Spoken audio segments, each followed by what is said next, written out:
R-O-M-A. Made in California for enjoyment throughout the world. Roma Wines present Suspense. Tonight, Roma Wines bring you the MGM star Miss Agnes Moorehead in Postmortem, a suspense play produced, edited, and directed for Roma Wines by William Spear. Suspense, radio's outstanding theater of thrills, is presented for your enjoyment by Roma Wines. That's R-O-M-A, Roma Wines. Those excellent California wines that can add so much pleasantness to the way you live, to your happiness in entertaining guests, to your enjoyment of everyday meals. Yes, right now a glassful would be very pleasant, as Roma Wines bring you Agnes Moorehead in a remarkable tale of Suspense.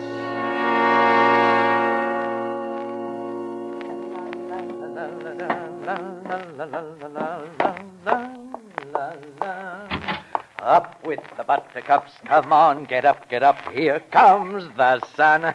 Good morning, darling. Oh, Stephen, you goose. Oh, your coffee, madame. Oh, my stars and crown, I wish you wouldn't insist on my having coffee in bed. Stephen, it makes me feel like a loose character. Just like the old days when I was in the theater. Coffee in bed, then a long soak in the tub under the sun lamp. That's old Doc Archer's prescription for those aches and pains of yours. I haven't any aches and pains for weeks now. There, that proves it. You can't afford to stop the treatment now. Besides, you look beautiful with a suntan. Well, if that's the case, have some coffee with me? Oh, I'm sorry, it's 9 o'clock. Well, that train doesn't leave till 9:22. Ah, but the early bird gets the seat, my precious. I'll just start the water running and set up the lamp. Oh, you needn't go to all that bother. How do you like your water this morning? Warm, lukewarm, hot? Warm. I'm setting the lamp for 10 minutes. Mind you don't take too much now. All right, dear, all right. Now, if you get in the bath, just as you hear me close the front door, you'll get just the right amount of sunshine. Oh, really, Stephen? Now, where's my goodbye kiss? Stephen, Goodbye, Stephen. Goodbye. Up with the buttercups, come on, get up, here comes the sun.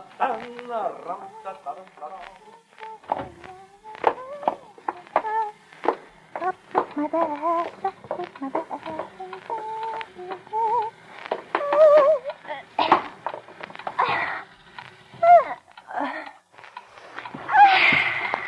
Oh, it feels so good to get into a nice nap.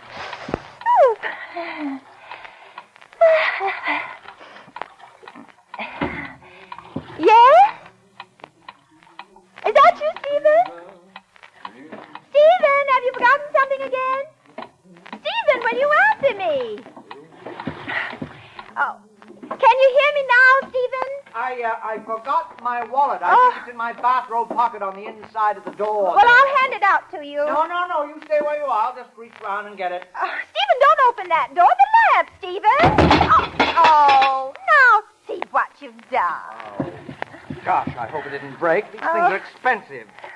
Hey, you didn't have it turned on. Well, I turned it off so you could hear me. That timer on it makes so much noise. Well, no harm done, I guess.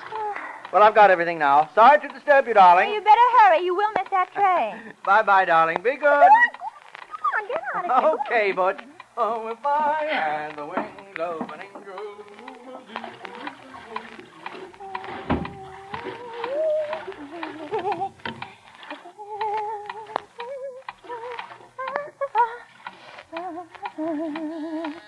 Oh, now what? All right. I'm coming. Oh, well, you don't have to burn out the battery. My robe. Oh. Mrs. Meade? Oh, I don't want any today. What? What was that you called me? Are you Mrs. Josephine Meade? Well, I was. My name is Archer now. I've remarried. What was This it? is the place, fellas. Hold everything. We're coming. Well, who are those men? Who are you? Oh, does she know yet? Oh, hold that, will you, Mrs. Meade? Well, All right, fine. Now let's try another one inside. Maybe in the kitchen. Yes. What were you doing? Fixing breakfast for your husband? I'll put the camera away. Can't you see she doesn't know yet? She don't know yet. Haven't you been listening to the radio, Mrs. Meade? Well, no, a tube's burned out. Why? She really don't know yet. Well, for heaven's sake, will you tell me what it is? Well, aren't you going to ask us in? Well, I shouldn't. Why, but- that's very kind. Oh, well, Yeah, put the camera over there, Sam. Well, Now, your husband, ma'am. It'd be my kind husband, well, he just left the house. Has something happened to him? No. We got news for you, Mrs. Meade. I wish you'd stop calling me Mrs. Meade. My name is Archer now. I explained that to this man here. Wescott's my name. Paul Wescott. oh. I'm from the Evening Bulletin. Oh, you're a newspaper man. Yeah. Oh, my stars and ground. I haven't been interviewed by the press since I opened in Bright Eyes in New Haven. Oh, it's 20 years ago. You were an actress. Well, I gave up my career after I married Mr. Meade. I often thought I might go back to the theater, but things didn't work out that Yeah, way. well, that's very interesting, Mrs. Archer. But about the news we were going to tell you. Well, don't tell her. Make a guess. Oh, please let me... Can't you guess? No, and I wish you'd Well, tell... I'll give you a hint. What? It's the day the Derby is run off. Darby? Now, can't you guess why we're here? Your horses come in first. Oh, you must have the wrong party. I don't own any horse. Oh, look. Oh, no. I Don't you really- understand? The news just came over the ticker from London. You're one of the 3 Americans to hold a ticket on Ravenel in the sweepstakes. Oh, there must be some mistake. Don't you understand? You've won $150,000. 150... Oh, my stars and crowns. What's the matter? Don't that make you happy? Boy, what a caption. Housewife wins sweepstakes. Must be mistake, she said. Oh, no, there really must be some mistake somewhere. It must be somebody else with the same name. You see, I haven't any ticket on... I haven't any ticket at all. Well, sure, you must have. Where'd they get your name and address from otherwise? They don't just make them up out of thin air. What are you trying to do, kid? Oh, but now, wait a minute.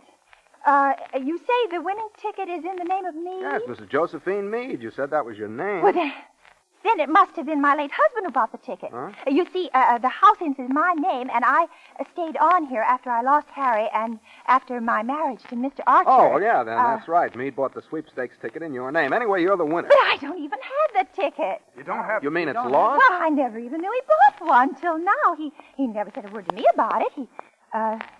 Gee, you better look around good and see if you can find it. Yeah, you can't collect the money without it. Have you any of your late husband's effects around the house, Mrs. Archer? No, they've all been disposed of.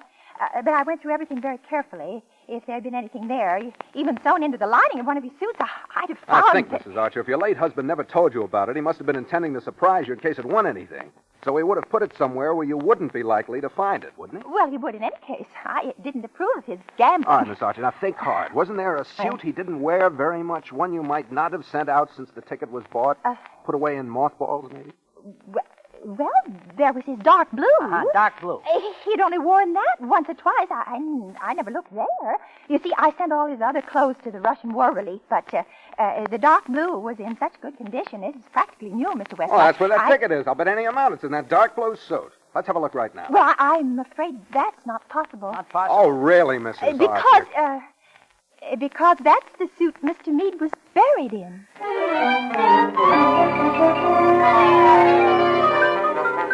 For suspense, Roma Wines are bringing you as star Agnes Moorehead in Postmortem, a radio play by Robert Tallman from the story by Cornell Woolrich. Roma Wines' presentation tonight in radio's outstanding theater of thrills, Suspense.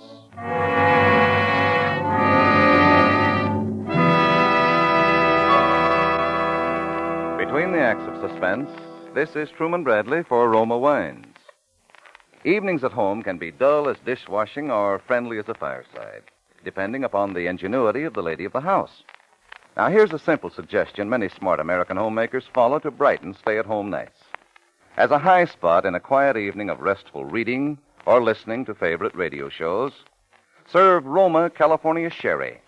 For Roma Sherry helps an evening along, adds a welcome note of warmth to friendly companionship.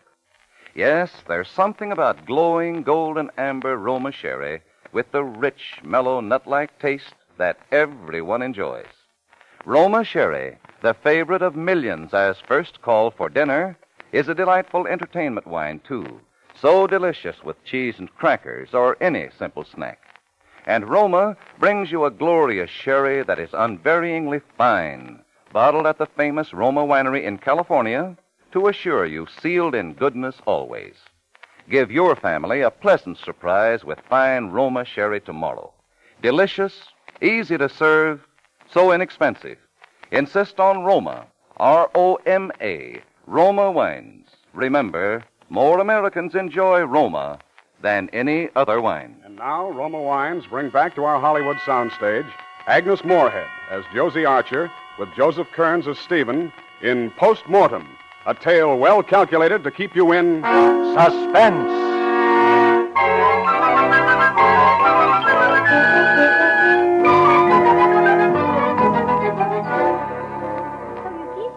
that's the only place it can be. It's there in the casket with him. What makes you so certain of that? Well, the one and only time he wore that suit before his death was one Saturday afternoon when he went out for a stroll and stopped in at a pool room. What more likely place than that for him to have bought a sweepstakes ticket? Well, if it's buried with him, we might as well kiss it goodbye. But $150,000, Stephen. You haven't any right to disturb a grave just on a hunch like that. Harry might have lost the ticket. Oh, I tell you, I knew Harry Meade. He'd no more lose a thing like that than well, he just wouldn't, that's all. If it's there, it'll just have to stay But there. why, Stephen? All we have to do is get a court order. I tell and you, I won't stand for it. It's sacrilege. Oh, but If we've got to disturb the dead, we'll just have to let the money go. it wouldn't be like desecrating a grave. Harry would have wanted us to have that money. After all, you were Josie, his best friend. as your husband, I forbid you to disturb that man's remains. Stephen, really, Now, forget that there ever was such a sweepstakes ticket. Is that understood? All right, Stephen. Whatever you say. Yes. And if that snooping newspaper man comes back here, you're not to let him in this house. Yes, Stephen. Is that a promise now? Yes, Stephen, it's a promise. Well, I've got to go now. I'll miss my train. We'll talk about it some more tonight when I get home. All right, dear. Oh, don't forget to take your sun lamp treatment. No, I won't. Bye now. Goodbye, dear.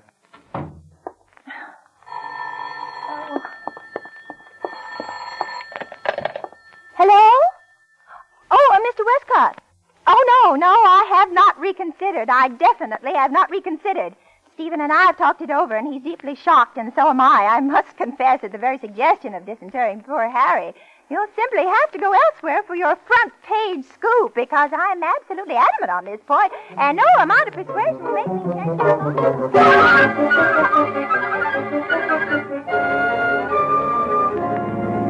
I shouldn't be doing this. I know it. I shouldn't be doing this. All right. Oh, I shouldn't be doing this. I know it. All right, you wait here, Mrs. Archer. I shouldn't be doing this. I know I Now, shouldn't. don't take I it know like that, Mrs. Archer. We have a court order all properly signed and perfectly legal. I shouldn't have let you talk me into this. I'm just weak, that's all. I'm just weak, yes. Stephen is sure to suspect something. That $150,000 ought to go a long way toward making him forgive you. Well, will it take long? No, the workman is supposed to have it all ready. All that has to be done now is... well, it won't take long. Would you rather wait in the caretaker's house? No. I'll come along with you. All right.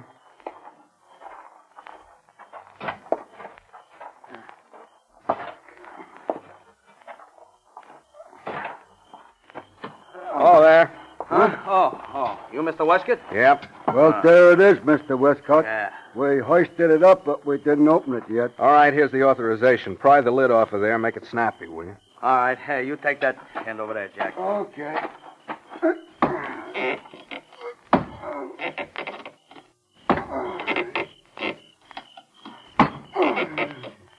What's the matter? Is it stuck or what? Take it easy, lady, will you? It's coming.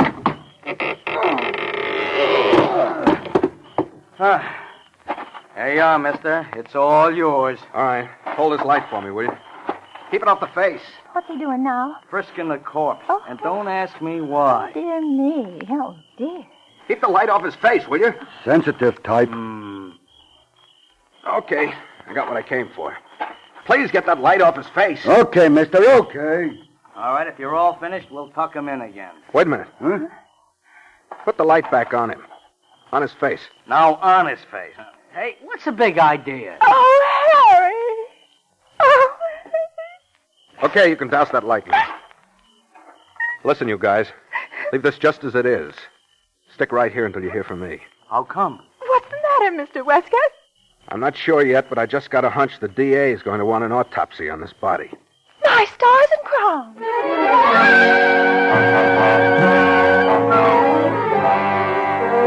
Up with the buttercups, here comes the sun. Come Hey, what's this? Up and dressed already? Well, I bought some things in town yesterday afternoon.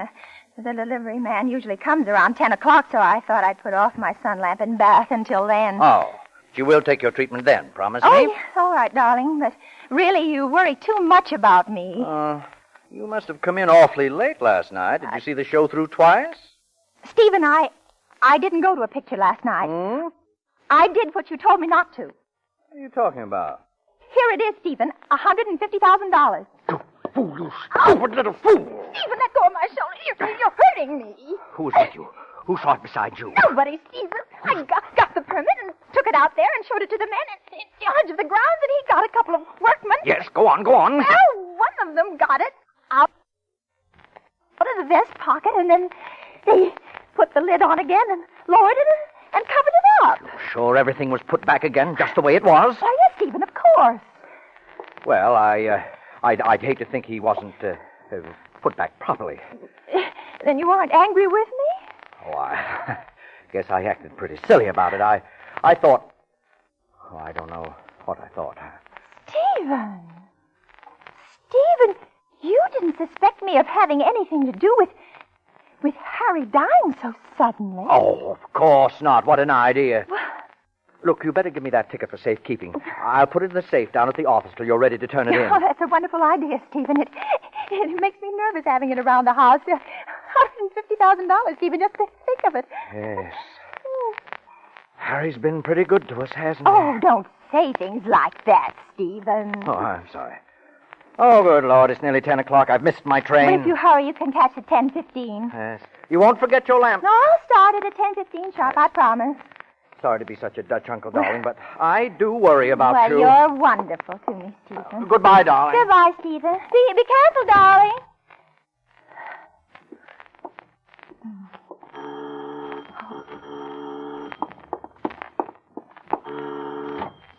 Come in quickly. He just this minute left the house.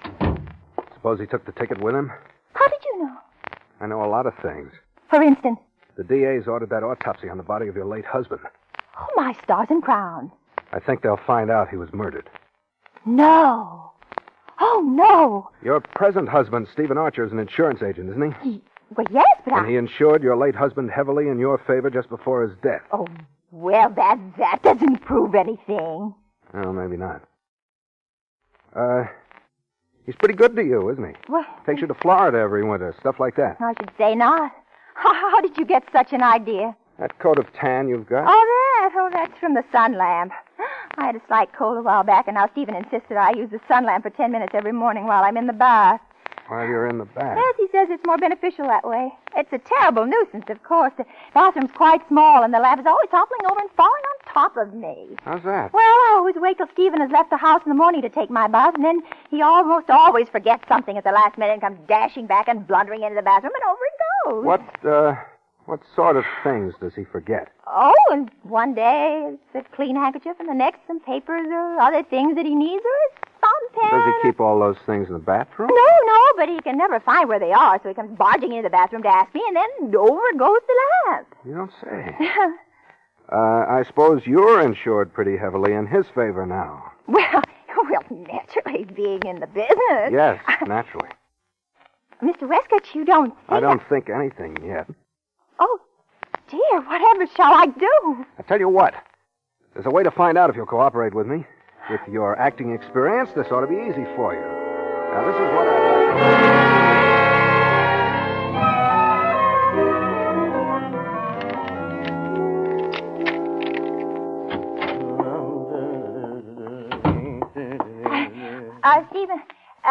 Stephen, this is Mr. Westcott. He's with the bulletin. Oh, yes. What can we do for you, Mr. Westcott?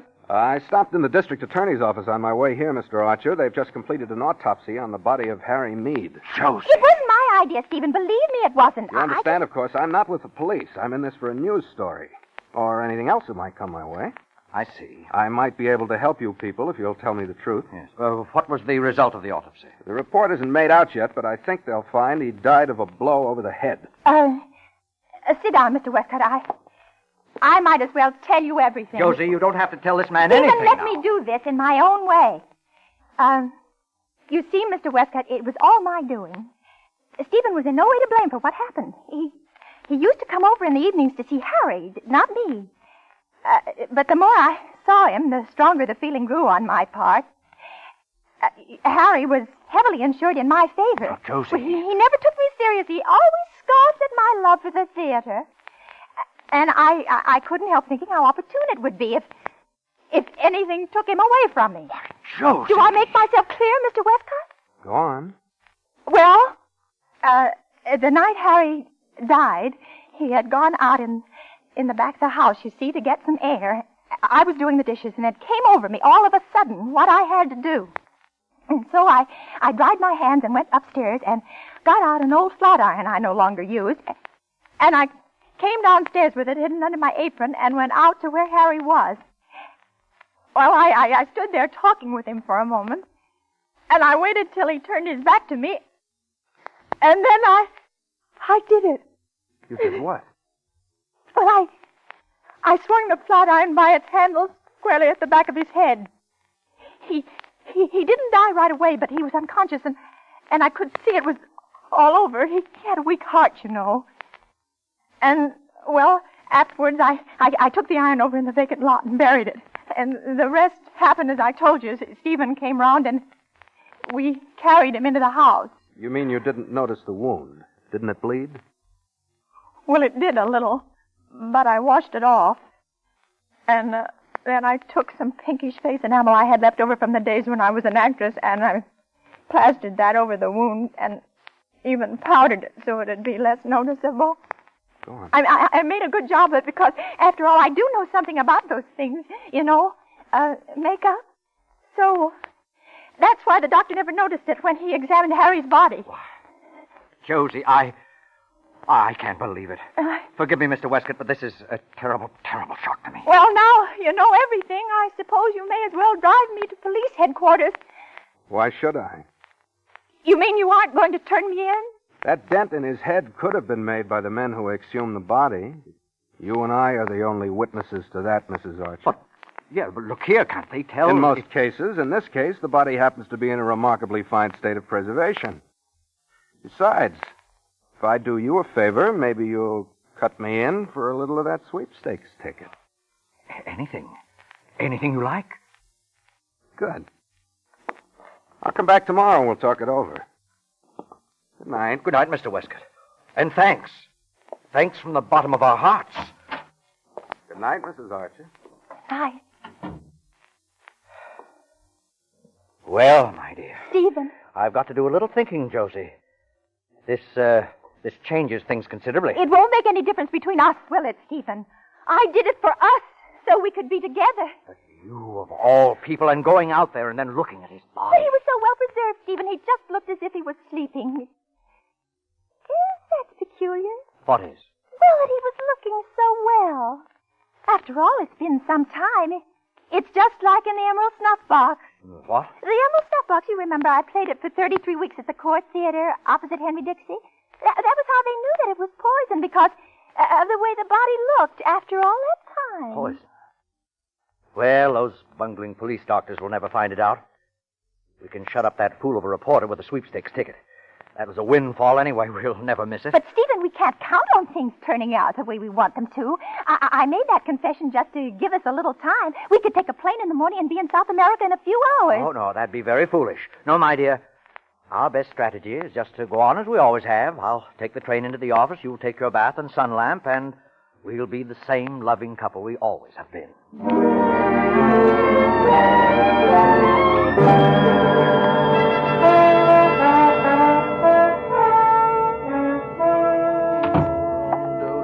Josie! I'm up here, Stephen, in the bath. Tell me, have you got any idea what my iron pills are? I went off without them. Well, they're on the sideboard in the dining room. You know perfectly well. What's that? I said they're on the sideboard. I can't hear you, dear. Mind if I open the door just a bit? No, Stephen, the sun lamp's right in front of the door. Wait till I move it. That you say? I said don't open the door. The lamp, Stephen. Oh, Stephen! No, Stephen!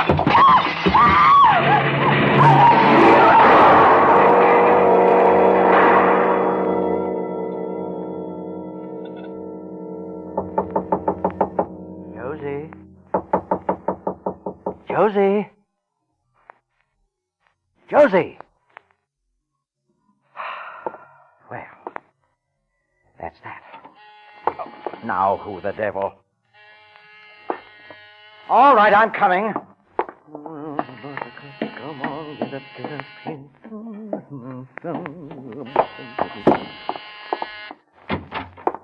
Mr. Archer? Yes? My name's Madison, Bureau of Detectives. Oh, yes, Inspector, come in. This is most opportune. You're coming just this time. I was just about to telephone the police. Oh? The most terrible thing has happened. My poor wife. Your wife? She was in the bath taking her sun lamp treatment. Like a blundering fool, I opened the door and the lamp fell over into the tub. I ran downstairs to cut off the house current, but before I got back, she must Wait a minute. You ran all the way downstairs to cut off the house current. Why didn't you just pull out the plug? I was panicky. I got confused. There was a dreadful glare of light, sparks flying all over the place. I was half blinded. Where's she now? Oh, she's still in there. I was trying to get up my nerve to go in when the doorbell rang. I couldn't bear to see her like that, Inspector. Electrocuted. It's too horrible. Well, we'll go up there and have a look. Probably too late, though. Oh, yes, Inspector, I'm afraid it is too late, but as you say, we must do all we can. Yeah. Well, Mr. Archer, this certainly happened at an opportune time, as you say. Yes. A warrant has just been sworn out for your wife's arrest Huh? for the murder of her first husband, Harry Meade. This reporter here from the Bulletin said he got a confession out of her. Hello? Oh, poor Josie. Poor Josie. Oh, perhaps it's just as well it happened this way. Is it, Stephen? Is it just as well? Josie! Well, Mrs. Archer, congratulations. You carried it off with flying colors. What do you mean, carried it off? My stars and crowns, Stephen. I wasn't even in the tub. I just stood behind the door and screamed when the lamp went out. Josie, you ought to be ashamed of yourself giving me a fright like that. It's no good you're pretending any longer, Stephen. Mr. Westcott was absolutely right. You're nothing but a common murderer. Josie! Surely you don't believe that I... That is what my confession was for, you goose. To trap you. They know all about how you killed poor Harry. Where you got the poison and everything. Don't you, Inspector? That's right, Mrs. Archer. Why, you're worse than Sheldon Lewis was in the Iron Claw. You would stoop to anything. Ah, stars and crown, when I think what might have happened if Harry hadn't had on his new blue serge when he bought that sweepstake ticket. Well, officer, do your duty. Josie. Dumb little Josie. Well, I guess this about ties it. Come on, Archer, let's go. Up on your feet. Yes, Stephen. Up with the buttercup.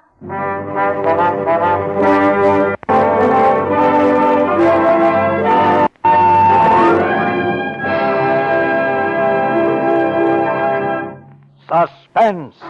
Presented by Roma Wines, R-O-M-A, made in California for enjoyment throughout the world. Before we hear again from Agnes Moorehead, the star of Post Mortem, tonight's suspense play, this is Truman Bradley for Roma Wines. Here's a trick in taste magic that will help you win family praises, even for meals made of leftovers. To bring out the full flavor of any meal, to add color and zest to the table, serve red Roma California Burgundy. A glass full of robust, full-bodied Roma Burgundy lends warmed-over pot roast a new lease on taste, gives twice-served meatloaf that tempting first meal flavor. Yes, there's greater dining pleasure in simple meals served with the rich, satisfying goodness of Roma Burgundy. For superb Roma Burgundy makes plain foods taste great, makes great foods even better. And delicious Roma Burgundy can grace your table often, for Roma costs just pennies a glass. Get Roma Burgundy tomorrow. Give zest and character to your next meal. Insist on Roma, R-O-M-A, Roma Wines, made in California for enjoyment throughout the world. This is Agnes Moorehead.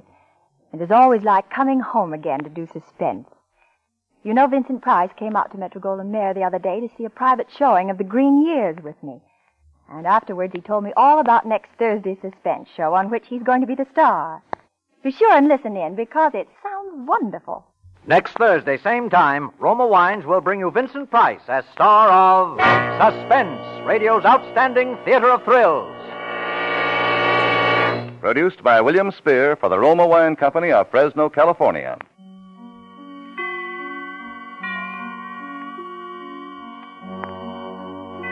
This is CBS, the Columbia Broadcasting System.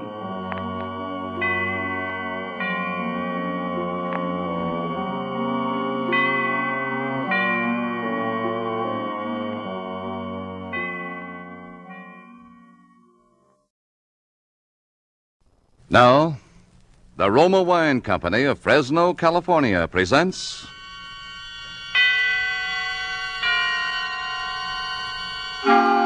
Suspense.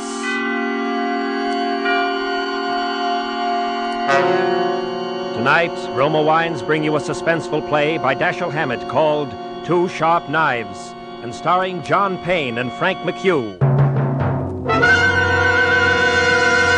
Suspense is presented for your enjoyment by Roma Wines. That's R-O-M-A.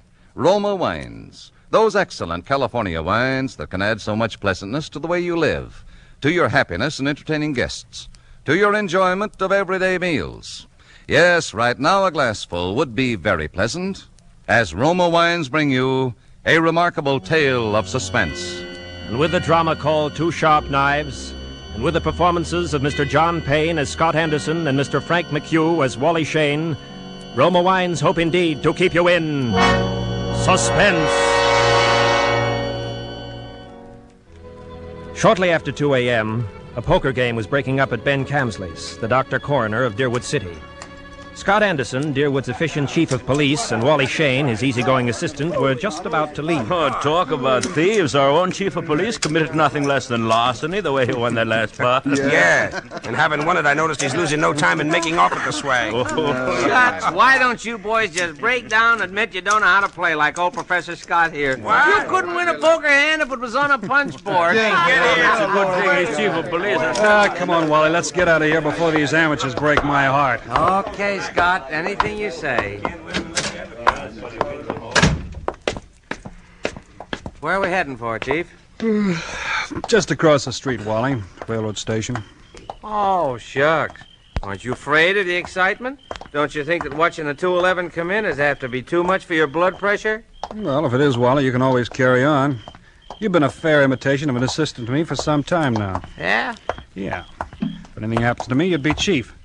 Don't worry, it won't be any harder for you to fool the public as chief. Hi, Elmer. Hi. Oh, howdy, Scotty. Well, hello, Wally boy. Hi, Elmer. Say, it's kind of late for you bigs to be around, isn't it? Oh, I don't know. We sort of figured we'd put the town to bed tonight. How's the 211? On time? Right on the nose, Wally, right on the nose. She ought to be blowing for the bend in just about, 3 seconds now. By golly, she fooled me. She's early. That's her now. Why, you expecting anyone on her, Scotty? No, Elmer, I'm not expecting anyone. Wally and I just thought we'd mosey over and watch her come in, that's all. You know, Elmer, you can never tell who might get off, though.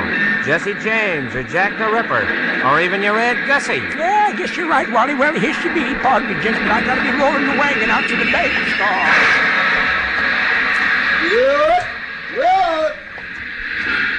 Hi, Elmer.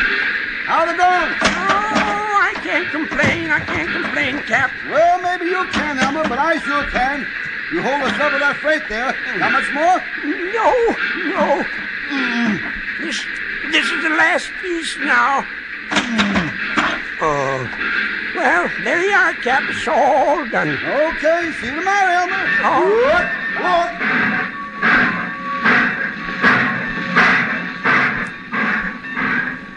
Hey, Scott, you see what I see? If you mean, do I see the man who just got off that train? The answer's yes. Well, he's a ringer for the guy we got that circular about. That is the guy. Well, then, what do we do now? We take him, Wally. Let's go. Whatever you say, Scott. Here he comes, over toward the taxi stand. Driver, I want to go to the Deerwood Hotel. Oh, never mind. I see the hotel sign just a few blocks down the street. Sorry. I'll walk.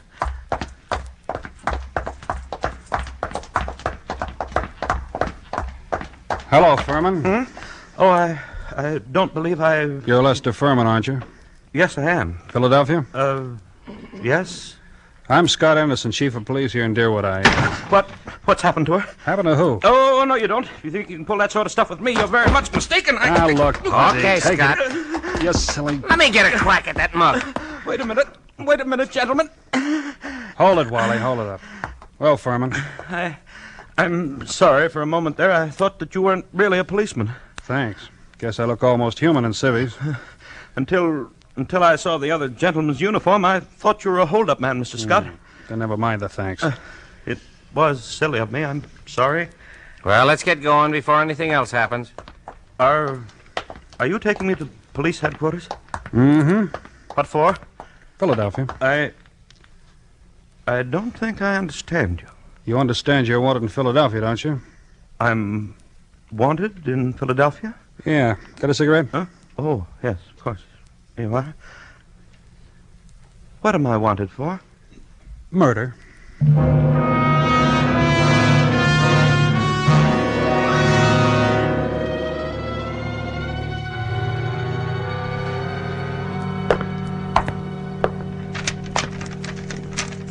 Here we are. Here's the circular on Lester Furman. It was sent out by the Trans-American Detective Agency in Philadelphia. $1,500 reward for the arrest and conviction of Lester Furman, alias Lloyd Fields, alias J.D. Carpenter, for the murder of Paul Frank Dunlap in Philadelphia on December the 8th, 1942. Oh, no. Take a look at it. Well? It's a lie. You're Furman, aren't you? Yes. The photograph reproduced in the circular is a picture of you, isn't it? Yes, it is, but I can't understand. Here, you better sit down. Well, what we got here? We got Lester Furman. Oh, that Philadelphia. You lucky stiffs. Now you and Wally spent $1.50 reward, though. Gee, I've never seen nothing like it. If it ain't vacations in New York at the city's expense, it's reward, Moolah.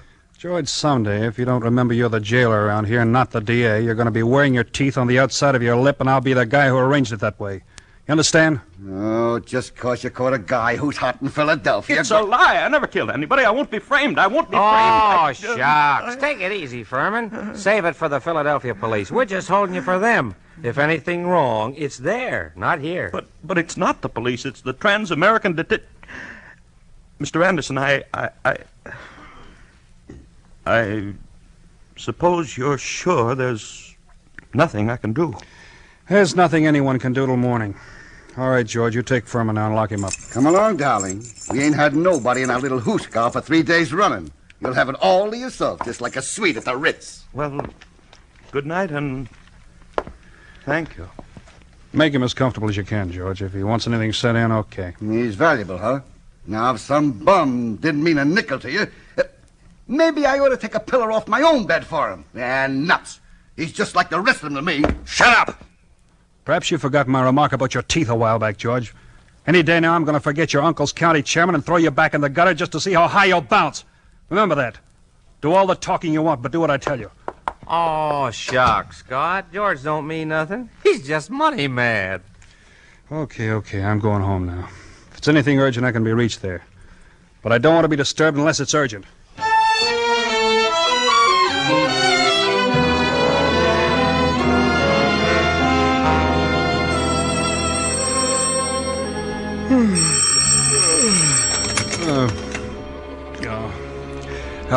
Hello? Scott, this is Wally. Yeah, Wally? Oh, what time is it? It's 5 after 6 in the morning, and you'd better come right down, Scott. That fellow Furman's hung himself. What? Hung himself? Yep, by his belt from a window bar. Deader than a mackerel. I'll be right in, Wally. Phone Ben Camsley, tell him I'll pick him up on the way down. Oh, shucks. No doctor's going to do Furman any good now. Well, it won't hurt to have him looked at. You better phone the county court at Douglasville, too, and file a routine report. Already did that. And what's more, hold on to your seat. The DA's on the way over, in person. The DA? I'll be there before you hang up.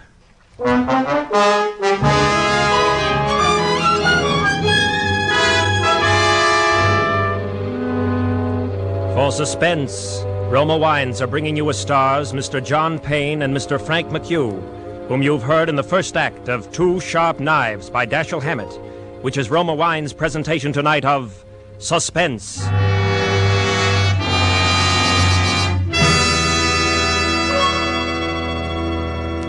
Between the acts of Suspense, this is Truman Bradley for Roma Wines. Elsa Maxwell, famed hostess, makes this suggestion for added mealtime enjoyment. It's smart, yet simple, to dress up ordinary meals. For a festive note, spread your table with a brightly colored cloth, a centerpiece heaped with fresh fruits and nuts, a basket of crispy brown hot rolls, and at each plate, a glistening glassful of golden Roma Sauterne, well chilled. A most welcome suggestion from Miss Maxwell. And as you enjoy Roma California Sauterne, you'll be delighted with the flavorful delicacy of this truly distinguished table wine. Like all Roma wines, Roma Sauterne is always unvaryingly good, the goodness of selected grapes, picked at the peak of perfection in sunny California's choicest vineyards, carefully pressed, the rich natural juices guided to perfection, unhurriedly, by the ancient wine skill of Roma's famed wineries. Good Roma wines never vary, are always enjoyable, yet cost only pennies a glass. Remember, because of uniformly fine quality at reasonable cost, more Americans enjoy Roma than any other wine. R-O-M-A, Roma wine. And now, Roma Wines bring back to our soundstage John Payne as Scott Anderson, Deerwood City Chief of Police, and Frank McHugh as Assistant Chief Wally Shane in Two Sharp Knives, a play well calculated to keep you in suspense.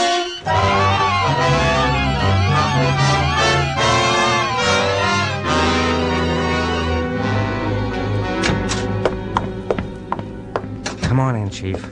Good old Ted Carroll, the DA's here, and he's plenty hot under the collar. Yeah, what's he burning about? Oh, he's just mad.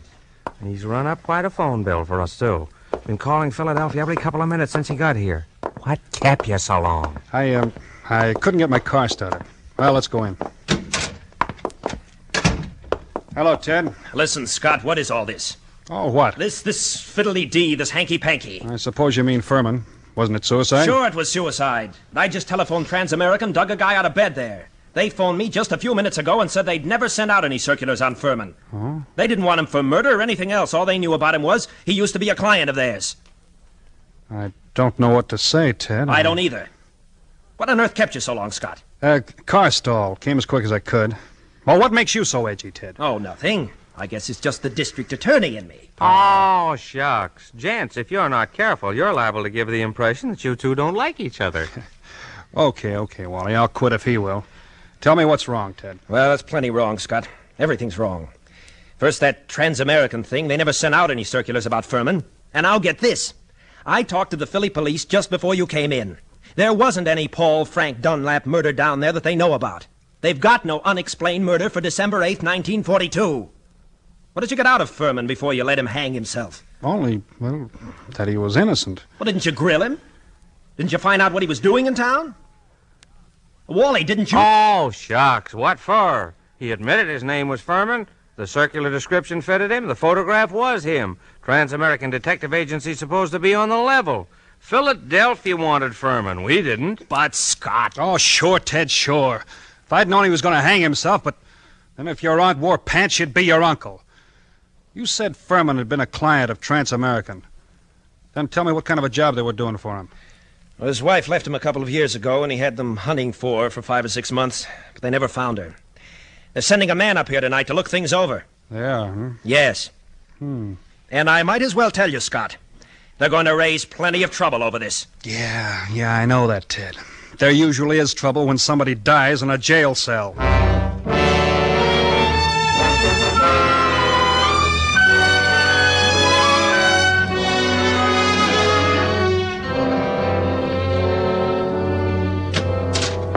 Chief Anderson?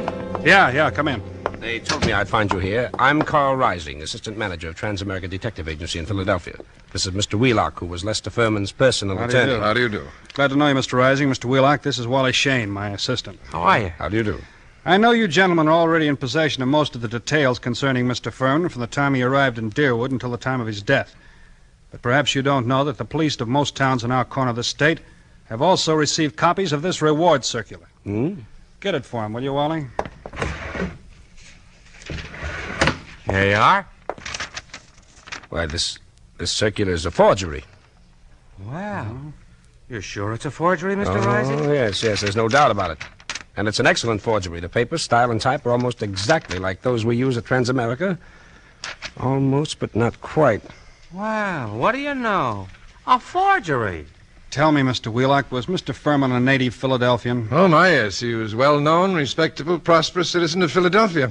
Married, wasn't he? In 1934, he married a 22-year-old girl named Ethel Bryan, daughter of a Philadelphia family. And the Furmans had a child, isn't that right, Mr. Wheelock? Yes, born in 1936. But the child lived only a few months. Mrs. Furman's wife disappeared after the child's death. What year was it she disappeared? Mr. Rising should remember that. His agency worked on that matter. Yes, I remember it very well. Mrs. Furman disappeared in 1937. We never heard anything of her again, although Furman spent quite a lot of money trying to locate her. Furman never divorced her, huh? No, sir. should say not. He was very much in love with her. And he seemed to think that the kid's dying made her a little screwy so that she didn't know what she was doing. That's right, isn't it, Mr. Wheelock? Well, that is my belief, Mr. Rising. You said Furman had money, Mr. Wheelock. How much did he have, and who gets it? I should say his estate will amount to perhaps $500,000 left in its entirety to his wife. His wife, huh? That's quite a handy sum for anyone to have, huh, Wally? Yeah.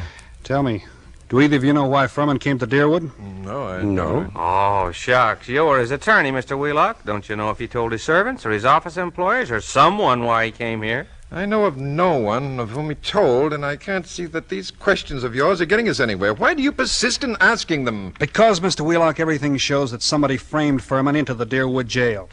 And that frame-up drove him to suicide. Nothing shows anything else. And there has to be something else. A lot else.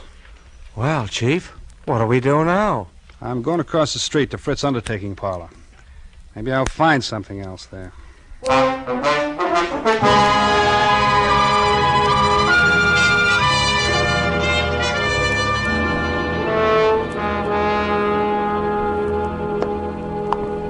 You find anything at the undertaking parlor, Scott? Nah, not much. Well, I was over there myself just after you left, and I did. You did? What? Well, I saw these... Save it, Wally. Come in. Hello. Am I butting into anything here? Oh, shucks, no. You know the coroner's report is always welcome at a time like this, Doc? What's on your mind, Doc? Well, is it all right to talk here? I mean, can anyone hear us? No, go ahead, talk. Listen, Scott, 2 of those bruises showed. What bruises? Furman, up under the hair, there were 2 bruises. Why didn't you tell me? I am telling you, Scott. You weren't here when I made my examination. You were off chasing some stick-up hoodlums. This is the first time I've seen you since then. But why didn't you spill the stuff about Furman's bruises when you were testifying at the inquest, Ben? I'm a friend of yours. Do I want to put you in a spot where people say you drove this fellow to suicide by third-degreeing him too rough? Oh, shucks, Doc. You're nuts. How bad was Furman's head? Well, that didn't kill him, if that's what you mean. There's nothing the matter with his skull, just a couple of bruises that nobody would notice unless they parted the hair. It killed him just the same. You and your friendship that... Hello. Yeah, Fritz. A couple of ladies? Who are they? Oh, okay, I'll wait. I've got to run along now, Scott. Okay, I'll see you later. Right. It's Fritz at the undertaking parlor. A couple of ladies want to see Furman's body. He's going to ask why. That's what I was going to tell you, Scott. When I was over there, I saw... Hello. Oh, are you one of the ladies who wants to see... You're Furman's wife. Mrs. Furman, Oh, then by all means, Miss Furman. Only when you're through over there, I want you to come over to my office. I've got some things I want to ask you. Right. Well, what do you know about that? Furman's wife. That's what I've been trying to tell you. I saw him. And one of them's Hotshot Randall, a babe with a record as long as your arm. She's one of that mob you had me working on in New York last summer. She know you? Sure, but not by my right name. She thinks I'm a Detroit rum runner. No, I mean, does she recognize you just now? I don't think she saw me. Anyway, she didn't give me a tumble. Okay, Wally, stick around a while, but stay out of sight. Maybe I'll be bringing these dolls back with me. Whatever you say, Chief.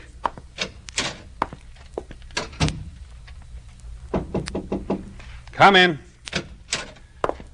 Chief Anderson? That's right. Mrs. Furman? Yes. This is my friend, Mrs. Crowder. Mrs. Crowder. Thought your name was Randall. What do you care, Chief? I'm not hurting your town any. Okay. Now, before anybody says anything, I want to tell you something. Furman didn't commit suicide. He was murdered. Murder? My husband murdered? We got alibis. We were in New York. We can prove it. You're likely to get a chance. How'd your people happen to come down here? Murdered. Who's got a better right to come down here? She was still his wife, wasn't she? She's got a right to look out for her own interest, hasn't she? Yeah, that reminds me of something. Excuse me just a second. I gotta make a phone call in the next room. Oh, take it easy now. Hey, Hamill. Yeah, Chief? I want you to have someone get hold of that lawyer, Wheelock, before he leaves town and tell him I want to see him. And is Wally around? No, he's not here. He said you told him to keep out of sight. I'll find him for you, though. Right. Tell Wally I want him to go to New York tonight. Send Mason home to get some sleep. He'll have to take over Wally's night trick. Okay. Feeling better, honey, now? Mr. Anderson, do you think I had anything to do with his death? I don't know, Mrs. Furman. I know he was killed.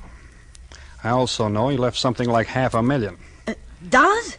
All right, Chief. Now, don't be a clown. The kid here didn't have a thing to do with whatever you think happened. No? No. We read about Lester Freeman committing suicide in yesterday morning's paper, and about there being something funny about it. And I persuaded her she ought to come down to Deerwood, and that's Mr. all. Anderson, I wouldn't have done anything to hurt Lester. I left him because I wanted to leave him, but I wouldn't have done anything to him for money or anything else. Well, if I'd wanted money from him, all I'd had to do would have been to just ask him for it. That's so. Well, he used to put ads in the paper telling me if I wanted anything to let him know, but I never did. You can ask his lawyer, Mr. Wheelock. Anybody who knew anything about it can tell you that. Yeah, that's the truth, Chief. For years I've been telling Ethel she was a chump not to tap him, but she never would. I had a hard enough time getting her to come for her share, now that he's dead and got nobody else to leave it to. I wouldn't have hurt him. Why did you leave him, then? Well, after the baby died, I just... Hey, excuse me.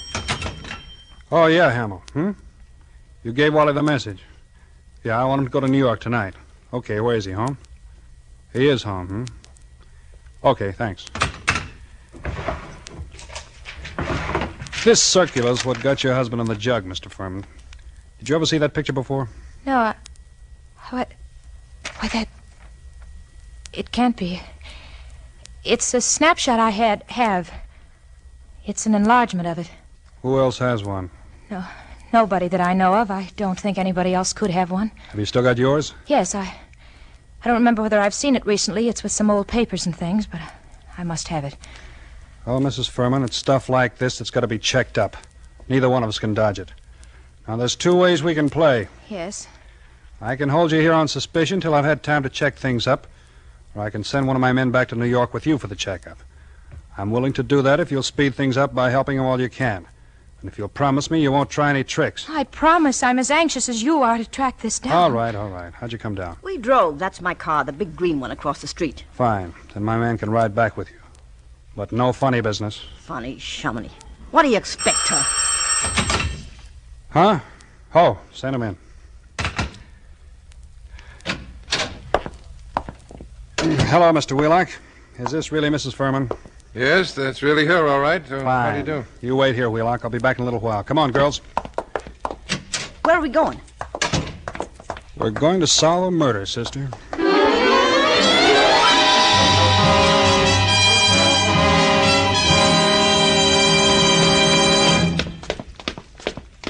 Who lives here? Wally Shane, my assistant. He's the man who's going to drive you to New York tonight. All right? Here we are. Wally? Who is it? Scott, Wally. Oh, come in. Ladies first. Harry! Hello, Ethel. You two know each other, huh? Well, shucks. We just sort of... Don't reach for that gun, Wally. I've got you covered. I guess you win, Scott. I guess I do. Why didn't you get out of town, Wally? No, it's Harry. You must have known when you saw these two women. I did. But when Hamill phoned and said you were going to send me to New York, I figured I was getting a break. You fooled me plenty on that one, Scott. Yeah. You going to come along nice and quiet, Wally? Oh, shucks. Why not? Okay. And I'm afraid I've got to say it. Wally Shane, I arrest you for the murder of Lester Furman.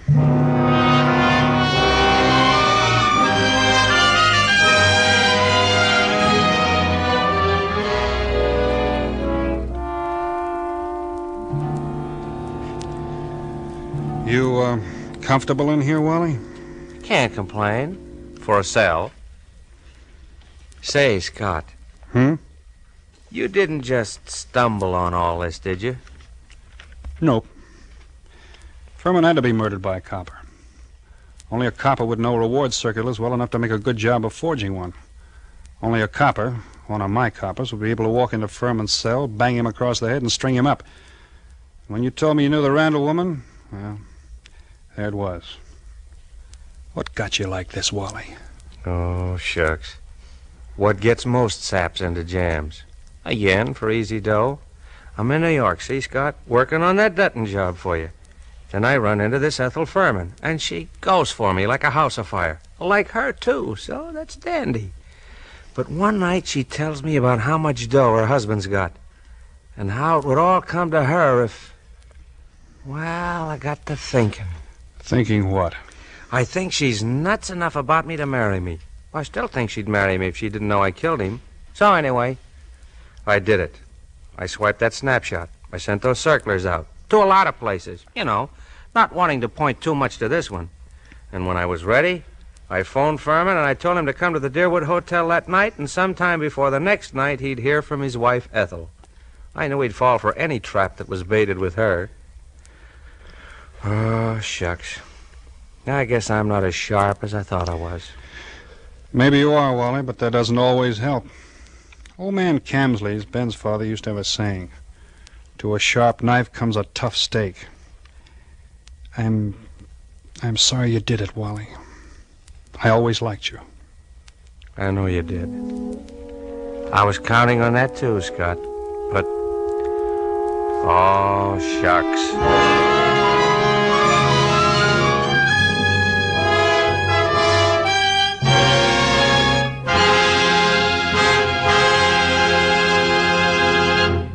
And so closes Two Sharp Knives, in which Roma Wines have brought you John Payne and Frank McHugh as stars of tonight's study in Suspense. Suspense is produced, edited, and directed by William Spear.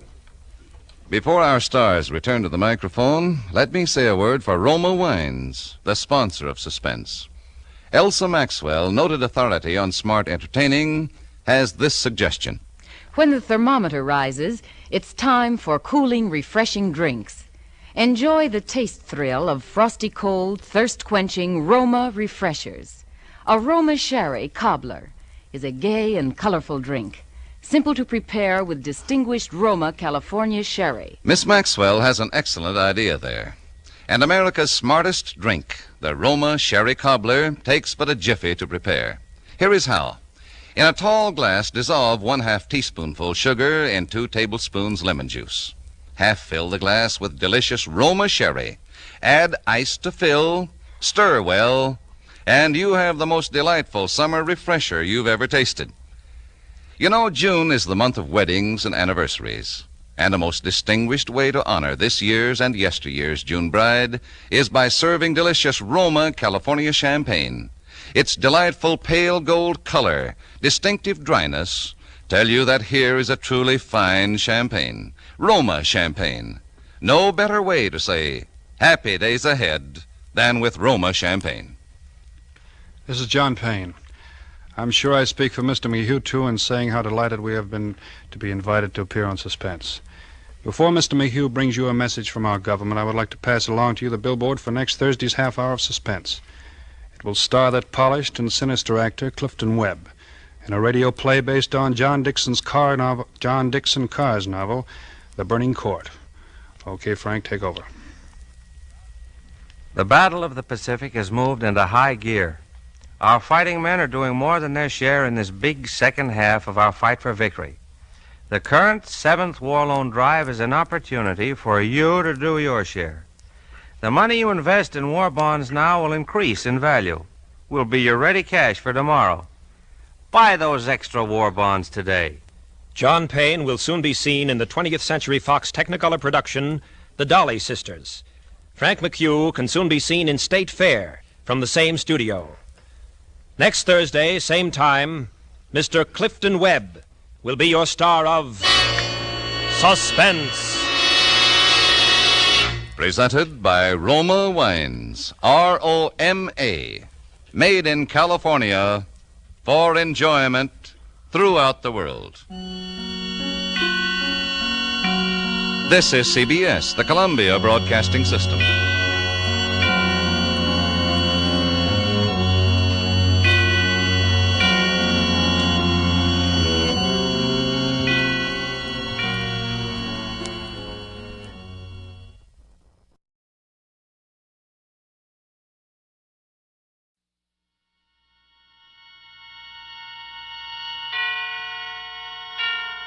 And now, tonight's presentation of radio's outstanding theater of thrills, Suspense.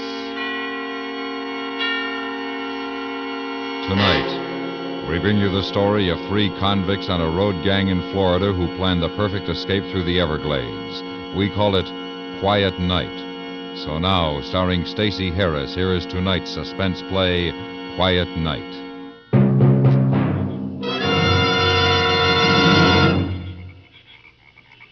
We listened for it every night right after lights out. Then it'd be there, passing over us, headed across the Everglades toward Miami. For a moment, it was like having somebody come and see you on Visitors' Day. Only when you're on a road gang, you don't get no visitors.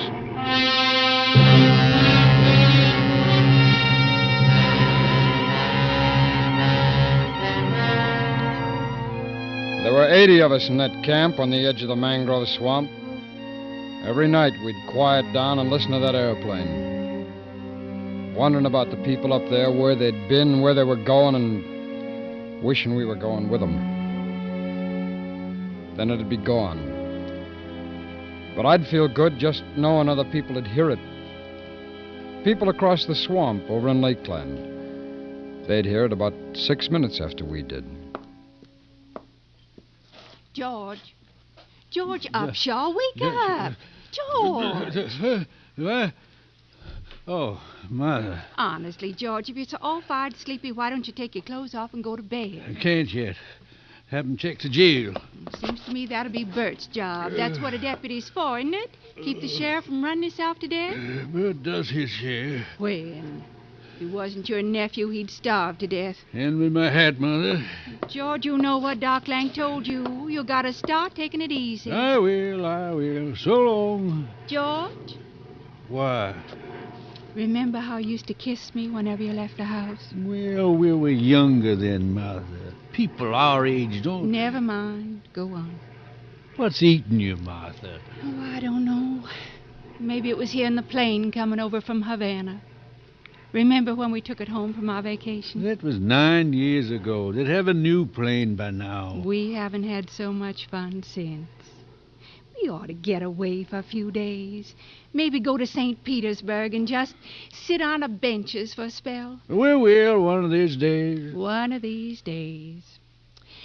Well, if you're going to jail, hurry up about it so you can get home and get your rest.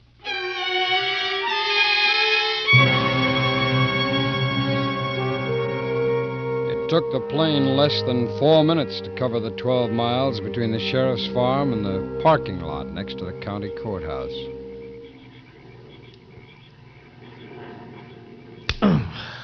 Lousy stinking mosquitoes. Want to put the window up? No, it's too hot. Bert, we ought to get out of here. Can't, honey. I'm on duty. I don't mean tonight. I mean get away from Lakeland for good. Where you figuring on going? Oh, up to Jacksonville over in New Orleans. Nah. Wouldn't work. Now, what makes you talk like that? You? Me? If you didn't settle down. I wouldn't do what your husband did, but I wouldn't stay around you for 2 seconds.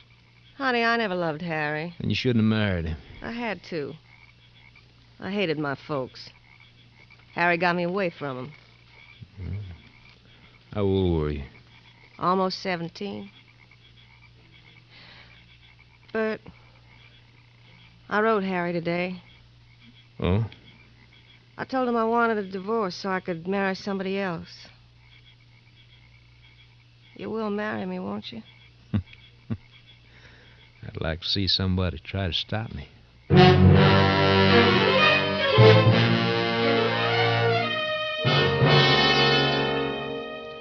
The night the plane didn't come over was the night that Harry showed Fats and me the letter.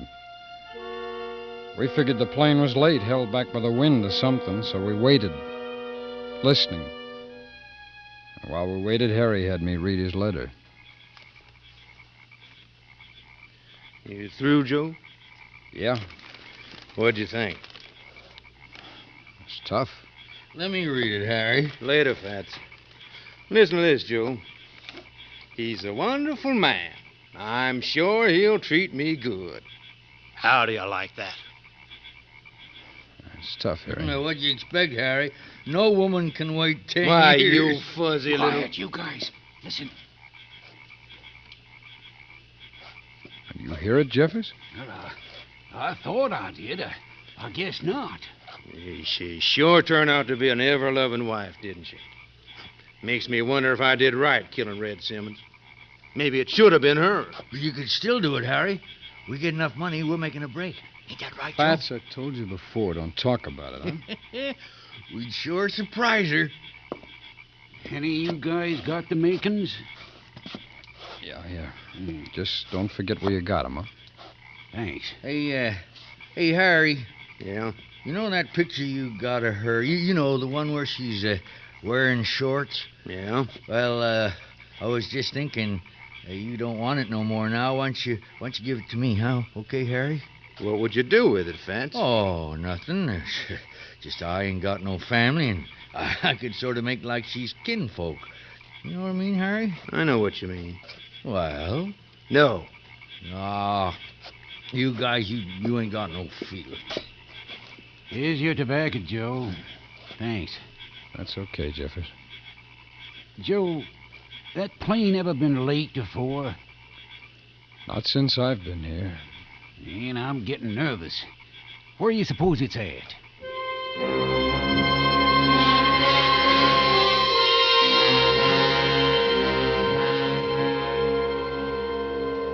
Alice Michaels, stewardess, Miami. John D. Erickson, Atlanta. Paul Martha, why don't you turn that thing off? Do they know what went down yet? One of the CIA men spotted it about 30 miles this side of Sable Lake, right in the middle of that cypress swamp. How are you going to get to it? Walk, only way we can. George! Now, Martha, don't worry. Bert's going with me. We'll have plenty of help. From where? Who's going to help? We're taking 4 or 5 trustees from that road gang. They're closer to it than anybody else. They're going to help you walk, George? Now, Martha. You know what Doc Lang said? You aren't to exert yourself. I'll be all right. I swear I don't understand why it's your place to go at all. Martha, as long as I'm the sheriff of this county, it's my job. When'll you be back? I don't know. Depends on how long it takes us to get in there. Yes, there's Bert with the truck. Bye, hon. Be careful, George. I will.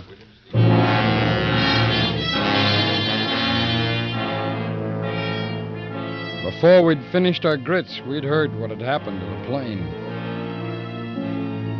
By 9:30, we were sitting in the back of the county sheriff's truck, bumping over an oyster shell road headed west toward the Gulf. The sheriff and his deputy had picked Harry, Jeffers, Fats, and me because we knew the swamps, and because we were trustees. After about half an hour, they stopped the truck. We piled out. Put something back in. Bring me in to sit on. All right, you man. All right, knock it off. Sheriff wants to say something. From now on, we'll walk, and as fast as we can. When we reach the plane, we'll clear the trees and brush so a helicopter can get in to carry out the bodies. Any question? Sheriff, how far is that plane from here? About 10 miles southeast. Something bothering you, mister? Just thinking. 10 miles of swamp can be a long way. Sheriff, how we go about finding it? The plane from Lakeland will drop a smoke pot on it in about 5 hours. It'll burn long enough to guide us in. Anything else? What are we going to clear those trees out with? There's a crosscut, a handsaw, and an axe in the truck. You want to say something, Bud? Yeah. I'm not turning loose this shotgun at no time. First man even looks like he's thinking about a break gets it right in the gut. All right, grab the saw. Hey, you, fat boy. Oh, yes, sir? You tote the axe. Wear off some of that blubber. Yes. A little rough on them, weren't you, Bud? They are trustees. Maybe 3 of them. I ain't seen their records. But not Harry Breyer. You know what he did. Yeah, a lot of men might have done the same thing. We've never been in that kind of situation. Well, I tell you this. The road boss can call him a trustee all he wants. It ain't gonna cut no ice with me.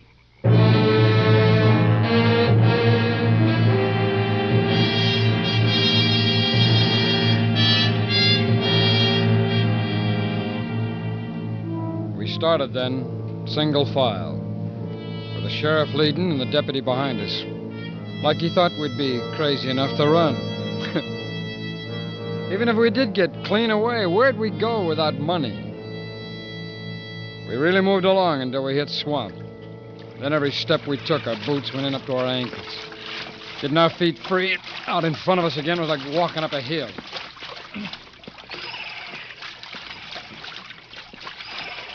Joe. Yeah. Look at the sheriff. What about him? He's gonna drop most any time. He's sick, Joe. Go on, Sheriff. Drop. Drop, Sheriff. Go on. Drop. Drop. Drop. What happened? Right here, Sheriff. Here, take a break, you men. Fall out. Fats. Harry. Lean your backs up against this tree.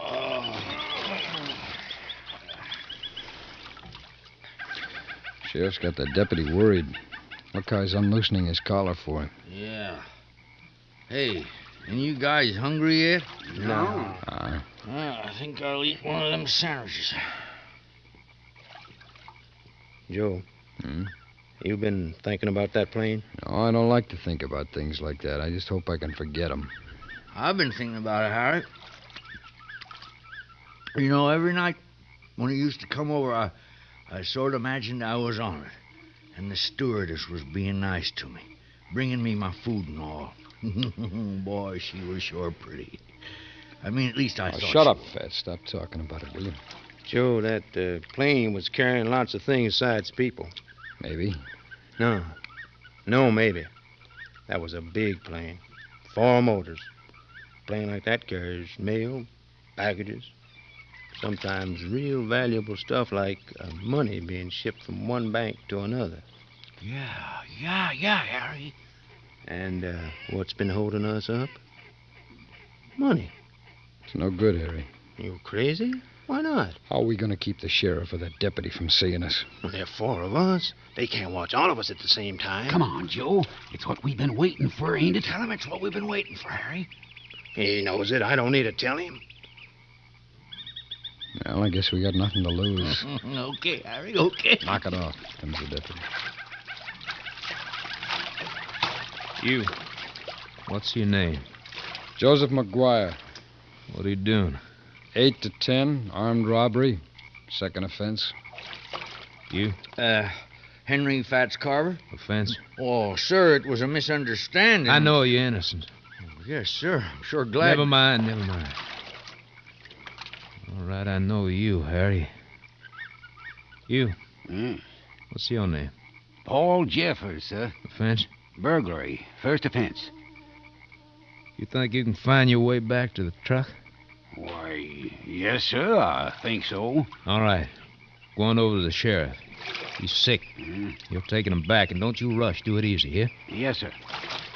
The rest of us are going on. Fats, you're going to lead. Well, how'll I know which way to go, sir? I got the compass now, I'll tell you. Joe, you follow Fats. And Harry, you and me, we'll bring up the rear.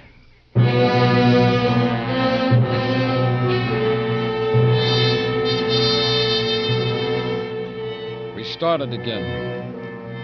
There are only 4 of us now. Fats, Harry, me, and the deputy. 3 of us against 1 of him. We didn't say anything. We didn't need to. But we were waiting. Waiting for that one moment when he'd take his hands off that shotgun. And then it came. Okay, Fats, hold it up. Do you men see smoke rising off ahead? No, not yet. Hey, Mr. Deputy, can't somebody else carry this here axe? No. Joe. Yeah, Harry. Sir, are you sure we're headed in the right direction? I'm sure. He's not so sure. Look at him, Joe. Yeah, I know. He's going to reach in his pocket for that compass. Fats. There he goes. Now, Fats. Now! The gun, Harry! Get the gun!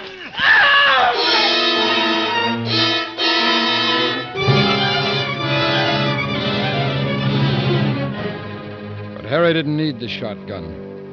Fats had used the axe.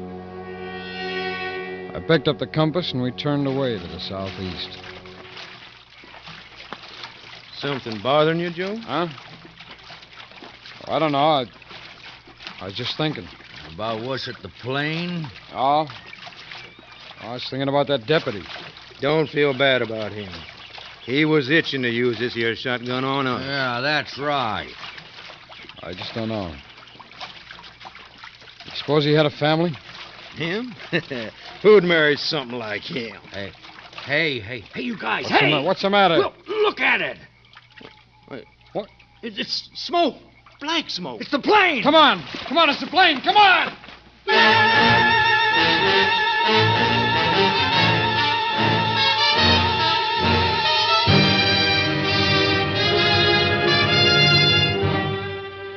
You are listening to Quiet Night, tonight's presentation in radio's outstanding theater of thrills, Suspense.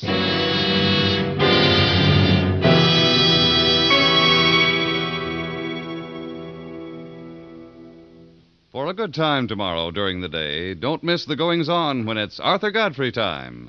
Remember, every Monday through Friday, you can join those gifted fun makers over most of these same stations.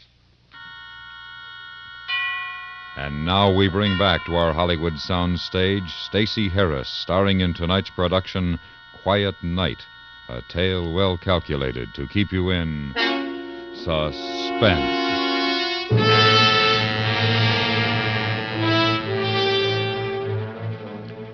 We were heading for that thin stream of black smoke rising out of the swamp that marked the position of the fallen plane.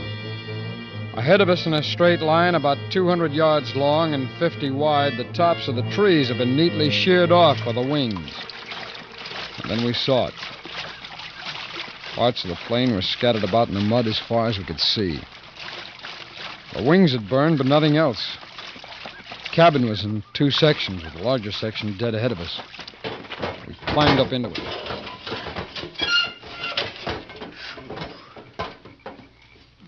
Joe, you ever been in a plane like this one? Once, Yeah, when? when I was trying to get out of the country. You know where they'd keep mail and stuff like that? I think so. I think it'll be up front, about where the pilot sits. Oh, maybe in here somewhere, huh? Yeah, I think so. Let's take a look anyway. Watch your head, Joe. All right. Boy, I haven't seen anything this bad since the Navy. You in the Navy? For you. Just for you. Well, they wouldn't take me. I got a bad knee. I tried to get in, but on account of this bad knee of mine, they just didn't Here it want is, me. Harry. Come on, let's get it out of here. Okay, here, now, come on, that's... Grab a hold of one of these here bags. Boy, this thing's... This... It's a helicopter. Come on. Oh, what about this mailbag? Get it later. Come on.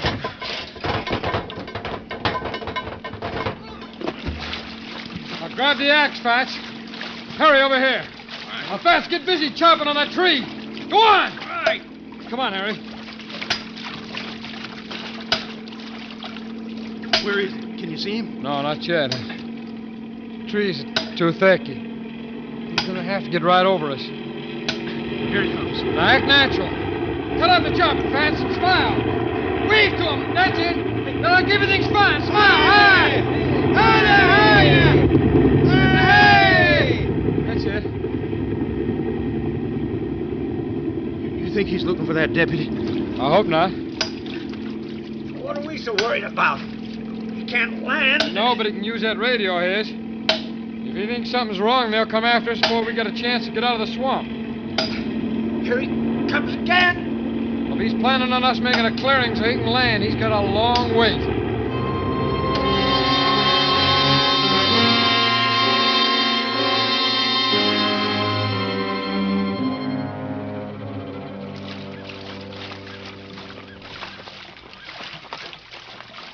How much out of that mailbag, Joe? 482. Not bad. Well, why don't we look in that other part? Maybe we'll find some more stuff. In a minute, Fats. Altogether, we got about 1,500. That'll get us to Cuba. From there, we can work our way down to South America. When do you think we'll get there, Harry? Couple of weeks, Fats. We can rent a boat in Lakeland. Friend of mine's got one. Now, that's providing we get across to Lakeland tonight. Yeah. How far is Lakeland from here?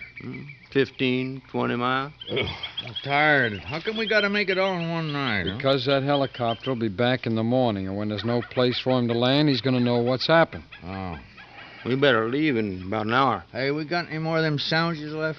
Nah, nothing. You're so hungry, Fats. Why don't you take a look in the galley? In the what? The galley. Oh, over there, in the tail section. The stewardess usually keeps the food back in there. Okay, I'll go take a look. Cigarette, Joe? No. Tailor-made? I don't want one, Harry. Okay. Oh, here, let me give you your You share. keep it. What? Keep it, I said. I don't want it. What's the matter with you? I don't know. I'm getting fed up with everything. Us, this place, Fats, you, everything. Nah, you'll feel better when we get on that boat to Cuba. Hey, you guys! Now what? Yeah? Come here, quick! What is it? Take a look in here. Look, there's a young kid. Look out, Harry. Let me see. This kid's alive. You crazy. How could he be? I don't know, but look at him. Nah, he's probably so messed up inside he won't live long. Well, you can't tell. Kids like this are strong. They take a lot, bounce back hard. What you reckon we should do about him? Nothing. Just walk away from him, huh? Just forget he's here? Well, what else can we do? Are you a doctor? Or am I? He don't look like he's hurt so bad he ain't bleeding. If we're going to get to Lakeland before morning, we can't fool around with him. Fats, take this rag outside. Dip it in some water, will you? So you put a cloth on his head. What are you, Joe? Some kind of healer? You got a magic Go on, cloth? Fats. Do it, huh? Come on, Harry. Help me straighten him out. Come on. Take it easy. Hand me that blanket behind you. Okay. Joe. I'm not leaving this kid, Harry. What? I told you how I felt about things before. I'm fed up. I would have gone, but not... Well, I can't now. But, Joe, you're the one that's been talking escape. You stood by while we killed the deputy. All right, Well, you Harry. watch. All right. Now, all of a sudden, you get religion. Why? This kid, that's why. This kid dies, he'd be just the same as if he were with barrels of that shotgun right in his face and pulled the trigger. Now, how do you figure that? Because if that helicopter had a place to land, he'd be in a hospital by now. That's how. Hey, guys! Sun's starting to go down. Give me that rag. Hey, maybe I can help Joe. Let me see his Get eyes. out of here, will you? Now go on, both of you. Get out.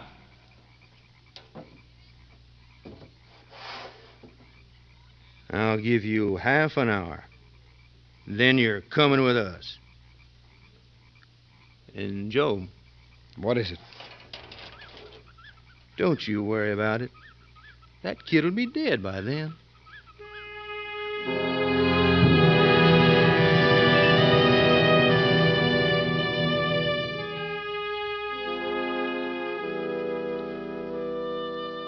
But the kid didn't die.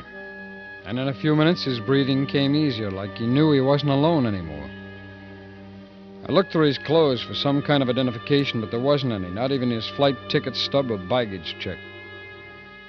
He'd been traveling with somebody. His father or mother or both. But he would live. Yeah, I'd get him to a hospital in time, and someday he'd know what I'd done for him. It was a nice dream, and then the half hour was up. Joe! I'm over here, Harry. You notice the sky? It's clouding up. Yeah, I noticed it's going to rain. We're leaving, Joe. Well, go ahead. You're coming with us. We can't let you stay, Joe. They'll be here in the morning. You'll tell them where we've gone. Now, you know me better than that, Harry. Sure.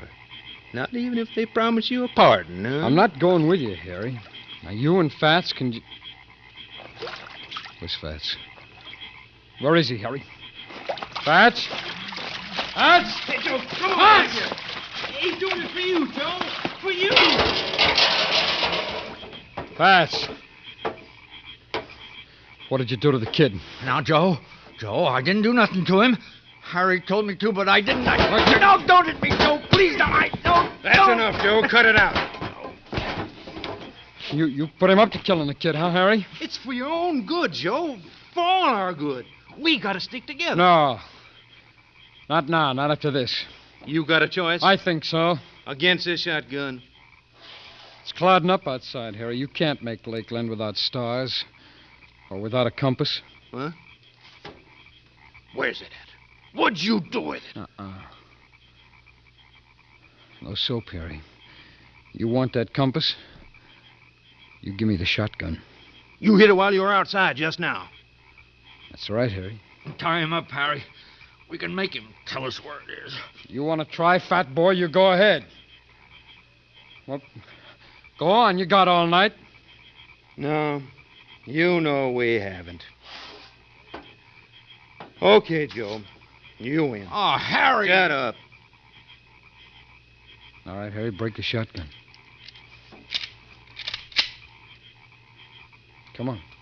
Give me the barrels, and I'll go get you the compass.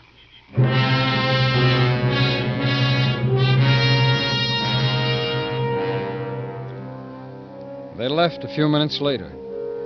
I didn't bother to wish him luck because I knew it wouldn't do any good. I put another blanket over the boy and went outside. It was just beginning to rain when I picked up the axe and started chopping away at one of the giant cypress trees. Might take all night. But tomorrow, that helicopter will have a place to land. And I heard it. Like a ghost coming in from the Gulf. Heading across the Everglades toward Miami. People in Lakeland would hear it about 6 minutes. Other people, too, clear across the state.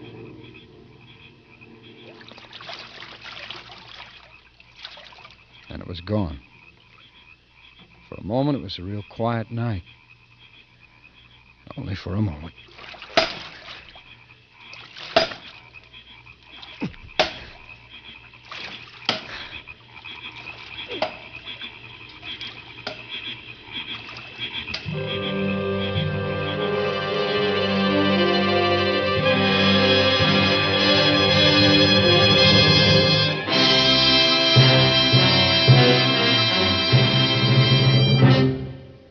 Suspense, in which Stacey Harris starred in tonight's presentation of Quiet Night. Listen again next week when we bring you another presentation of radio's outstanding theater of thrills, Suspense.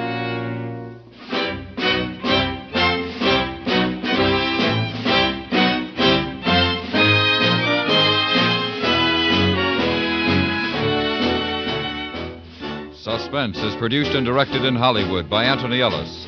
Tonight's script was written by Charles B. Smith. The music was composed by Lucien Morawek and conducted by Wilbur Hatch. Featured in the cast were Helen Klebe, Herb Butterfield, Charlotte Lawrence, Tony Barrett, William Forrester, Joseph Kearns, Joe Duval, and George Walsh. For dramatic excitement, don't miss the next explosive episode of the FBI in Peace and War, tomorrow night over most of these same stations. Stay tuned for 5 minutes of CBS News, to be followed on most of these stations by The Jack Carson Show.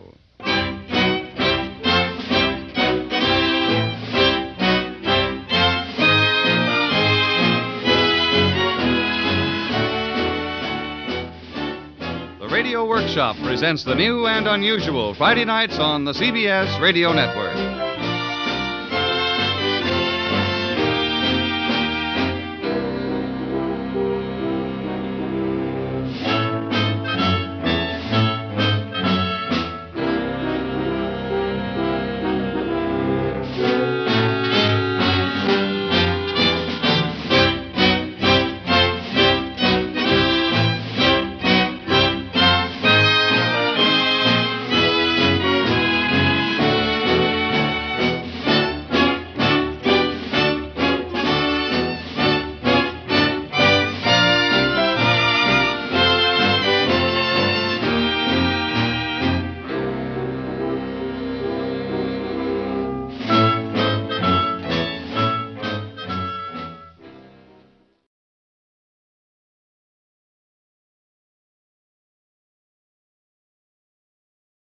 You are about to hear a story based on actual events. To protect the innocent, names and places have been changed.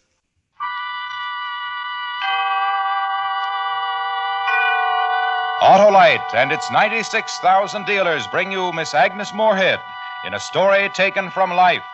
Tonight's presentation of Suspense.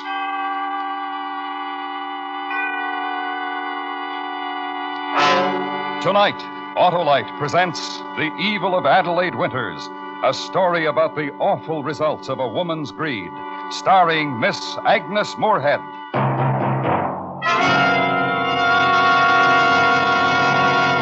Well, there's Stanley Smart, the brainy boss of our bustling baseball club. What's the matter, Stan? Battery trouble? Yeah, Hollow, I forgot to fill my battery with water, and it's dead as a cellar dweller's pennant chances. Well, why not farm it out in favor of an Autolite Stay Full battery? The battery that needs water only 3 times a year in normal car use. Lots on the ball, eh, Hollow? It sure has, Stan, because the famous Autolite Stay Full has over 3 times the liquid reserve of batteries without Stay Full features. And that advantage alone helps overcome one of the greatest causes of battery failure. Sounds like just what I need, Hollow. Why, Stan, the Autolite Stay Full is tops in dependable starting power and gives longer life, as proved by tests conducted according to accepted life cycle standards. Oh, lead me to it, Hollow. Just call Western Union by number and ask for Operator 25. She'll quickly and without obligation tell you the name and address of your nearest Autolite battery dealer, who handles the famous Autolite Stay Full. The battery that needs water only 3 times a year in normal car use. And remember, from bumper to tail light, you're always right with Autolite. And now, with The Evil of Adelaide Winters and the performance of Miss Agnes Moorehead, Autolite hopes once again to keep you in suspense. I am grateful for any chance to tell my story, to explain my position in the entire horrible affair. Since the doctors finally removed the bullet from the base of my skull, I'm able to speak. For over 6 years, my body has been paralyzed, and I have had to remain silent. But now I can speak. You weigh it. You weigh all the facts about whether I did Edward Porter more harm than good.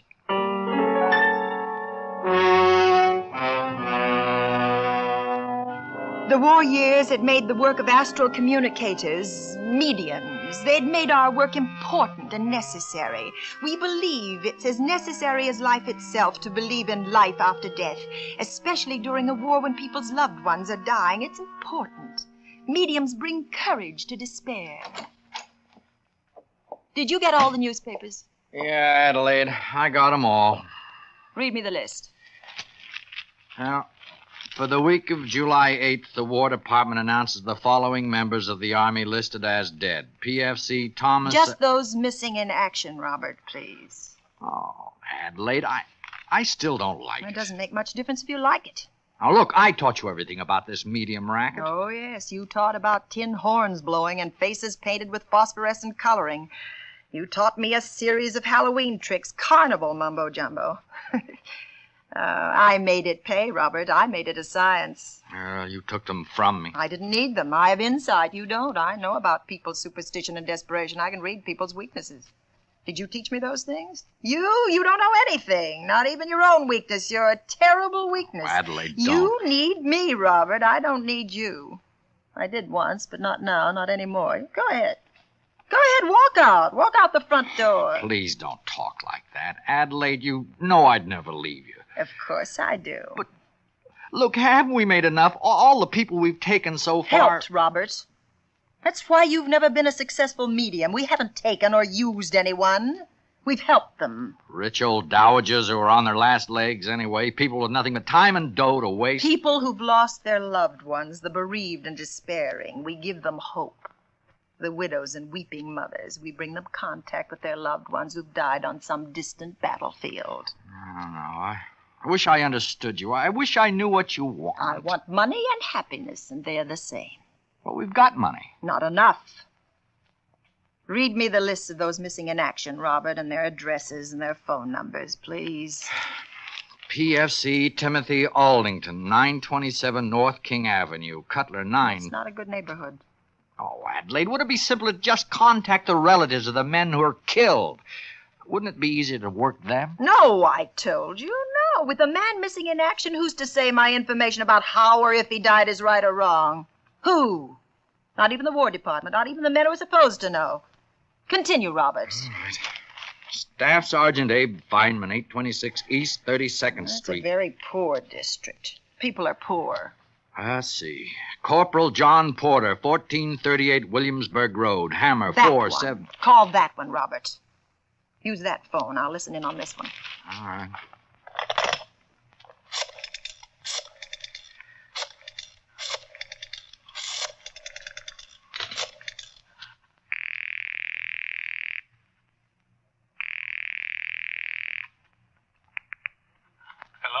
Is this Mr. Porter? Yes? Corporal John Porter's... Father. I'm his father. What is it? This is the War Department. You found him. I'd almost given up hope, but you found my son alive. Your son is dead, Mr. Porter.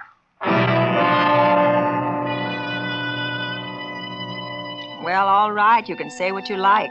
But mostly, and I've pieced the reports together, mostly missing in action means the worst kind of death in a war. Oh, officials argued with me. They say that missing in action only means missing. Yes, but for how long?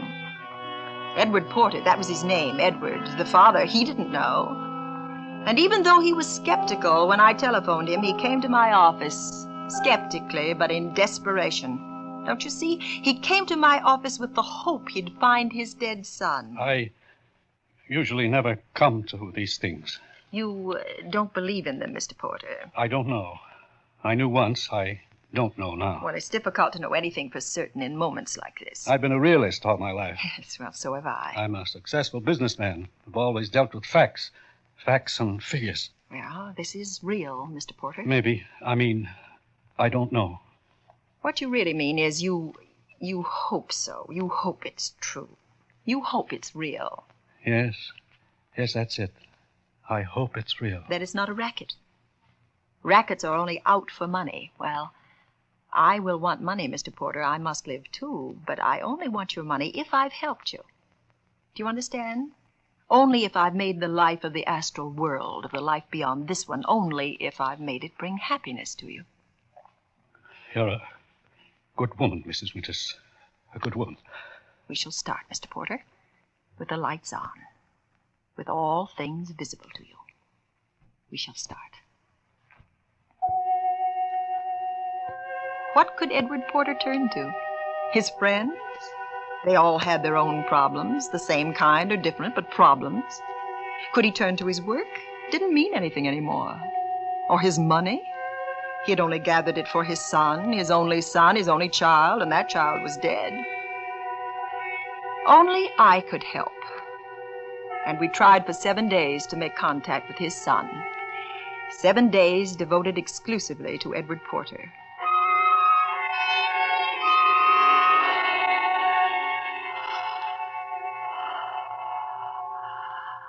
I hear the faint sounds of guns firing. Yes, it's very distant. Very distant. I can't quite... Yes, a face. I cannot see the face. A voice. Yes, there's a voice. It was terrible the way I died. Who is it? Is it John? John, is it you? A voice. You speak. We're friends. I was afraid of dying, but now it is beautiful. Dying is hard, but death is beautiful. Please, who? John. I am John. It is John, Father. Oh, thank heaven. Mother, I must leave. Do not lose me. No, John, stay. Please, stay. Do not lose me. Do not lose me. John. Dear son, my son. Mrs. Winters.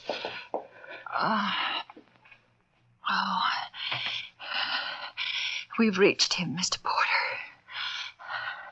We've reached your son. Thank you, Mrs. Winters. Thank you.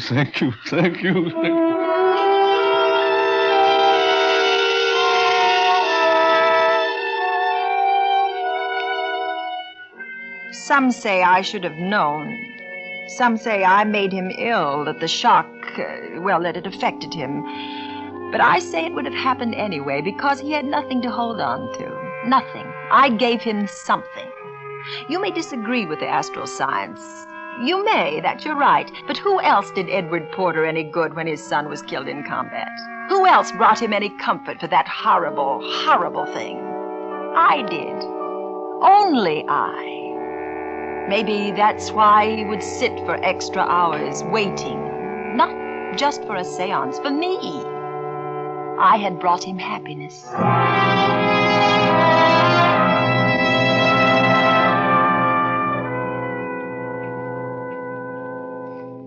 Mrs. Winters. Come in, Mr. Porter. Oh, I've helped so many people today. So many.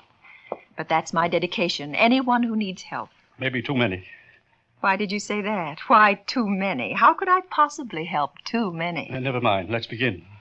You're acting unusual today, Mr. Porter. Is something wrong? I mean, is there a new problem I can help you with? I said begin. No talk. Begin. Oh, now, see here, Mr. Porter, I offer my services. I give freely of my services to help others, but after all, that doesn't give license to you or anyone else. Well, even you. I mean, considering the amount of sessions we've had.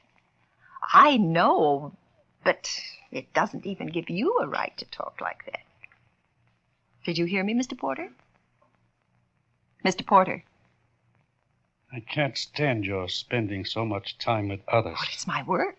Mrs. Winters, I want all your time. That's quite impossible and quite expensive. I can afford it. I must be with my son more. We'd be pestered all day long by other clients, Mr. Porter. They'd keep coming I here. know. I realize. And McBain, my assistant, he's always been with me. Bring him. Both of you. Live in my home. It's a huge house. Since my wife died years ago. But you know all that since she died. And yes, I know. Now, my son. I know. I need your help. You can bring my son to me. You must. You must. Well, I would be failing mankind if I didn't. I would be failing my duty. Of course, Edward. Of course.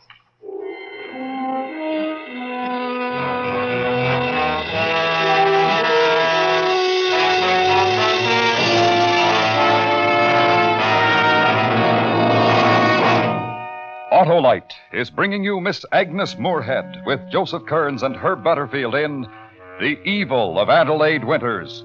Tonight's production in radio's outstanding theater of thrills, Suspense.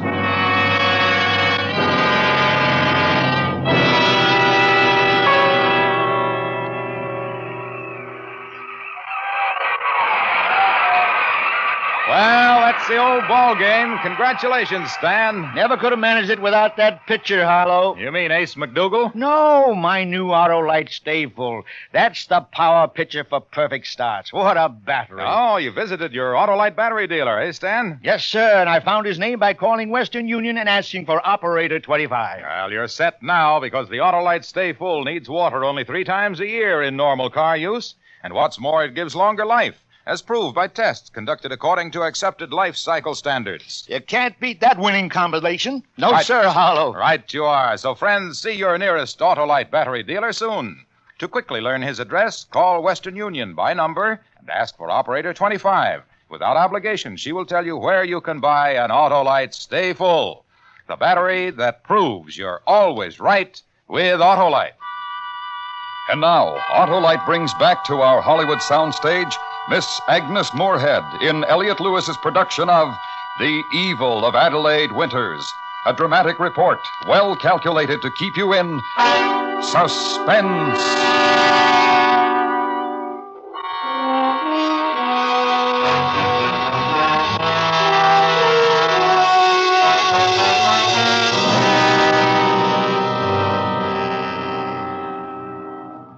Why should I think there was anything wrong in moving into Edward Porter's huge home? It was a beautiful new home for his son. But now his son was dead in the war, and I was bringing his son to him, making Edward Porter think the life his son had gone to was really a better life, a fuller life, a happier life. Maybe that should have been my warning. Maybe I should have known. But the money was so wonderful. The house was so beautiful. The money and house for a dead man's voice once a day. Only Robert McBain warned against it. I just picked up the mail. There's a letter for you. Me? A letter for me here? War Department. You opened it. You opened my mail. It's addressed to Porter, but it's for you. What was it? What did it say? Yeah, read it yourself. Seems the government doesn't like mediums posing as the War Department. Who could have told them about me? Well, they don't mention any names. But they say mediums have been contacting the parents of war casualties. I've done that. They must be me. Well, what difference does it make? We've taken Porter for enough. You shut up. I'm warning you, Adelaide. I can see it. You can't. I can see his eyes when you walk past him. It's time to lay off, to get out. Oh, no. Oh, no, Robert. You would like that. You'd like me to run, to leave all this. Well, I won't. Because I'm going to marry Edward Porter. Oh, you can't. You wouldn't. Adelaide, I've worked for you. I've loved you. I've hung around because I loved you. And you can still hang around, Robert. No, not now. Not now. I won't. Getting brave again, Robert? This is a comfortable life, just being a dead man's voice. Going to throw it over for love? I'm not marrying for love. Why should you throw all this away for love? Did he ask you to marry him? Speak up, Robert. I can't hear you. I said, did he ask you to marry him? No, but he will. Oh, you're awfully sure of yourself about everything. Of course he'll ask me. Because he must hold on to me. I'm the only person who can bring his son to him every day, like a clock, like a stopwatch, like a pistol shot. Something's wrong with him. I'm warning you. Yes, I can bring his son to him like a stopwatch, Robert.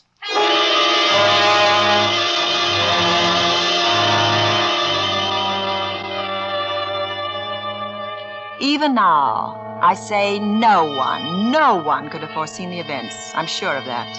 As sure as I am that no one would have acted any differently than I did. As little by little I became the most important thing, the only thing in Edward Porter's life. The only thing beside a voice he worshipped. Yes, worshipped. Could any woman refuse such adoration? Such love? John sounded happy, Adelaide. What? What, Edward? I said he sounded happy. Happier than I've ever heard him. Yes, they are happy in that other world. How wonderful to feel happy again. To feel hopeful. Yes, to share your life with someone, yes. To share it with you. Edward.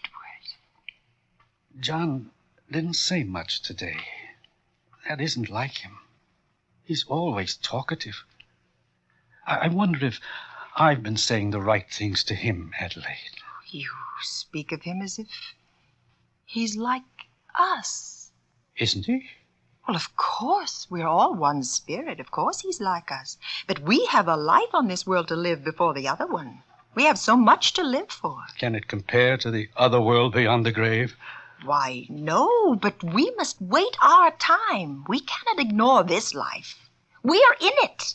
We must live as best we can. I don't know if I ever could without John.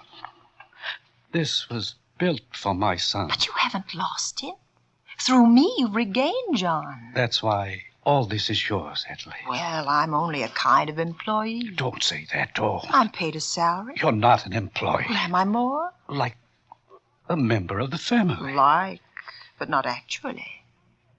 There's a great difference between like and actually. You're the family. You and John and I. You and I.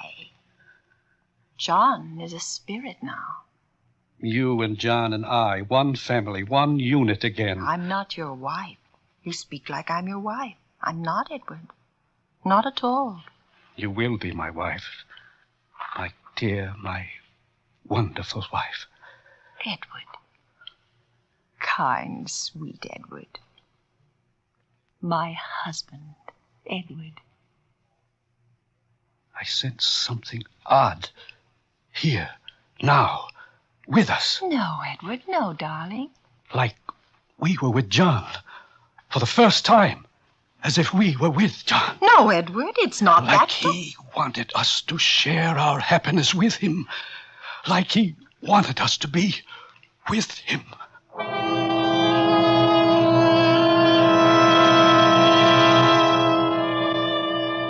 I was terrified. I'd never seen it before, a reaction like his. Well, once, a woman, she just disappeared one day.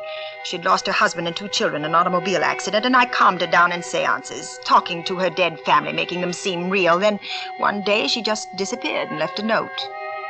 She said she was going to join them. He's sick. He's dangerous, Adelaide. You're trying to intimidate me. He doesn't know what's real or not. You're jealous again. I'm trying to tell you how dangerous it is. How dangerous, Robert? I don't know exactly. Will he turn me over to the police? Well, there's more. Something more. Will he demand his money back? The money he's paid me? Oh, I don't know. The money means nothing to him. He's losing his reason. His... What? What? How? Don't generalize. Be specific. If you're as smart as you say you are, you ought to run. Not until I have all of this. You can walk out that front door. Now, with me. I have to stay and get what I worked for. It's mine. You're scared. I won't leave. Not for anything. Not until I'm married to him. You're really frightened. You're just putting on an act. Nothing can make me leave. Nothing.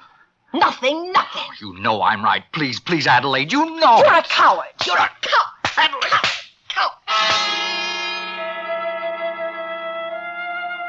I should have listened to Robert's warning. I should have. But how could I take the advice of a man I didn't respect? How?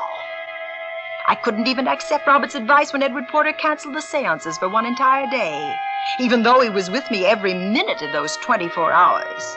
Even when he sat in a chair in my room while I slept, not speaking, just watching. Always watching. Even then, I couldn't admit Robert was right. I had to be right. I had always been right. Even though I barely slept, I was afraid to sleep, so terribly afraid. Even then, I couldn't admit Robert was right. That Edward Porter was past my control. Adelaide. Adelaide. I'm not asleep, Edward. I thought you were. I've been watching you for hours. And I've been watching you too, Edward. I couldn't sleep. So very strange. Have I?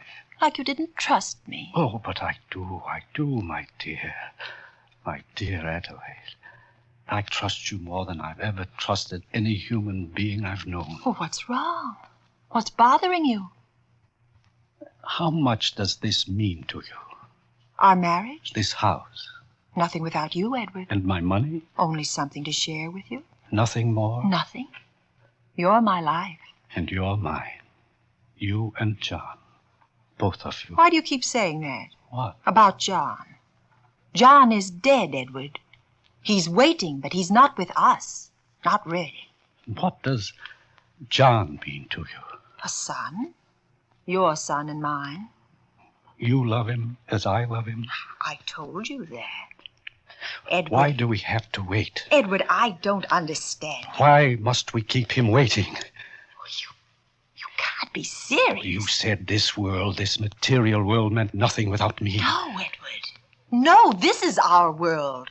This is the one we live in. What is there to wait for? This is a place of evil and sin and corruption. You said so. You've shown me that. Edward! Edward, that gun, put it away! You've shown me the beautiful world that lies beyond the veil. It was exaggerated. I mean, under strain and upset, things get distorted. We see what we want to. Don't you understand? It's not perfect beyond. It isn't. Don't say that. You taught me faith. Don't lose faith now. Don't be afraid of leaving this world. Well, it's the only world, the only one. There is no astral world beyond. None. It was a lie. I only wanted money and position. Oh, believe me, only money and position, and the rest was a lie. John's voice, a lie? John's voice. My own son's voice. I know his voice. In a crowd in eternity, I know his voice. I'll show you it was a lie. Robert McBain, he's in his room. Come on, come to his room, Edward. Come back here, Adelaide. It's a lie, Robert, and he'll tell you. There's no life beyond. He'll tell, Robert, tell him that Robert, where are you? Oh, no. Oh, no, the coward, he left. It was a lie. There's no life beyond. There's no life beyond. Don't be afraid. Stop, Edward. Stop. You're insane.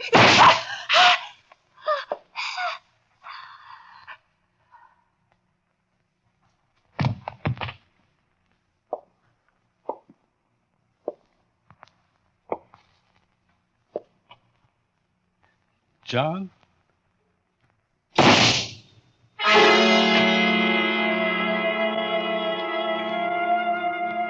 6 years it's been. Just lying here, not able to talk, to tell my side of it. But now it's out. Now you know. You judge. You judge whether I did harm.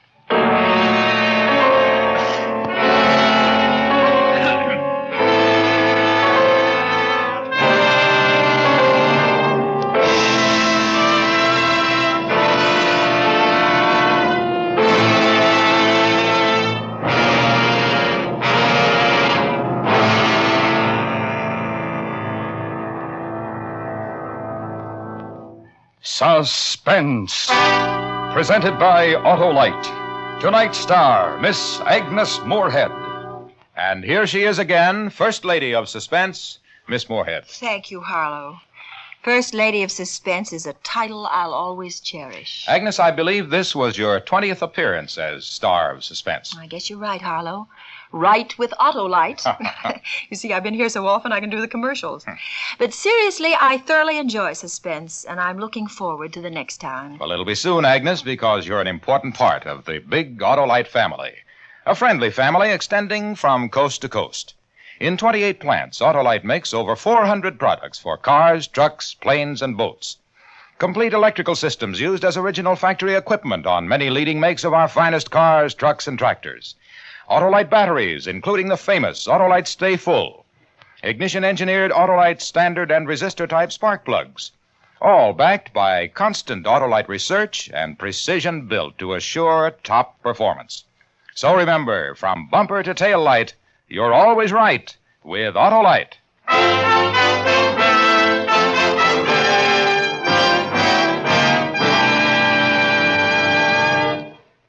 Next week on Suspense, our star will be Mr. Charles Lawton in another story based on actual events concerning a man historically famous as the most notorious poisoner who ever lived.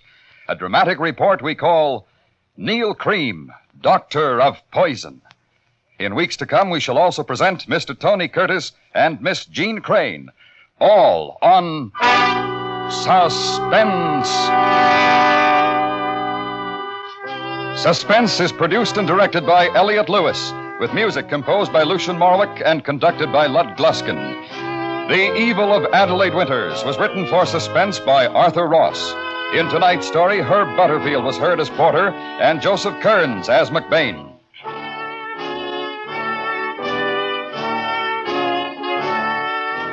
Agnes Moorehead may be seen in the fall tour of the first drama quartet presentation of the dream sequence of Man and Superman.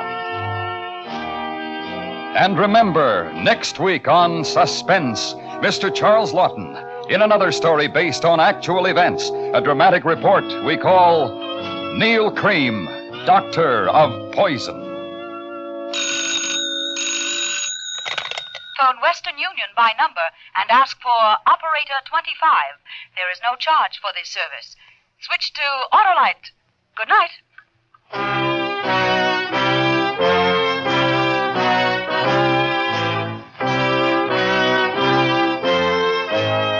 This is the CBS Radio Network.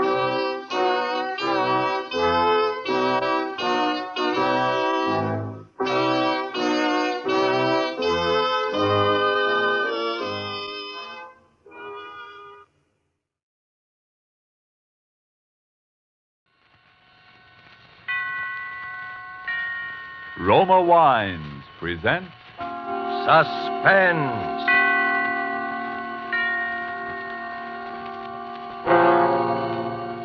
Roma Wines, made in California for enjoyment throughout the world. Salud! Your health, senor. Roma Wines toast the world. The wine for your table is Roma Wine, made in California for enjoyment throughout the world. This is the Man in Black, here for the Roma Wine Company of Fresno, California, to introduce this weekly half hour of Suspense. Tonight in Hollywood, Roma brings you the young American actor whose sensational rise to stardom has been unparalleled in recent seasons, Mr. Alan Ladd. The suspense play which stars Alan Ladd and which is produced and directed by William Spear is called the one-way ride to nowhere. So with this play, and with the performance of Mr. Ladd as an adventurous young man named Tom Dwyer, Roma Wines again hope to keep you in suspense.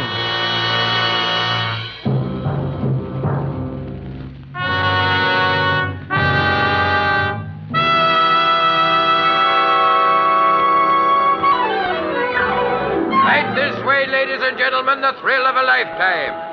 It's safe and sensational, and the price is only a dime. A dime, 10 cents for the fastest and the fanciest ride in Ocean City. It's not a roller coaster, ladies and gentlemen. It's an experience. We give you the breathtaking dip over Moonlight Bay. We give you the Tunnel of Love. And it's the longest and highest and the very finest scenic railway in the world. How many good looking? 2 tickets. 2 it is. Now, listen, Tom, is this really necessary? What's the matter with you? Come on, you scared? Well, I just don't like these things, that's all. I never have. Don't be silly. It's no worse than riding to a stick-up in a prowl car. Yeah? Well, I never liked that either. Go on, get in. Oh, no, not in the last seat. That is definitely out. Okay.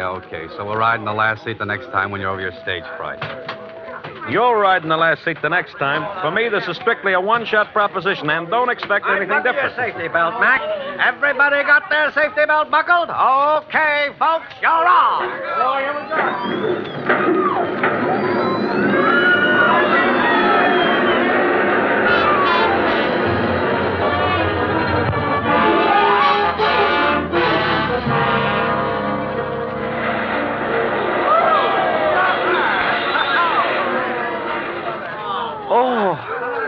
Hey, Tom, are we still alive? Well, can't you tell? All right, folks, who's going to ride again? What do you say, Benny? Want to try it again? Are you crazy? Come on.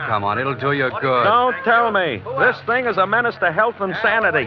What did I tell you? Look, there's a guy passed out back there. Come on, Yeah? snap out of it. Hey, come on, get up, mister.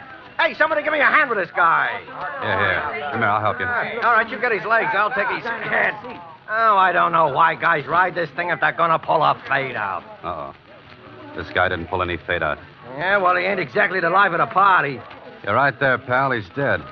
He's what? He's dead. Holy gee. Hey, well, I better call a boss. All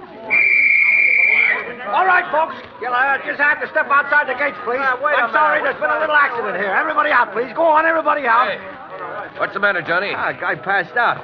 Man there says he's dead. Oh, Fred. Every season it's something. Please, folks, outside the gate, please. Yeah, go on. All right, stand back there. Stand back, everybody. What's the matter, Terry? That guy just died on us. Yeah? How come? I don't know. This man here looked him over. How do you know he's dead? You a doctor? No, officer, but it's not too hard to tell. Where is he? Back in the last seat. Come on, keep the mob outside, will you, Terry? Sure. Come on, break it up now, will you? Break it up. This the guy? Yeah. Looks like it must have been heart failure. It doesn't look to me like heart failure. Say, who are you? Dwyer's the name, Tom Dwyer. Yeah? Well, Hey, I never seen this dead guy. He never bought a ticket for me. That's right, he never had a ticket. You mean he rode for free? How could he? He rode for free, all right. Say, how come you know so much about this? Me? Oh, I'm just kind of nosy. Hey, you. Yeah? Do you remember seeing this man get on the car? How do I know? They get on, they get off. I just work here. Don't you remember that my friend and I were going to get in that last seat, and then we didn't? Hey, that's right. Hey, who's this? Ben Duffy's a friend of mine. Yeah? Yeah. Now, listen. My friend and I were the last ones to get in that car. We were going to take the last seat, and then we didn't. Then the car pulled out. And when it pulled out, that last seat was empty. Hey, that's right. That last seat was empty. This dead guy never even got on the car. Yeah. Now you're getting someplace. All right, Dick Tracy, I'm listening. A roller coaster car starts out from this platform all hunky-dory and rips around the tracks about 90 miles an hour. And when it gets back here, there's a dead guy on it that wasn't on it when it started. How do you think he got on there? Dropped out of the sky? Well, figure it out for yourself, pal. If he wasn't in the car when it started, then someplace along the line he was dumped on it. And guys who have been dumped are generally guys who have been murdered.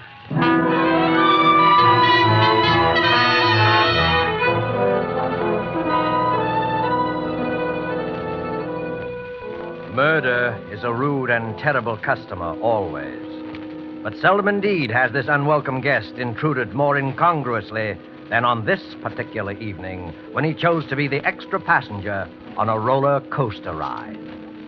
Alan Ladd is our star of suspense in Robert L. Richards' story, The one-way ride to nowhere.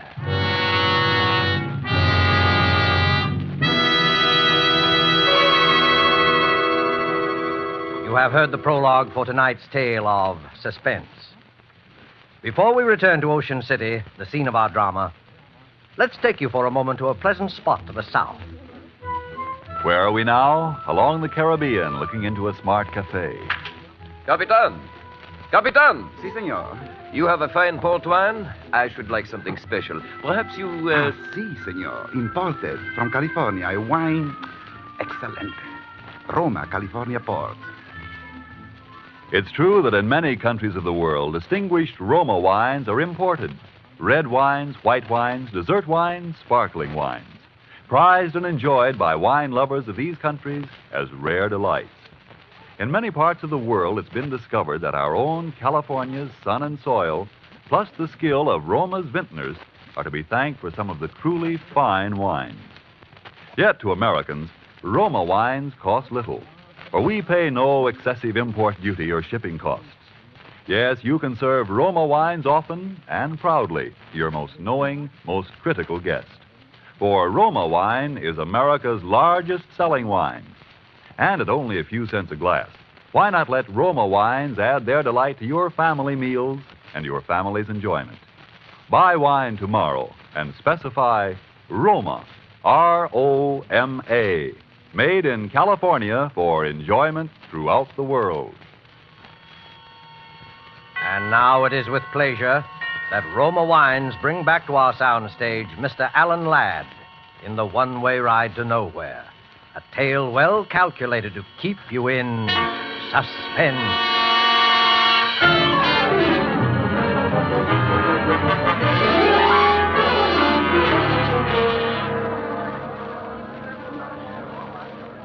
Hey, Tom, where you been? We're all supposed to be waiting in here for the chief of police. Didn't make any phone call, that's all. Anybody I know? Jefferson Hotel. Do you know him? Huh? Hey, what's this all about? Oh, about $400,000 and a lot of people's lives. Uh-oh. Here comes the chief now. All right, quiet, everybody. Chief Haynes wants to say something to you. A man died under peculiar circumstances on the Ocean City roller coaster tonight. And all of you here were either on the car in which the body was found or in the immediate vicinity, like on the platform. Now, cause of death has not yet been determined, but all of you might be needed as witnesses, so we want to know where to get a hold of you. Have all these people been identified and left locations where they can be reached? Yes, sir. Well, then that's all. You can go now. Chief Haynes. Well? I'd like to ask a couple of questions. Are these the two fellows you told me about, Johnson? Yes, sir. You're a pretty inquisitive young fellow, aren't you? Well, that's my business. By the way, Chief Haynes, haven't we met somewhere before? Not that I know of. What did you want to ask about? Well, for one thing, you said just now that the cause of death had not yet been determined. That's right. The man was blue in the face and apoplectic, but there were no marks of violence on the body. The coroner's working on it now. Maybe the coroner should look at the man's neck.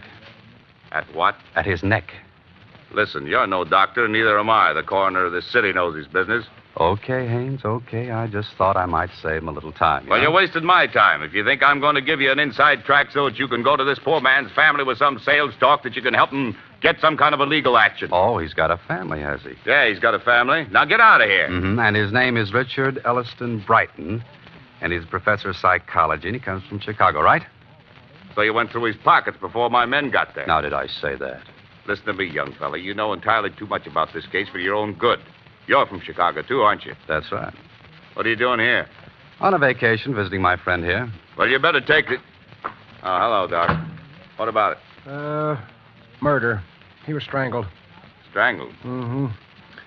When we got a good look at him, we found a thin red mark around his neck. He was strangled with something like picture wire. Now, isn't that a funny way for a middle-aged professor to be knocked off? Yeah, funny way for anybody to be knocked off. And isn't it a funny thing for a professor of psychology with a family and all to be way out here all alone, so far from home, hanging around an amusement park? No funnier than what you're doing, hanging around here. And that's quite a coincidence, by the way, Mr. Tom Dwyer of Chicago. Chicago's a big place, Chief Haynes. Lots of people live there. Say, Chief, what I think of it, here's the stuff we took out of his pockets. And nothing much, wallet and a few things, and... dropped something there. I got it. Hand that over, Dwyer. Well, well, well. A souvenir postcard. Sheila Kennedy, Ocean City. Hey, she's quite a cutie, too. I said hand it over. It's material evidence. Sure. Here you are. One of the local tent show girls, I take it? Know anything about her, Chief? Now, listen, Dwyer. I got enough on you already to hold you on suspicion. Take my advice and keep your nose out of this. Come on, Tom. This isn't doing you any good. Yeah, that's right, Ben. And anyway, we got a date with a lady.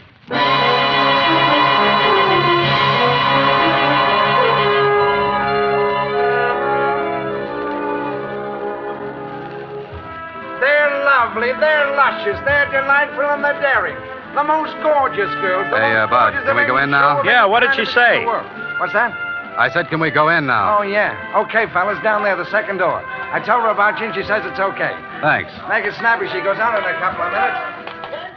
They're lovely, they're luscious. Room of her own.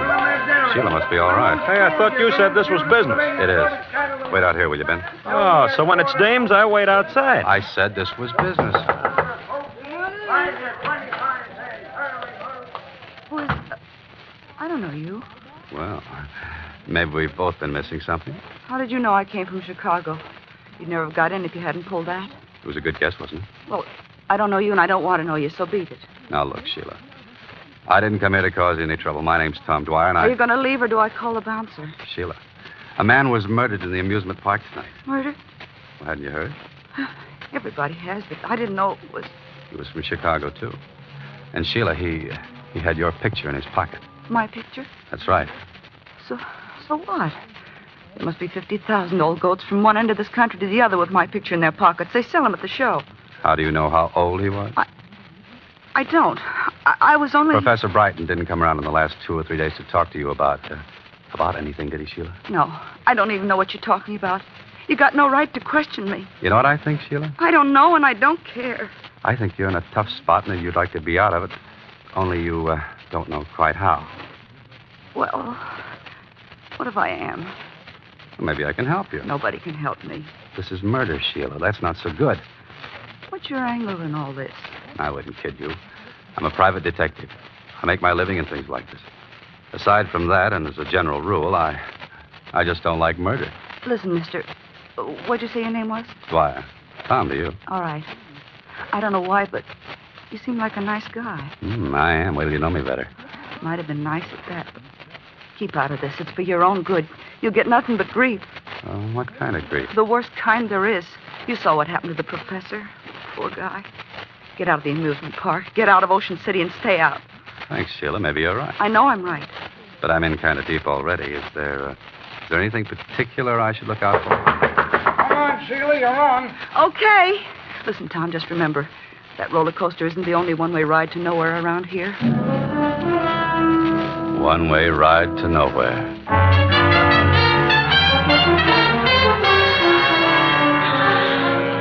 Hey, you're 10 for 25, dear. Now, who's next? 10 for 25. Yeah, what did she mean by that? It was a tip-off, Ben. Maybe. They're red hot, they're all hot. Get the red hot. Yeah. One-way ride to nowhere. That's what the professor got all right for free, but how? He was dumped on. I still say how. Well, that little problem doesn't bother me, but... The one and only, the bulletproof Hey, listen. automobile Huh? that took 3 men on a Did you hear that? one-way ride Yeah. to nowhere. Step One-way right in, ride ladies to and gentlemen. nowhere. Our Come on. show is about to begin. Hey, I think it's around there to the right. Yeah. Bulletproof automobile. Huh? Where? That tent show next to the roller coaster. Take it easy now. Okay, but I... Then you worry me sometimes. Did you know this thing was here? Well, it wasn't here last week. How am I supposed to know what you want? If you tell a guy something once in a while, it wouldn't... Suppose you never heard of Wires McGuire either. No? Skip it. The guy's going into his routine again. Ladies and gentlemen, step right up. Inside you will see the actual bulletproof automobile in which the famous Jarvis gang sped from the scene of the $400,000 Springfield mail robbery, the most daring holdup in modern times. Now, this is the very limousine in which they were pursued for 50 miles. 3 of them died. The 4th became a raving maniac on that last fatal one-way ride to nowhere. Step right in, ladies and gentlemen, and this show is about Benny. to begin. Benny, now I know I'm right. Is this what you came down here for? Not exactly, but there's been some funny talk lately about this mail robbery job in some funny place. I still don't get it. There were 4 guys in on that. 3 of them dead and the others in the bug house. That kind of closes the books, don't it? I gave you a little tip, Benny. They never found the money. Huh? And the insurance company's got a standing offer of a 10% reward. 40,000 Step bucks. right over, gents. The original bulletproof automobile. Okay, maybe we'll at that. How much? 2 bits, please. Yeah. Step right inside, gentlemen. Now the car that you see before you. You is the you don't have much business, do you? Hey, what are you, a couple of public accountants? No offense. It just seems too bad. It's a swell exhibit. You're telling me. These hicks down here, they don't appreciate nothing. It must be pretty hard judging what the public will go for. Yeah. I thought this murder automobile would be a sensation, something modern, you know. And my brother found the junkyard in Indiana. Cops must have sold it at auction or something. Look, would you really like to get rid of this heap? Like to? Don't worry, I already have. Yeah? Listen, brother, the minute I found out that I had a turkey, I went out and found me a sucker, but quick. Well, how did you find him? Well, I didn't exactly find him. He come by, you see. He's making some sort of a collection for some cops' museum. Capone's bulletproof car, Dillinger's artillery. You know, I got my price, though. Oh. Well, no, isn't that too bad, Benny? Oh, yeah, sure it is. What's too bad about it? Well, to tell you the truth, we're making sort of a collection ourselves for a big New York exhibitor. And Sure. I thought maybe we could do a little business. Oh, I'm sorry, mister. I just closed the deal tonight. If you'd only come around just a couple hours sooner, you... Well, do you suppose this man you sold the car to would be interested in selling at the right price? I don't know. It'd cost you plenty, though. Confidentially, he paid me $1,000, cash. Well, where could we find this guy? Well, he should be here any minute. He's going to pick up the papers and things. Hey, you want to come out and in back and wait from there? I was just going to knock off anyway. Well, thanks. I know, but he's got to You know, I had a hunch maybe I should have held on. How's a guy supposed to know in this crazy business? Here you are. Wow, quite a cozy little place you got here. That's all right. Sit down, make yourself at home. Hey, what's that? Huh? Oh, them roller coasters. The tunnel goes right under the floor here. It's enough to drive you nuts. Yeah, I can imagine. That door over there must open up right where the tunnel comes out, huh? Yeah, I guess it does at that. I never looked. It's all nailed up. Hey, there used to be another wing on this building in the old days, wasn't there? That was a door to it. It might have been. Yeah, I guess it was. Say, does this Mr. The guy I sold the car to, McGuire. McGuire. Yeah. Oh, does he have sort of a business manager with him or anybody like that? Well, he's had a couple of guys with him once in a while. I really didn't pay no attention. I suppose he's been hanging around here fairly steady the last few days, huh? In and out, you know. He ought to be here any minute. Oh, here he is now. What's the matter? Yet I don't. Hello, Mr. McGuire. We was just talking about you. Yeah? Who was? Me and these two gentlemen. They wanted to see you about... Was this the guy that came to see you, Sheila? I don't know. Sure I am, Sheila. Come on, tell him. Well, I guess that's him. Okay. You can run along to the hotel, honey. Ed, listen, please Do don't. like I tell you. Harry, you stay here with me. Okay, Ed. I got all your papers and things, Mr. McGuire. Everything's here in this envelope. Thanks. And what you two fellas want to see me about? Just a little business proposition. My name's Tom Dwyer, and this is Ben Duffy. Hiya, Mr. Ed McGuire. McGuire. Pleased to meet you. You can beat it now, Ferrera. We'll take care of everything. Okay. Well, so long. So long. Watch the door, Harry. Now, what's your proposition? Well, I understand you bought Ferrara's car. That's right. You interested in used cars? Some used car. How interested? Enough to make an offer. Your friend here in on the deal? No, he just came along for the ride. Well, I got a partner. Well, where do we find him? We don't. He'd have to come here. And we'd have to send somebody after him. Somebody like your friend. Okay. Now, listen, Tom, I don't... What's his name, and how does my friend find him? Name is Johnson. George Johnson. He's at 2854 Drexel Boulevard. Just tell him I sent you. Tom, I don't think I ought to leave. Take it easy, then. And while you're out, I wish you'd do something for me. First. What? Pick up my mail. It won't be out of your way. Your mail? Yeah, that's right. Do that first. I'm expecting a very important special delivery, and I want you to stop by the Jefferson Hotel, where I'm staying. And ask for a bellhop named Ted Martin. He takes care of all my stuff. The Jefferson? That's right. And be sure to see Ted Martin. He's the only one who can help you, so ask the clerk for him and hurry back, please. Ted Martin and Jefferson. Well, okay. You want me to go, Ed? No, you stay here. And now that he's out of the way, what do you know? Enough? You're a pretty bright boy, aren't you? You gonna talk? Why not? I know, for instance, why he bought that car. I think he knows too much. Let me handle this. Keep talking, bright boy. Well, after that Springfield nail job, nobody ever found the money. $400,000 is a lot of lettuce. And you think it's still somewhere in that car. Did you figure it out all by yourself, or did you get a tip when you were in the federal pen, along with Duke Jarvis? You know any more cute answers, bright boy? Sure. I come from Chicago. I know that around there you got a nickname, and they call you Wires. I told you knew too much. Mm-hmm. On account, you got a reputation for being very handy at disposing of troublesome guys with a length of picture wire twisted around the neck. Have you any idea what you've just talked yourself in for, bright boy? I know what I'll talk you in for if you don't play ball. Well, now, what do you think of that? I think we're wasting time. Listen, McGuire. I not only know how you killed Professor Brighton, I know why. Sure you do, bright boy. Sure you do. You think I'm kidding, huh? Professor Brighton was a psychiatrist. They used to call him into the federal pen to examine guys who were wacky. They called him in to examine Duke Jarvis. Duke was the last of the Jarvis gang. The rest were all killed in the holdup. He was wacky, all right.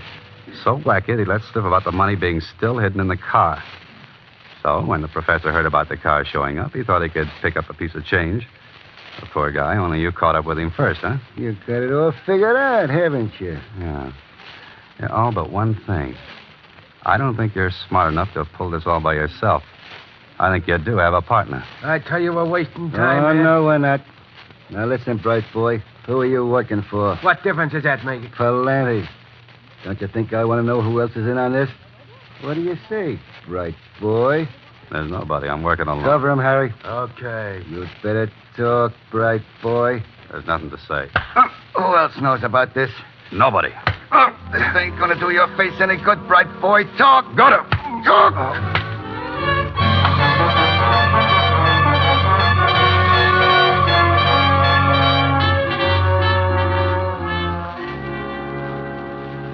Watch him, Harry. I think he's coming out of it again. Yeah, this ain't getting us no place. Suppose his pal comes back. He'll never come back. By the time he finds out there ain't no such guy as George Johnson.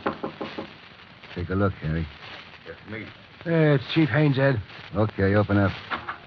Hey, I thought I told you. How did he get here? He walked in. He knows plenty. How much? The works. We've been trying to sweat out of him who he's working for. Haynes. I know where I've seen you before. Your picture. You were a guard at the federal pen when Jarvis and McGuire were there. That's how you heard about the money. When McGuire came down here, he had to play ball because you were chief of police here. He's got to go, McGuire. Sure, I know. So we give him the business and dump him out of the side store there into the roller coaster like we did the prop. Are you crazy? You can't get away with two jobs like that the same night. So what do we do? Anything. Dump him in the bay. Make it look like an accident. Anything. Hey, there's an idea. And don't try to get fancy about it this time. But you just gave me quite an idea, Haynes. Quite a good idea.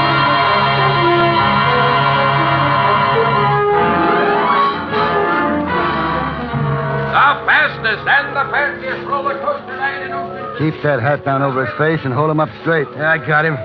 What seat do we want? What's the difference? Car's almost empty anyway. Get him in. Take the middle one. All right. Buckle your safety belts. Keep that belt loose. Okay, everybody, you're off. Here we go.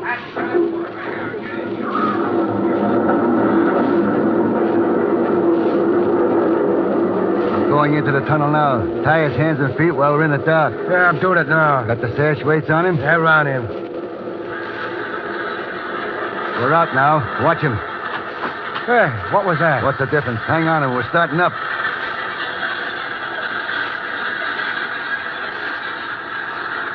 We're coming to the top. You know what to do, Harry? Yeah. When you hit the bottom of the dip over the bay. Okay. I'll yell, and we both heave together. He'll go down into that bay and sink like a... Okay, McGuire, put up your hands, both of you. Put them up.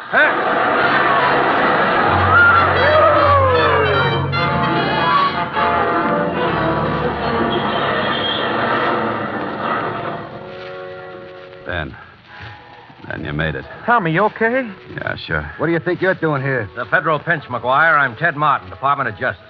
Staying at the Jefferson Hotel. Get it, McGuire? Hey, Tom, you ought to get to a dock. No, I gotta get down to the police. Hey, Ted.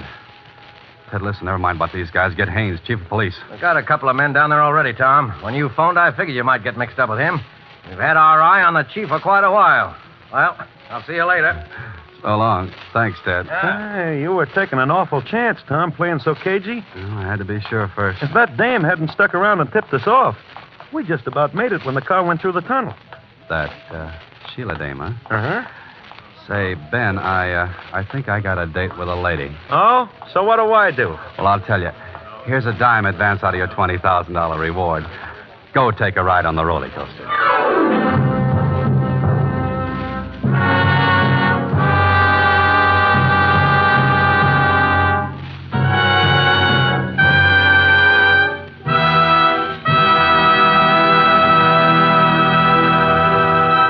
And so closes The One-Way Ride to Nowhere, starring Alan Ladd.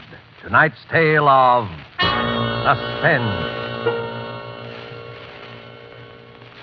In just a moment, we'll hear again from Mr. Ladd. First, though, may I pass along this thought.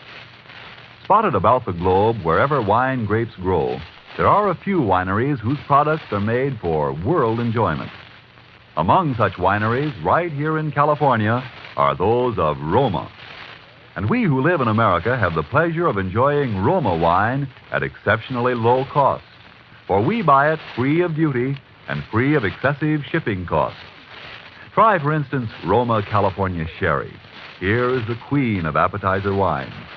And not only that, a wine so delicious, it is suitable to serve at any time, cool or chilled.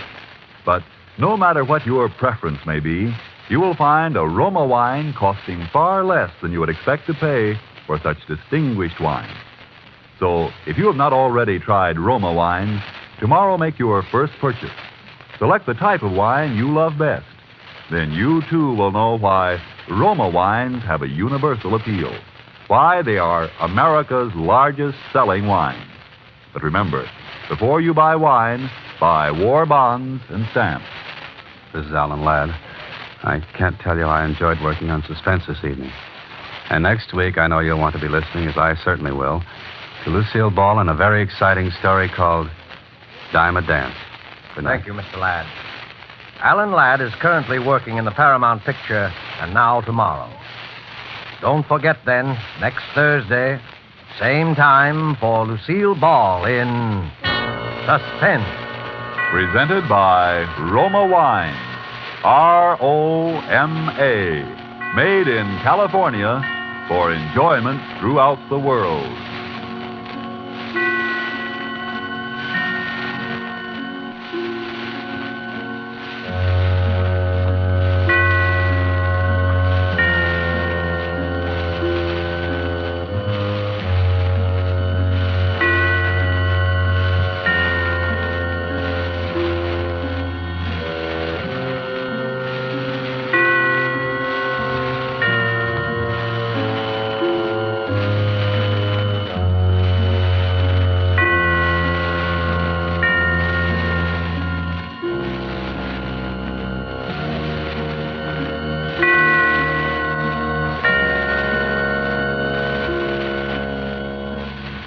This is the Columbia Broadcasting System.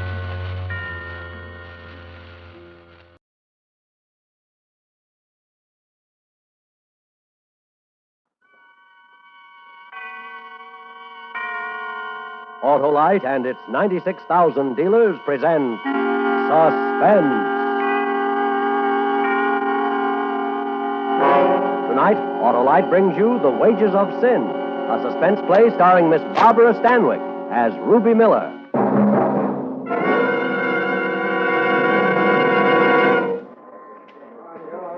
You know her, Doric? Yeah, Ruby Miller. Pretty good picture of her. Well, this is her apartment. She's had it for 2 months. What was he doing here? Don't know. He was dead when we got here. Shot within the hour. Hello, Captain. We've been working hard. Hello, Frank. Who is he? Driver's license says his name's David Madlock, age 42, this city. It is Madlock. Hard to recognize him with that kind of shooting. Keep going, Frank. Desk clerk Frank DeMarco saw Madlock come through lobby about 9 o'clock, alone. He got it here a few minutes later. What was Madlock doing here? Don't know. DeMarco and the day clerk say they never saw him in building before. Mm-hmm. Who reported it? Janitor. Heard the shots. Called downtown, saw nothing.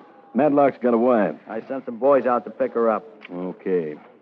Doc tells me this is Ruby Miller's apartment. That's right. She rented it 2 months ago. Haven't located her yet. Now, the tabloids are going to make this look juicy. David Madlock slain in Beauty's apartment. If I know those tabloids we got in this town, that'll be tame. All right, let's find her and get her story. I want an all-points bulletin out for Ruby Miller right away. She finally got herself messed up in something too big to handle. In just a moment, Miss Barbara Stanwyck in the first act of The Wages of Sin.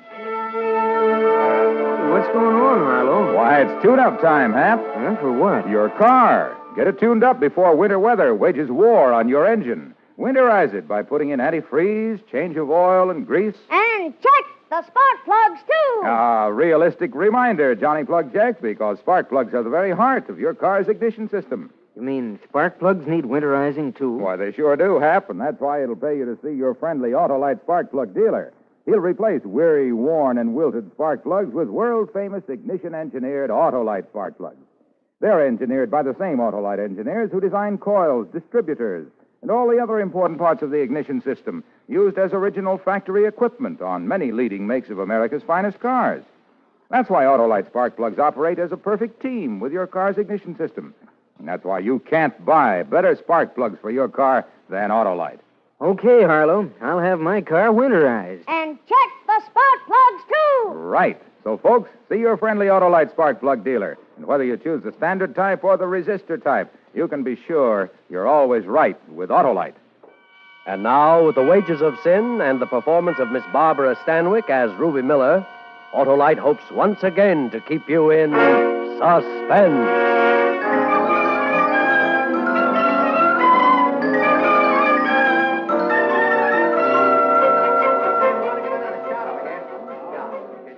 I don't care who you are. Nobody gets in. This is my apartment, Pinhead. Hey, what's going on out here, Sergeant? Who's this? Who are you? Say, what's the idea of all these cops? You holding crime school in my apartment or something? You're Ruby Miller? Yeah, that's right. Come on in. Nice of you. I was just starting out to look for you. What's going on around here, anyhow? I leave for a couple of hours and... Yeah. My rug! His name is Frank Madlock. Interested? What'd he bleed all over my rug for? Come on, sister. The captain wants to see you. Well, I want to see him. What kind of a police force do we have in this town? A lady can't go out for a drink without coming home to find... Get your hands off me. Inside. When I finish my judo course, I'm going to look you up. Hello, Ruby. Oh. Huh. I draw all the dreamy ones. I might have known it'd be you, Captain Salvador. That's all, Frank. Yeah, that's all, Frank. Tell me about yourself, Ruby. You losing your hair? It's falling out worrying about you. The last time was 47. No visible means of support. I didn't know we were going to talk about old times, or I'd have cracked a bottle. We aren't. Going to talk about that guy lying in there in front of your fireplace. Well? They tell me his name is David Madlock. You know that's his name. What's he doing in How there? should I know? I never saw him my whole life. How long have you been seeing him? What did you fight about? Ruby, you've had 4 arrests and 1 conviction in your time. You know we always get the answers. Captain Doric Salvador, Copperoo. Ha. Been in the drugstore since 8:30. 15 people saw me drinking my malted milk while Junior in there must have been getting his brains blown out. Do they all have names? Every one of them. It was a bowling team on their way home. The Loafers. You're telling me that corpse is a man you never saw before in your life? That's exactly what I am telling you. Your crew will find that out by poking into everything and everybody in town. They'll also find my alibi's good and that your guesses are bad. If Madlock, or whatever his name is, staggers into my apartment while I'm out and somebody bumps him off, that's not my fault. And you nor any other single-headed cop is going to write it any different. All right, Ruby. Let's go downtown.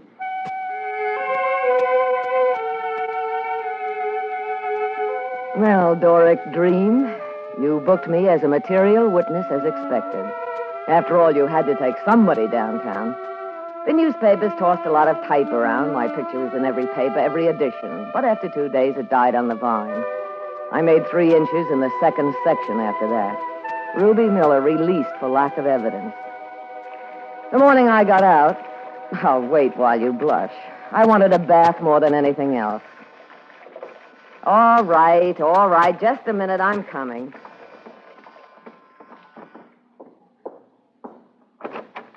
Hello, Ruby. I missed you before you left the station. I'm tired of looking at cops, Captain. This will only take a minute. I'll time you myself. Thanks. I just been out talking to Marie Madlock, Dave Madlock's widow. The way things happened, she still thinks that you and her husband were real pals on the side. She hates the memory of him now. Don't you ever give up. I don't like to see a nice woman like Mrs. Madlock running around believing something that isn't true. My boys peeked under every rock in town before you were sprung, Ruby. They came up with two things that got you out.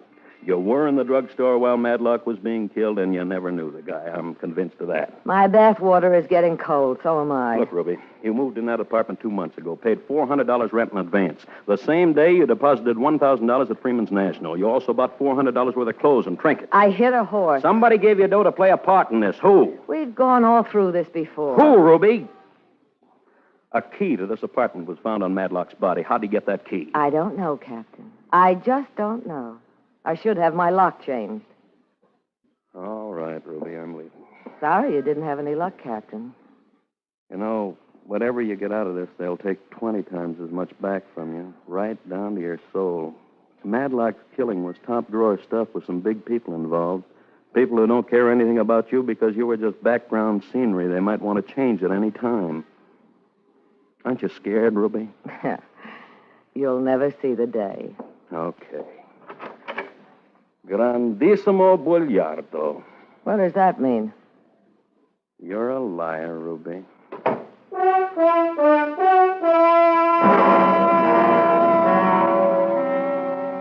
Where did you get off thinking I was scared? What was there to be scared about? I held 3 aces in the deck, and that was enough, at least to make a starting bid. When I looked out my window that night and saw 2 men in overcoats standing across the street from the apartment, I felt extra brave. I wasn't worried one bit. Hello? Ruby Miller, Yes. what are you still doing in town? I'm waiting for a phone call, but it's not from you. You're asking for a doll. I'll be over. Well, say hello to the 2 cops standing in front of my apartment house. Salvador's got them on me 24 hours a day. Play it smart, doll. Get out of town while you got legs to walk on. Listen, you thick-lipped creep. I want to talk to him, the big man, right away. And if I don't, I'll talk to the cops. I just said how you better act, doll.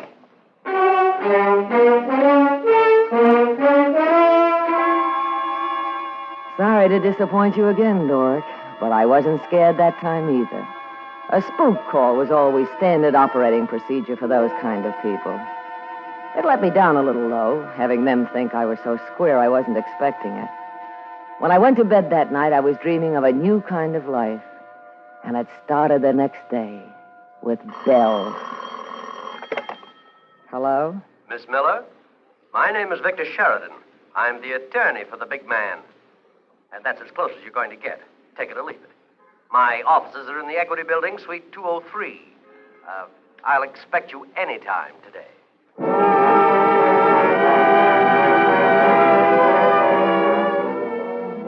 That was the music I was waiting for, Doric. I'll expect you anytime. And I made any time an hour later. Salvador's 2 shadows followed me when I left my apartment and went downtown. So I wasn't worried that anybody might interrupt my conversation with Sheridan and Carter, attorneys at law. Call me Sheridan. Sure. My client asked me to speak to you. Speak up. All right. My client has been disturbed by your attitude. Good for him. He wonders why you haven't fulfilled your part of the bargain. After all, you've been well paid. You call that money? A man I never saw before in my life came to me a couple of months ago and made the deal. $1,500. 2 months' rent on a nice apartment, and on a certain night I was to blow town, never come back. You should have done it. I saw a setup a mile off. How dumb do you think I am? That is not the question, Miss Miller. How dumb do you think we are? Dumb enough to know he needed a place to do a killing and someone with a rep like mine to throw the cops off. I know who he is, where he is, how he did it, and why he did it. Tell the client I want a payoff to keep quiet. Lots of payoff. Or I can tell a whole lot of cops something that will keep them absolutely spellbound. I see. Well? Will this be enough to start with, Miss Miller? $1,000? Look, Sonny, this is the major leagues. I want 10 to start with. I haven't had much money in the office. You can get it. There's a bank downstairs. You're playing a very dangerous game, Miss Miller. I've got built-in police protection at all times. All you have to worry about is coming through. That protection may not last forever. Let me worry about that. Miss Miller, it's not up to me to decide the outcome of this affair, but somewhere, someplace, sometime, you'll be alone on a dark street. And I wouldn't want to say what might happen to you. Well, don't you worry, Buster. I'm going to be burning money to keep all those dark streets bright. Now call the bank.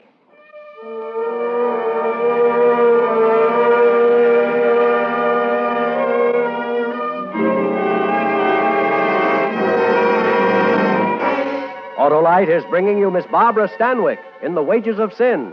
Tonight's production in radio's outstanding theater of thrills, Suspense.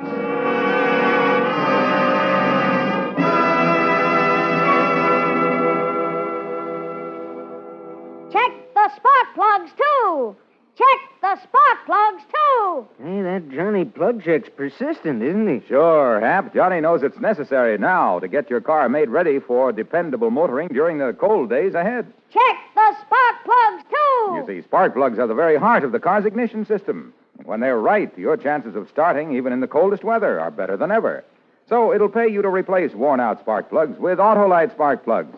The spark plugs that are world famous for quality and dependability. Autolite spark plugs? Nothing finer, Hap. And when you replace worn-out spark plugs with ignition-engineered Autolite spark plugs, you get smoother performance, quick starts, and gas savings. You've sold me, Harlow. Well, folks, see your friendly Autolite spark plug dealer and have him replace worn-out spark plugs with world-famous ignition-engineered Autolite spark plugs. And whether you choose the resistor type or the standard type, you can be sure money can't buy better spark plugs. You're always right with Autolite. And now, Autolite brings back to our Hollywood soundstage Miss Barbara Stanwyck in Elliot Lewis's production of The Wages of Sin, a tale well calculated to keep you in suspense.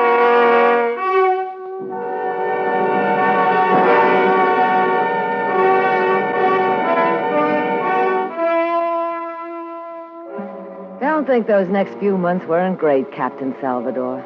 They were the last days of Pompeii with Christmas and a Polish wedding thrown in.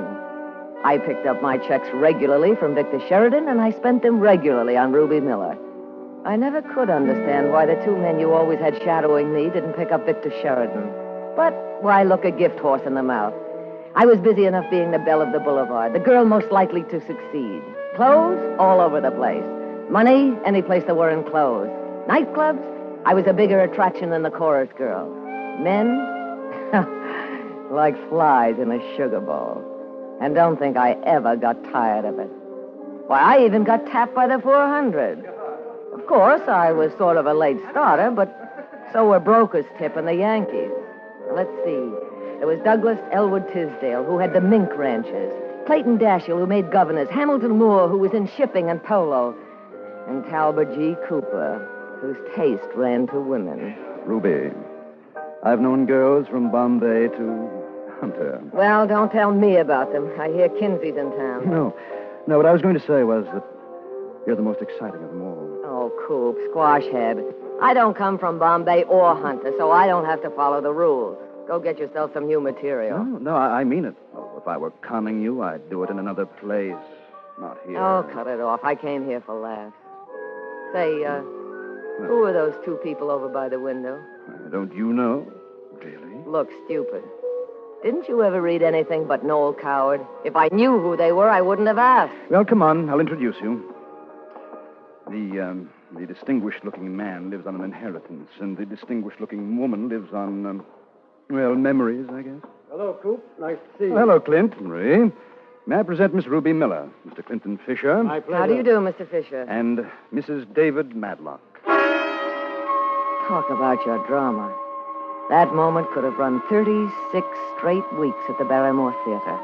As you know, Captain, it was my first performance at trying to carry on idle chit-chat with the widow of a man found dead in my apartment. Must have been her first, too, because she excused herself and walked quickly away. The guy who staged the scene, Cooper the Coward, also took a powder. By natural selection, I guess we're left alone, Miss Miller. What's she complaining about? I wasn't found dead in his apartment. Well, you couldn't exactly expect her to carry on tea-time conversation with you. Look, is she a friend of yours? I know her. Well, tell her the next husband she gets, keep him home. That means keeping him happy, if she isn't too chilled to find time. Now, if you'll excuse me, Mr. Fisher, I'll go have a drink. Allow me to join you, Miss Miller. Why? Frankly, I like you.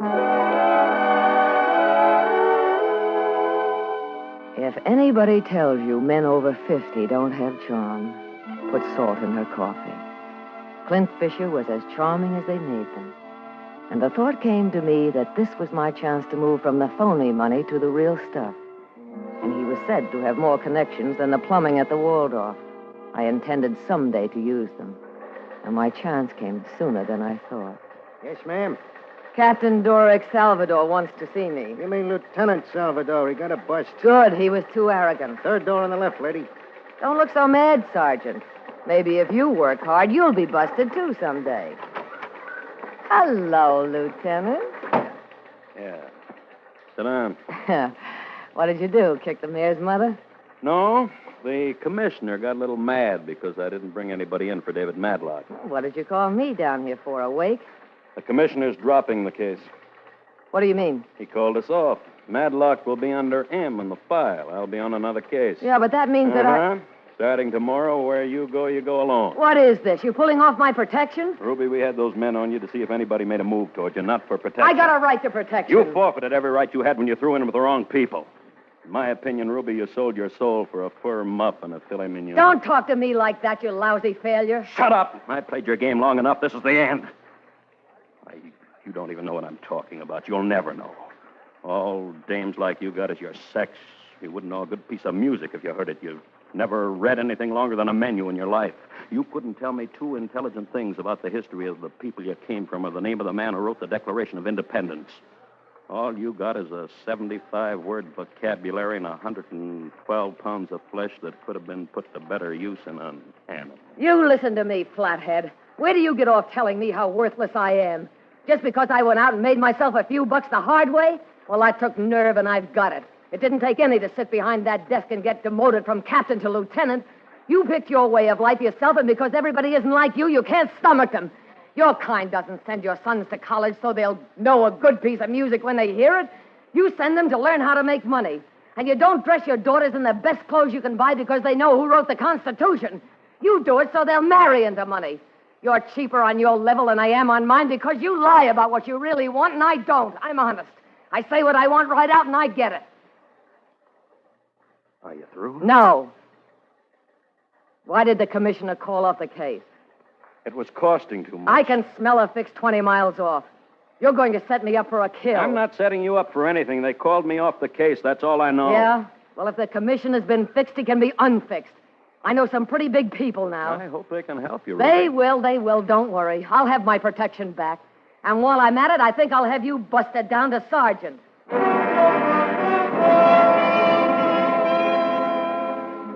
And I couldn't wait to do it to you. Clint Fisher was my boy. By then, I had him wrapped around my little finger. He knew the skeleton in everybody's closet, and I was going to make him rattle a few. I pulled out all the stops, and he had my hero printed all over him when he said he'd see what he could do. You cops who thought you had a corner on everything, fracture me. I slipped on a negligee and cracked a bottle of champagne. And while I waited for my team to go into action... Hello? Clint Fisher, Ruby. Oh, Clint, darling. Oh, it's so nice to hear your voice. And it's nice to hear yours, Ruby. Are you all right? Oh, yes, of course. Don't worry about me. Well, Ruby... Everything's going to be fixed, Clint? Not exactly. That's why I called you. I've tried everybody in town, and I hate to say this, but there's nothing I can do for you. Absolutely nothing. Clint, you don't mean that. I'm afraid, honey, you're on your own.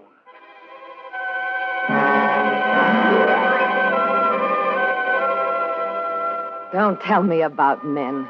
I know more ways they can be cheap and lying, two-faced and vicious than you can count in a year. But Clint Fisher wasn't the only man in the world who could fix things. So I tried the rest of them, up and down the social register and through the moneymen and tycoons, and every one of them chickened out, every one of them. No, Ruby. Sorry, Ruby. Try someone else, Ruby. That's all I got. Don't tell me about men. Then I began to get scared. Scared right down through the little veins. I locked the door and pulled the shades and told the desk to let no one visit me. And I sat there all night, I didn't dare sleep. And half the next day, I was scared. But then I remembered. I still had an ace to play. Sheridan. Yes. Yes, Ruby. Well, what's the matter with you? Nothing. I came to make a deal. A deal, do you hear me? Too late. I won't spill. I'll never say a word, not a single word to anyone. I'll even get out of town. What are you laughing about? You. Trying to make a deal. I got the greatest deal in the world, the greatest. You never heard anything like this. Listen. I don't even know who the client is. I don't know. I never knew, never.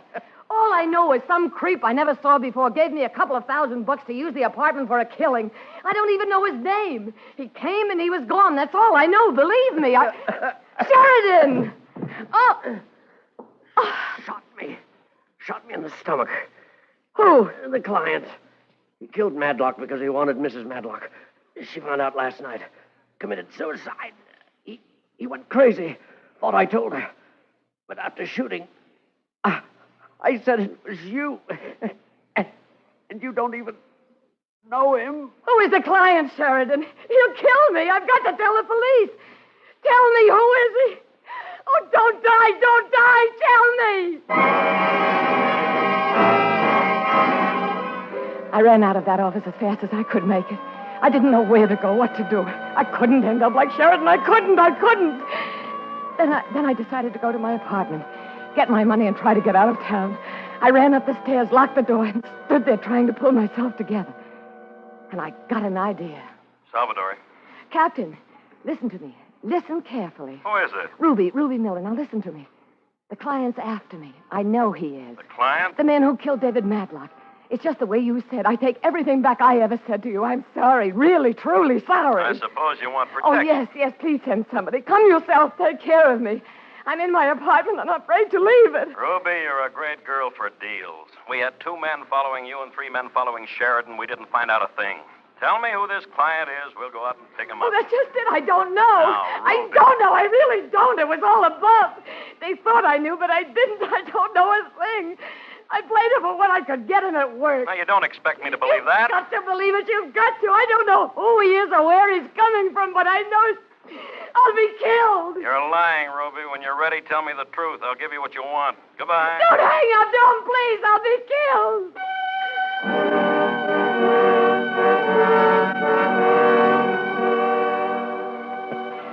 I tried to get you back, but they said you'd left the office.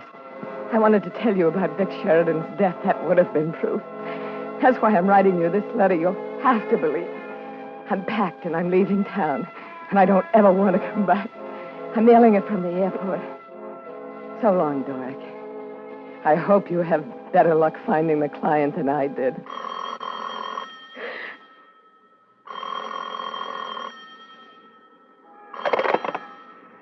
Hello? Are you all right? This is Salvatore. Oh, yes. We just found Vic Sheridan. I'm sorry, Ruby. Sometimes my personal opinion of people gets in the way of my badge. We'll be over there in a couple of minutes. Oh, thank you.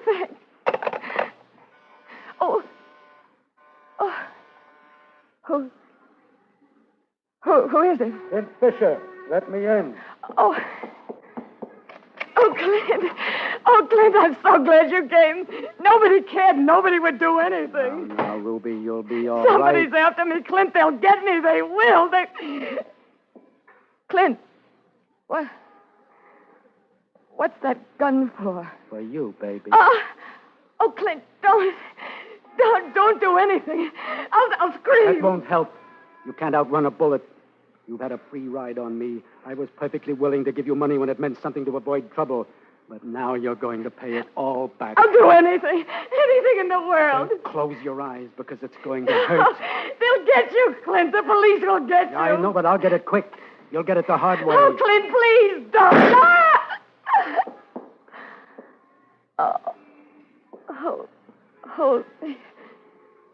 Hold me up.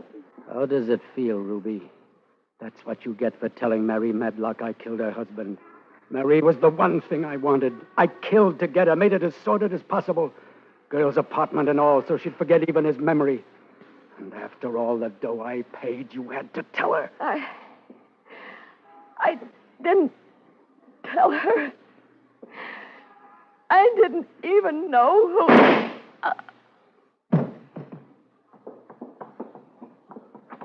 All right, you stand where you are, with your hands in the air. Come and get me!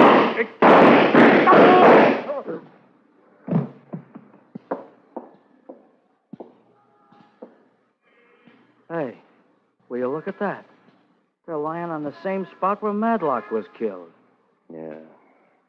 The wages of sin.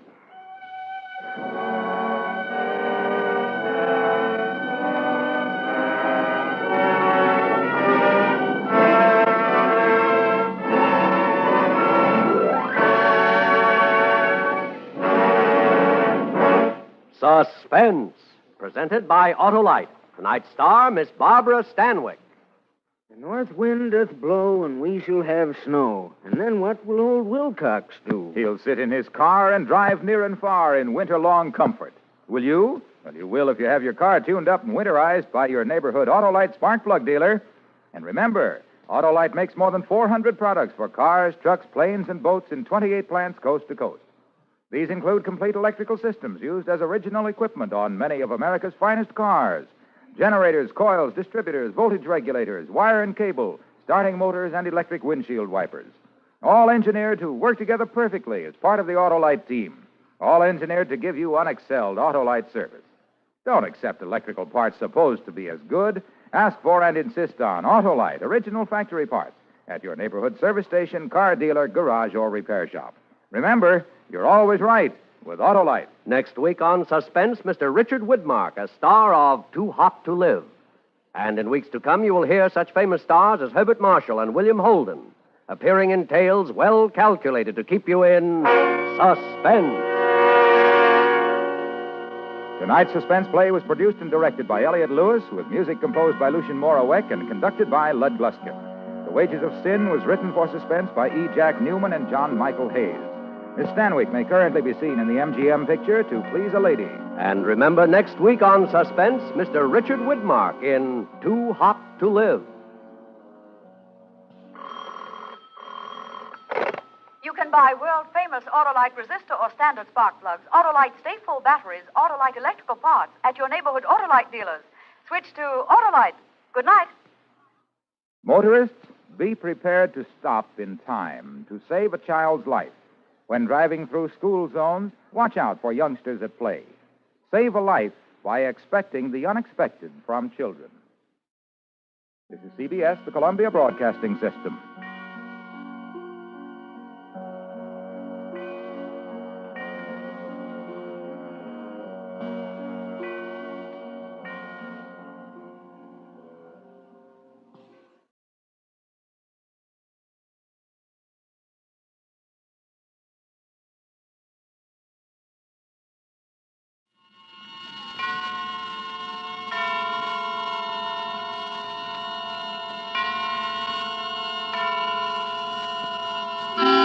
Suspense.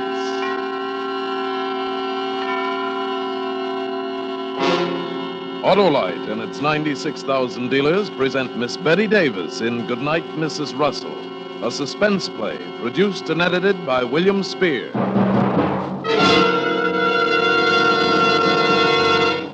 Say, Harlow, what's the idea? Why do you stand there so stiffly and keep banging your hand on your forehead? I'm saluting, Hap. Saluting? Yeah.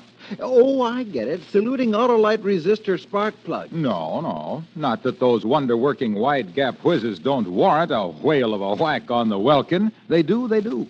But tonight, I'm saluting the truckers of America, the nifty nonpareil purveyors of conveyors who are holding their annual get-together and Gabfest in Boston, Massachusetts, starting tomorrow. Oh, you mean the American Trucking Association? The same. Why, they've got millions of accident-free miles to their credit. Seldom, if ever, make a mistake on the road. How do they do it? I'm not sure, but I think Autolite resistor spark plugs must be behind it. Because you're always right with Autolite. And now, with Goodnight, Mrs. Russell, starring Miss Betty Davis with Elliott Reed, Autolite hopes once again to keep you in suspense.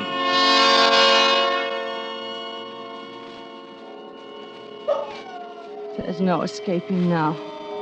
He hasn't said a word for 10 minutes. I know he's turning over in his mind how he's going to kill me. Argument and reasoning are useless. It's almost dawn now. In a little while, the milkman and the paper boys will be making their rounds.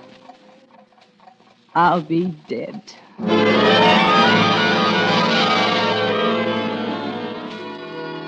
Cafe was just half a block away from where I worked. It was a small, pleasant little place, spotlessly clean, with a large plate glass window on the sidewalk. And there was always a beautiful-looking roast turkey and a juicy baked ham in the window, and you could watch Henry carve off succulent pieces of meat and arrange them into neat sandwiches with an olive and a dab of potato salad on the plate. Every noon, all of us who worked in the Hilmar building would go there for lunch. We crowded in on the high stools and jabbered, as women do, while Henry patiently served us and put up with our female chatter. He was always the only one there. How are you today, ma'am? Fine, thank you, Henry. How about some of your nice baked ham? Yes, ma'am. Coming up. He was always especially nice to me. I suppose that was because I'm, well, a little older than the others. The other girls are all very young, very cute. Henry always seemed uncomfortable a little with them. Yes, ma'am. Coffee? Please, and I believe I'll have some of your cherry pie. You're an excellent cook, Henry. Well, thank you, ma'am. I'm glad you think so. 20 and 15's 35, and...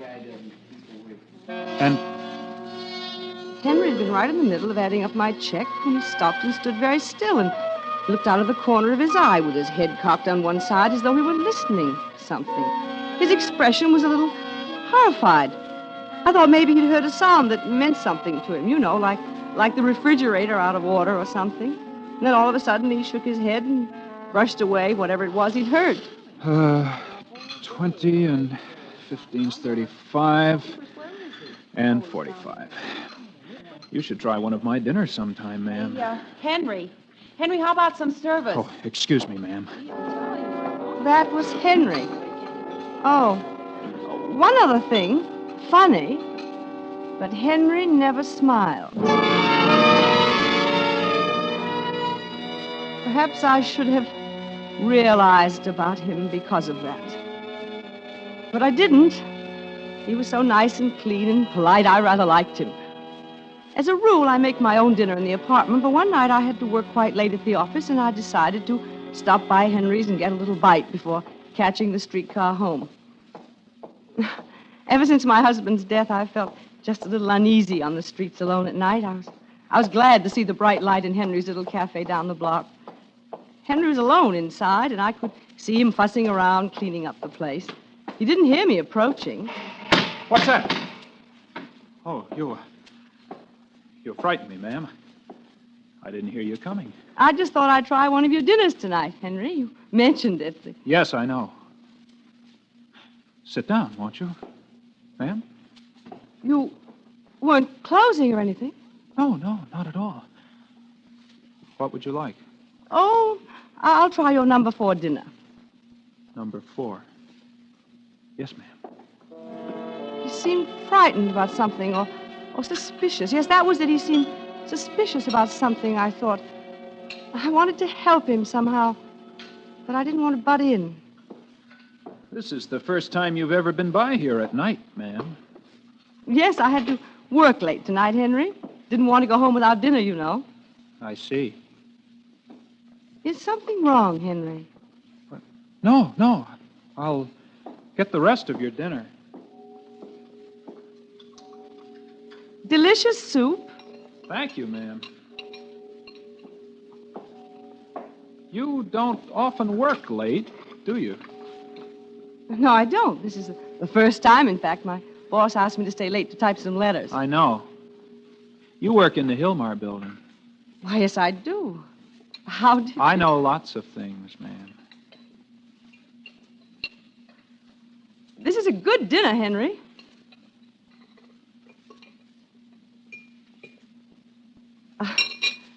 I guess I'm not as hungry as I thought I was. I'm afraid I'm going to have to leave some of it. I thought you liked my cooking. You said so just the other day. Oh, I do. I think you're a fine cook, Henry. I'm just not hungry tonight. I waited too long to eat, I guess. You don't have to make excuses, ma'am. If you didn't like it, just say so. Oh, no, I mean it. Your food is wonderful, Henry. If it weren't, I wouldn't have come here. Wouldn't you? No. Now, could I have my check, please? 85 cents, ma'am. All right. There you are, Henry. You may keep the change. I'd rather not, ma'am. Here. Very well. Good night, Henry. Good night. And, ma'am, Yes, next time you come, I'll have something you like. but I did like... Oh, good night, Henry. Good night, Mrs. Russell. It was good food, but I felt ill at ease in there for some reason. That's why I couldn't eat. I decided not to go back there alone. Rather hard to talk to Henry. And I didn't go back alone. That is, not for 3 weeks. Had to work late, and again, and for the last time, I went to Henry's.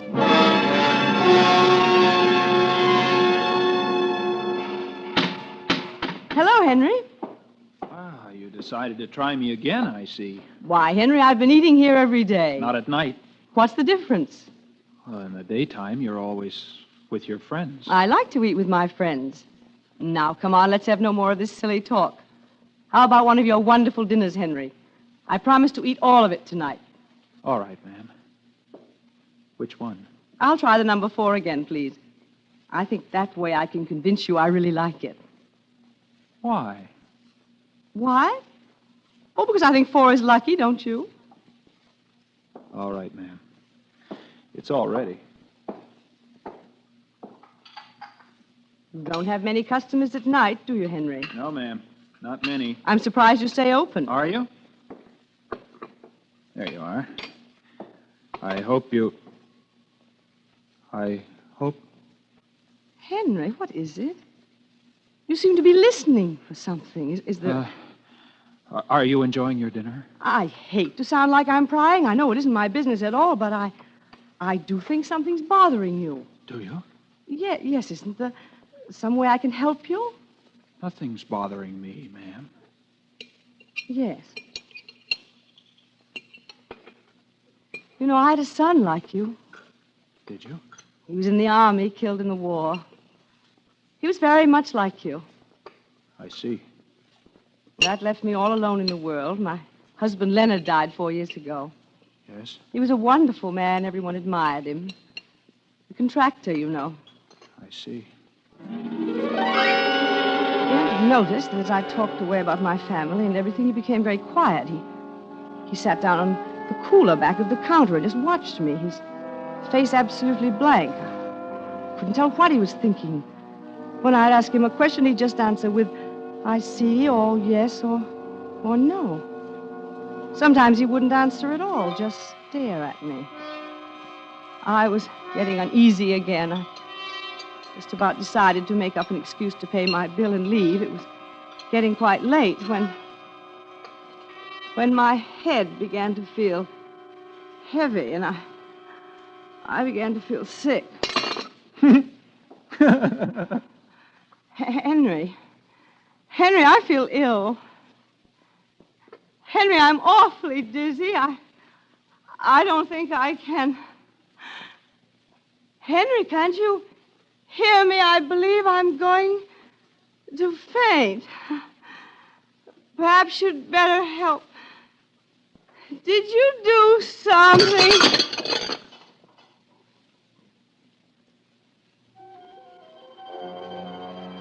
Good night, Mrs. Russell.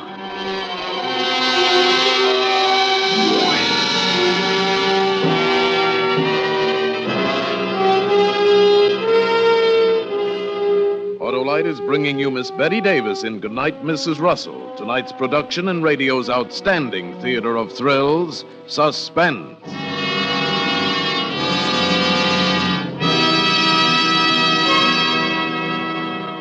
Say, Harlow, how'd you stain your tie? Oh, that's from the alphabet soup we had at dinner. Boy, do I love that soup. crazy about it, huh? Yeah. We have a special alphabet, too. Only the letters ALRSP.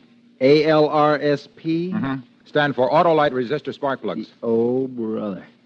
Say, when you eat it, do you make noises that sound like ALRSP? Noise? No, sir. Everything's smooth with Autolite Resistor Spark Plugs because only Autolite Resistor Spark Plugs have the built-in 10,000-ohm resistor that makes practical their wider gap setting and results in 1, 200% longer electrode life. 2, quicker starts in cold temperatures. 3, better engine performance on leaner gas mixtures. Gas savings. 4, less spark plug interference with radio and television from passing cars and trucks.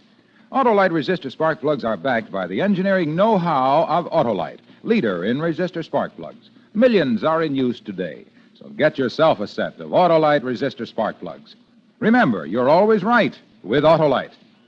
And now, Autolite brings back to our Hollywood soundstage our star Betty Davis with Elliott Reed in Goodnight, Mrs. Russell, a tale well calculated to keep you in suspense.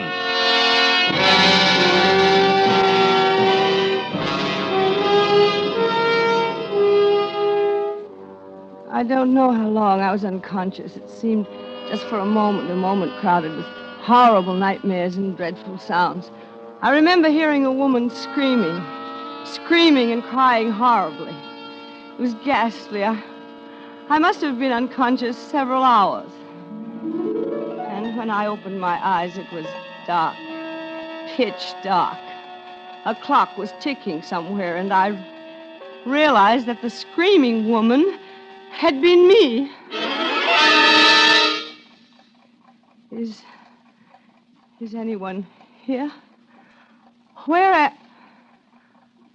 I'm tied up. Who's there? Can anyone hear me? Help! Help!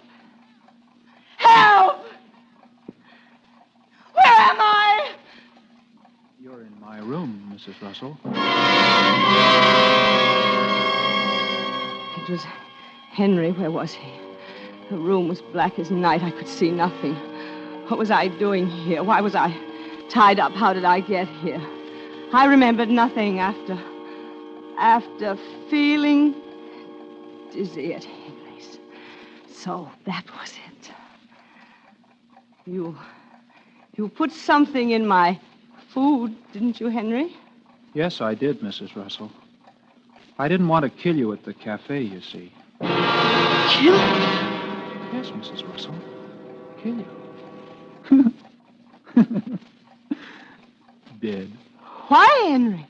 Why? Because you're my enemy. You and all the others. Your enemy? I like you, Henry. I've always liked you.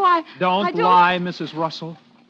You thought I didn't know, didn't you? You thought I didn't know what you were up to. What I was up to? Planning to kill me.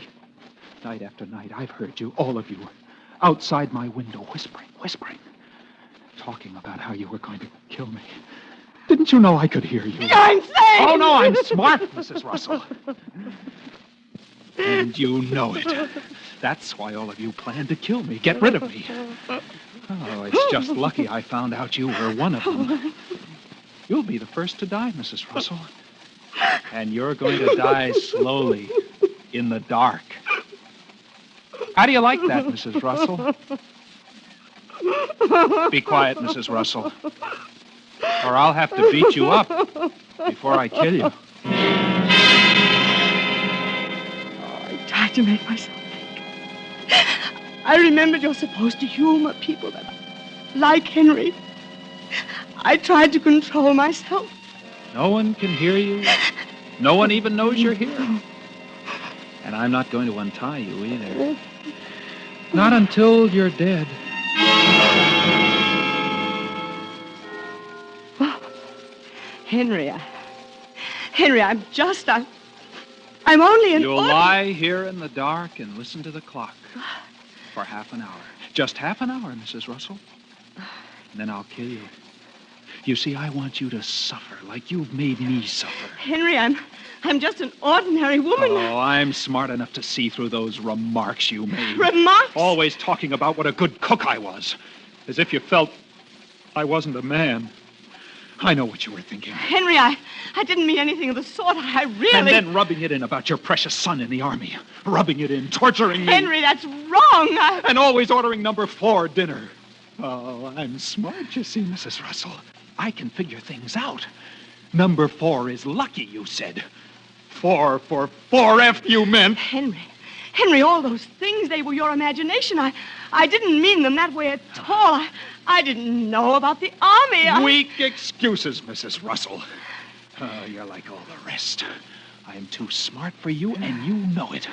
So you want to kill me. I'm a dangerous enemy, Mrs. Russell. Oh. How long have I got to live, Henry? Oh, a half hour. I don't know.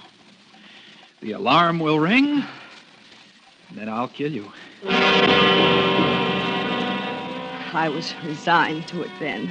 It seemed so hopeless. But then I thought if I could just get him to turn on the light, I might see a way out. It was a forlorn hope, but I tried it. Henry? How do you know you set the clock right? Henry! I heard you. No, you didn't answer, I thought. You thought you could get me to turn on the light. Sorry, Mrs. Russell. Henry? You're torturing yourself more than you are me, Henry. Do you know that? What do you mean? Well, you don't know when the alarm's going to ring either. You must be sitting on the edge of your seat waiting to hear it. Aren't you? You see, when it rings, I know that I'll have to die, but you know that you'll have to commit a terrible crime. Murder, Henry. Shut up! It is true, then, isn't it? You can't trick me into turning on the light. I'm too smart for that. Oh, you're going to suffer in the dark. As I have.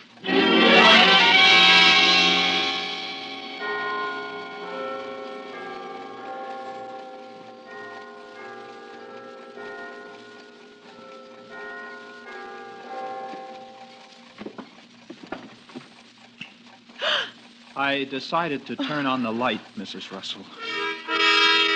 At first, I was blinded, having been in the dark so long. Then I saw his hands. They were long and slim and brown. Blue veins stood out on the backs of them. I looked up at him. He was glaring at me from beneath his bulging forehead. Then he picked up the alarm clock and looked at it. Henry, I see it's 10 minutes to 3. Yes, Mrs. Russell. You have 10 minutes to live. Can you wait? It was a tiny, neat living room. I was on a couch. The shades were down. There was no phone. Well, the front door might be unlocked. It might be. I can wait, Henry. 8 minutes now. Somehow, with the lights out, I felt more optimistic, though. The hands were racing each other around the face of the clock. If I could just get untied now, there'd be a chance. I'd have to be careful, but quick. 5 minutes, Mrs. Russell. Henry, what are those things strapped to that board over there on the wall? Huh? Oh, that's my collection. A collection? Match folders. Oh, do you collect match folders? Oh, yes. I'll show them to you. I held my breath as he took them down off the wall. If that clock would only stand still for 5 minutes. Here. See? I have folders from all the famous night spots. Here's Ciro's and the Stork Club and 21. I bet you didn't think I'd been to all those places, did you? Why, no. Have you, Henry? Oh, sure. Lots of times. People would never believe me. That's why I have these. They're lovely, Henry. Henry, my arms and legs are numb from being tied up like this. Could you? No! I warned you not to get tricky, Mrs. Russell. I just wanted you to loosen my hands so I could look at your collection. Well, just your hands. I'd forgotten about everything. His collection for the moment. But that alarm would go any second and that would remind him. Here. As he untied my hands, my eyes fell on a large jade bookend beside the couch. There. Now, be careful, Mrs. Russell. You just wanted to see my collection, remember? Yes, Henry, show it to me. Now. Oh, see this one? That's from the Coconut Grove. Yes, And, Henry. I and let this my one hand steal along the couch toward the bookend. New Orleans. Isn't that beautiful? Yes, it is, Henry. I had it in my hand. You're not paying attention. Oh, yes, I am, Henry!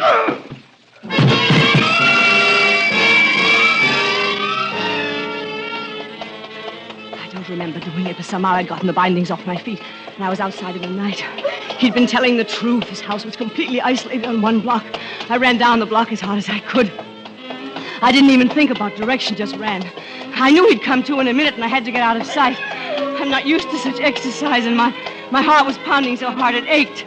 In the middle of the next block, I stopped for a moment and leaned against a tree to breathe. And I looked back and I saw him. I could see him beneath the street lamp. He'd stopped, not knowing which way I'd gone. He was wild. His mouth was hanging open loosely. I shrank back further in the shadows and prayed he'd go the other way.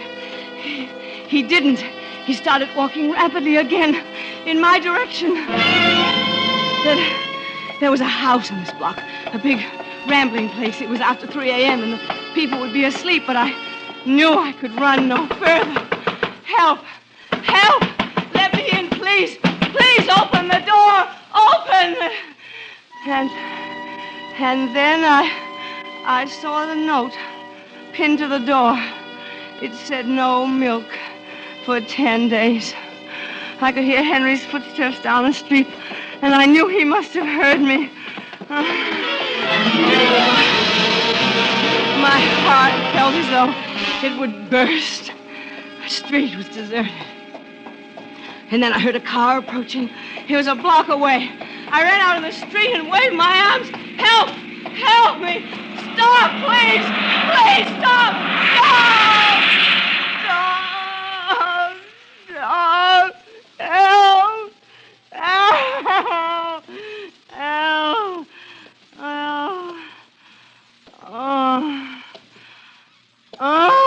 Hello, Mrs. Russell. Henry! Come on, Mrs. Russell. Come on. Now, we're going home again, Mrs. Russell.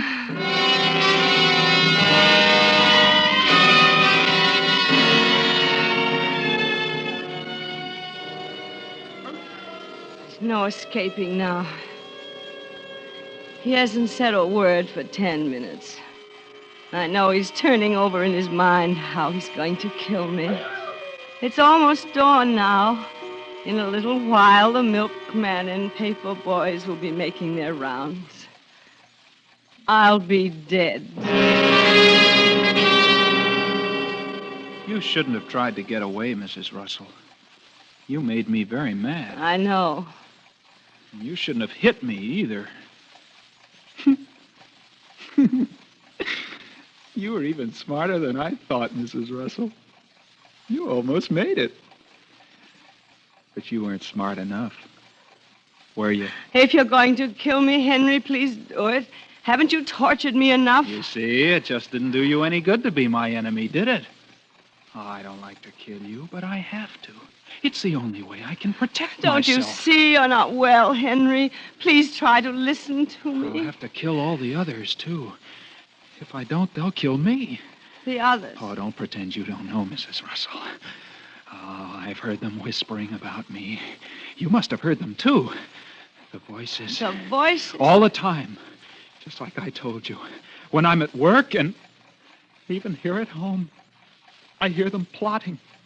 They don't know I know. Henry, there's no one. It's all an illusion. Don't you see? Just like you are. They're afraid of me because they know I can outsmart them. I'm too clever for them, and they know it. That's why they want to kill me. That's why you want to kill me, isn't it, Mrs. Russell? I don't want to kill you, Henry. If only there I've was... sort of got to like you, Mrs. Russell. If you weren't dangerous to me, I might let you live. I'm not dangerous to you, Henry. Oh, yes, you are. I've decided to choke you. If you close your eyes, it will happen very quickly. You'll hardly know it. Are you ready, Mrs. Russell? Please don't struggle. It'll be much easier for both of us. Aren't you going to close your eyes? No. What's that? What? Listen. You can hear them. Don't you hear them? The voices. The voices. The voices. Don't you hear them? Yes, I hear them, Henry. See? Now you believe me, don't you? You hear what they're saying? Yes. Yes, it's just as you said, Henry. They must be right near. Yes, right near. Oh, there are a lot of them.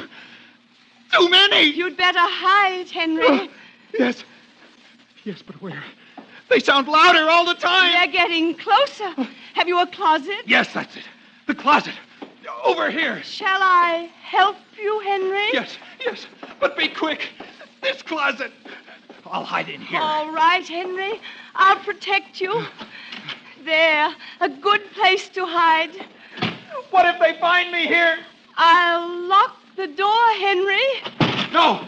I don't want to be locked in. They're getting closer, Henry.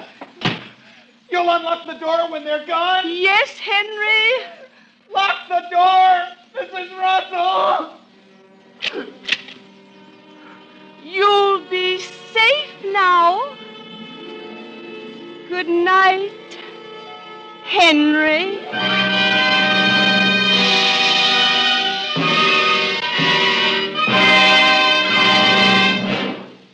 Suspense, presented by Autolite. Tonight's star, Miss Betty Davis, with Elliot Reed. You know, Harlow, it's really marvelous how safely and courteously American truckmen drive. You said it, Hap, and Autolite cooperates regularly with the American trucking associations in their excellent highway safety programs. Say that's swell, Harlow. Swell? Say, that reminds me. We haven't said anything about the more than 400 products Autolite makes for cars, trucks, planes, and boats in 28 plants, coast to coast.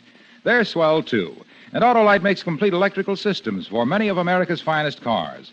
Batteries, spark plugs, generators, starting motors, coils, distributors, all engineered to fit together perfectly, work together perfectly because they're a perfect team. So, folks, don't accept electrical parts that are supposed to be as good. Ask for and insist on Autolite original factory parts at your neighborhood service station, car dealer, garage, or repair shop. Remember, you're always right with Autolite.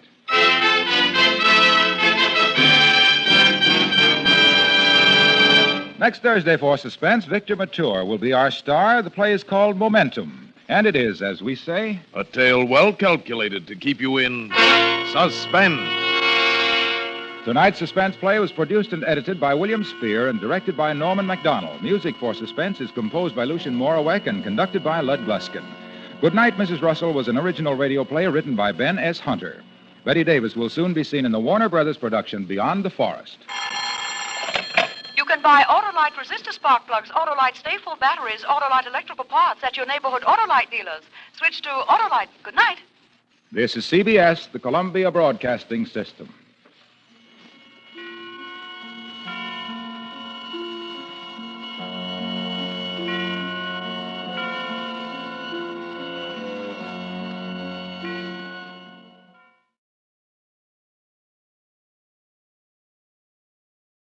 Now, the Roma Wine Company of Fresno, California presents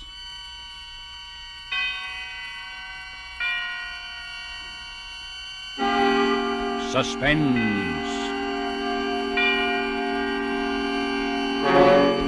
Tonight, Roma Wines bring you from Hollywood Miss Bonita Granville as star in Bank Holiday, a suspense play produced, edited, and directed by William Spear. Suspense is presented for your enjoyment by Roma Wines. That's R-O-M-A, Roma Wines. Those excellent California wines that can add so much pleasantness to the way you live, to your happiness in entertaining guests, to your enjoyment of everyday meals. Yes, right now a glassful would be very pleasant as Roma Wines bring you a remarkable tale of suspense. And with Bank Holiday and with the performance of Bonita Granville, Roma Wines hope indeed to keep you in suspense.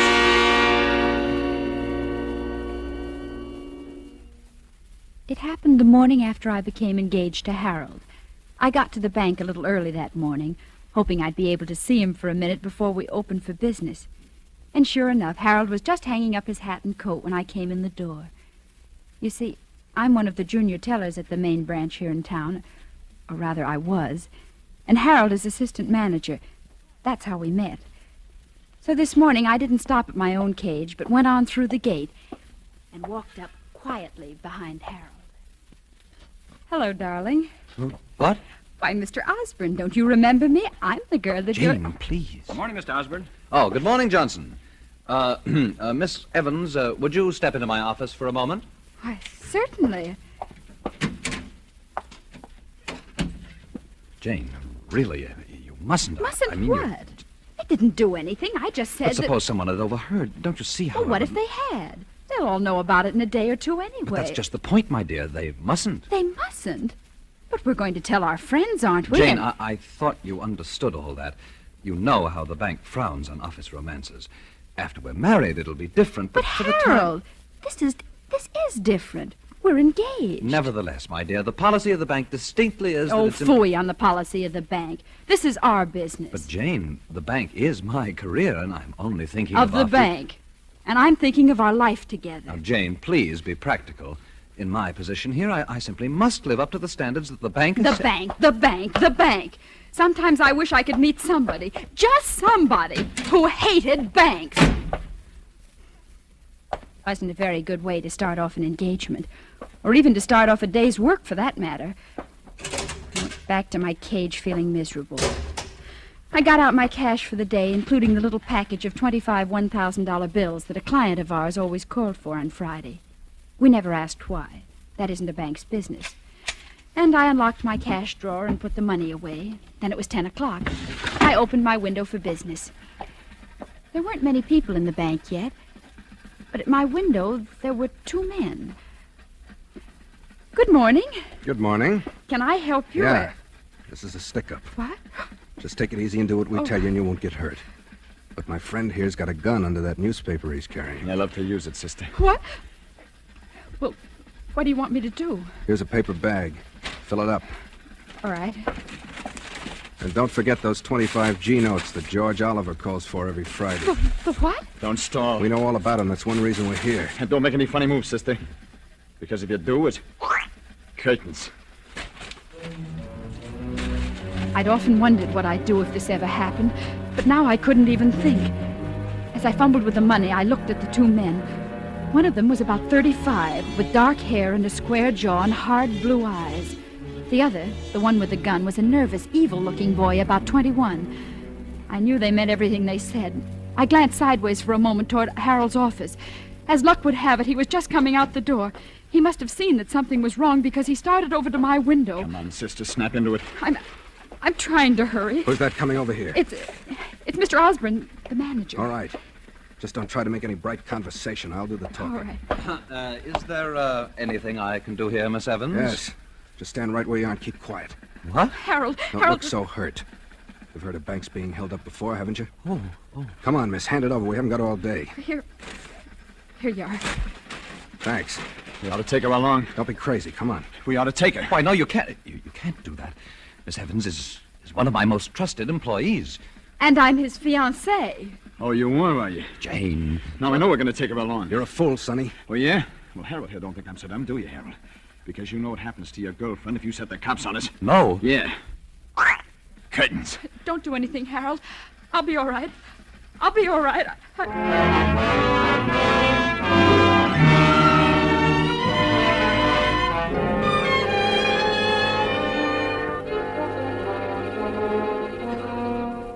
For suspense, Roma Wines are bringing you a star, Bonita Granville, whom you have heard in the first act of Bank Holiday by Robert Richards, which is Roma Wines' presentation tonight of Suspense.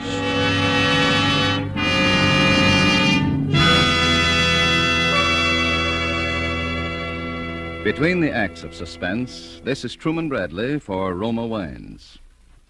Elsa Maxwell is an acknowledged expert on the niceties of dining and entertaining. Recently, she said, "Gracious little touches can do so much to make meals more enjoyable. Dine by subdued light. If possible, adjust radio or phonograph for soft, mellow music. And as the crowning touch, serve well-chilled Roma California Sauterne. A most excellent idea from Miss Maxwell. Good Roma Sauterne is pale gold, delightful in bouquet, and even more important, exquisite in taste. Created in the Roma tradition, Roma Sauterne is always unvaryingly good. The goodness of luscious grapes, selected at peak of flavor richness in sunny California's choicest vineyards, carefully pressed, then, unhurriedly, guided to perfection by the ancient wine skill of Roma's famed wineries. Good Roma wines are always delicious, yet cost only pennies a glass. Remember, because of uniformly fine quality at reasonable cost, more Americans enjoy Roma than any other wine. R-O-M-A, Roma Wines. And now Roma Wines bring back to our Hollywood soundstage Bonita Granville, who, as Jane Evans in Bank Holiday, continues a narrative well calculated to keep you in suspense.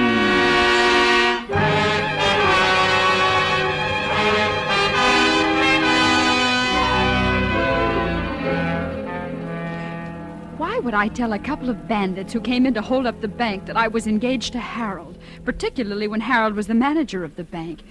It was crazy, but there were a lot of crazy things I did that day that I didn't understand myself until later. Naturally, when I told them that, they took me along as a hostage. And the next thing I knew, I was sitting in the front seat of a big blue car beside the one called Frank, and the other one called Sonny had tied a blindfold over my eyes. And we were driving. Once we drove in somewhere, and for 15 or 20 minutes, there was a lot of banging and clattering around the car.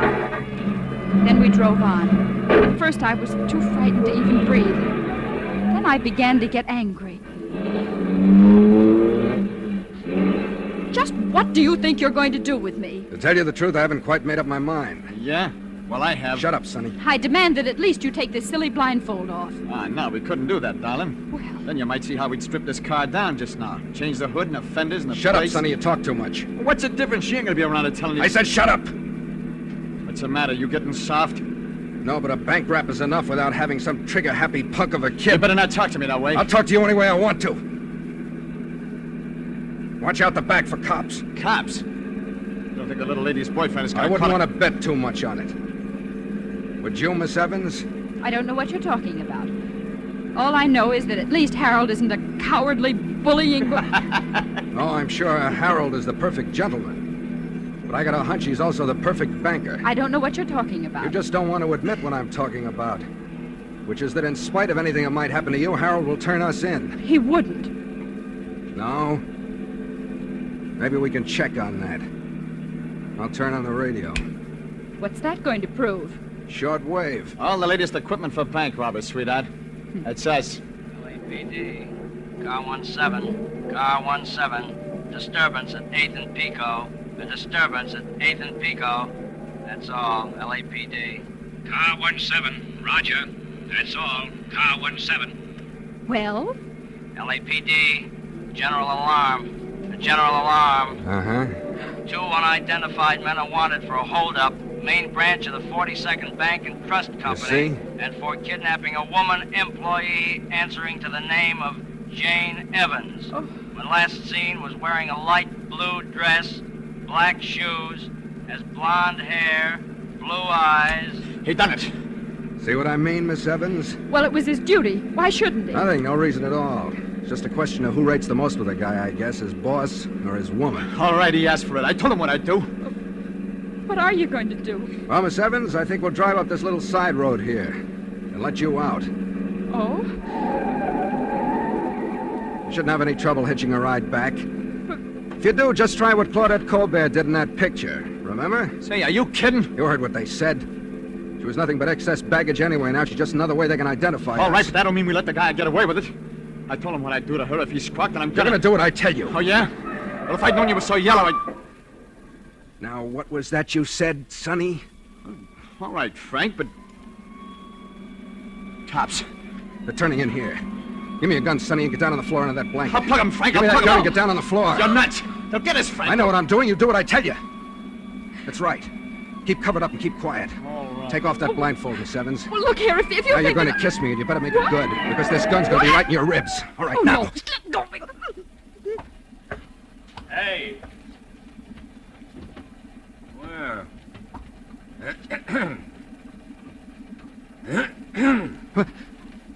Oh, you kind of startled me, officer. What are you doing here? Well, if you must know, I'm getting engaged. Is there anything wrong with that? Let me see your license. We haven't got the license yet, Your but we... driver's license. Oh, sure.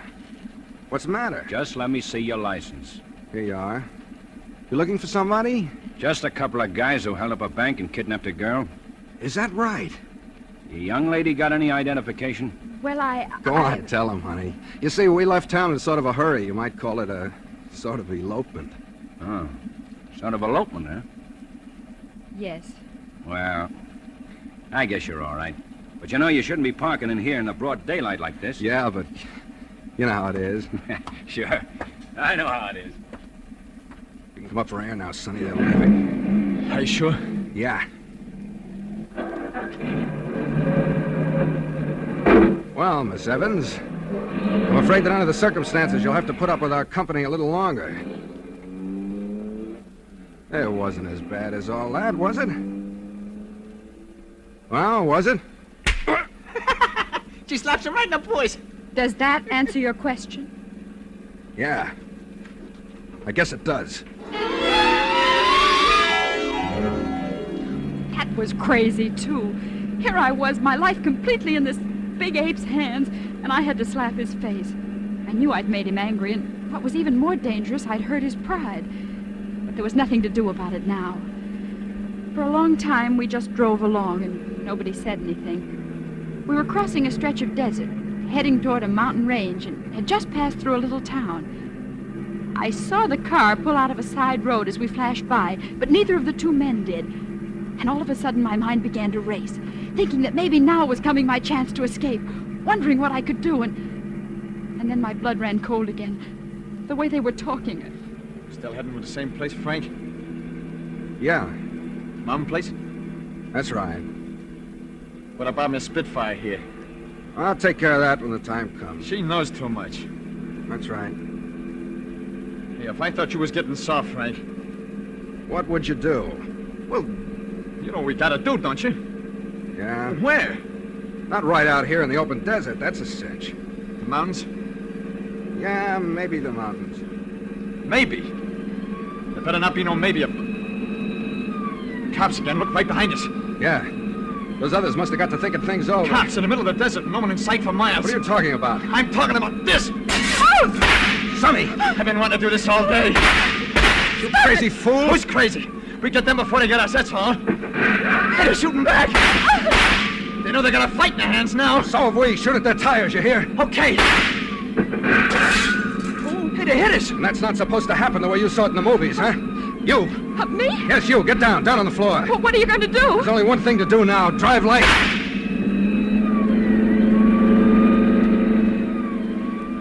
First, I wasn't afraid at all. It was even a little exciting. I kept thinking that maybe in just a few minutes I was going to be rescued and wondering what Harold would say and at the same time feeling the exhilaration of being in a race and wanting my side to win. And of course, that was crazy, too. And then suddenly the car took a sickening lurch. I scrambled up onto the seat again. We were out of the desert now, climbing a long, winding hill that twisted up toward the mountain. The police car was falling behind, but it was still following us. We hit another curve. Hold on. I looked down, and for a moment there seemed to be no road under my side of the car at all. Only a sheer drop down to a canyon filled with huge boulders and 100 feet below. Take it easy. We hit the other side of the curve and straightened out. Oh, I was frightened now, all right. I was weak and sick from fear. I told you to stay down on the floor. Oh, I can't, Frank. Look out! Get your hands away from that wheel. You're gonna kill us. I know what I'm doing. Oh, stop, please, stop. Stop? That might be all right for you, lady, but it wouldn't be so good for me. Oh, I'm afraid. I'm so afraid. Take it easy, kid. Take it easy. Close your eyes. Like you do on the roller coaster. You'll be all right. I'll be killed! What do you think I'm running for instead of fighting? Just so nobody will be killed, not even cops. Frank, look out! Keep away from that wheel, I told you! Look out! Keep away! I hate to do this, but...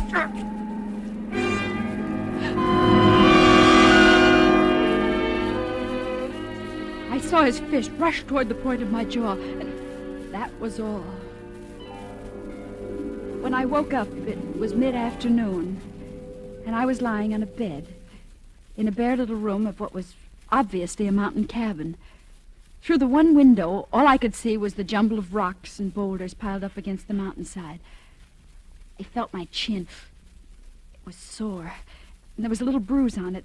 But aside from that, I seemed to be all in one piece. Don't worry.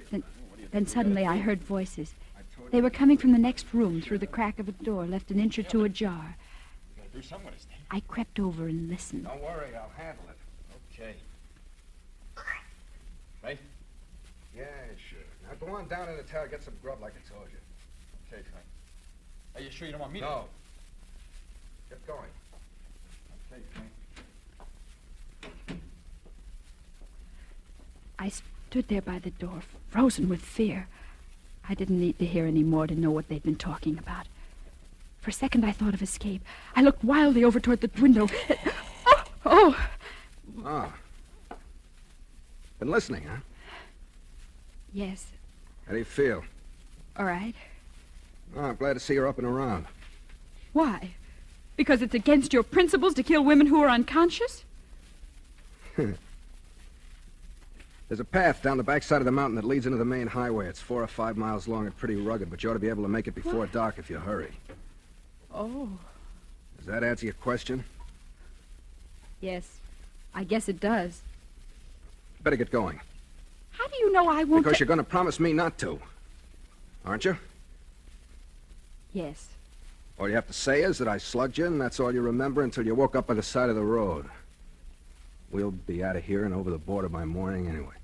What about Sonny? I can handle Sonny. Well, I guess I do owe you something after all. Me? What? My life. That place strictly for me. I just don't want that punk kid with his movie idea, Cops and Robbers, to be hanging a murder rap on us, that's all. You're a strange man to be A crook? Listen. There are just two kinds of guys in the world, right guys and wrong guys. And the wrong kind can be the usual bum with a gun in his hand, or he can be a pillar of society that sits all day behind a big shiny desk. He can be kind to his mother and nice to little kids and have a lot of fancy excuses and reasons he gives himself. Or just no reasons at all, like me. But a wrong guy is still a wrong guy. He's no good. Well, thanks anyway. You better get going now. By the way, I'm sorry I hit you. That's all right. I guess I had it coming. I'm sorry I let you get into this mess in the first place, but But what? that kiss. I meant that. Did you? Yeah. Frank, so did I. Jane. They must have trailed us here after all. Frank, the cops! Yeah. What? I saw him down ahead of me on the turn of the road. I just had time to turn around and get back. You still got the dame, huh? Yeah. I was hoping you hadn't done nothing yet. She's about the only ace we got left. Take the south window. I'll take the west one. Yeah. Don't try to go knocking them off. It'll only make it worse. Just keep them covered so they can't rush us. Oh, yeah? But if I got a clean shot at one of them... You do what I tell you. Can you see them? Sure. They're down behind the big rocks. That's as far as they can get. That's as far as they could get even if they had an army, until it gets dark. All right, we can turn the car headlights on them. They'd only shoot them out. We can hold them, Frank. We got enough ammunition to But hold you can't eat ammunition. Oh. Maybe they can't get up, but we can't get down either. And we can't stay here forever. Well, they ain't gonna take me alive. They'll never take me alive as Stop long it, as will you? Try using your head for a change. What? The phone. Yeah. Frank, what could that be? I don't know. The boys seem to have stopped the artillery barrage, too. Oh. Don't answer it. What's the difference? You don't think we're going to kid anybody that we're not home, do you? Yeah? Oh, yeah. Yeah, she's here. Hmm? Sure, she's all right. Frank, who is it? It's your boyfriend, Harold. Harold? He came with the cops. He's on the Forest Ranger's emergency call box just down the road. Let me talk to him. Worried about him? No, it isn't that. But let me talk to him. Sure, go ahead. Harold? Oh, yes, so am I. Oh, no, nothing like that. They've been quite all right. Yes, of course they are. No, there's nothing to prevent them from killing me any time they want to. Listen, Harold, all you care about is getting the money back. And me, isn't it? Yes, I know. All right, wait a minute. Frank, you said you were near the border. How long would it take you to get there? A couple of hours. One would put us in the clear. Would you give them back the money and me? Will the cops go for a deal like that? They got to. Harold, what's getting dark got to do with it? Well, of course you can't storm the place and expect to find me alive. Now listen, they'll give back the money. Yes, I'll bring it down myself. But you've got to give them an hour's start. Oh, well, you can just say that they rescued me and the money, but the men got away. Oh, no, Harold, nothing like that. No, you've got to promise me, Harold, on your word of honor, your solemn word of honor. All right? They'll do it. Okay. Are you nuts? It's our only chance. Harold? All right? Yes. I'm coming down now. Yeah, but if she goes She's going. The dough's still in the paper bag. It's on the table. Frank. Get going. All right. Goodbye. Goodbye. Harold, just so you don't have an idea you're getting away with anything, I think you're a dirty liar.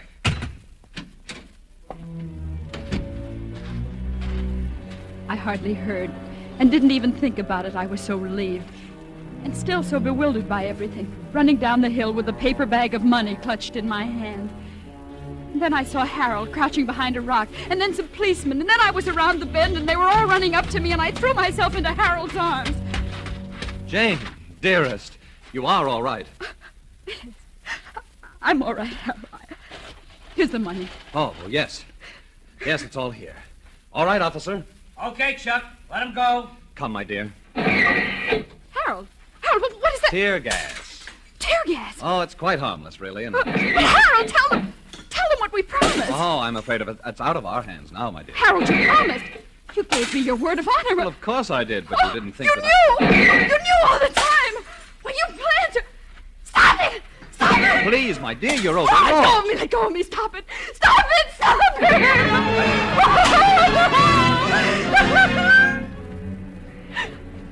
I tried to run back, but they held me. And I had to watch. I couldn't help it. It seemed like hours. It was only minutes, I suppose, with the tear gas bombs exploding around the cabin and crashing through the windows as they got the range. And then something white fluttered from the door, and they came out. The boy first, with his hands in the air, and then Frank, stumbling toward us like blind men and coughing. Oh, those terrible racking coughs that just seemed to be tearing them to pieces. Oh, Frank! All right, come on. Oh, Frank, I didn't know. I swear I didn't know. I know I did, though. I knew before you left. Oh, why did you let me go? I wouldn't have gone if Because he's just the kind who would have stormed the place. Maybe I couldn't have handled Sonny then. I'll help you. I'll do anything, everything I can, anything. Skipper, just take some advice, will you? Next time, be sure it's a right guy.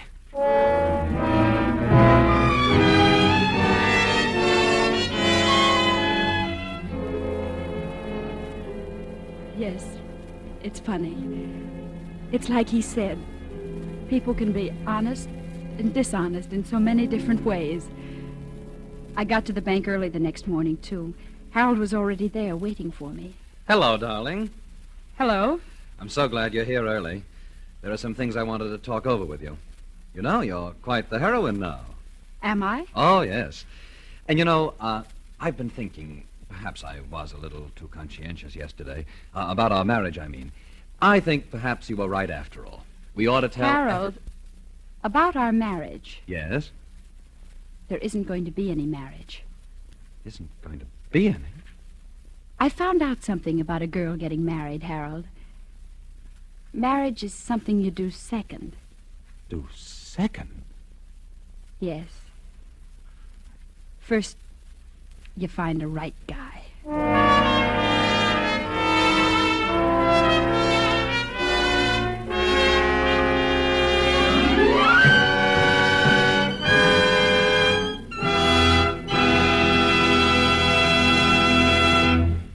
And so closes Bank Holiday, in which Roma Wines have brought you Bonita Granville as star of tonight's study in suspense. This is Truman Bradley with a word for Roma Wines, the sponsor of Suspense. During the warm weather, nothing tastes quite so good as a tall, frosty Roma wine and soda. And as Elsa Maxwell recently remarked, serving Roma wine and soda is smart 1945-style hospitality. You'll find this delightful iced drink as refreshing as it is delicious. Yes, and Roma wine and soda is so easy to prepare. Half-filled tall glasses with Roma, California Burgundy, or Sauterne. Add iced cubes and a bit of sugar. And for a decorative touch, garnish with cherries or fruit. Here's another suggestion. For a delightful aperitif, sip delicious Roma sweet vermouth, well chilled. Zestful, full-flavored Roma vermouth, both sweet and dry, is blended and developed with all the traditional winemaking skill of Roma wineries, is made and bottled in the heart of California's famous vineyards, yet surprisingly low-priced. Try Roma vermouth soon, won't you? Next Thursday, you will hear Norman Lloyd and Mark Humboldt as stars of Suspense. Presented by Roma Wines. R-O-M-A. Made in California for enjoyment throughout the world.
This is CBS, the Columbia Broadcasting System.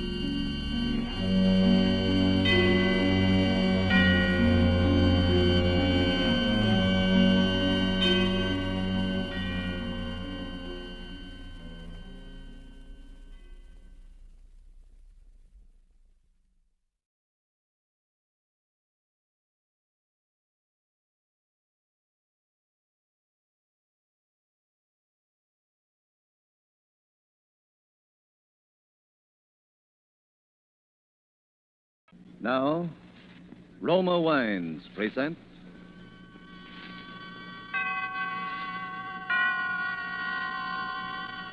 Suspense. Tonight, Drury's Bones, starring Boris Karloff. Suspense is presented for your enjoyment by Roma Wines. That's R-O-M-A, Roma Wines. Those excellent California wines that can add so much pleasantness to the way you live, to your happiness in entertaining guests, to your enjoyment of everyday meals. Yes, right now a glass full would be very pleasant, as Roma Wines bring you Suspense.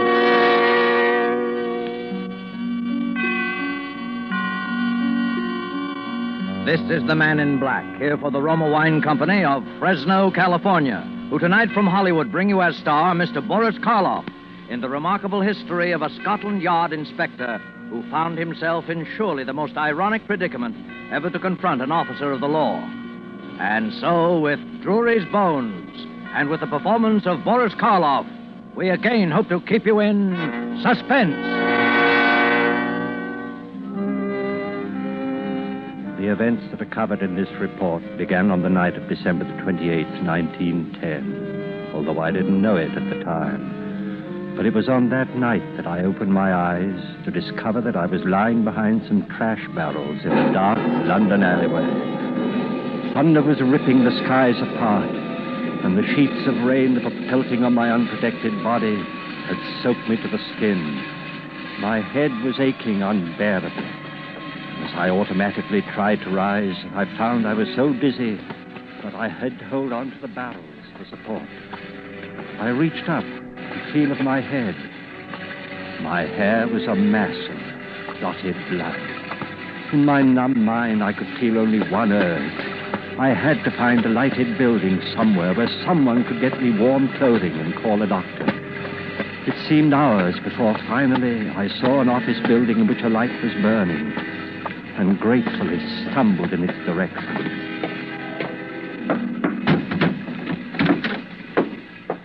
Listen to this, Peters. It's a report from the... Why, who are you? I beg your pardon. Great heavens, man. Come over here by the fire.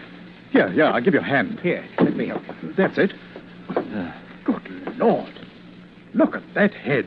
Peters. Yes, sir. You better call the doctor. Right, sir. Let's get some of these wet clothes off, eh? Easy now. This is very kind of you. Now the trousers. There, that's it. Robbed, eh? I suppose so. Suppose? Yes.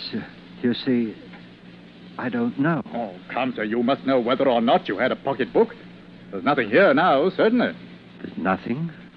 Who are you, by the way? Huh? I say, let's have your name.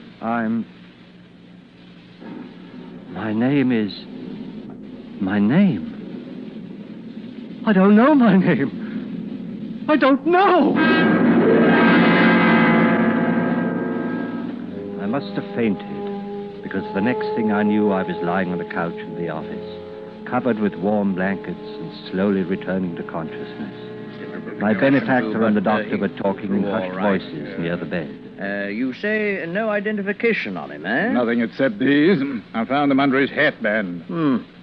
2 ticket stubs, Drury Lane Theatre, December 24th, 1910. Have you checked there? Oh, there's no possible way to trace them. I'll have to call him something. Yeah. Drury, that's it. After the Drury Lane. And Terence after you, Inspector Terence Drury. Oh, very well. How long do you suppose this condition will last? Amnesia? No way of knowing. I'd suggest a bit of rest and then some kind of absorbing work. Not strenuous, of course. You mustn't be allowed to brood, you see. Danger in this sort of thing lies in a man's working himself into a genuine psychosis from worry. I see. I say, Carruthers, why don't you put him to work here? At least until you locate his family. After all, you can't very well turn your back on the chap now that he's named after you. Well, as a matter of fact, it happens that I could use the new man around here very nicely. Oh, there you are. And as to forgetting one's worries and absorbing work, I can't think of a better place in the world for a man to do that than Scotland Yard.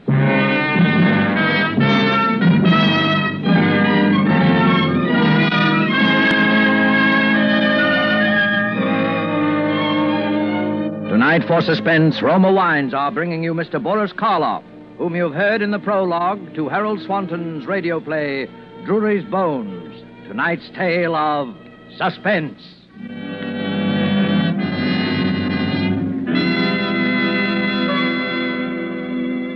This is Truman Bradley for Roma Wines.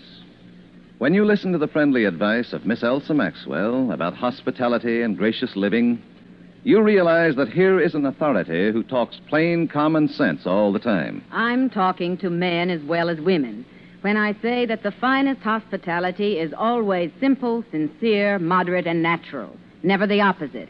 And so I am always emphasizing that the nicest, simplest, most sincerely flattering hospitality is to serve your guests some Roma sherry. With its golden amber color, its delicious, tangy, nut-like flavor. It's not only supremely enjoyable before dinner or in the afternoon, it's smartly correct. A genuine compliment to your friends and to yourselves. And please don't worry about special glasses. It is perfectly correct to use any nice glasses that are handy. Well, Miss Maxwell speaks more authoritatively than I can, but I will add this. Roma sherry, like all famous Roma wines made from California's magnificent sun-ripened grapes, brings you all their fine flavor, aroma, and color, is unvaryingly good, always enjoyable, thanks to the age-old wine skill of Roma's noted wineries located in the choicest vineyard areas of California.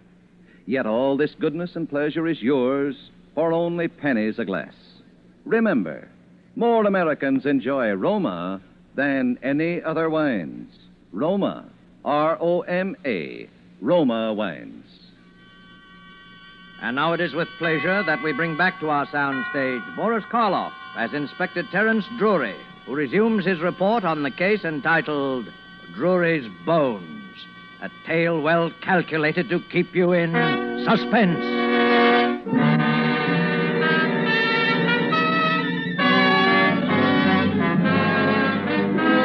It was an amazing stroke of fate that brought me to the London office of Scotland Yard on that dreadful night of December 1910. For I'm sure that nowhere else could I have had more kindness and understanding. Of course, at first the strain was almost unbearable. I had absolutely no recollection of my past. I had no idea who the man was who lived the first 30 years of my life. Or was it 40? Or 20?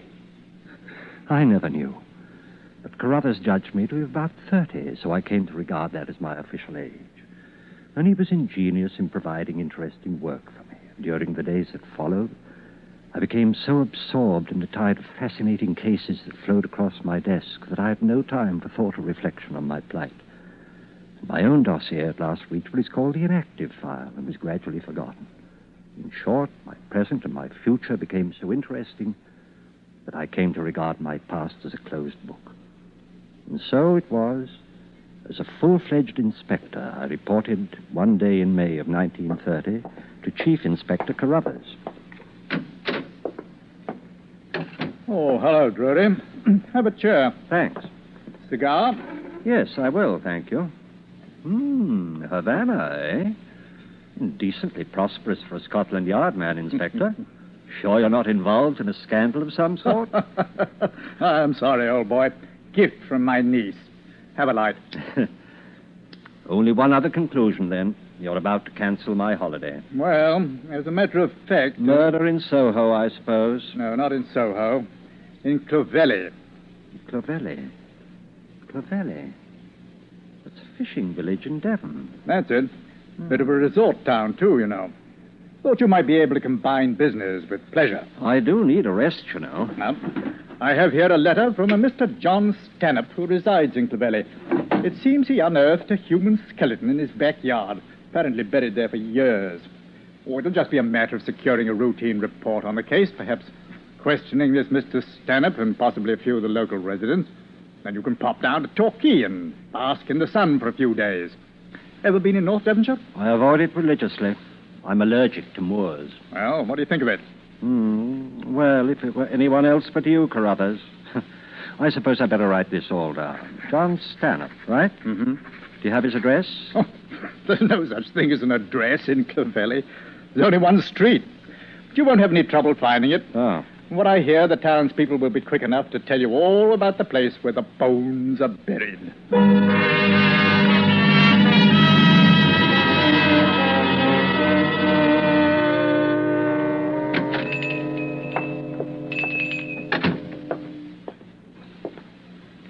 How do you do, sir? Welcome to Clovelly. How do you do? My name is Drury, Scotland Yard. You'll want a single, I expect. Yes, if you have one. Just sign the register, please. Very well. There. I understand that Mr. John Stanhope was to leave a message here for me. Oh, you must be here about the bones. Yes. Some excitement they've caused, I'll tell you. What with the Ashley Nortons' disappearance, a dark mystery these 20 years and all. Who were the Ashley Nortons? Lived in that house 20 years ago, they did. That would be just about the time the body was buried, wouldn't it, sir? Yes. Did you know them? Never did see her. Saw him once or twice. Strange pair they was. Unsociable. Keeping themselves to themselves night and day in that house on the cliff. No telling what went on behind them doors. What do people think went on? There's some that thinks that what went on was murder. Murder? Why?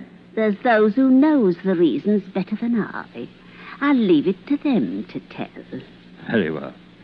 Let's see. I signed this book, too, don't I? Oh, no, sir. That's our permanent register for new guests. But you've been here before. I? Why, no. I've never been here before in my life.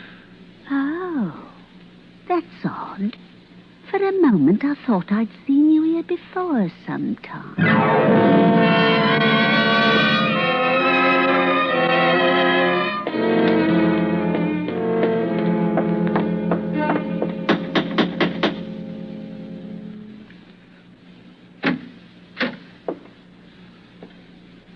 Mr. Stanhope? Yes?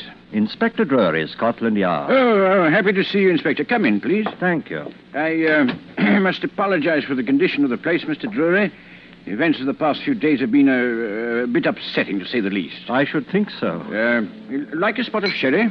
Why, thanks, yes. I had rather an enlightening conversation with Mrs. Tumley at the inn last night. Oh? Seems the townspeople are quite certain it was a case of murder involving some people named Ashley Norton. Yes, Roger Ashley Norton. His wife was named Sarah. Did you know them? Oh, no. I'd never met them. Very few people had. You see, that was 20 years ago. The house originally belonged to my brother. He died in 1925, and I didn't come into the property until after that. I know it's natural to jump to the conclusion of murder when one uncovers human bones, but is there any reason to suspect a motive? Did anybody disappear suddenly? No one but the Ashley Nortons. I see. There's nothing to go on but gossip, and it's all highly circumstantial, of course. Ah. You see, my brother was renting this house to them furnished by the year, payable in advance, and so he rarely had occasion to call on them. But when the regular check failed to arrive on time, he paid them a visit. The house was vacant. And it was immediately clear that no one had lived in the place for the last 2 months. Your brother made inquiries, of course. Oh, yes. No one had seen or heard from them for at least 2 months before. And what date was that, Stanhope? Now, let me see. That was December of 1910. I'm sorry. Oh, it's quite all right. Here, let me... No. The maid will attend to it. Let me get you another. Not right now, thanks. Well, would you like to examine the garden? The garden? Yes, where the bones were discovered. Oh, yes, of course. Out through the French windows, here to the side, I take it. Yes. Here we are. Just over here, Inspector. See. And the tree stood about here, eh? The what? The holly tree. I must admit you're a jolly fine detective, sir. The gardener discovered the body while removing the dead holly tree, all right, but I wasn't aware that I mentioned the fact to Scotland Yard.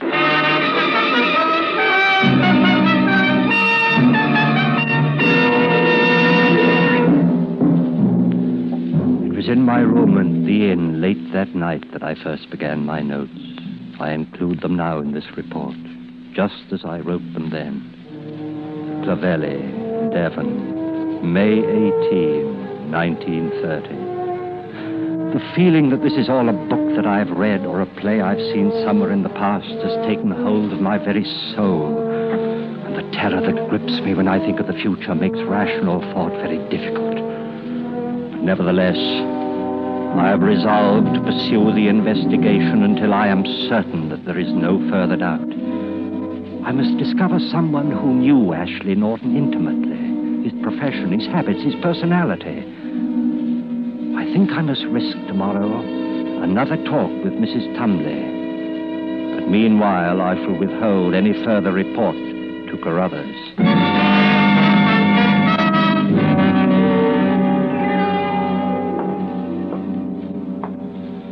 Now, Mrs. Tumley, you said yesterday that there were some people here in Clovelly who knew the Ashley Nortons rather well. Did I? Yes, Mrs. Tumley. Well, it might have been Effie Wilkes I had in mind. Who was Effie Wilkes? She was the Ashley Norton serving maid, sir. And where is Effie Wilkes now? Oh, she disappeared, sir. She disappeared? The same time they did, sir. And not a sight nor sound of her since. Not these 20 years. Who else? Who else knew the Ashley Nortons? Only t'other one I could think of would be Ben Sykes. Blind Ben, they call him now. But he could see then right enough. And where is he? Oh, he's hereabouts. Gone to Bideford with his nephew today. But he'll be back Wednesday, if you'd care to speak with him, sir. Did he work for the Ashley Nortons? In a manner of speaking, sir. He helped out with the experiments. Experiments? Oh, yes, sir. Mr. Ashley Norton was quite a scientist. Or so he said. What did Ben Sykes have to do with these experiments? Oh, he got things for them, sir. What sort of things? Live things, sir. Live things? Rabbits, animals, such like things, sir. Oh, is that all? No, sir. If you ask me, that wasn't all. What else? There was human beings, sir. Human beings? Yes, sir. What human beings? Why, I would say, sir, the nearest ones that came to hand. What do you mean? Oh, I'm sure you know much more about this than I do, sir. But they do say those bones were the bones of a woman.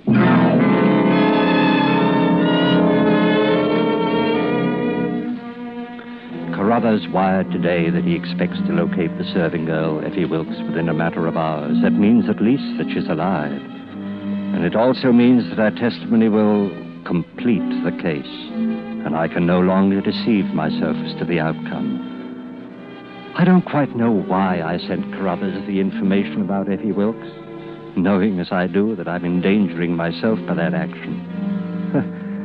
Perhaps there's something of which I'm still just a little proud. I'm still primarily a detective. Well, I shall pursue this investigation impersonally and logically until the very last link in the chain. That link is Ben Sykes. Blind Ben. There is only one fact in which I can take some faint hope. Ashley Norton was a scientist, presumably a doctor. I can find no faintest memory in myself of any specialized scientific knowledge whatsoever. For Ben Sykes' nephew is going over to Bideford today to bring the old man home. I shall go along and talk to him on the ride back. So you're Ben Sykes? Aye, Blind Ben they call me. But eyes are none. I can keep up with the best of them. What's your business in Clovelly, sir? Come to ask you some questions about Mr. Ashley Norton. Haven't we met before, sir? Not that I remember, Ben. Your voice is, oh, well. What sort of questions, sir? Perhaps about the experiments. I'll say naught of the experiments, sir. They were the master's private business. Very well. Did you know Mrs. Ashley Norton? Sarah Ashley Norton? I did, sir. And no finer woman ever walked the earth. Did he love her? He loved her more than life itself, but... But what? Well, she helped him with his experiments. She was condemned hereabouts for that, but she helped him all through these long months until... Until she went away. Ida! Look out! Ida, Larry is on the road!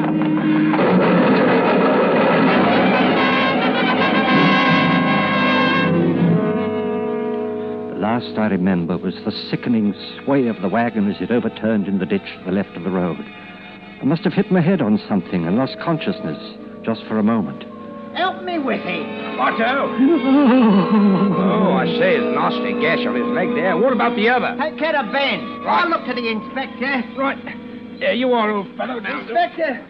Inspector, you all right, sir? I believe so. Here we are. There you are, sir. Thank you. Is Ben all right? Oh, he's hurt. His leg. I've sent for the doctor. Let me have a look at it. Oh, yes, sir. No, don't roll it back. Huh? Now, get me a knife.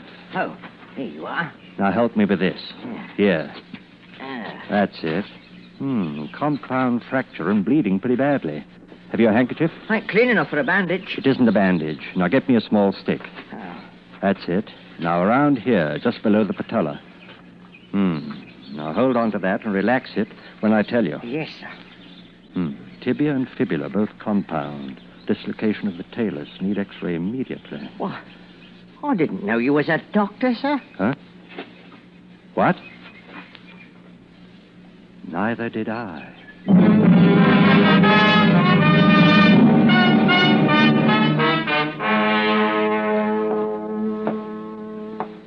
How do you feel, Ben? Much better, Mr. Drury. Thanks to you. She twitches now and then. You'll be all right once it's set. Lucky you was with us, sir. Ben, you were going to tell me about the last time you saw Mr. Ashley Norton. Do you remember? Yes, sir. I remember it well. He was going up to London, to the theatre, he said. Was he going alone? Yes, sir. Mrs. Ashley Norton had gone on ahead to do some shopping, he said. Ben, do you remember when? What theatre? Yes, sir. It was Christmas Eve, and the theatre was Drury Lane. Yes, I know. I guess I knew it always. Asking your pardon, sir, I'm an old man, and I can say things without anyone getting angry about them. Yes, Ben, what is it? Well then, sir, you seem like a man who's running away from something. Oh, running. I wouldn't run away from it any longer, sir, if I was you. Ben, I believe you're the only one of us who isn't blind.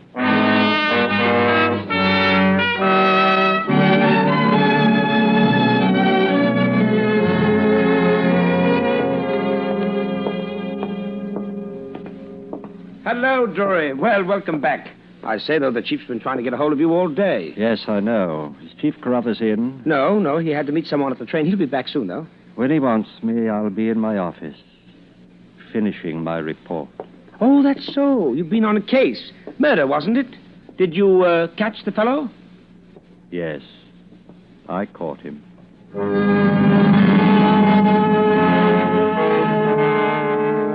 There's little now that needs to be added. Christmas Eve, Drury Lane Theatre. And Ashley Norton went alone, he said, because his wife Sarah had gone on ahead. And the medical training, it came back to me when I needed it as though it had been my life, my former life. There can be only one conclusion to this report. Sarah Ashley Norton was murdered by her husband. The case is closed. Signed, Roger Ashley Norton, formerly Terence Drury.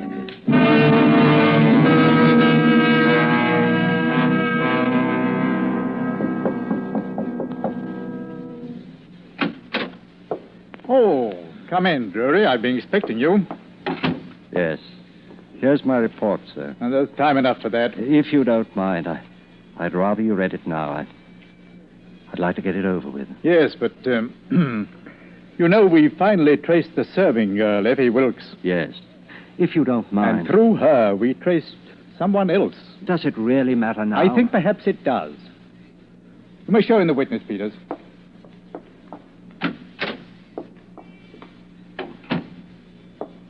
Yes. Yes, it is. Roger. Oh, Roger. I beg your pardon, but who? Roger, don't you remember me? Remember you? I only remember that you were someone who was once very dear to me. And now it's too late. No, Roger. No, it isn't too late. I'm... Sarah. Oh, darling. You see, Drury, or rather, Mr. Ashley Norton, it seems you and your wife did go to the Drury Lane Theatre on that Christmas Eve 20 years ago, and that very night you were both to go on to Paris. Then at the last moment you ran into some chap who begged you to deliver a lecture the next day. You agreed, and Mrs. Ashley Norton went on ahead. You were to meet her in Paris in 2 days. Oh. When you didn't come, I checked with the steamship company, and they said your ticket had been used. The thief who robbed you must have used it, but I couldn't know that. I thought you must be somewhere in France. The French police tried to trace you for years. Then I thought you must be dead. Oh, Roger. My dear. Sarah, do you... Well, Do you suppose you could call me Terence? I've got used to it, you know, and... Very well, Terence. You haven't changed very much, really. I suppose you haven't either. By the way, I had excellent taste in women in those days. Oh, my dear. Oh, and can you ever forgive me? Forgive you? For what? The bones. Oh, the bones. Yes, Well, I suppose if that Mrs. Tumley hadn't been so nosy, I wouldn't have done it. But I was afraid if they found it in the house, it would look even worse. So that's why I did it. Did what? Buried your demonstration skeleton in the backyard, under the holly tree. What?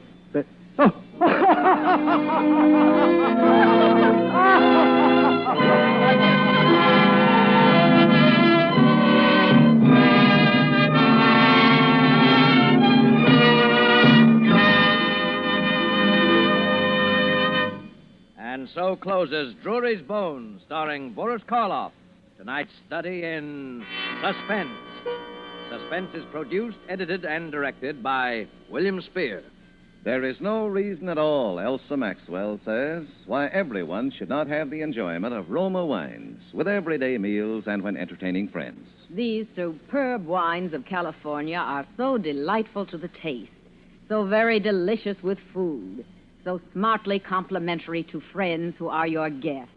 It seems a shame to me that some people still miss out on such wholesomely simple, moderate, and inexpensive pleasure. But of course, Miss Maxwell, millions already do know and enjoy Roma wines. In fact, more Americans enjoy Roma than any other wines. And that can only mean Roma wines are California's finest, always extra good, unvaryingly fine in flavor and quality, yet only pennies a glass. Roma, R-O-M-A, Roma wines. Next Thursday, same time, you will hear Mr. Joseph Cotton, a star of Suspense. Presented by Roma Wines, R-O-M-A, made in California for enjoyment throughout the world. This is CBS, the Columbia Broadcasting System.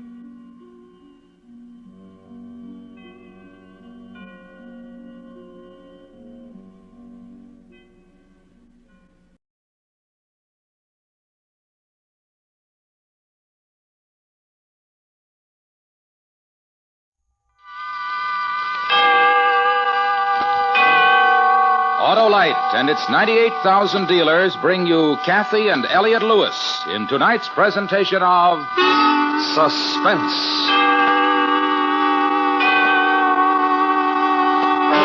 Tonight, Autolite presents the story of a man who had everything to live for and committed murder to prove it to himself. Joker Wilde. Our stars, Kathy and Elliot Lewis.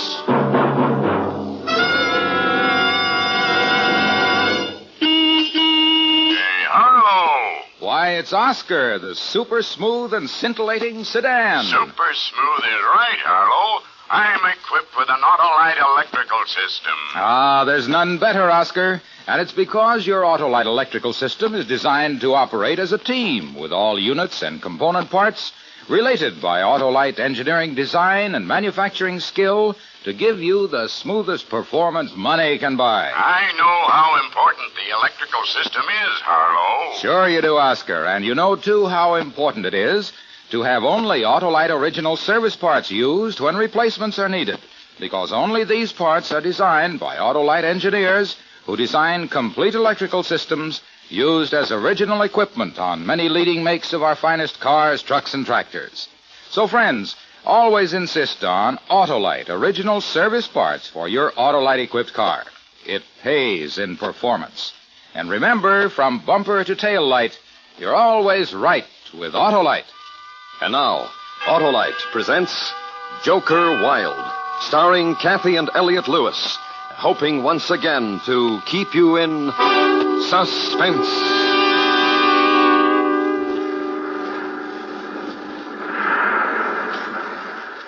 Well, if you think I'm pretty, Mr. Malloy, I suppose it's your right to think so. Oh, you are, Rosalie. You're Very well. Let us concede the point. But let us also understand the circumstances under which you've made that statement. Now, here we are. Rosalie. Here we are, Mr. Malloy, with the great, vast Pacific Ocean, a carpet, so to speak, under our feet.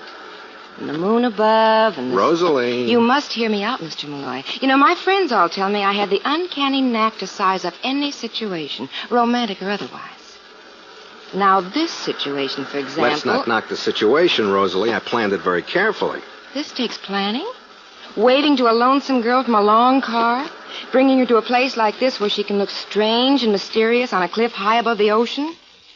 And what planning does it take to slip your arm about her, as you've already done on numerous occasions this evening? Isn't that what you expected when you got in the car? At first, I confess I was very flattered, Mr. Malloy, being who you are. Having seen your movies, having heard you weekly on the radio, a famous comic personality like you, what girl wouldn't be flattered riding with Harry Malloy? Come here, Rosalie. Why should I do that? I want to talk to you. I want to tell you something. Very well. Now, what is it? I'm a comedian. You haven't been very funny this evening. I know. You see, this is an important evening for me. It's not a time to be funny. You might not believe this, but I've been looking for a girl like you. Some line. For a girl exactly like you. For the last several nights, I've been riding around the city just looking. I saw you, and I watched you for a long time. Watched me? I was driving along, and I saw you come out of that restaurant. I parked. I saw you walk towards the corner. I followed you. Let me tell you this, Mr. Malloy. If I hadn't just missed my bus, you never would have gotten me in your car. Don't you like me, Rosalie? Personally, you're a big disappointment. When I get home tonight, I'll tell my mother and father I met Harry Malloy, and he's not funny. He's not at all like... No. No, you won't tell him that. What? Nothing.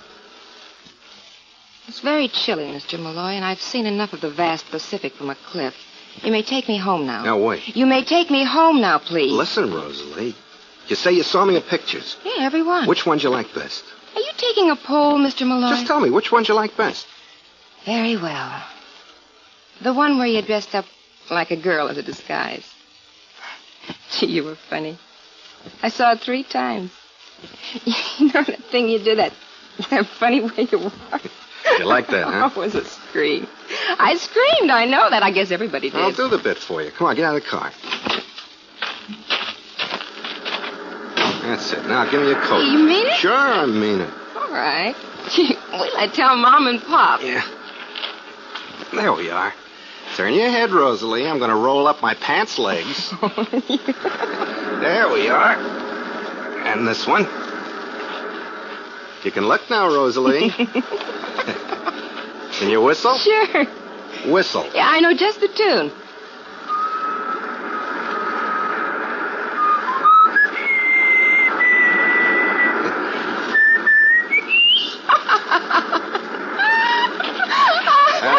I'm funny, huh? I'm a funny man. Oh, scream.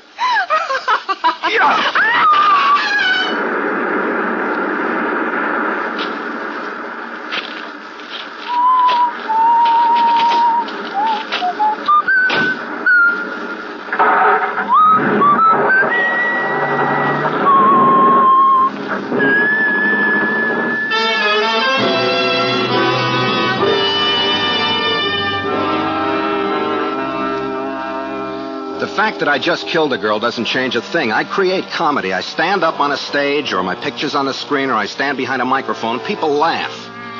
Had that girl say it? An uncanny knack. That's it. And it's been going on for 22 years. Think about it. 22 years making funnies.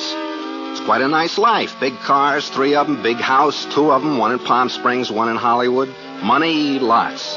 It's a nice life, but there's one problem. No one takes me seriously. Harry Malloy, comic, buffoon, clown, nothing else. Even I began to believe it. Until the other day, I set up a problem for myself. Harry, I said, you make people laugh. How about making them cry? You create comedy, I said. Now let's see if you can create a tragedy. So I planned it, and I just did it. I pushed a girl named Rosalie off a cliff. She had a mom and pop. They'll cry. That's very tragic.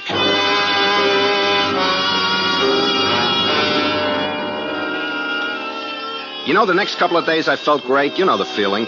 You set your mind to do something, and you do it. And you tell people about it. But how are you going to tell anybody you just pushed the girl off a cliff? Then something else happened. It was the third day after I did it. Not a word in the papers about Rosalie. Her body hadn't been found. So for a man like me, a performer for 22 years, you can understand the crack I was in. Not only couldn't I tell anyone what I did, no one even knew it was done. So that evening I didn't feel so good. I had to talk to someone. I always talk to Liz.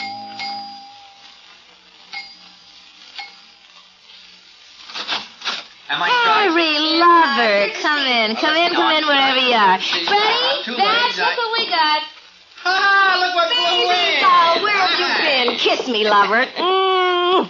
We're playing a game, Harry. Come on. Me and you, Harry, we'll kill him. Let go, Babs. I want to say hello to Freddie. Just wave. He'll understand. Cut it out. Liz, I want to talk to you. We're playing a game, Harry. It's important. I got something on my mind. Try it on all of us. We'll laugh, darling. Honor bright. Hey, Harry, I'm striped in certain seasons. I got 2 legs, and I hibernate. Now, what am I? Later, Freddie. I want to talk to Liz. It's the game. Under what am I? He's a bear in a pinstripe suit. Don't tell him. Liz. You look worried, lover. What's the matter? Let's go in the kitchen. For a drink of water, Harry? I haven't had an invitation like that since I was 14. How about that, kids? Harry asked me into the kitchen. Why, I haven't heard that since I was 12. Let me know what happens, Liz. I can't remember. Please, Liz. Sure. Close the door. What's the matter, honey? I want you to tell me something. All right, lover, you name it, you've got it. What kind of a man am I? That's the game Freddie and Babs are playing. I mean it. I want you to tell me. You're 4 square, kind, courteous, loyal, obedient, and trustworthy. You're a lot of laughs, and I love you. You really love me, Liz? No, not really. But I'm a lot of laughs. For 10 years since I've known you, up until just now, honey. Just now, you're dull. All of a sudden, I'm not a big yock, and all of a sudden, I'm dull. Is that the way it is? That's right. I'm going to tell you something, Liz. You don't know me. You don't know the kind of man I am. All right, I'll play. What kind of man are you? I got things going for me nobody knows about. All right already, and? Inside it eats, Liz. I got more to me than making people laugh. Pagliacci, huh? That's an old bitch. You stay here in the kitchen and sing. I'm going to go in and play No, with... listen to me. Lover. Please, Liz, listen to me. Make it brief, Harry. 3 days ago, I did something. Something naughty? Now, listen. I've got to tell you about it. I got to tell somebody about it, or it's no good.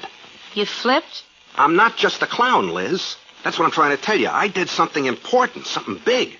This is the last bite I'll give you, Harry. What did you do? I made somebody cry. Harry. What? These are the jokes, huh? These are the jokes? I did it!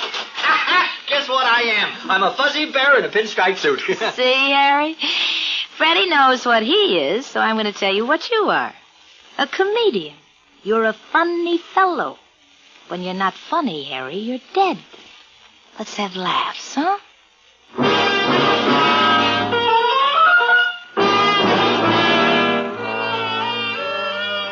That was Sunday evening. Monday morning, a very large thing happened in my life. It was served to me for breakfast with my eggs. The morning newspaper had it headlined, Girl washed up on beach at Malibu. Girl identified as Rosalie Barton, missing from home for 4 nights. Identification by her mother and father. Street address given. The part that would never get in the papers, of course, was why it happened, which was me, Harry Malloy, creator of tragedy. I had to go see for myself.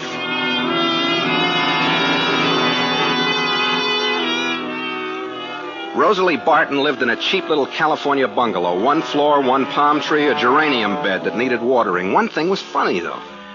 Have you ever noticed the audience a tragedy gets, especially when it's for free? Well, the Barton house didn't have it.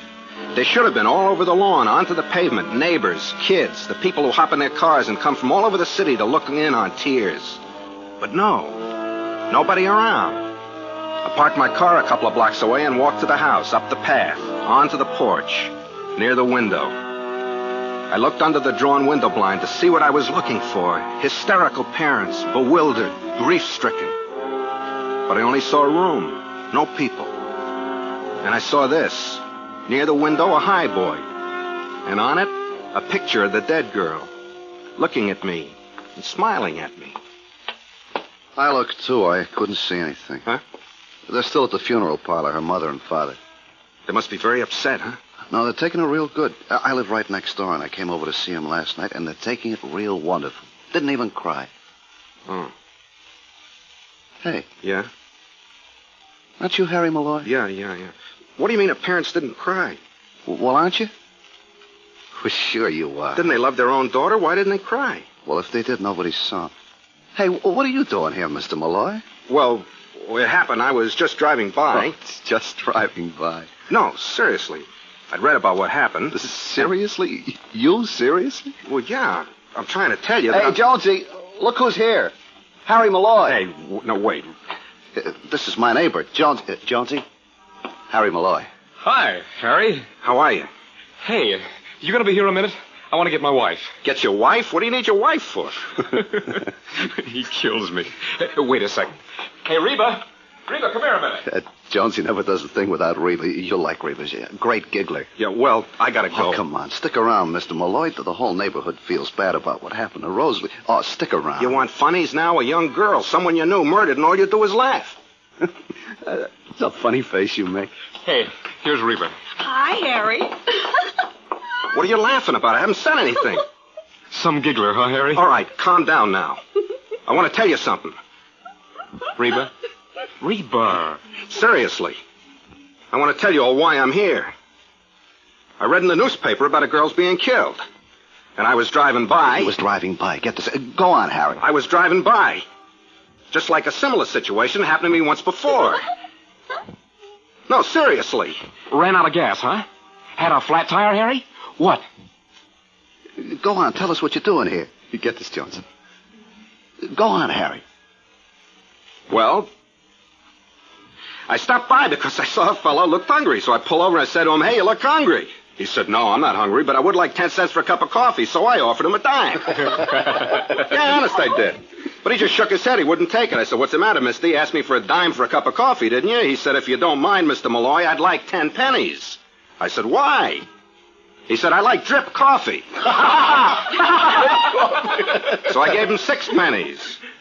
Let him drink it without cream. You're the funniest man in the world, Mr. Malloy. You kill me. You kill me.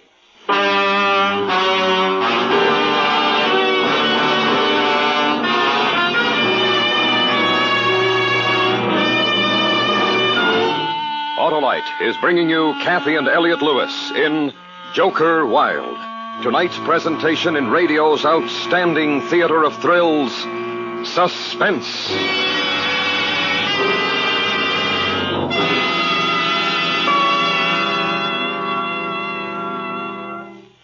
Hey, Oscar, sound your horn. Play your radio. Start your engine. Hey, what's all that for, Harlow? Why, all those operations depend on the sure, smooth performance of your Autolite electrical system, Oscar. And so do the lights, heater, electric windshield wiper, and lighter. They all depend on my Autolite electrical system, Harlow? They sure do, Oscar. And what's more, your Autolite electrical system works every second your engine runs. That's why Autolite electrical systems, designed to give the smoothest performance money can buy, are used as original equipment on many leading makes of our finest cars, trucks, and tractors. They're the best, Harlow. Right you are, Oscar. And friends, treat the electrical system of your car to a periodic checkup at your car dealer's or authorized Autolite service station. To quickly locate your nearest authorized Autolite service station, look in the classified section of your phone book or call Western Union by number and ask for Operator 25. And remember, from bumper to tail light, you're always right with Autolite.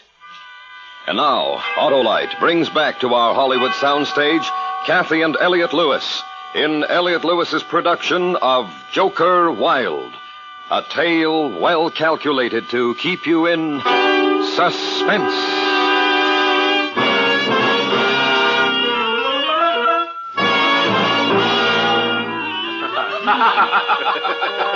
I told them jokes and they laughed. No tears, no tragedy, just funny stories. I was a murderer and they were laughing. It was a good performance. Not exactly the one I counted on, but a good performance. I left them laughing and begging for more.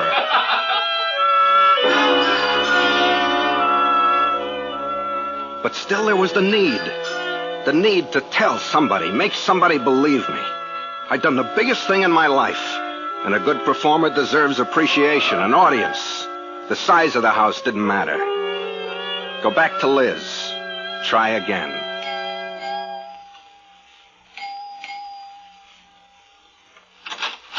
Hi, lover. Can I come in? When did you ever have to ask? Had lunch? No. Come on, I'll pour you some. All right. Harry? What? What was wrong with you last night? I tried to tell you, you wouldn't listen. Ah, lover. Was I mean? Yes. Yes, you were. That's my Harry. Drink your drink. Yeah. Just us, Harry. Nothing at all. Huh?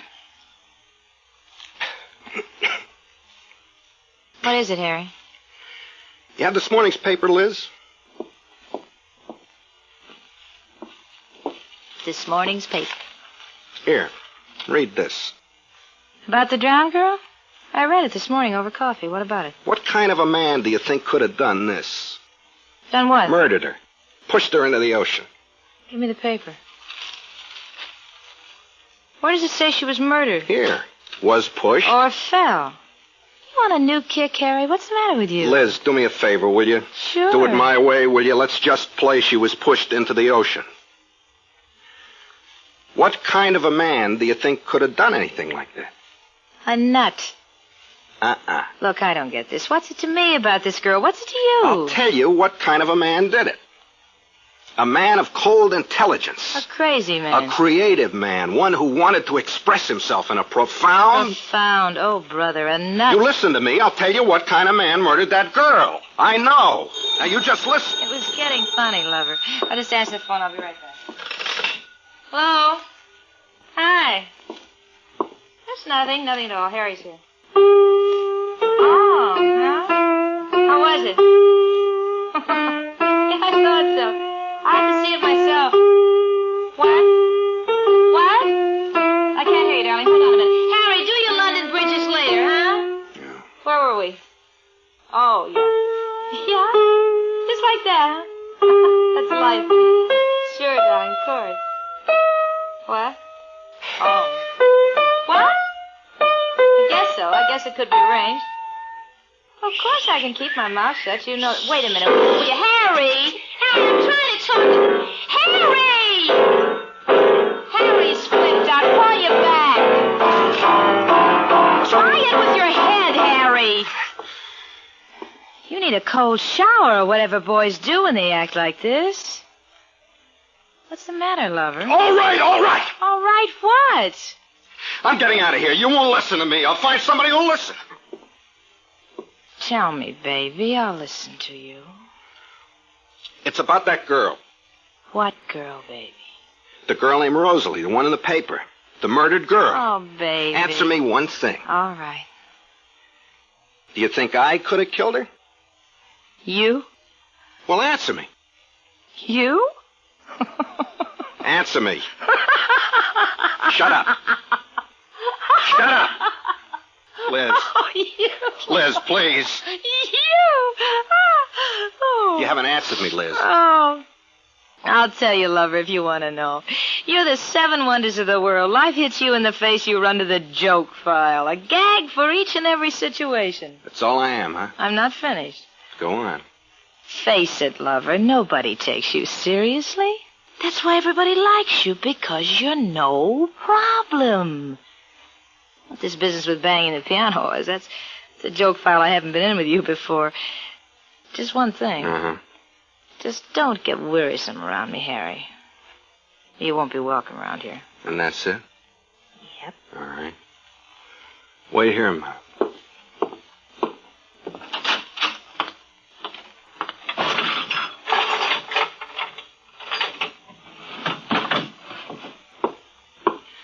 I'm borrowing your carving knife for a minute, Liz. What for? You see, Liz, there's no use trying to tell you something. I gotta prove it to you. This is going to be great. It could be at that. What's it going to be, Harry? I'm gonna kill you. That's my Harry. Yeah. What's my bit, lover? Yell, scream, run around? Let's just work it out together. Ready? Come on, kill her. Yeah. Well? I'm gonna kill you. You said that, Harry. What's the matter? You running out of material? I'm not kidding. Oh, I'm supposed to act scared. All right, Harry. Ah! You just wait. I don't know what you're doing, Harry. You better have a finish. Start running. All right. Oh. Swell. Now I need a new lamp. No, you won't need it. That's the finish? You fall flat in your face? Oh, Harry, how corny can you get? You stopped doing that bit when you left vaudeville. My nose. It's bleeding, lover. Move your head a little this way so you don't get it all over the rug, huh? Oh. Come on, sit up. Sit up. That's it. Give me a knife. Hold your head back. Don't be a baby. Hold your head back. Bleed bad. Oh, I'll get a towel and some ice cubes. Hold your head back now, Harry. Here. How do you feel? Hurts. I'll put this ice in the back of your neck. Stop in a minute. Feels good. Sure it does. Liz. Mm-hmm. That girl Rosalie. Oh, look, Harry, I don't know what this new character is, but why don't you go home until you get funny again? I killed her. Sure. I did, Liz. I picked her up, drove her out to the ocean, pushed her off a cliff. How's her nose? Stop bleeding. Why don't you go home? I'm not kidding, Liz. I murdered that girl. You still don't believe me, do you? No. I tried to kill you, too. You'll work it out. We'll practice sometime. Liz? Mm-hmm. Liz? Don't you see, Liz? I'm not kidding. I never was kidding. I've got to kill you to make you believe me. Kill you, Liz.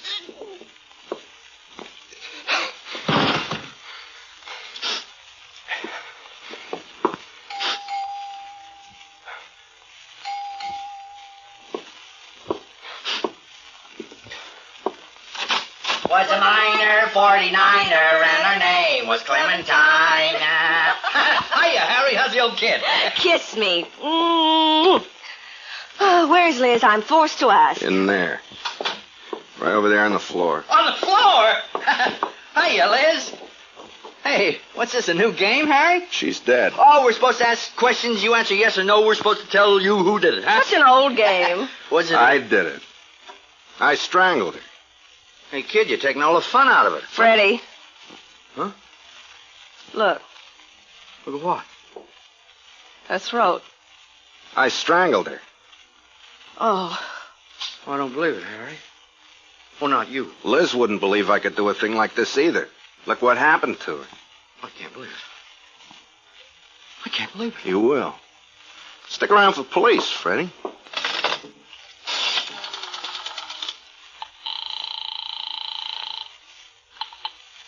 Number, please.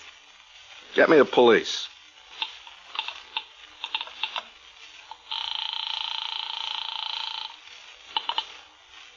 Precinct, Sergeant Thor speaking. This is Harry Malloy, Sergeant. Harry Malloy, the comic? That's right. I'm at 5... Hi, Harry. What's on your mind?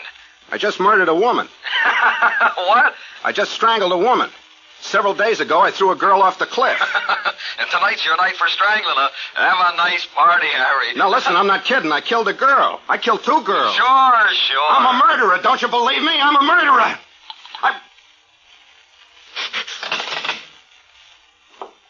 Give me the phone, Harry.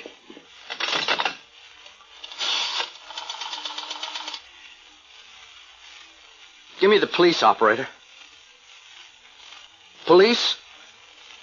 I want to report a murder. 595 East Channel Drive.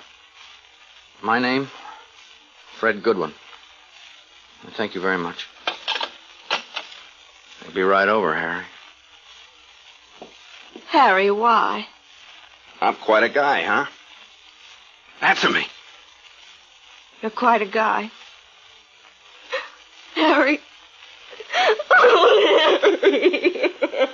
Listen to her, Freddie. She's crying. See what I can do?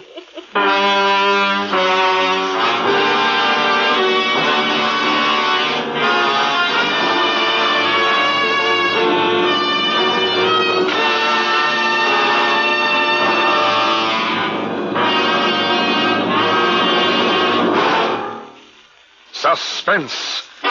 Presented by Autolite. Tonight stars Kathy and Elliot Lewis. This is Harlow Wilcox speaking for Autolite, world's largest independent manufacturer of automotive electrical equipment. Autolite is proud to serve the greatest names in the industry. They are members of the Autolite family, as well as are the 98,000 Autolite distributors and dealers in the United States and thousands more in Canada and throughout the world. Our family also includes the nearly 30,000 men and women in 28 great Autolite plants from coast to coast and Autolite plants in many foreign countries, as well as the 18,000 people who have invested a portion of their savings in Autolite. Every Autolite product is backed by constant research and precision built to the highest standards of quality and performance. So remember, from bumper to tail light, you're always right with Autolite.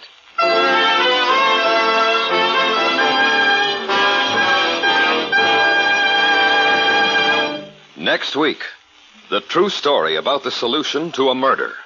The documented report of a policeman's patience, intelligence, and bravery. The Man with Two Faces. Our star, Mr. Lloyd Nolan. That's next week on Suspense.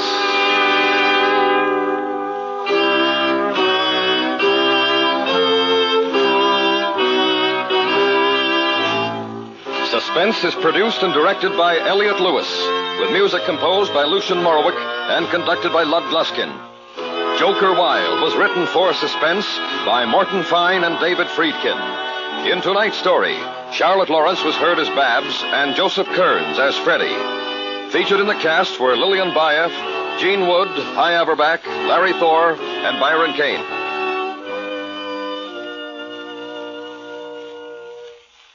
Autolite takes this opportunity to pay special tribute to the automotive wholesalers of the nation who this week will be attending the Automotive Service Industries Show in Atlantic City.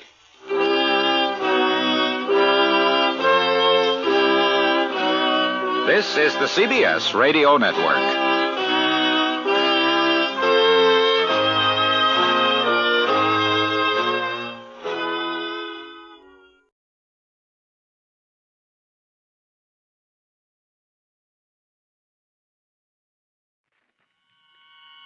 Autolite and its 96,000 dealers present Suspense. Tonight, Autolite brings you Mr. Charles Boyer in the case of Henri Vibar, a suspense play produced and edited by William Spear.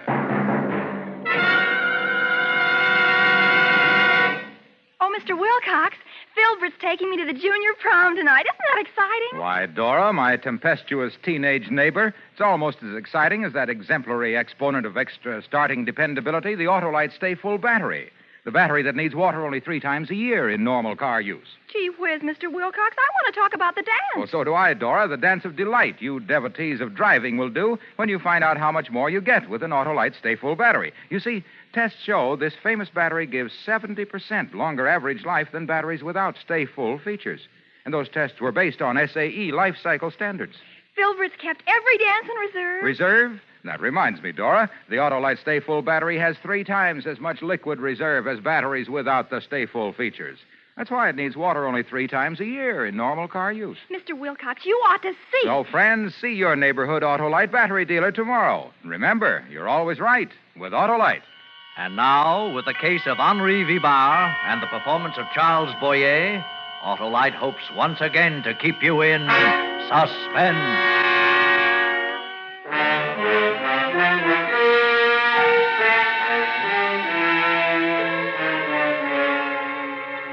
I watched the taxicab enter the gate and roll slowly up the driveway toward the entrance.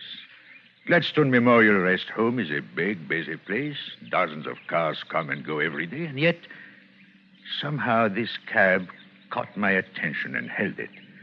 It seemed to fascinate me. As it approached, yes, I got a definite feeling of menace from it. These warnings, these premonitions, they come to me whenever I'm in danger. Danger? What danger? The cab stopped just below my window, and a man got out. Sergeant Jack Freeman of the London Bureau of Missing Persons. He came here often, checking on new arrivals. Nothing to fear from Freeman. He's just a big, good-natured moron. But now he was assisting a woman from the cab. The sight of her made something snap inside my head. The woman was Mary, my wife. Mary, the sudden sight of her made me furious. I would have enjoyed striking her dead then and there. But how was it possible? Mary, free? Walking around like a decent woman? She'd been convicted of murder, sentenced to life in prison. Now, was it possible she was out on parole? No, English justice is harsh with killers. And Mary's crime had been cold-blooded murder. Suddenly I understood. Mary was being brought here to Gladstone Rest Home to identify me. Such simple people. Trap and reviva. It was amusing. I might have a few unpleasant moments, but that would be all. I would make a fool of her. I'd always made a fool of her. I remained by the window for some time, planning just what to say and how to act. After a while, there was a knock on the door. Oh, this would be Dr. Sampson, the chap who runs this place. Nice fellow, Sampson. Not too smart, but... Come in. Good afternoon, Monsieur Leclerc. Oh, Dr. Sampson, come in. You have a visitor. Sergeant Freeman again. He'd like another chat with you in my office. Oh, Freeman, the bloodhound. Tell me truly, Doctor, does he ever find any of the people he looks for? Oh, indeed he does. Hundreds of them every year. Well, he has failed utterly in my case. With you, monsieur, he has a good excuse. Most victims of amnesia have people searching for them, friends or relations who can identify them. I'm beginning to think you'll just have to recover your own memory. Recover my memory? I wish I could forget. A few minutes later, I was sitting across the desk from Sergeant Freeman. I had the upper hand, of course, because I knew what was coming. As usual, he was humble, apologetic, and yet, for the first time since I'd known him, I got a definite feeling that he was deliberately trying to trap me, catch me in some trifling mistake. Yes, I have an instinct that warns me. Just a few more questions, Monsieur Leclerc. Well, as many as you like, Sergeant. You're looking very well. Oh, thank you, sir. Now, think hard, sir. Does the name Vibar mean anything to you? Henri Vibar? Vibar? Vibar. No, I can't say it does. How about Falmouth? Ever spend a summer at Falmouth down in Cornwall? Never heard of the place, Sergeant. Very well. How about the name Willard, an American, retired sea captain? Sickly old fellow in a wheelchair. Oh, tell me more about him, Sergeant. Well, sir, unless we're wrong again, you married his daughter. Oh, a wife and a father-in-law. You're very generous, Sergeant. Did you bring them along? Captain Willard was an invalid. He committed suicide. Felt he stood in the way of his daughter's happiness. Left a bit of money, though, about 10,000 pounds. I could hardly keep from laughing at Freeman. He went on telling how Mary and her father came to England on a visit, how I met her at Falmouth, how her father objected to our romance. Freeman had most of the facts straight, except that Captain Willard did not commit suicide. No, I arranged that little matter. It was quite easy. He suffered from a bad heart condition, took strychnine for it. So I managed to contrive an overdose for him. I put it in his pot of tea. He had bitter tea, I imagine, but then he liked it strong. When Mary and I returned from the beach, he was dead. But he didn't leave 10,000 pounds, more like 5,000. Freeman went on with the story, on and on. I'm completely wrong. You and Mary Willard were married, settled up Captain Willard's estate, which was practically all cash, then went up to London to live. Now, Monsieur Leclerc, does none of that strike a familiar note? You seem to think it should. Why, Sergeant Freeman? Because you've been identified from those pictures we took of you when you first came here. Really? Who? Oh, the woman, of course. Yes, sir. Mrs. Vibar says you are her husband. Well, she probably discovered that I have money, and... How? How could she possibly know that, sir? Well, you could have told her, Sergeant Freeman. Innocently, of course. It's no secret. Oh, I don't mind, but it makes me a perfect target for designing women. One moment, Monsieur Leclerc. Let's talk about your money for a while. Doesn't it strike you as strange that a man could walk into this rest home, as you did 3 years ago, carrying $200,000 in American money? Why, of course it's strange. Suppose you had committed a crime. Wouldn't it have been a perfect way to elude the police? Yes, but if I were a criminal, you would have my fingerprints. You said so yourself 3 years ago. Remember? You came here carrying nothing but money. No extra clothing, no papers, nothing by which you could be identified. Now, Sergeant, what sort of crime are we discussing? Murder? It would have to be murder. You detectives. And who did I kill? Well, to be honest about it, we don't know. Oh, just anyone. To be this woman's husband, I must have murdered somebody. Well, that makes her very attractive, I'm sure. Tell me, did she help me with a job?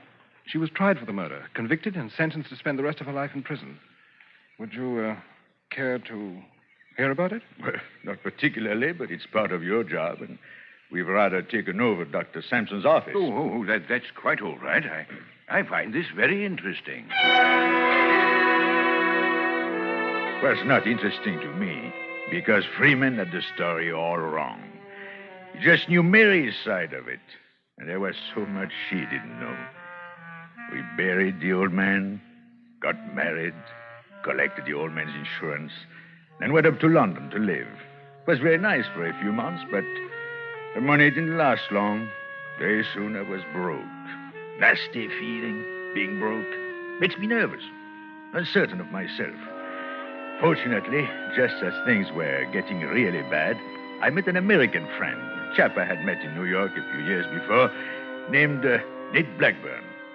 He had a lot of American bonds, hot bonds he called them, but he didn't know how to dispose of them. It was a simple matter for me, with my connections on the continent. Blackburn stipulated one thing. He wanted to be paid in American dollars.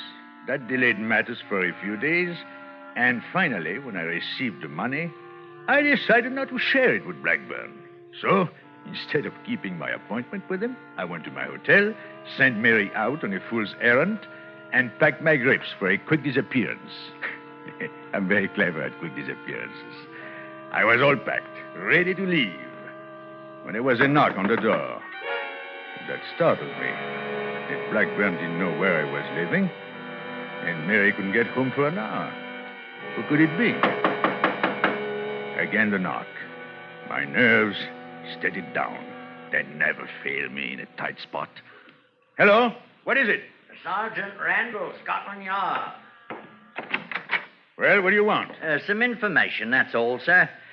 Did you attend the Palladium last night with a man named Nate Blackburn? Why, yes, I did. What about it? We're trying to find Mr. Blackburn. Do you have his address? Now, look here. I'm trying to catch a train. I know very little about Nate Blackburn, except that he is a thoroughly respectable businessman. You've been misled, Mr. V-Bar. Nate Blackburn's a bad one. Tell me, did he talk to you about bonds? Bonds? What sort of bonds? Stolen bonds, Mr. V-Bar. They're part of an American post office robbery during which 2 policemen were killed. Well, only today we traced the bonds to Nate Blackburn. But he seems to have disappeared. Now, all this is too silly. Please, clear out. See me some other day. Oh, too bad, sir. I can't. We must get Nate Blackburn's address. Well, suppose I say I don't know it. Oh, I can't accept that, Mr. V-Bar. Perhaps you better come along with me to the yard. If you can convince Captain Nichols... Now, one moment, please. Blackburn did give me his address. Well, if I remember it and give it to you, will you go away and stop bothering me? Mr. V-Bar, I asked you a simple question. All I want is an honest answer. All right. I'll give it to you. Blackburn lives at the Afton Hotel, Suite 618. You dirty, rotten, scurvy rat. No. I mean it. He's probably there right now. Here, I'll get him on a telephone. Never mind the phone. Of course he's there. Waiting for you to show up with our money. Where is it? What became of your English accent? Come up with that dough and quick. Well, I don't have it. I put the money in the mail. I've been tailing you all day. I saw you sell the stuff an hour ago. Come on, V-Bar. I want the money. That gun doesn't frighten me. You wouldn't dare kill me. No, but I can put a couple of slugs in your legs. How about that? Want to be a cripple the rest of your life? No, wait. Wait. I intended to deliver the money to Nate personally, but, well, since he doesn't trust me... Now, please, put that gun away. There, that's better. I have an aversion to firearms. Where's the money? There, in that grape on the table. Huh? The small one. Huh. Good. Old bills. Not in sequence. Can't see any marks. Drop that money. Huh? Hey, what's that thing? A gun? Put that money on the table. Let's see that gadget. Stand still. Don't move. Don't tell me it shoots real bullets. Stop. Stay where you are. Stay away from me. Give me that thing. Stop, I said. I'll shoot. Come on, hand it over. No. You jerk. You silly... He fell dead right at my feet.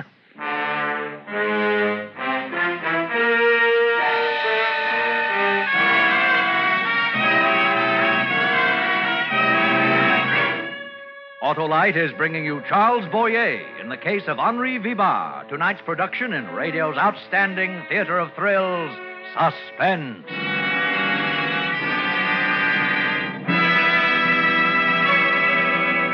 Hey, Dora, what's the matter? You look blue. Filbert just called. His car wouldn't start because the battery's dry, and now we can't go to the dance. Dry your eyes, my pretty neighbor. I'll lend Filbert my car. Oh, gee, thanks, Mr. Wilcox. You're wonderful. No, not half as wonderful as the Autolite Stay Full battery, the battery that needs water only 3 times a year in normal car use. If Filbert knew that, he wouldn't be stuck. Oh, now, don't be hard on poor Filbert. He just hasn't heard that the Autolite Stay Full battery has a fiberglass retaining mat protecting every positive plate to keep the power-producing material in place for longer battery life. Why, in recent tests, based on SAE life cycle standards, Autolite Stay Full batteries gave 70% longer average life than batteries without Stay Full features. I can hardly wait to get started. Well, you don't have to wait to get started with an Autolite Stay Full battery. It's a demon for starting stamina and needs water only 3 times a year in normal car use. I'll tell Filbert to remember. You're always right with Autolite.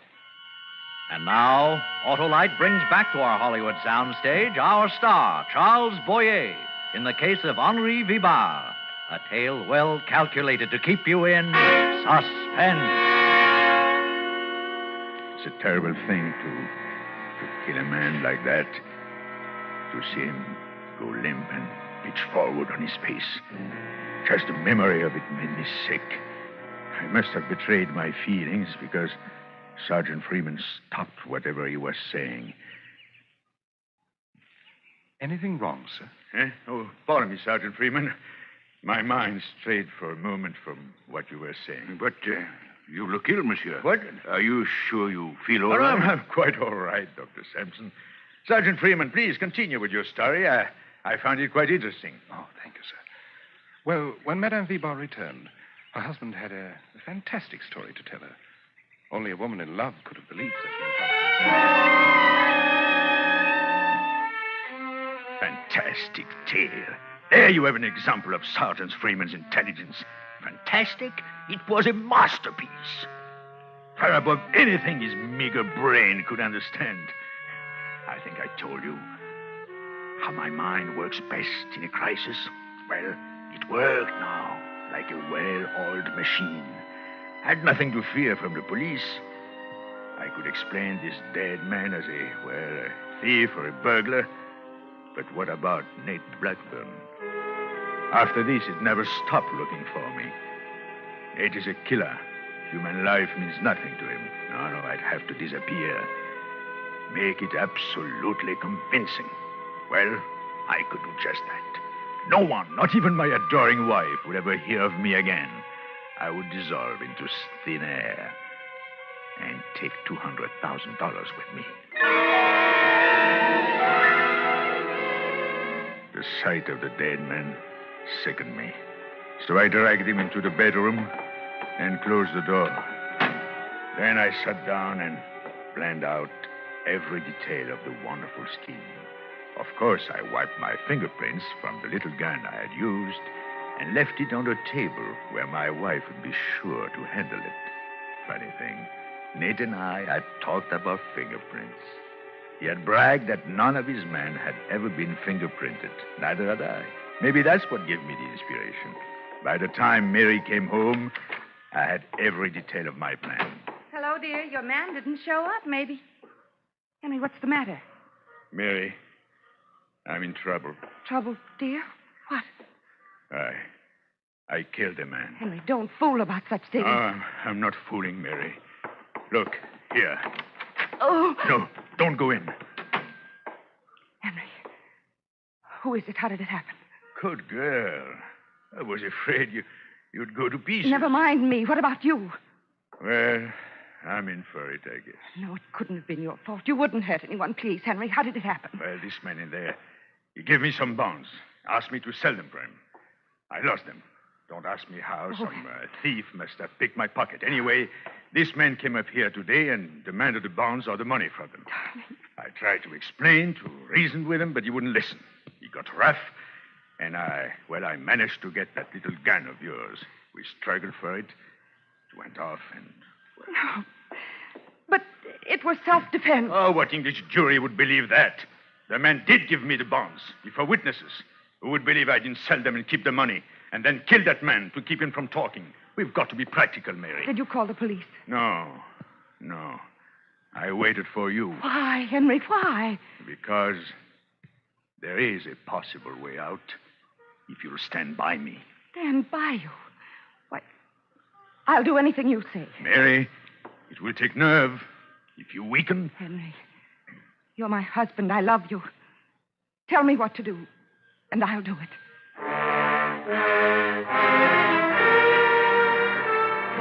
If all life's problems were as simple as women. I told her my plan. The dead man looked like me in a general way. My size, black hair, eyeglasses. And after he dropped 20 floors to the street, he wouldn't have any features. Mary would simply hurry downstairs, perhaps a bit hysterical, which shouldn't be difficult in the circumstances, identify my broken body, and allow herself to be consoled. Could be suicide or an accident, whichever suited her. Only she forgot. She forgot about the bullet in the man's body. Yes, the bullet that would convict her of killing her own husband. My plan was a great inspiration, but it had one terrifying angle. To make identification complete, I had to change clothes with a dead man. That was a fearful ordeal, a nightmare, but it had to be done. It was almost too much for me, but I think I told you, I'm equal to anything if I put my mind to it. But I'll take to my grave the horrible memory of dragging that body to the bedroom window and pushing it through.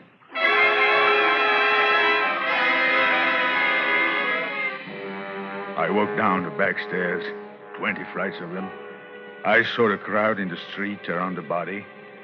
I took a bus, the first one I saw. I changed to another and another, destroying everything that might identify me, but keeping the little bag filled with money. It's quite a coincidence, Monsieur Leclerc. What? I didn't get that. I say it's quite a coincidence that you came to this rest home the day following the murder of Henri Vibard. Well, very well. Make the most of it. Dr. Sampson, do you consider that coincident?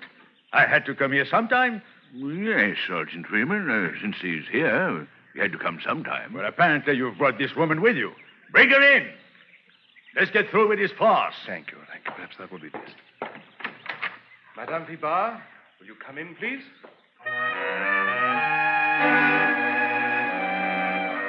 The big moment. And I wasn't even excited. I'm like that. Little things may bother me, but big things, really important things, and my nerves are like steel. Mary walked into the room. I looked at her without a flicker of an eye. She was a changed girl. Now, so different from the girl I married. Prison does that, I suppose. She was looking at me. Our eyes met and held. For a moment, there seemed a shadow of doubt in her face. Then she took a step toward me. Hello, Henry. Now, young woman, please. Don't try to involve me in your troubles. I have plenty of my own. Henry, it won't do. You can't get away with it. Now, Dr. Sampson, this woman is either crooked or crazy. Let's take this calmly. Madame Vibard, you're positive this man is your husband? Oh, yes. This is Henry Vibard. He pronounces it Henri. Never mind the pronunciation. Is he the man? Yes, sir. He's changed a little. It's only 3 years. But he looks older. His hair has turned gray, and he isn't wearing his glasses, but he's the same man. Glasses? One moment, please. I never wore glasses in my life. My vision is perfect. Monsieur Leclerc, that is your name. Suppose you try to read this newspaper without glasses. Oh, no. Look, I'm in no mood to give demonstrations just to please. There, you see, he doesn't dare. Make him try. Can't read a word, I tell you, not a word. Monsieur Leclerc, it might be expedient. It would certainly settle the issue once and for all. Oh, very well, Doctor. Since you suggest it. Give me the paper. I pretended to be nervous, just to give them a thrill. Then I opened the paper to the want ads and read them off glibly. The small print. Glasses? I've got eyes like a hawk. Mary didn't know that because the summer I met her, I was avoiding the police, and part of my disguise included glasses and touching up my prematurely gray hair. I never told Mary. I didn't know how far I could trust her. When I finished reading the paper, Mary just stared at me, unable to believe the evidence of her own eyes. Silence for a moment, then... I'm sorry, sir. Well, perhaps this young woman can think up some other difficult trick she'd like me to perform. Trick it was a trick. He can't read. Madame Ribard, we've had quite enough. No, this is my husband. He's fooled you. That's all that paper. It's a trick. Of course, a trick. I did it with mirrors. Young woman, you're not clever. You've got plenty of nerve, all right, but you're not clever. No.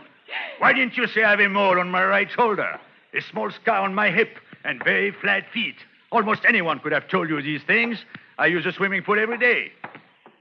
Sergeant Freeman, I can't applaud your part in this. For 3 years, I've done my best to help you. Because I thought you were trying to help me regain my memory and take my rightful place in society. But I must tell you, sir, I no longer feel that way. Not after you tried to connect me with this jailbird. Jailbird. That's right. Henry, I'm a jailbird, and I deserve to be. I helped you, and that was wrong. But don't think you're safe.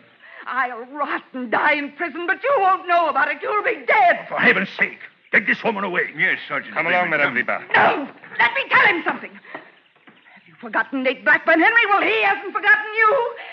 Blackburn? Nate Blackburn came to me in prison, and I told him the whole thing. By tomorrow, he'll know right where to find you. He knows. Now. I There, in the doorway, stood Nate Blackburn, a gun in his hand. He was smiling. Dr. Sampson and Freeman started forward, but he waved them back with a gun. No one spoke as he walked across the room and stopped in front of me. Hello, Frenchy. Well, there's some mistake. Yeah, but you made it, Frenchy. I had a hunch you'd get together with your wife, sooner or later. I spent a lot of time and money keeping an eye on her. Look here, my man, put away that gun. That sort of thing doesn't go in this country. You're right, Copper, I know. Only this is a special occasion. You won't get a mile away. I know that, too. No, Blackburn, I'll give you the money. What money? Will that bring back Jack Randall? Will it put this girl back in circulation? Ned, listen to me. I can explain if you let me. It wasn't like you think at all. Nate, we used to be pals. Remember? New York, San Francisco, Paris. We had lots of fun. I bailed you out in Rio. I'll make good, Nate. I swear I will. Only... No, don't! I can square it. So, I lasted, after all. You didn't think I could, did you, Doctor? You don't know me? Anytime I really try, I can. Dr. Sampson, can you sign this confession? I doubt it, Sergeant. He's too badly off. Yes, I can. No, I didn't think he could. Was he gone? That's all. Strange fellow. Not at all the criminal type. Hmm? What is the criminal type, Doctor? I've never found it.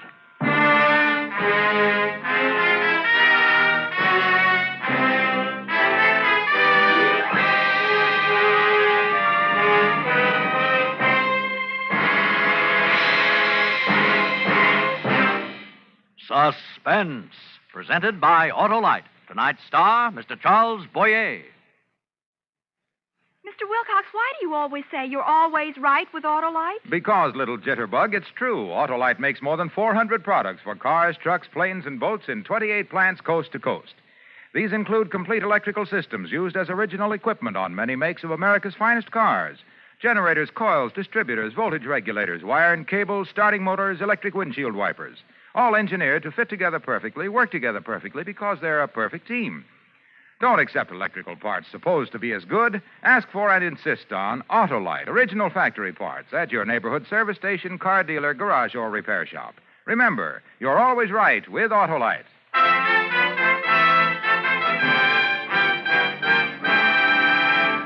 Next Thursday, for Suspense, our star will be Mr. Broderick Crawford. The play is called Deadline, and it is, as we say, a tale well calculated to keep you in suspense.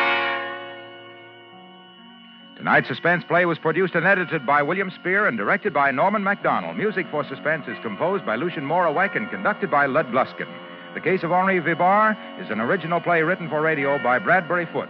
Charles Boyer may soon be seen in the Douglas Sirk production of The First Legion. You can buy Autolite Stay-Full batteries, Autolite standard or resistor spark plugs, Autolite electrical parts at your neighborhood Autolite dealers. Switch to Autolite. Good night.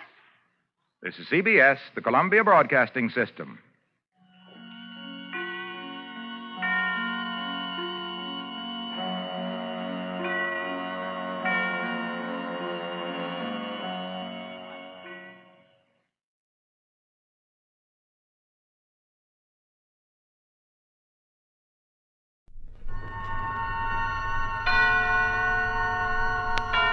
Suspense.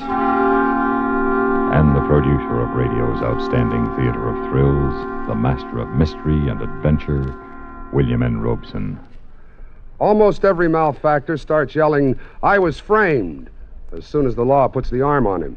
And sometimes they have been. Nobody will ever know how many inmates of state's prisons are there because of circumstantial evidence. Of such a one is our story concerned. Listen then as Charles McGraw stars in The Silver Frame, which begins in exactly 1 minute. Another visit with Joe and Daphne Forsythe. Joe, honey. Uh-huh. Joe, darling, put down the paper. I've got something important to ask you. Okay. Joe. All right. What? How many savings bonds do we have? What kind of a question is that? A good one. How many? I'm not sure. I'd have to count. And I'm reading the paper. Now, what do you want to know for? Have we got enough to make things comfortable for us? Very comfortable. That's why I buy on a payroll savings plan. A bond a month will give us quite a nest egg for the future. Enough for a college education? Eventually. But who's going to college? Our children, silly. We don't have any yet. Oh? What do you mean, oh? Better buy some more bonds, honey. Daphne, you mean? We've got a new investment. How about that? And now, The Silver Frame, starring Charles McGraw. A tale well calculated to keep you in suspense. They checked me out with the $10 bill and the $22.50 suit that the taxpayers give you when you leave. I took a quick look back at the place where I'd left 2.5 years of my life in a cell. Just because a Southern California district attorney had to have a pigeon in a hurry once. Had to bad enough to frame a guy and get a conviction his favorite way. Circumstantial evidence. I started walking. Just walking with no walls or iron bars or guys with sawed-off shotguns to stop me. And somebody yelled after me. It was a reporter. A little rat named Malvin Lester who'd crucify his own mother to get a headline. I kept on walking. Steve, wait a minute. I got nothing to say to you, or the crummy rag you work for, or the morons that read it. All right. Can't you let bygones be bygones? I'm just a guy working for a living. Beat it. All right. So you got nothing to say to me? So, what do you say to $1,000? What about $1,000? So, you say you were framed. How'd you like to get even? With who? The district attorney? All those wise guys down there in L.A. How'd you like to frame them for a change? For that, I get $1,000? Sure. That's what I'm telling you. Come on. Let you buy me a drink.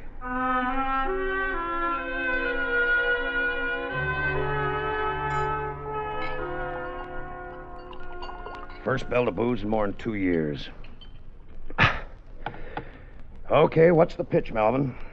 Well, there's been quite a lot of cases like yours lately. Circumstantial evidence. The DA looking for quick convictions and building himself up for the election, you know.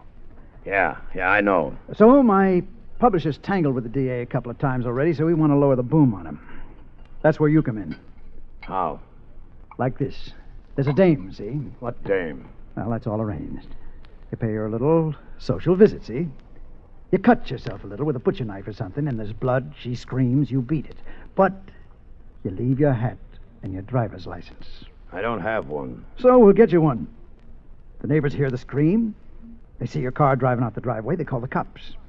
Now, the cops don't find the body, of course, but they find blood in your car. Yeah, go on. They pinch you, and you tell a straight story. The blood is an accident. Then you had a quarrel, and she started to yell, and you left. But they don't believe you. They book you on suspicion of murder, and we play it up big. Cops picking on ex-con, you know, that angle. You sweat it out, and you clam up. What happens to the dame? 2 days later, the dame comes back from Palm Springs, and we splash it all over the front page. Her story, your story, circumstantial evidence, again. We bring up all the other cases. We just keep right after them.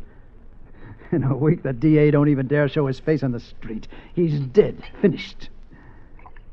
Well, how do you like it? I like it. Okay, kid. You're in. Well, what about the dough? Half now, half when we spring you. Okay? $1,000 and the DA thrown in. Okay. Lester paid my way down to L.A., bought me a new outfit and a hat with my monogram and the sweatband. He rented me a car and checked me into a hotel. While I was soaking in the tub, he went over to his boss office, the big shot publisher, L.B. Rawson, brought back 5 bills and the dame's name and address. It turned out to be a beach house at Malibu. This was the first surprise. I sort of expected it to be some third-rate downtown hotel. But the big surprise came when the front door opened. Mr. Gates? Well, that's right. Are you Miss Fox? Yes. Won't you come in? Thanks. What's the matter, Mr. Gates? You look a little startled. Maybe I am. Why? Well, I hadn't expected you to be so... So what? Attractive is a polite word for it, I guess. Why, aren't you used to meeting attractive women, Mr. Gates? Not where I've been for the past few years. Oh, of course, I'd forgotten. Can I make you a drink? Oh, thanks. Why is it you always expect that anyone who's been in prison will be lantern-jawed and have a scar on his face or something? To tell you the truth, I'm a little startled myself. Quite a layout you have here. It is nice, isn't it? Yeah, right over the ocean. Uh-huh. Look here at this window. You know, from this window, when the tide is in, you can actually dive into 30 feet of water. I've done it. That I'd like to see. Would you? By the way, what's your first name? Steve. What's yours? Silver. Silver? What? Oh, I get it. Silver Fox. Cute. It's my real name, too. One of Dad's ideas. Oh, he was a character. Yeah, I'll bet. And I'm another, huh? What? Come on. What's this all about? What's the angle? Well, didn't they tell you? Oh, sure. They told me. But they didn't tell me anything about a dame living in a $50,000 beach house with $1,000 of clothes on her back. Steve, you're hurting my arm. Talk. I'm doing this job for a lousy $1,000, about what your kind would spend on a weekend in Las Vegas. Oh, no, come on. You're not in this for dough. You're in it for something else, and I'm going to find out what it is. Wait, you little... You were hurting me. Well, you didn't have to bite clear through my hand, did you? Well, anyway, now you won't have to lie about our having a quarrel, will you? Oh, it's bleeding. Here, I'll get something. Never mind that. Just talk. All right, Steve. I am doing it for the money, really. What about all this? The house is rented for only a month, and the clothes go back to Western costume. Oh. Steve, you hurt me. I'm sorry. You know what my father used to say when I was a little girl? The character? Uh-huh. He'd say, I'll kiss it and make it all well. Like this? Uh-huh. Like this.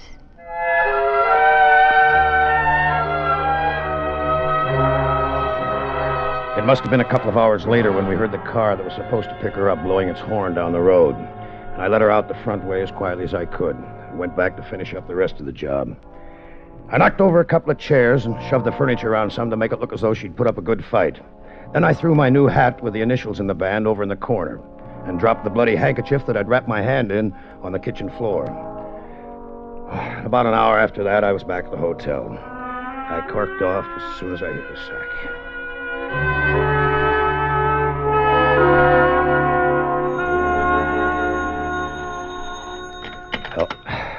Hello? Hello? Excuse me.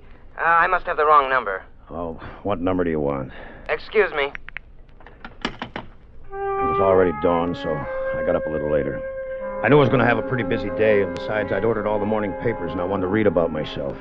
When I opened the door to get them, there was a little guy standing out there. Oh, excuse me. I'm so sorry. That's all right. Excuse me. I looked after him for a second because his voice sounded exactly like the one who had wakened me on the phone. So what? I went back to bed with the papers. Sure enough, there it was, right on the front page, how a young woman tentatively identified as Miss Silver Fox had been murdered in a swank Malibu beach house, and how the police expected an arrest momentarily. And how the remains, charred almost beyond recognition, had been found in the incinerator. That's what it said, right there in black type. They'd found her body. I was still lying there, shaking and looking at the ceiling when the DA came for me. All right, Gates. Let's go downtown and talk it over.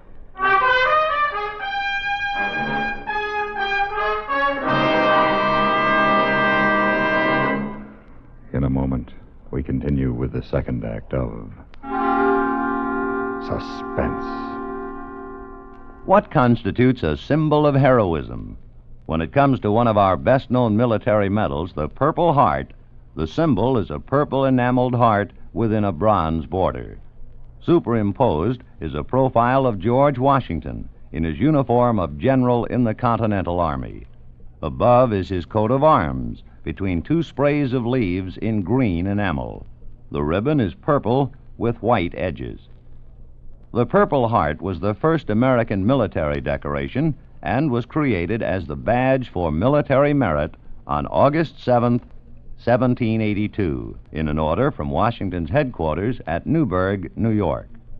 Only 3 were awarded for action during the Revolutionary War, and none after that time until the Order of the Purple Heart was reinstituted on the 200th anniversary of George Washington's birthday, February 22nd, 1932. The Purple Heart is awarded to individuals wounded in action against an enemy of the United States, or as a direct result of an enemy act. The blood, often the lives, of many brave servicemen backgrounds the Purple Heart, a proud tradition of service and sacrifice. And now, starring Charles McGraw, Act 2 of The Silver Frame. Why did you kill her? I didn't. You was in love with her, wasn't you? No. You just got out of queue, you went to see. You found out she'd been double-crossing you, so you killed her. Come on. Don't be a sap. Talk. He's right, Steve. Why don't you make a full statement? Maybe there were extenuating circumstances. Maybe we can make a deal. I've told you the whole story. I've been framed. Sure, you're always framed. What about the blood? What about your hat? What about the body? I don't know anything about a body. The blood was where she bit me. You admit you had a fight with her. Sure, but... What about? Look, what's the use of putting me through this routine? Call the paper like I told you and talk to Mr. Rawson. I've got news for you, Steve. We did. Yeah? He says it's the most cockeyed story he ever heard in his life. In short, he says you're a liar. Oh, Look, he's covering. He's scared. All right, then, get a hold of Malvin Lester. He's a rat, but he can't be rat enough to let an innocent man go to the gas chamber just because his boss tells him to. I'm afraid we can't get a hold of Lester. Why not? He's in the morgue. Who killed him? That's our worry. Oh, it shouldn't worry me a bit, huh? Steve, be smart. Do what I tell you. Maybe we can reduce it to second degree. I can almost promise you the worst you'll get is life. Oh, thanks. But I'm warning you. If you make us go to trial on a first-degree murder indictment, I'll send you to the gas chamber just as sure as... Okay. Oh, okay, I'll talk. Well, now you're using your head. Here's a statement all made out. Just a general confession, you understand. We'll get the details later. All you have to do is sign. I'm not going to sign anything you wrote. Okay, write your own statement. I don't want to write anything. Well, what do you want? You just Look, said that... Look. Take me out there to her place. I'll go through the whole thing for you, just the way it happened. Every word, every move. You can have a stenographer take it down, and then I'll sign it. Well, I guess there's nothing wrong with that. It's a deal, then? It's a deal. It was dark when we got out to the beach. I was taking a long, crazy, desperate chance, and I knew it. If it didn't work, well, the spot I was in, it wouldn't make much difference anyway. And then we were inside of the house, and they were all standing around, and I was in the center of the stage. All right, Steve. Do your stuff. Well, we had a few drinks, and, well, I hadn't been in the same room with a woman for 2.5 years, and well, anyway, she fought me off, and that's when she bit me. That happened here. We were standing right here. Then what happened? Well, she broke away and ran across the room and to about where you were standing, only back a little further. Here? Yeah, about there. And what did you do? When she bit me, it hurt. I was startled. I backed up a couple of steps toward the window until I was standing about here. Then what did you do? Then I jumped! Hey, get away! Get away! Hey, get away!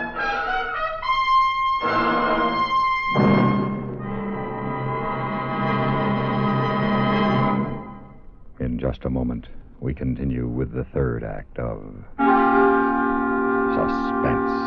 Another visit with Joe and Daphne Forsythe. Okay, Daphne. The slides are all set. Turn off the lights. There.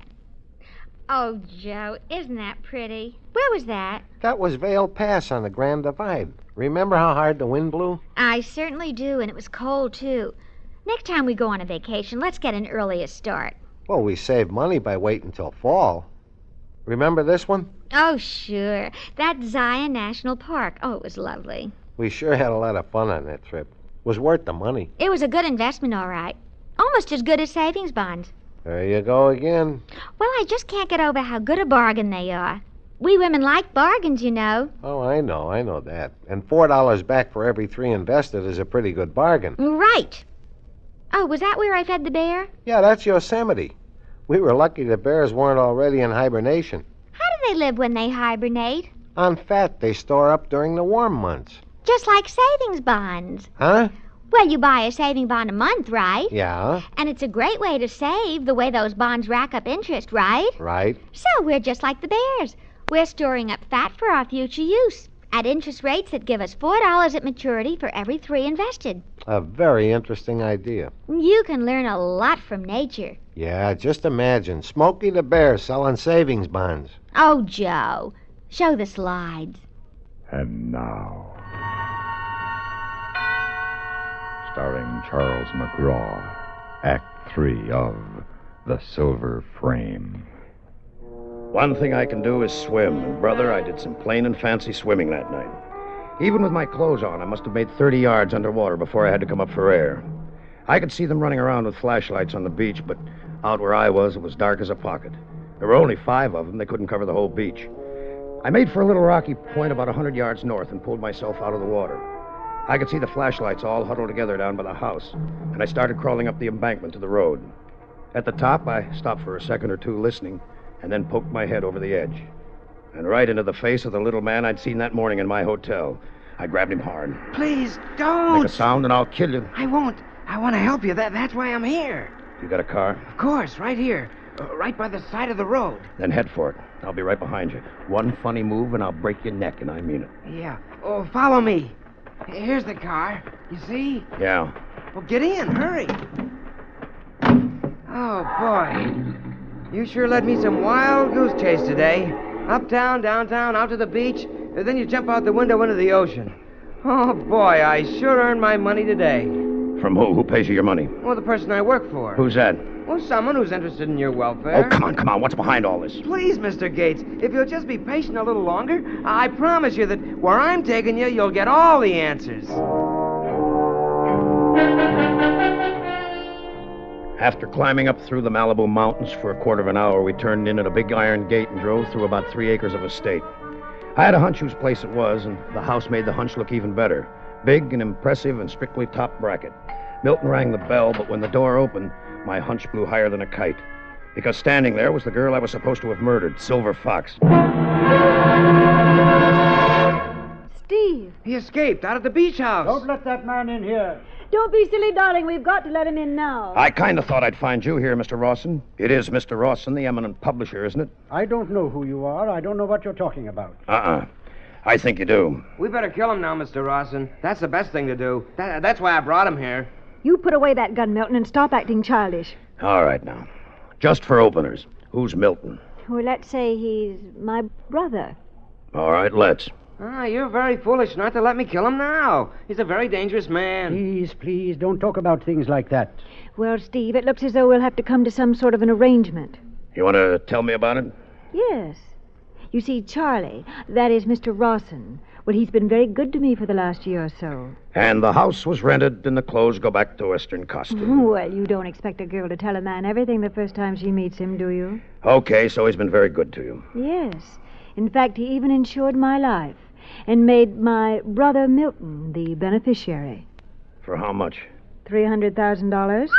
Gates, I swear to you I knew nothing about this. The proposition that Lester put to you was absolutely genuine. Well, maybe it was to start with. But, Mr. Rawson, I think I could make a pretty accurate guess as to who suggested the little stunt of framing the DA. It was Silver, wasn't it? Yes, it was. I thought so. She's a very smart girl, this one. By the way, what happened to your reporter, Malvin Lester? Who can trust a man like Lester? Something had to happen to him. And the girl in the incinerator? Just a girl, a friend of mine. A nobody, really. So you kids collect the insurance and I hold the bag. Is that the way you want it, Mr. Rawson? No. I had no idea Silver would do a thing like this. How long do you think an old goat like you is going to hold a doll like this one once she gets her hands on heavy dough? I think we can settle this, Mr. Rawson. Of course, there's been a couple of murders. Before we can get the cops off her necks, they're going to want somebody to pay for them. If it's money, I can easily... No can do. Not a murder rap. They'll want a victim. A patsy. I don't understand. Why not Milton here? He actually did the killings. Why, All right! I warned you! Duck, Steve! Thanks, baby. You really have got everything, haven't you? Even your own gun. Well, a girl needs protection sometimes. Well, there's our patsy. Get the money, Steve. Milton's got it on him. You got it that quick? Big newspaper men have ways of arranging these things. $300,000 cash. It's pretty, isn't it? Yeah. Steve. Yeah? I've been thinking about something. So have I. You and me. Silver. What about your sugar daddy here? Oh, he couldn't say anything. He wouldn't dare. Oh, Silver, baby, how could you? We've got the dough. Yeah, it could work. Oh, I know it would, darling. Okay. But you'd better give me that gun of yours. All right, Steve. Thanks. Well, what are you doing? Getting some law to clean this up. Give me the DA. He'll talk to me. Tell him it's Steve Gates. Farley? Well, I've solved your case for you. You'd better come out here. 1124 Balano Canyon. No. Two of them. Steve! A little stiff named Milton and a dame named Silver Fox. Steve!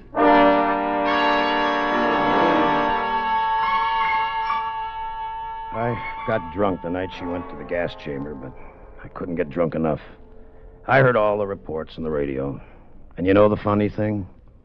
Right up to the last minute, she was still saying she'd been framed.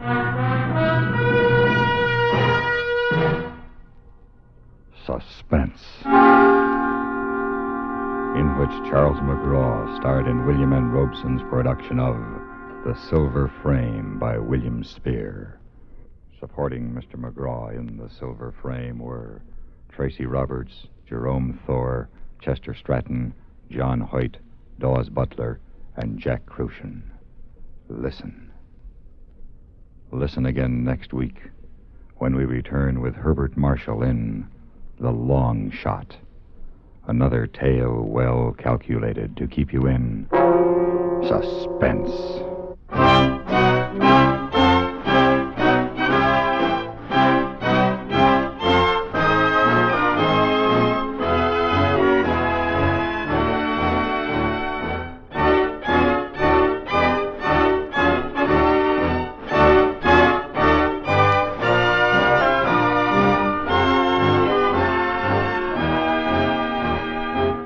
Suspense has been brought to you through the worldwide facilities of the United States Armed Forces Radio and Television Service.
Now, Roma Wines, R-O-M-A, made in California for enjoyment throughout the world. Roma Wines present Suspense. Tonight, Roma Wines bring you Miss Claire Trevor in The Plan, a suspense play produced, edited, and directed for Roma Wines by William Spear.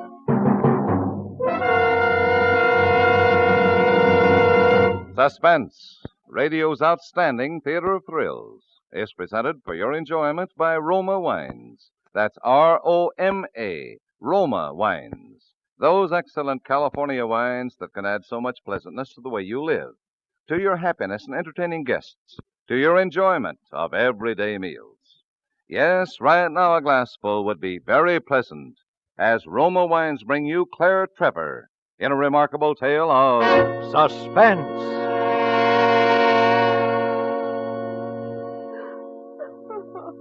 I know this has been a terrible shock to you, Mrs. Anderson, but there's a few questions we have to ask you. You understand why that can't wait. My husband. Where is he? I'm so worried about him. We just located him through the sheriff's office, Mrs. Anderson. They're bringing him over. Is he all right? He's more worried about you than you are about him. Have they told him what happened? Did they have to, Mrs. Anderson? Well, they don't think he did it, do they? Well, they mustn't think that. We don't know quite what to think. I suppose there's no doubt about the cause of death, is there, Doc? No doubt whatsoever. This is the gun that was used. Mm-hmm. You recognize this gun, Mrs. Anderson? Yes, it's a dueling pistol. One of a brace that belongs over the fireplace in the trophy room. Funny they're being loaded. There was a reason for it. Well, you mind telling me what the reason was?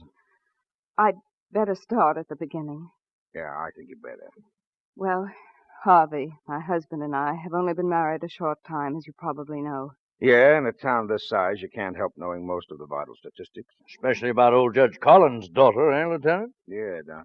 As I remember, folks hereabout didn't know much about Mr. Anderson. No, and neither did I. All I know was that he was good and kind. And I felt so alone after my father's death. Oh, I know what you're thinking, but Harvey didn't kill that man. I know that. Oh, I wish he were here. I feel so helpless facing this alone. You're among friends, my dear. Yes. You're so very kind, Doctor. And you too, Lieutenant. It's just that Well, if they question Harvey, he might say anything trying to protect me. You sure you aren't trying to protect him, Mrs. Anderson? I told you I'll have to start at the beginning.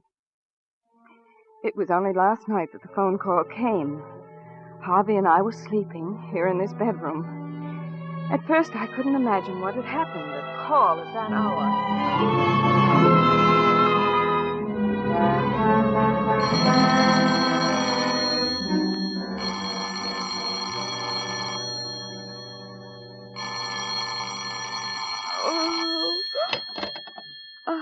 One moment.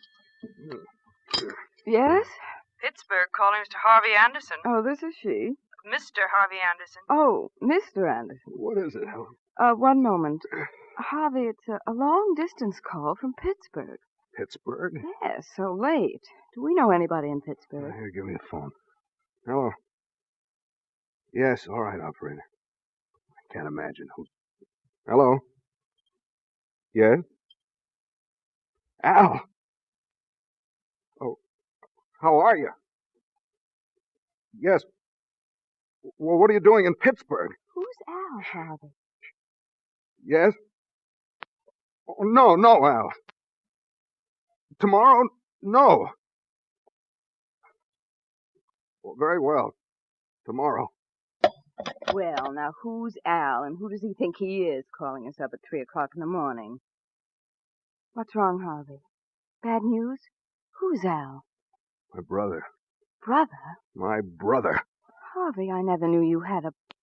You never told me. The Lord said unto Cain, Where is thy brother? And Cain said, I know not. Am I my brother's keeper? Makes sense, And the Lord darling. answered, The blood of thy brother crieth to me from the ground. Yes, and Eve probably took after him with a fig tree rolling pin. I'm not being facetious, Helen. I don't know how to explain it. It's just not easy to speak about it. Well, obviously. No, it's not a joke.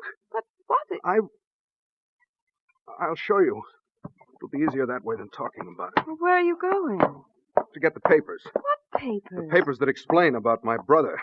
They're locked in the safe in the trophy room.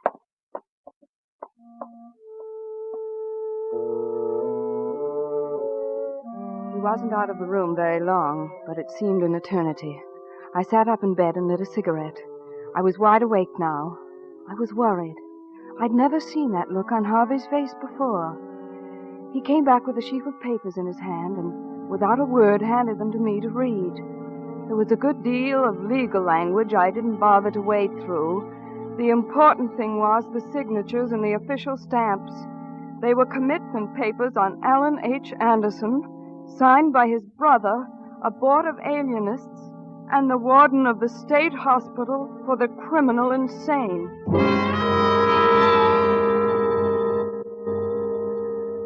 You understand what those papers mean? Yes. Yes, I do, Harvey. Oh, my poor darling. No, you mustn't take that view of it. I can speak of it now as if it had happened to another person not even related to me. I would prefer to do that if we're going to discuss it. How long He since... escaped 4 years ago. And is he still... He was never violent all the time, just that once. He killed a woman, his wife. You can see, Helen, why you never knew I had a brother. Criminal insanity in one's immediate family is pleasant neither to reflect on nor to discuss. I suppose I shouldn't have played along with him as long as I have. How do you mean, dear?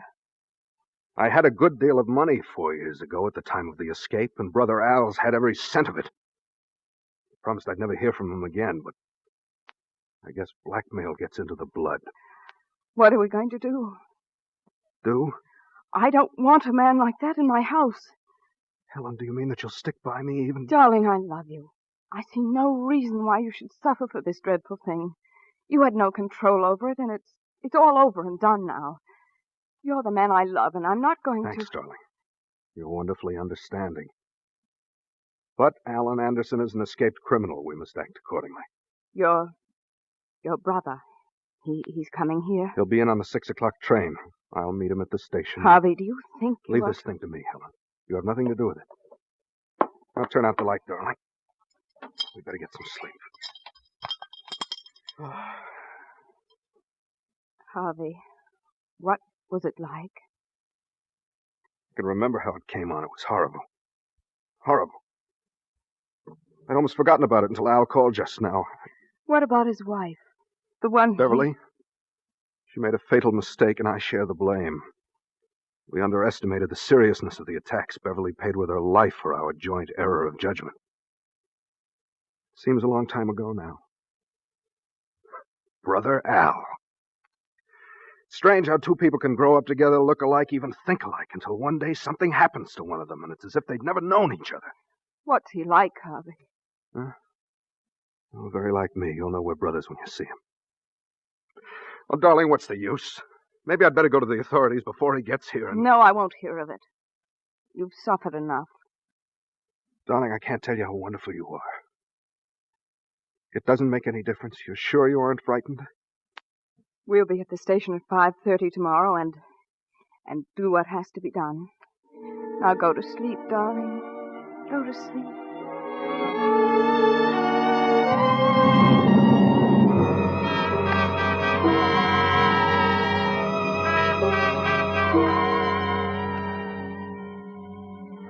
I suppose if you want really to forget something, you can. And even the direct stirrings of premonition can be subdued by a good hard day of housework. I was helping Matilda, and for some reason I worked with even more concentration and good spirits than usual. But somehow the doorbell intruded on that concentration, disturbed the protective veil for a moment, I guess. I seldom use the door slot, but now I did.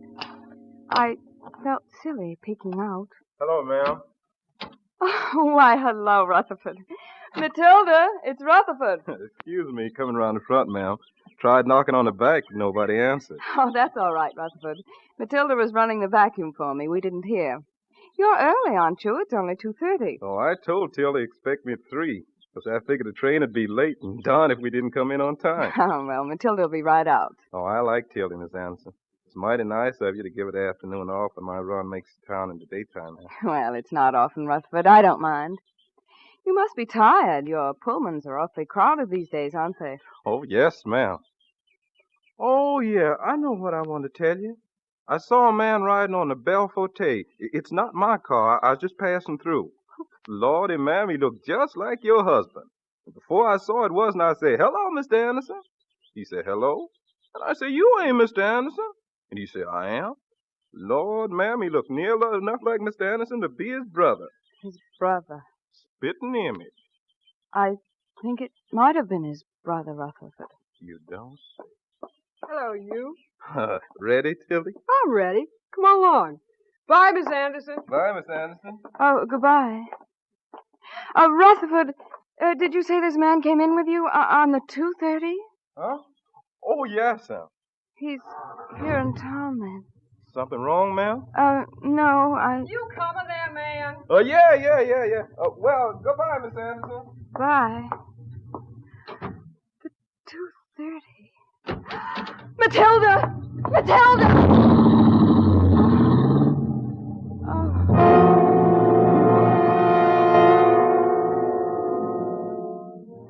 2:30. Harvey's brother, Al, had come in on the 2:30. At all costs, I must not be alone in the house when he arrived. And here he'd be arriving in 3 hours before we were ready for him. At any moment now. I bolted the door, picked up the phone, and started to dial the number of Harvey's office. My hand was shaking so that I fumbled the dial and had to start again.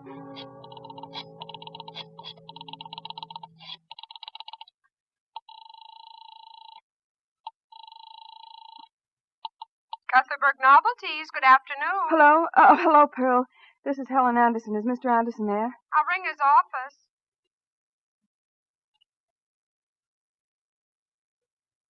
He don't answer, honey. I guess he didn't get back from lunch yet. At 3:00? Oh, don't be silly. Try him again. Well, honey, he's not in there, but I'll tell him you called. Well, look, connect me with Mr. Guthbert's office. It's important. All right, just a sec. Yes? Oh, Ralph, is Harvey there? Oh, Helen. Why, no, I haven't seen him since lunch. Well, look, Ralph, the minute he gets in or you hear from him, tell him to call home at once. It's important. Sure, Helen. Anything I can do?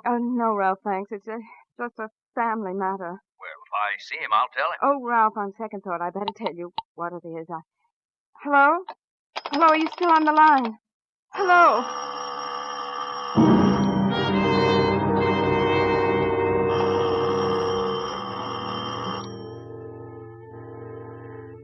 The doorbell.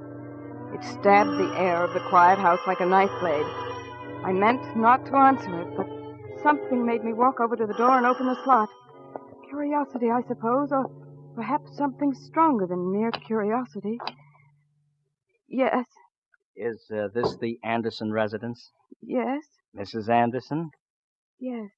Mrs. Anderson, I was given your name by Mrs. Colby down the street. She said you might be interested in our special offer. Now, for only 30 cents a week, or a little over 4 cents a day, you can subscribe to any 2 magazines at their regular subscription rate.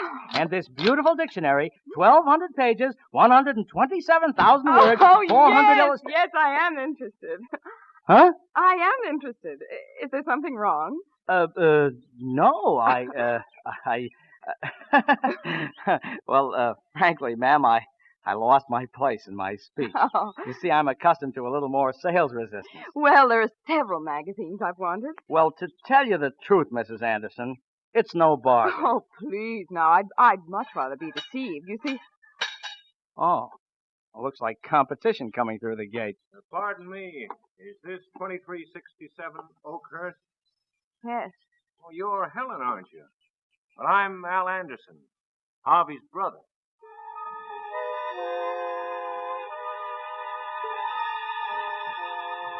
Well, I guess I'd better be going. Oh, no. Oh, that's all right. I can stop back. No, but the magazine... Oh, I cover the same territory tomorrow. Well, goodbye, ma'am. Pardon me, sir.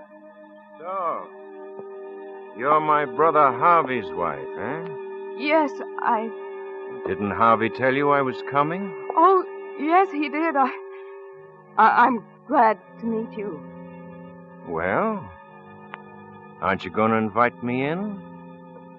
Oh, yes. Yes. Come in.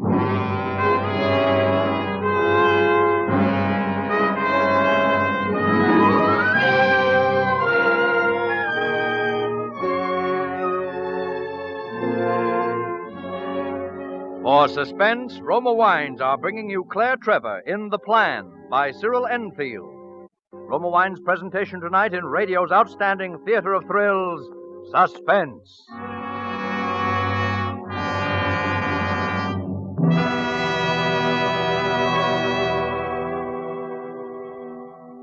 Between the acts of suspense, this is Truman Bradley for Roma Wines with an entertaining suggestion for the ladies. Next time you play hostess to club friends, solve the problem of what to serve by offering delicious Roma California sherry. Wherever smart women gather, at bridge luncheons, at club meetings, at showers for the bride, you'll notice Roma sherry being served. It's proof that delightful Roma sherry is the favorite wine with party-wise hostesses coast to coast. If you haven't tried golden amber Roma sherry lately, you've a treat in store. I know you'll enjoy as much as I do the mellow fragrance, delicious medium sweetness, and satisfying nut-like taste of Roma sherry. And take it from me, serving Roma sherry is simplicity itself. You just pour, and hospitality reigns. Men and women alike tell me Roma sherry is their round-the-clock favorite. Perfect first call for dinner. Keynote of friendly hospitality any time. No wonder Roma wine is America's first choice. Yet Roma costs no more than ordinary wines. So get Roma sherry tomorrow. That's R-O-M-A, Roma wine. Remember, more Americans enjoy Roma than any other wine. And now, Roma Wines bring back to our Hollywood soundstage Claire Trevor as Helen Anderson in The Plan, a tale well calculated to keep you in suspense.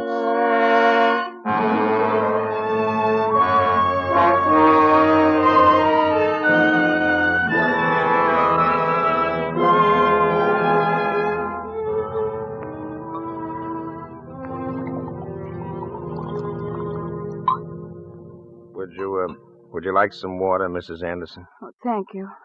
If you'd rather rest... No, I'll go on.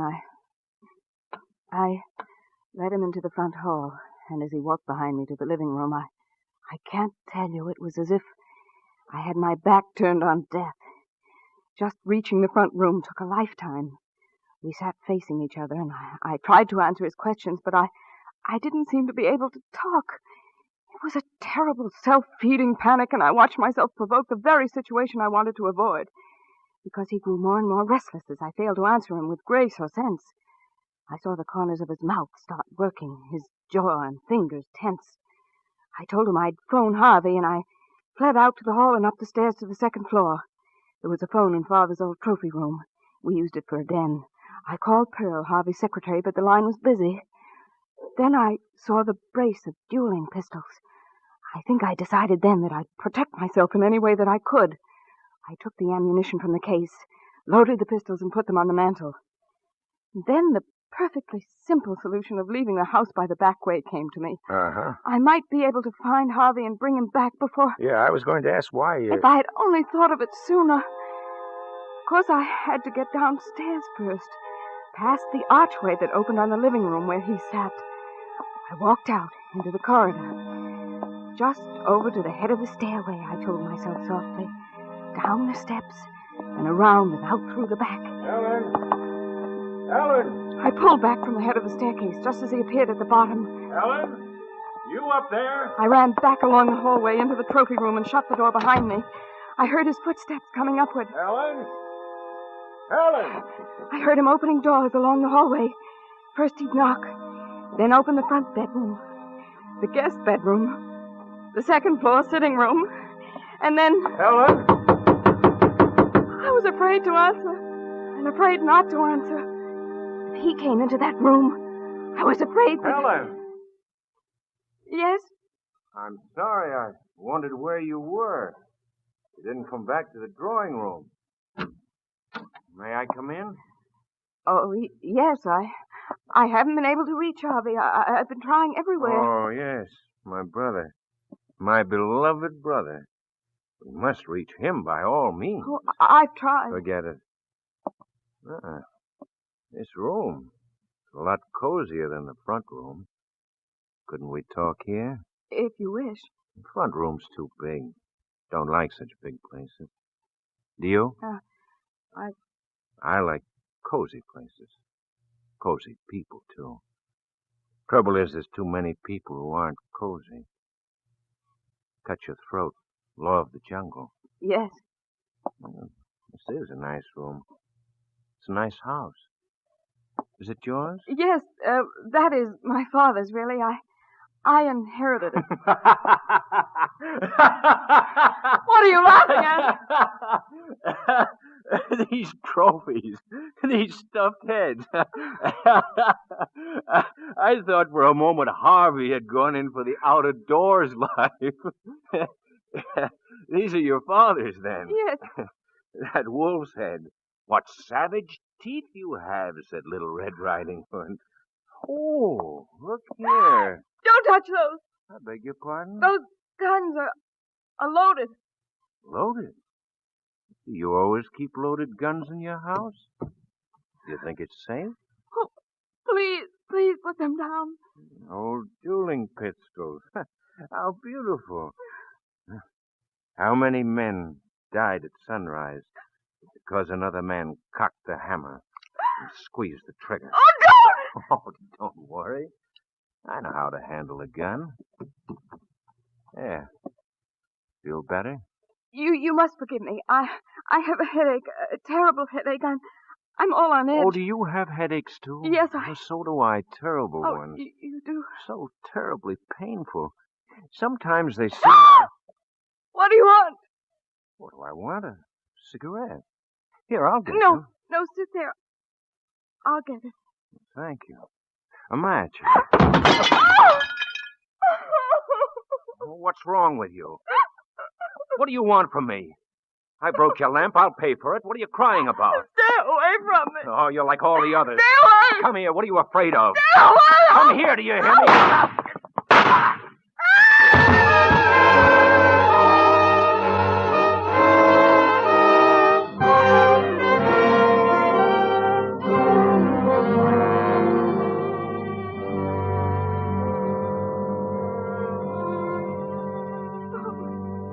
horrible. Horrible. Now, take it easy, Mrs. Anderson.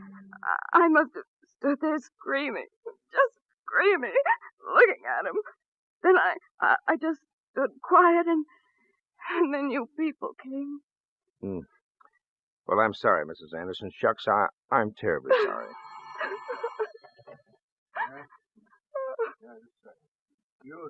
Huh?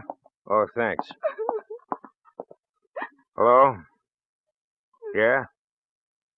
Oh, you did? Fine. What else? You checked it with Doctor Who? Uh-huh. Well, is he the chief of staff there? Well, that's good enough for me. Anything else? No. Hold everything there. Well, Mrs. Anderson, the identification of the body was checked through by telephone with State Hospital. Yeah, sure enough, the papers on him belong to an Alan Anderson who's been a fugitive from the state for the past 4 years. Oh, shucks, Mrs. Anderson, don't cry like that. Okay, then I gotta do it anyhow. You're under arrest, Mrs. Anderson, on suspicion of murder. Murder? Now, don't go off again. I won't. Shucks, Mrs. Anderson, I hate to do it. Why, your dad and me was real close friends. How did you know? Oh, it was just lucky. I mean, you did a real job of storytelling, Mrs. Anderson. Real fine. Never told a single lie. I thought... I know. You thought when we found him dead with your husband's old identification on him that your husband would be free finally and forever. Well, I wish it worked out that way, Helen, for your dad's sake. You know everything. Yeah. Yeah, your husband was the real Alan Anderson. Alan H. for Harvey Anderson. 6 years ago, he murdered his first wife and beat the rap on an insanity plea. When he escaped, he came to our nice little town in Pennsylvania, married our favorite and most respectable daughter after a whirlwind courtship. I guess she didn't find out much about him. I'm sorry, Mrs. Anderson. I really am. You needn't be, Lieutenant. If Harvey's going to be taken away, I don't care what happens to me. It was a good plan, though. Yes, sir, I'll have to hand it to you. You could have pleaded self-defense against an escaped lunatic. Brother Albert looked enough like your husband. You and he would identify the dead man, and we'd wire the authorities out west that they could close their books on the fugitive. That was the plan, wasn't it, Mrs. Anderson? Yes, that was the plan. But how? How did you know? Well, I guess it was the strain. Strain? On your husband. I guess it was a relapse. You see, when we picked him up on Elm Street, stark, staring, babbling everything. Oh, no. Oh, I'm sorry, Mrs. Anderson. Shucks, I really am. But I didn't do it to avoid his scandal. I want that understood. I love him. I don't care what he is. I'm just sorry this business has made him ill again. That wasn't a part of the plan. Yeah? Guess there's always something missing in a plan for murder. I wouldn't know.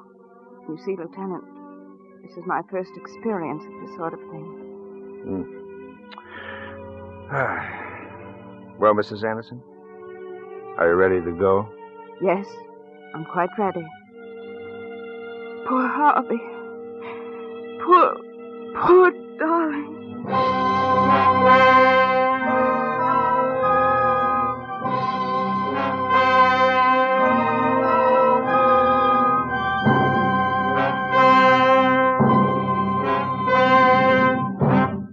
Suspense.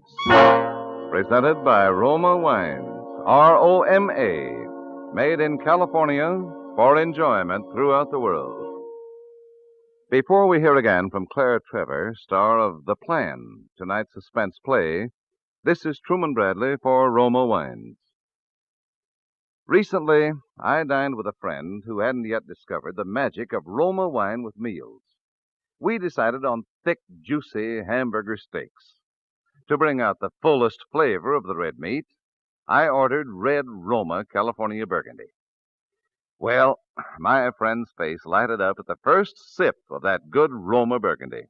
Roma Burgundy, he said, made every bite of hamburger tastier, more flavorful, and he vowed Roma Burgundy would be adding taste enjoyment to his meals from then on. Yes, Roma Burgundy adds tantalizing taste appeal to any meal. Prove it yourself. Tomorrow, serve delicious Roma Burgundy with a sizzling chop, savory piping hot spaghetti, or with whatever you're having for dinner. You'll agree that Roma wine deserves a regular place on your table.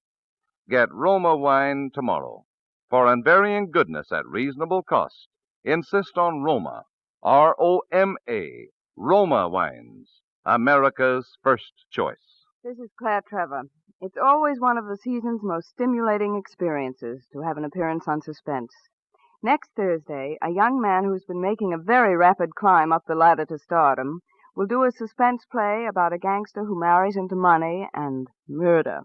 Dane Clark. Claire Trevor appeared through courtesy of RKO and will soon be seen in their production, Crack Up.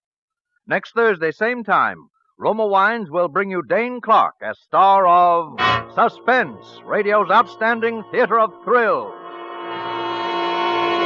Produced by William Spear for the Roma Wine Company of Fresno, California.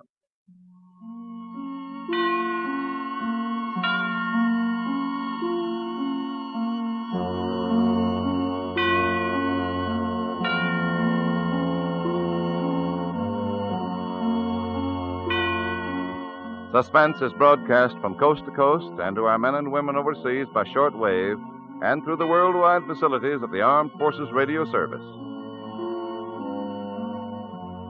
This is CBS, the Columbia Broadcasting System.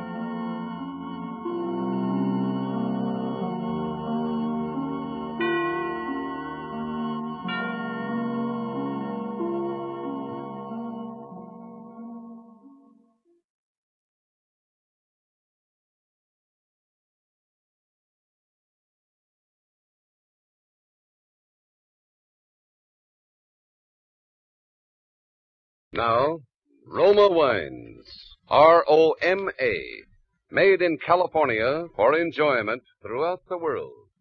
Roma Wines present the MGM star Robert Taylor in Suspense. Tonight, Roma Wines bring you Mr. Robert Taylor as star of The Argyle Album, a suspense play produced, edited, and directed for Roma Wines by William Spear. Suspense, radio's outstanding theater of thrills, is presented for your enjoyment by Roma Wines. That's R-O-M-A, Roma Wines.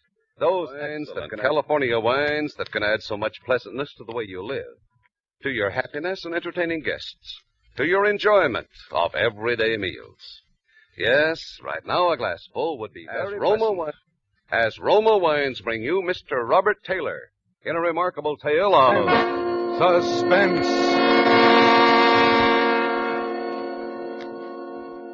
Back when I got my first job on the Herald, Alan Pierce was its star reporter.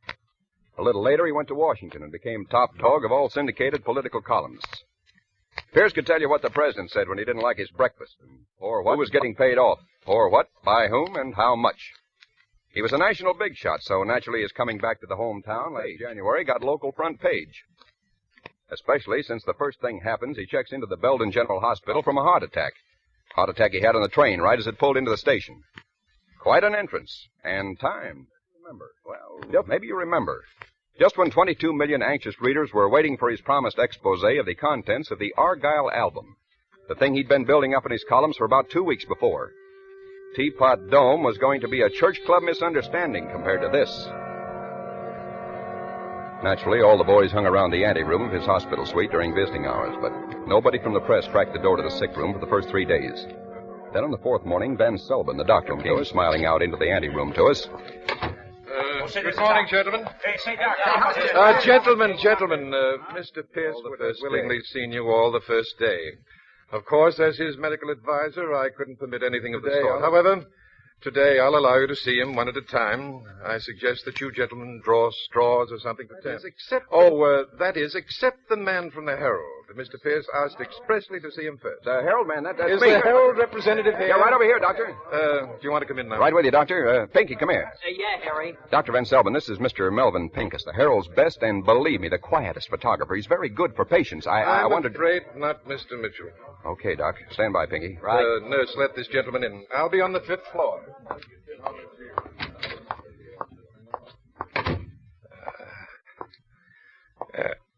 Hello there.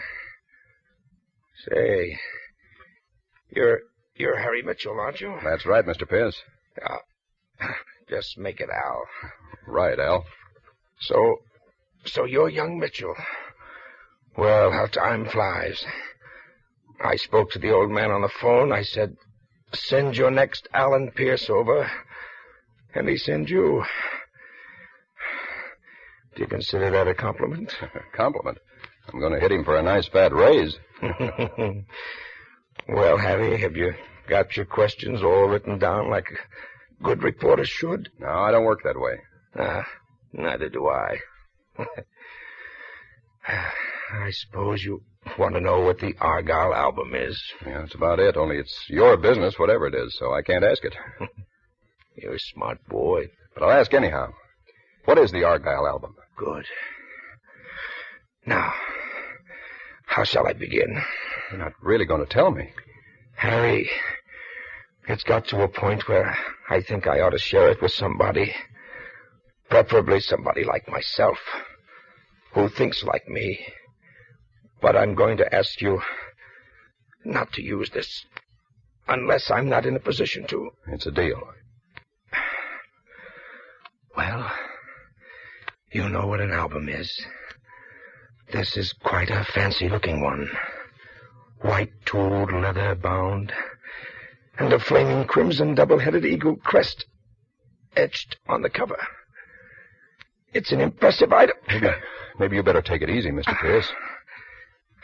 You were going to call me Al. Okay, Al, maybe you better just... No, I'm all right.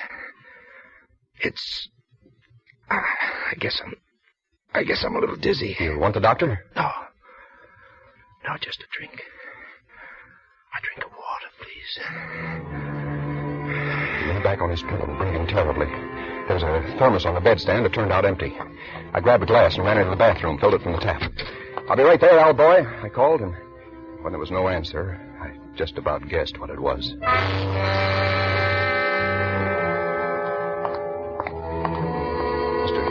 Mr. Pierce. Al. Stood there for a while, feeling awfully bad, thinking awfully hard. I finally figured an idea. Hey, Pinky! Huh? Oh, here I am, General. Is he going to pose? Yeah, he's going to pose. Come on in here. Pinky, look at him. He's dead. Huh? Passed out while we were talking. This is our beat. It's big. It's a scoop. I don't want those other tin horns out there cutting in. What are you going to do? Going out and phone. You stay here and don't let anybody through that door. You're not letting me along with him. An old hound like you, are you kidding? I don't like it. I don't like it. I went out to the pay station in the hall and phoned in the story. Then I found Dr. Van Selbin on the 5th floor and broke the news. Between the 5th and the 7th floor, where Pierce's suite was, we picked up the chief surgeon, superintendent, 4 nurses, and litter bearers and attendants. We went through the anteroom where the reporters were. The newspaper boys smelled something was up. Nobody let them in Pierce's room. The official hospital gang and me barged in and headed straight to the bed where the corpse was. I got a funny feeling. Pinky wasn't in the room. Dr. Van Selbin and the chief surgeon went over to the bed and pulled back the covers, and you could feel the shock go through the whole crowd. A long steel scalpel was sticking right up in the middle of Alan Pierce's chest.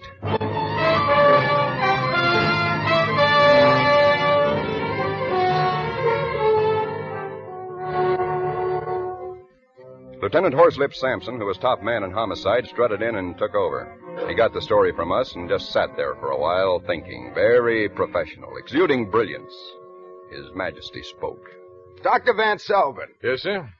In your opinion, did your patient die from a heart attack as our reporter friend here claims? or from the knife wound? I can't really tell you yet. Indications are that it might be either. You see, in either case, the heart was stopped. Yeah, the heart usually stops in case of death, doesn't it, Doc?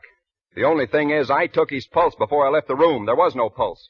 That scalpel could just as well have been stuck in a loaf of bread for all the Mitchell, damage. why did you leave a dead man unreported? Why'd you leave that photographer here without telling the nurse? I was a reporter with a scoop. Who'd you expect me to leave here? Somebody from the Express? Nurse, were you outside the door the whole time? Yes, sir, with the reporters. And nobody came out except Mr. Mitchell. The photographer went in, but he never came out. No. Take a gander in the bathroom, Haggerty. There's nobody here, Kid. Oh. Michelson, are those windows locked? Yes, sir. Locked room case, Horslip. Should bring out your Scotland Yard training. Mitchell, you're in too tough a spot to be fresh. Oh, if I could just get an angle. Must be an angle. He got up, sore, and started looking around himself. He walked over to the white bed screen in the corner. It's funny, it stood there all the time. Such a natural piece of hospital equipment, you never noticed it. But now, even before he touched it, I knew what he'd find there. He started to pull it aside like somebody looking hopelessly in any unlikely spot for a lost collar button. But before he had his hand on it, I was at the door. I was practically on my way out to the anteroom when they let the screen fall over, showing Pinky all huddled up among his photographic equipment with a surgeon's scalpel sticking out of his neck. Hey! Michelson! Get him! I yelled at the reporters in the anteroom that they could go in now. The crowd coming out after me met the crowd going in, and I was in the corridor while they argued it out. I was around the corner and in the elevator before they got to the corridor. And I was in a borrowed ambulance before anybody could ask embarrassing questions.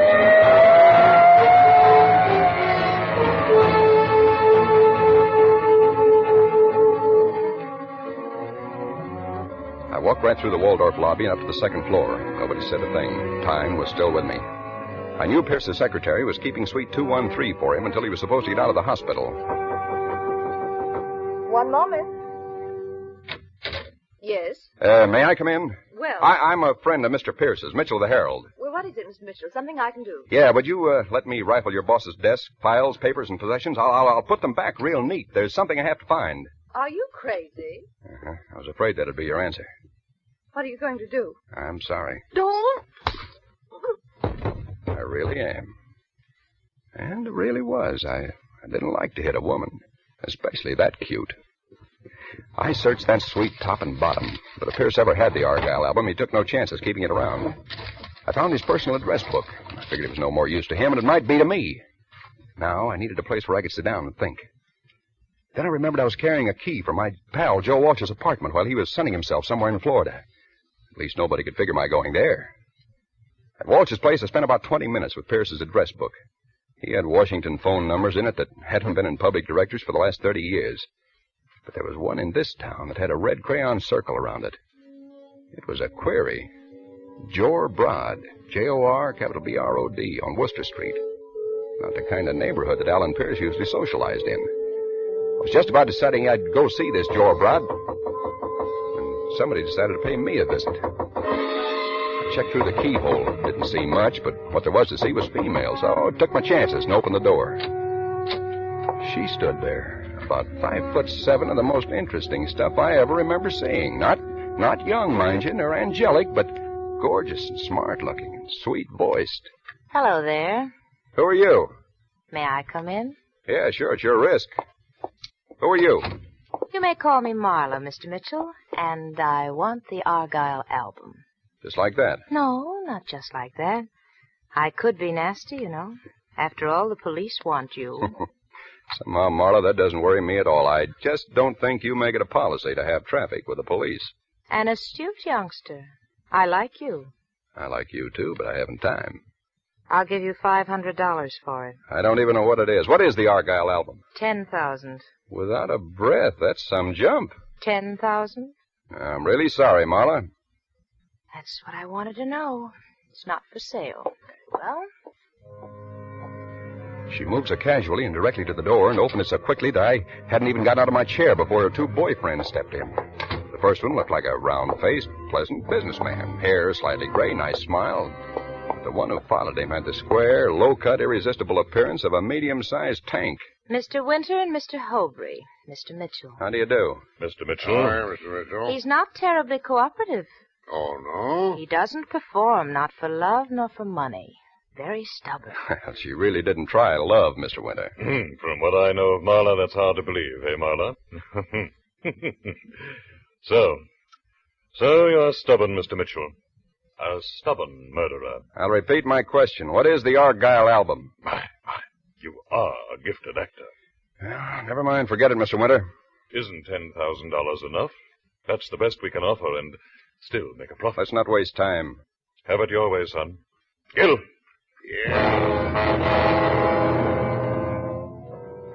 The big guy stepped toward me. I ducked and took the table tennis. Gil pushed it aside like it was matchwood. His left hand lashed out, and he had the lapels of my coat, and I was lifting until only my shoe tips touched the floor. I was helpless as a baby. He started slapping my face, front hand and back. It kept up and up like a flick on the drums, and the agony was unbearable. He stopped. I waited like you wait between pauses at the dentist's drill, multiplied by 1,000,000. I must have moved suddenly because I saw the small eyes flicker and a huge fist come swinging in my face. I wanted to duck, but I couldn't. My hands were torn from the front of my face, and it came, shocks of intolerable pain like searing flames. Then the flames flickered and went out.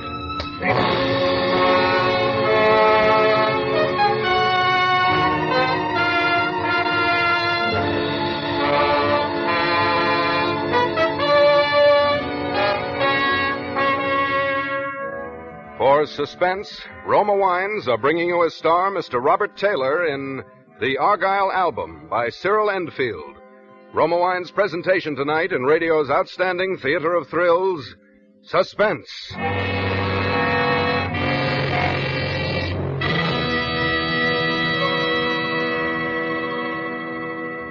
Between the acts of suspense, this is Truman Bradley for Roma Wines. Happy days ahead. The gay, festive season when guests call, and hospitality is the order of the day. And what better order for your guests than Roma California Sherry? Yes, serving delicious Roma Sherry is a gracious American custom. As an appetizer, Roma Sherry is the perfect first call for dinner. And because gold and amber, Roma Sherry is a mellow wine with tempting fragrance, natural sweetness, and nut-like taste, it's a delightful treat any time.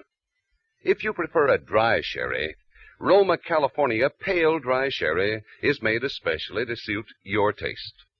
For smart hospitality, get both Roma sherries and give your guests their choice. Like all Roma wines, Roma Sherry is a true wine, unvaryingly good always. And Roma's new low prices save you as much as 1/4. Insist on Roma, R-O-M-A, Roma wines, for uniformly fine quality at low cost. Remember, more Americans enjoy Roma than any other wine. And now Roma Wines bring back to our Hollywood soundstage Robert Taylor as reporter Harry Mitchell in The Argyle Album, a play well calculated to keep you in suspense.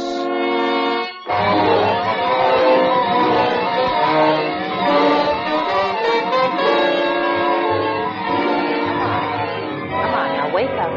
Poor boy. That's right. I was Come on, wake in the up. bedroom of the apartment. Marla was bathing my forehead with a damp handkerchief. That's right. I'll lay quiet until things cleared up a bit. That's it. Rest a little. That's the boy. Marla, Where's the album, darling? Where's the album? I swear I don't know. I don't know. You don't want me to call him again, do you, Harry? No, please. They're both in the kitchen. I'm supposed to help you wake up and then call. No, just don't. If you haven't got it, do you know where it is? I swear, Marla, I swear I don't even know what it is. All I know is it's tool white leather or something. You don't? You don't? All right. Here's what I know. Winter found it originally. He was in occupied Europe then. He doesn't admit it, but I think he was the leader of a looting party after an American raid. It was a sheaf of documents recording the transfer of large sums of money by certain individuals, both German and American. Big men who wanted to make sure that they'd come out right no matter whose armies won. Winter knew that he found a fortune that day, a fortune in blackmail. What happened? He kept it in a public locker in a bus station, normally the safest place in the world. It was in a town down here in Virginia, Argyle. On 1,000,000 to 1 twist, he lost it. A gang of young hoodlums blew open that section with a dynamite stick. And it's been missing ever since, until Alan Pierce started hinting about it in his column and the international scandal it involved. So, when Pierce died, you see, Winter had a right to suspect that Pierce's murderer might have the album. Naturally, the big men wanted too. Lots of people wanted badly. Including me. You? What for? Resale value. I see. That's a decent motive. I'm a decent person. Yeah, you are. Come here. You're nice. You're a nice boy. You know, I could just press my thumbs here at your windpipe, and you couldn't even yell. You don't think I'd have given you a chance like this if I really cared? You're not kidding me. That's the excuse I'll give to Winter, that you choked me and I couldn't yell. You go down the fire escape. I'll give you plenty of time before I call him. I don't figure. What's in it for you? We'll see each other again, won't we? You'll find it. Hurry up. Okay, honey, you ask for it. Not too hard. It was a funny experience choking a woman deliberately. I squeezed pretty hard, scuffing bruises at her throat to make it look good. I got so mixed up I didn't know what I was doing. I took her once and kissed her very hard. I ripped her clothes a little and mussed her hair, and when she looked pretty battered, I kissed her again and crawled out on the fire escape and down. I gave the cabbie the Worcester Street address from Pierce's book. It was a junkyard. Jor Brod's junkyard.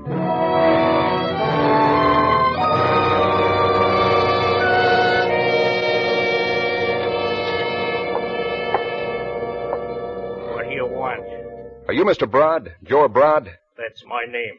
What you want? The Argyle album. What? How did you... Oh, I know you. You are that Mitchell guy the police want for the murder of Alan Pierce. If you move, I'll kill you. I got you figured, Brod. You're the fence for all the juvenile crooks around here. Some junkyard. I'm on a lot better terms with the cops than you are, Mitchell, and I'm phoning them right now. Sure. One of your kids brought you a nice white leather book with a two-headed eagle on it. Maybe you stretched and gave him 2 bits for it. Then you found you had something too big for a little guy. You knew it was worth dough, but your stomach wasn't tough enough for big-time blackmail, so you figured a way to be a right guy and still make dough. Sell it to Alan Pierce. Selling's no crime. I'm really guessing, but good, huh? No. You invested the price of a couple of photostats and a train ticket to Washington. You got to Pierce and sold him the photostats and told him he'd have to come here for the rest. There's nothing to keep me from killing you right now. No, I guess not. Sure not. You're a fugitive, aren't you? An escaped killer. They wouldn't touch me. Wait a minute. Don't... Well, don't you even say thanks when your life is saved? Thanks. Nice shot. Don't mention it.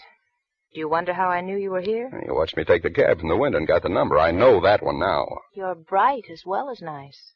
Maybe we can play this game together now that we have the album. Have we? Well, it can't be far in the desk drawer or the filing cabinet. I think we both saw Brod move at the same time. The gun at the edge of his fingers was somehow in his hands again. It wavered weakly between Marla and me. It was like watching a slow-motion movie. Marla didn't waste time. I saw the Swede's little body jump as the slug tore into it, but his gun kept waving, and it went off. Marla sighed and fell down at my feet. She smiled at me once. That's all.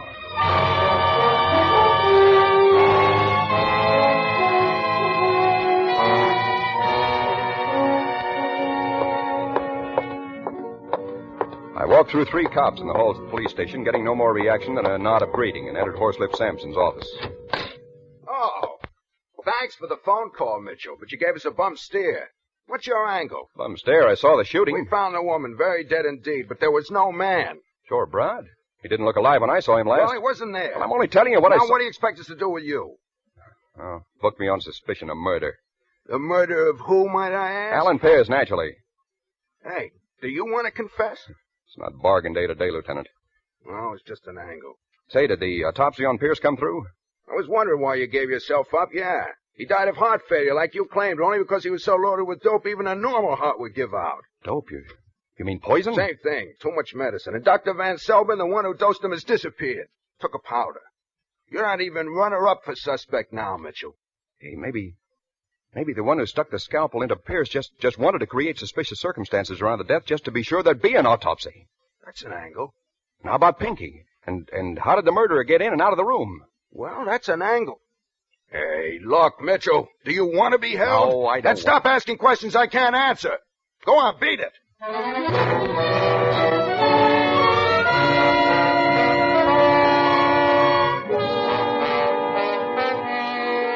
Still wanted to crack it.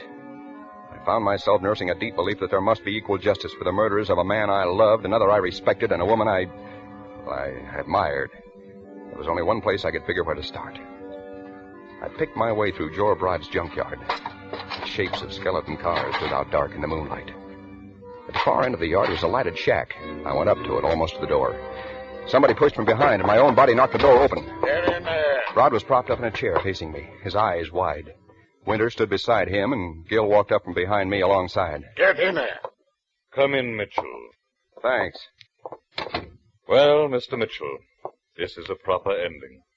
Another demonstration of the ascendancy of will. Is he alive? Who? Oh, Broad here. No, not now. He was very weak and had no resistance. But we learned what we needed. He had the album, quite cleverly hidden. But we have it now.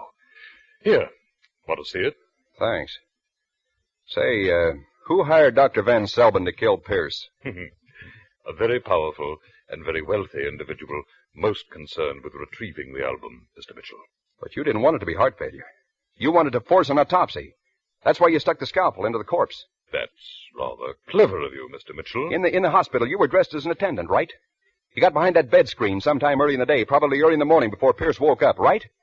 You were willing to wait a long time for what you wanted. It was very tiresome. You hoped to find out from Pierce where he'd hidden the album. You found out instead that Pierce didn't have it. But you knew that Pierce was going to die anyhow from the overdose, so you decided to put the doctor in a compromising position with a scalpel, forcing the autopsy. There's only one conceivable reason for you to have placed yourself in a hazardous position just for the sake of compromising the doctor. And what, may I ask, can that conceivable reason be? That you are the powerful and wealthy individual who got Dr. Van Selbin to do Pierce's murder. That you're no more Mr. Winter than I am. Well... The original Mr. Winter who smuggled the album out of Europe, you eliminated when he first tried to blackmail you and your fellow thieves. By that line of reasoning, I was able to do a little research in the files of my reporter's memory. And in spite of the fact that you have no mustache and that there are several other slight physical changes that could easily be adjusted, you have an amazing resemblance to the very powerful, very wealthy Mr. Gerald K. Avery. Huh? What's that? A theory. But isn't this indulgence in violence a strange occupation for a man like Gerald Avery? Not at all, Mr. Avery. A man doesn't become an international power by going to Sunday school every week. You decided nobody could do your dirty work for you better than yourself. I suppose you felt you needed help, so you got a professional adventuress like Marla to work with you, on the grounds that you yourself were an adventurer, a blackmailer. Same goes for Gil here. Your time's run over, Mitchell. And Pinky. Of course, it doesn't bother you that you killed a nice guy with a nice family. To you, he was only in the way. You stuck the scalpel into Pierce's corpse to save yourself some more trouble. The trouble of paying off Dr. Van Selbin. He'll probably show up floating. You dragged Pinky behind the screen, and you got behind with him and hid. Then when all the doctors and attendants broke into the room and rushed around Pierce's bed, you stepped out casually from behind the screen and mingled with the crowd. You were dressed for the part. As a reporter, Mr. Mitchell, would you describe that exploit as daring or brilliant? No, Mr. Avery, I'd use the words selfish, traitorous, foul. Your morality sickens me. No, Mitchell. There's only one more thing you didn't count on. Gil here. Gil has nothing to do with this. Oh, yes, Keep he has. your mouth shut. I'll do nothing of the sort. I'll tell Gil. Let him talk. Why, Gil, you fool. Let go of my arm. Let him talk. Thanks, Gil. And just keep hold of his arm, will you? Talk. Okay. As I was saying, Mr. Avery, you forgot that Marla and Gil have been playing along with you because they figured you were their kind. There's a certain honor among little crooks, but not among you big-timers, Mr. Avery. Now you have the album that couldn't hurt anybody but yourself. Who's to blackmail? Where's the payoff? Gil's wondering what's going to protect his interests, aren't you, Gil? He knows now what's happened to Dr. Van Selbin. You see, he figured you for an honest crook, not a big-timer. You're not listening to him, Gil. He's only playing for time, only trying to save his own miserable skin. I'll pay you off, Gil. I'll pay you more than you ever dreamed. So, you really are Gerald K. Avery, huh? Don't be an idiot, Gil. You cooperate with me.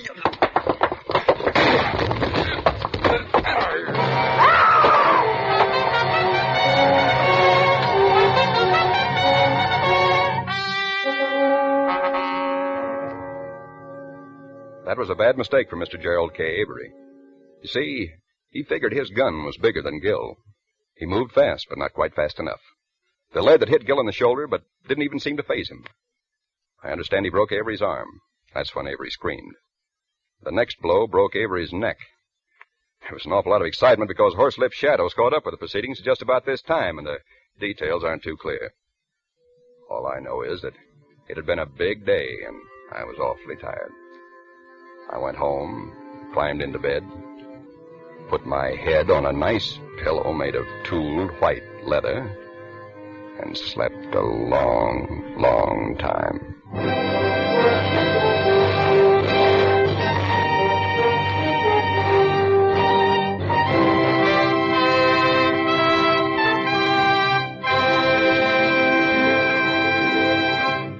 Suspense, starring Robert Taylor in The Argyle Album. Presented by Roma Wines, R-O-M-A, made in California for enjoyment throughout the world. 11 more shopping days to Christmas. No shopping worry for those who plan to give fine Roma wines this year. Roma wines are easy to buy, always welcome. And gifts of Roma wine can be as impressive as you wish. One bottle, several, or a case in colorful wrappings. Says famed hostess Elsa Maxwell, gifts of Roma wines are always in perfect good taste. Flatter your friends. Save time and money with gifts of Roma, California Sauterne, or Burgundy. Delicate, pale gold Roma Sauterne, red, robust Roma Burgundy make meals more flavorful, more friendly. Remember, all Roma wines are true wines from selected grapes, unhurriedly guided to taste perfection, then bottled at the wineries in California. Now, Roma's increased sales make possible new low prices. No wonder more Americans enjoy Roma than any other wine. Insist on Roma, R-O-M-A, Roma wines for good living, good giving this Christmas. Robert Taylor appeared by courtesy of Metro-Goldwyn-Mayer, producers of They Were Expendable. Next Thursday, same time, Roma Wines will bring you Keenan Wynn and Hume Cronin as stars of Suspense, radio's outstanding theater of thrills. Produced by William Spear for the Roma Wine Company of Fresno, California. This is CBS, the Columbia Broadcasting System.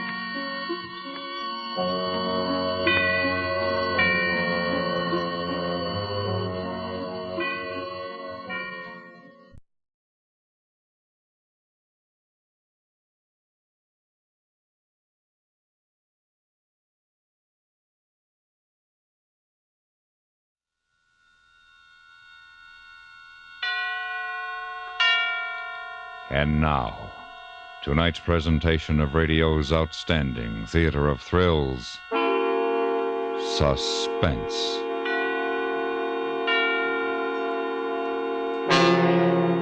Tonight, we bring you a story of intrigue and ideological murder. So now, starring Mr. Ben Wright, here is tonight's suspense play, The Music Lovers.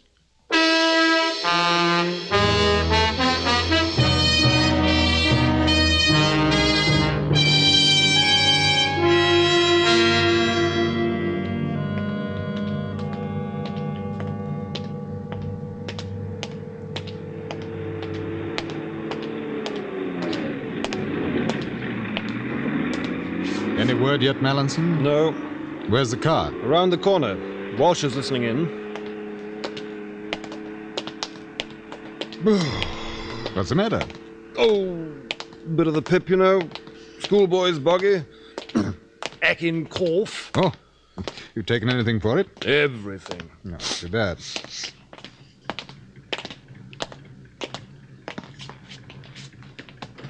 Just got a standby from Sergeant Flint, sir. Good. Shove over, will you? It's cold standing out here. 1A. 1A. Grey Saloon, Armstrong, Sidley. Number plate LXB 574.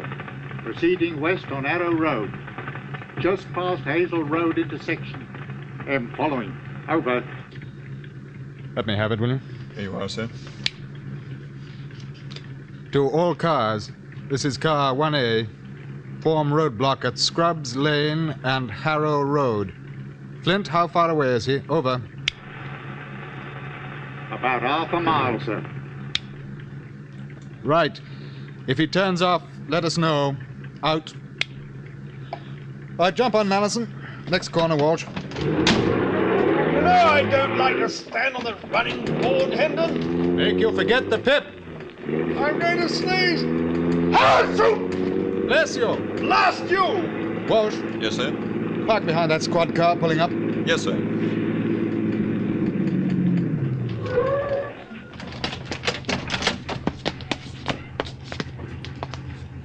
Hope he smashes into the lot of us. Serve you right. Serve him right, too. Well, now all we have to do is wait.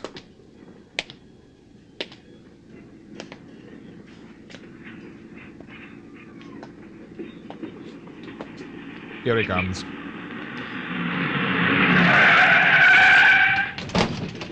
Hold on, you! It's all right, Mallison. They've got him. Have a look in the car, will you? Right. Let go! Let go! My arm! My arm! Stand still. That's better.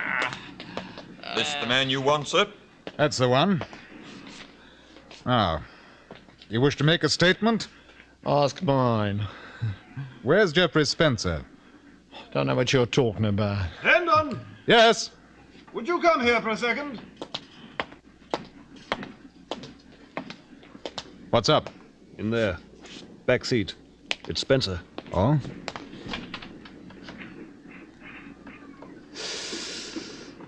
Oh. Dead? I don't think so. But from the looks of what they've done to him, he should be. He was dying. A slow, sad death. There was no comfort in his leaving. No face or voice of a loved one. Only men in uniform. Strange men who wanted to be kind but couldn't. Jeffrey Spencer was a statistic. Aged 37. Employed by Staines Aircraft Industries. Senior engineer. Associate designer of experimental jet aircraft HX-331. Romanticized as Staines Super Hawk. Jeffrey Spencer. Missing for 6 days. Believed kidnapped by agents seeking classified information on HX-331. A statistic lying in the back seat of a gray car. A beaten, smashed body.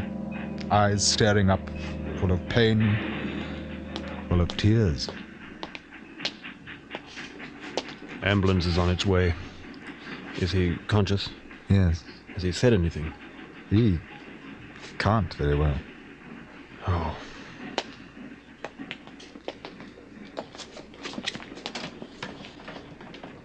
Mr. Spencer? Can you hear me? Just blink your eyes twice if you can. Good.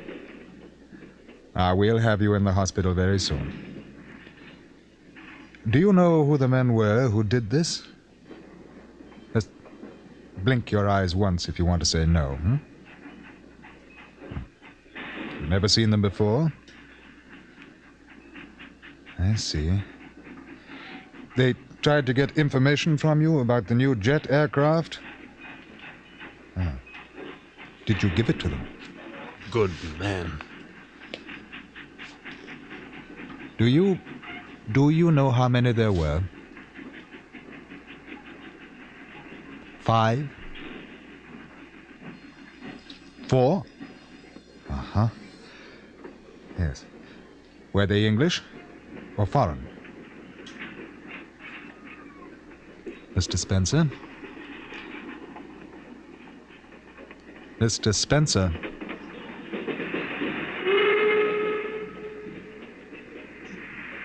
Close his eyes, will you?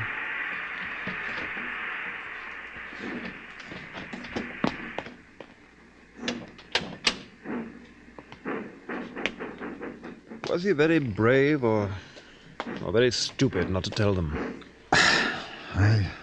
I don't imagine he thought much about it. at the time. Excuse me, sir. We've identified the driver, sir. Harold Gibson. Lives across the road. Oh, yes, I know who he is. Must have been coming home. Now, what the devil was he going to do with Spencer? He doesn't say anything, huh? No, sir. Bad bargain, this one. All right. Sergeant Flint here yet? Yes, sir. He's waiting with the prisoner. Good. Look here, Hendon. There's a nice, quiet, empty shop over there. Why not let me take Gibson behind it? I'll find out who the others are. Don't you think I'd like to do that myself? Come on, we'll see what we can do.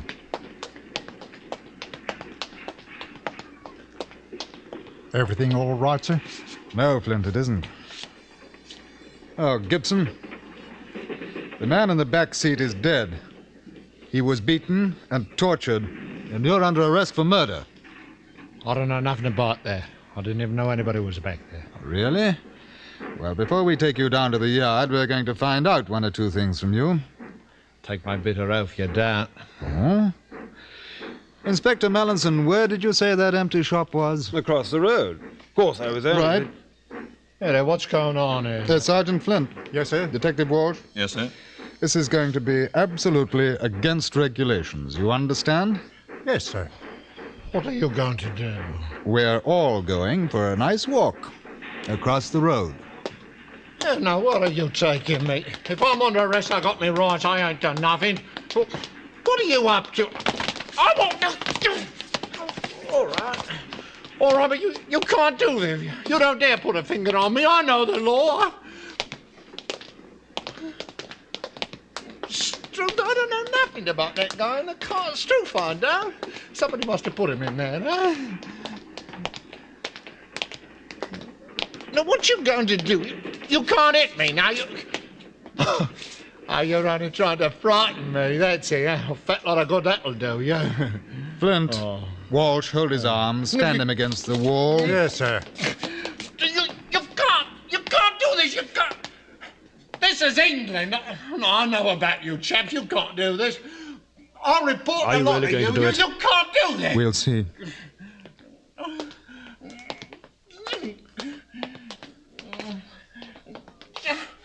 Let go, mate. Now, loosen his tie and collar button, will you? Yes, sir. That's better. Now, Mr. Gibson, I think we're ready. No. No, I want you to have a picture in your mind of Jeffrey Spencer's face when you and your friends were finished with him. I never... We'll start with the names of the other men. There were 4 of them, right? I don't know. I mean, there were. What was your part in it? Just reaching for a cigarette, Mr. Gibson. You're quite nervous tonight, aren't you? Ever notice where the flame's the hottest, Mallinson? Oh, yes, I suppose on the... The cigarette tip's even hotter, though. You wouldn't. You... Now, Mr. Gibson, I'm going to tell you something. You took a chance, for whatever reason you had, to engage in work against a man who had done you no harm and against this country. Another man is dead, and the country, as you know, is in danger. As a policeman, I would be remiss in my duty were I not to at least venture an equal chance to get information from you. It's against the law. It's against the law. So is murder. Now, the names of the other men? No, you let me go. Let me go! Now, you men are all witness to the fact that the prisoner is attempting to escape. If his arm is broken in the process, it's completely within the law. So... All right. I swear it. I don't know who they are. They paid me to hang about while they tried to get Spencer to talk, that's all. I was to drive him away when they'd finished. Ah, that's much better. Now, who hired you for the job? Chap at the aircraft factory. Staines Aircraft? Yes, I was a sweeper. Bloke asked me if I wanted to make a few quid. You work there too? I don't know. I never seen him before. Come up to me as I was leaving. It was outside the gate. Well, why should he pick you? I'll tell you, I don't know. All right. Where did they take Spencer? Place in Bronsbury Road. Number? 58. You get that, Flint? Yes, sir. Who owns the house? I told you I don't know. I never went inside. I just hung about like I was told till they wanted me. Yeah. Can you describe the man who hired you? I don't know. Tall bloke. About your size, thin, had a scar on the back of his left hand. He talked like a gent. And where were you taking Spencer? I was going to leave him by the railway goods yard. They said he was dead anyhow. You know, Gibson, in a way I'm rather sorry you decided to talk. It would have been a great pleasure to... Oh, take him away, Walsh. Get him down to the yard. Right, sir. Get a move on, Gibson. I didn't have no right to do that. Mr. Ironmite going to hear all about this. Wait and see. You too, you're going to hear. Oh, we're going to be in for it all right when the Commissioner gets wind of this. No, not we. Just me. I wanted you to help. You didn't do anything.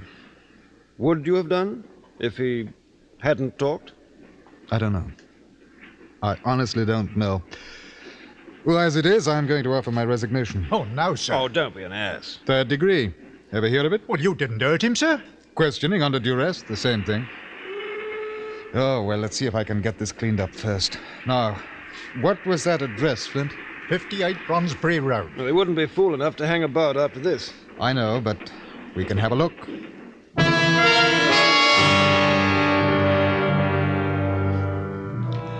We had already known a number of things about Harold Gibson. Among them, the fact that he was employed by Staines Aircraft Works. The fact that he was a member of a subversive group which, up to that time, had engaged in nothing more physical than the passing out of pamphlets. However, Special Branch had learned, after the kidnapping of Geoffrey Spencer, that this group was immediately involved. We'd put a close watch on Gibson, believing that he might lead us to the kidnappers. What we didn't know when we arranged for his arrest was that he had picked up the body of Spencer from the address on Bronsbury Road. Somehow he must have given our men the slip. Inspector Mallinson, Sergeant Flint, and I drove out there. We took 2 squad cars with us, and I had an idea that we were going to find number 58 Bronsbury Road vacant. But I was wrong. Pretty swank looking. 4 cars. Lots of lights. Quite a party going on. Nice party. They don't fool about when they play murder.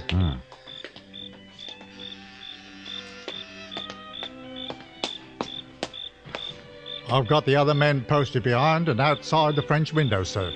All right. Ring it again, will you, Mallinson?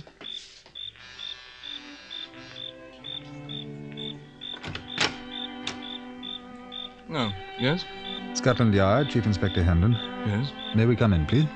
I don't understand. Was there something the matter? A great deal, sir. But I'm having a little music. My friends. I think you've made a mistake. Oh, this is 58 Bronsbury Road. Yes? Who is it, dear? The police, Jenny. I can't imagine. Don't leave the door open, dear. There's a draft. Won't you come in, please? Thank you. Talk to them in the study, Leslie, and do hurry, dear. Oscar's promised to play Beethoven next. Excuse me.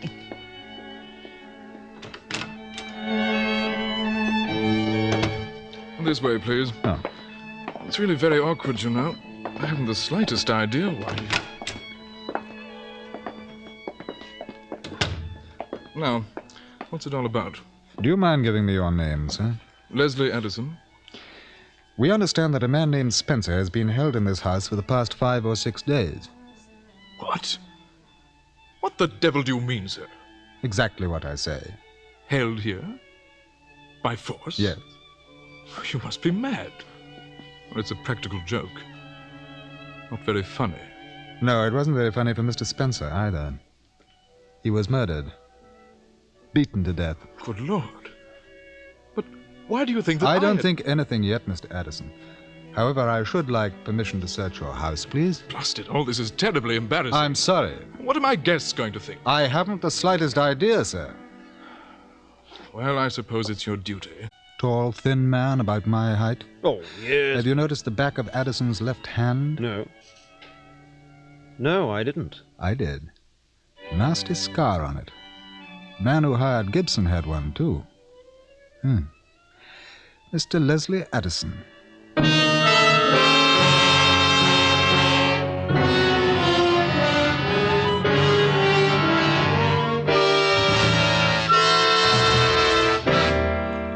You are listening to The Music Lovers, tonight's presentation on radio's outstanding theater of thrills, Suspense.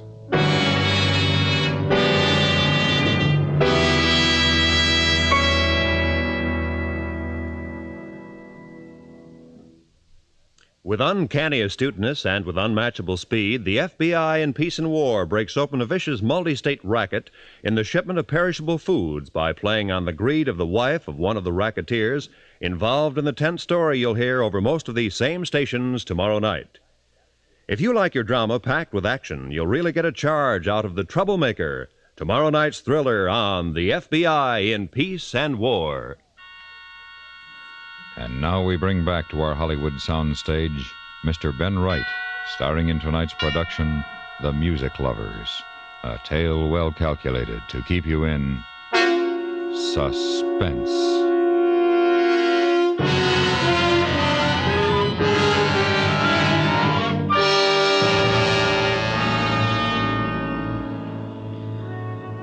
"58 Bronsbury Road was a pleasant house, quite large, with all the evidences of comfort and children, which would deny that such an incredible and foul murder had been committed within its walls. I left Flint and Inspector Mallinson to search the downstairs floors, and with Mrs. Addison went up the staircase. The whole thing seemed quite impossible. This rather tall and lovely grey-haired woman, the music in the drawing-room floating after us. But I kept thinking of a scar on a man's hand. I suppose you want to look into all the rooms, Inspector? Please. My husband tells me that you think a man was murdered here. Quite right, madam. This is my son's bedroom. I'll put on the light. But please make as little noise as you can. He's asleep. Only 9, you know. Of course.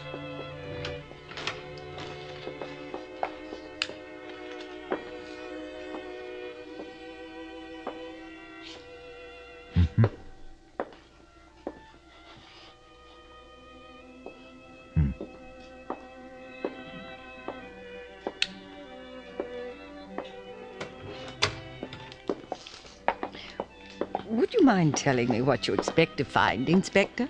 Where murder has been committed, Mrs. Addison, we look for anything that may help us in a solution. Oh. My daughter's room. Ah. She's 13. A likely age for a murderess, don't you think?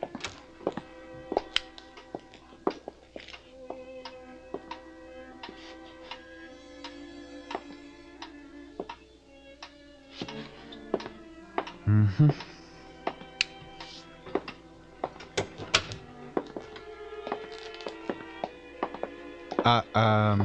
That door? My room and my husband's.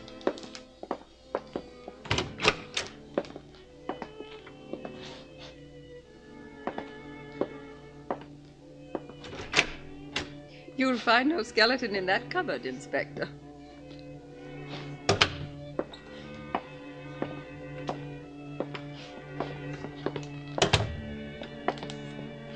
Now, don't you feel rather silly about this, Inspector?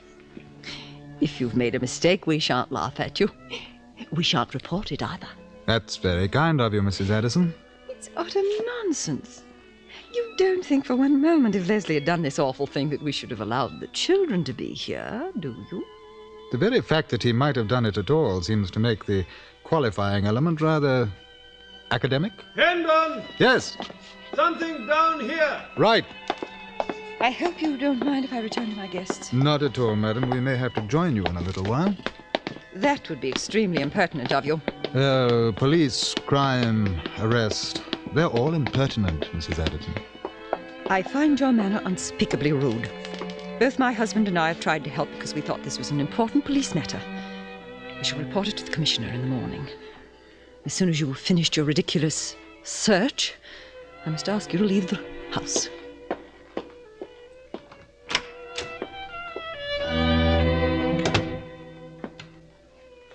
You know, I wouldn't be at all surprised if that lady turns out to be the leader of this mob.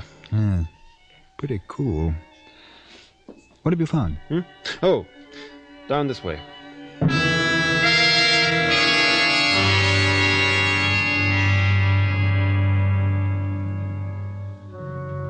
We were quite convinced by now that this house harbored the core of a fanatic group. whose seeming harmlessness made their operations all the more dangerous. Mallinson led me to a room at the far end of the house, a room which was soundproof. But we knew that when we closed the door and the sound of the music was completely obliterated.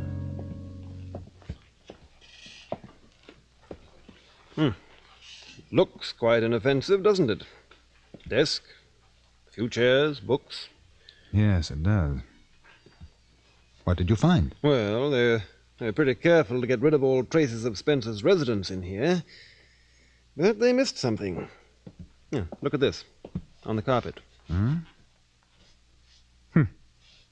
It looks like impressions of a cot or a couch. That's what I think. The kids don't even know he's in here. They can't hear a thing outside. What a charming couple. Oh, lovely parents, too, I'll bet. Kiss the children good night, and then come down and tear out a fingernail or two. You know, the awful thing is that they think that what they're doing is right. And they pass the poison on to a 9-year-old boy and a 13-year-old girl.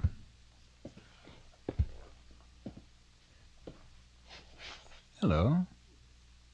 Did you see this? What? Yeah, under the desk. They should have watched him more carefully. It looks like a stain, a coffee or tea or something. Yes, it is. Convenience stain. Spells G.S. See? He left his calling card for us. Jeffrey Spencer. That does it. Right. Oh, this is going to be a nice thing for the kids upstairs. Mother and father arrested for murder and treason. Yes, well, maybe it's better for them now than later. What the devil are we going to do with them? Well, we'll take them along and then investigate relatives. If we find somebody with a healthy mind, perhaps they'll take them in. Come on, let's get it over with.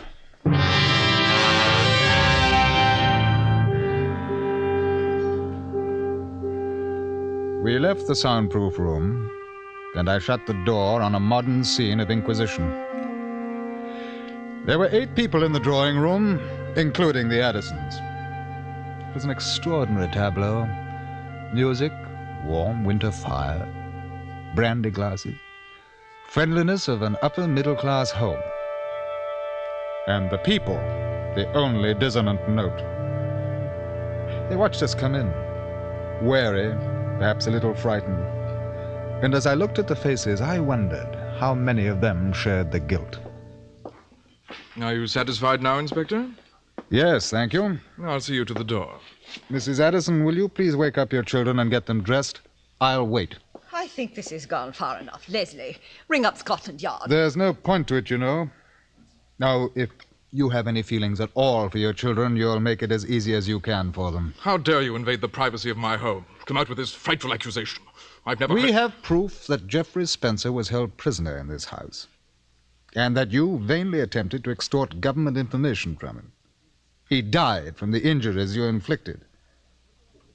All right, now, everyone in this room is under arrest. If you're not involved, you'll not be charged.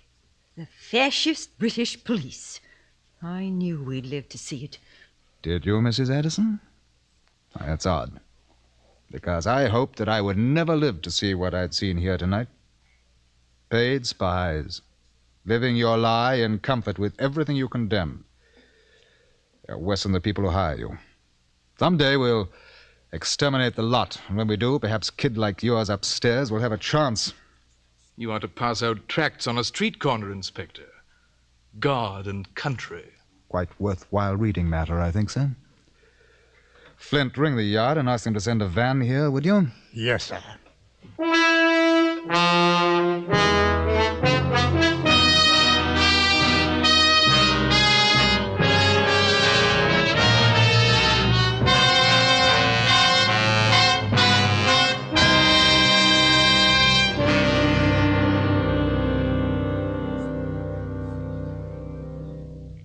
Suspense, in which Mr. Ben Wright starred on tonight's presentation of The Music Lovers.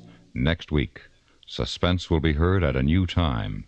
Be sure to check your local newspaper And join us when we again bring you another presentation of radio's outstanding theater of thrills, Suspense.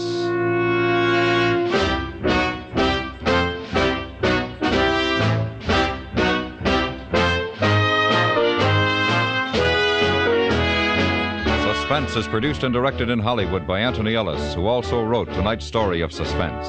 The music was composed by Renee Garrigank and conducted by Leith Stevens. Featured in the cast were Richard Peel, Bill Shepard, Irene Tedrow, Raymond Lawrence, Stan Jones, and Hans Conried. One of the best ways anybody can celebrate the independence of the United States this 4th of July is to resolve and fulfill the resolution to be careful in handling matches, cigarettes, and campfires anytime you're in or around a wooded area. Our forest land provides us with many of the comforts of our lives. Trees help prevent soil erosion. They provide shelter for animal life. They help maintain watersheds.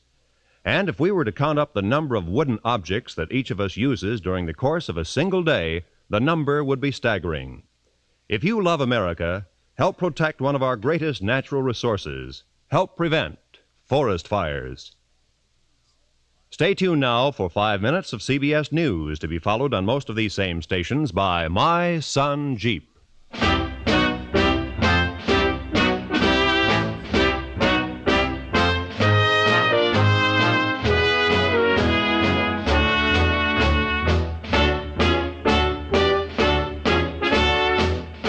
America listens most to the CBS Radio Network.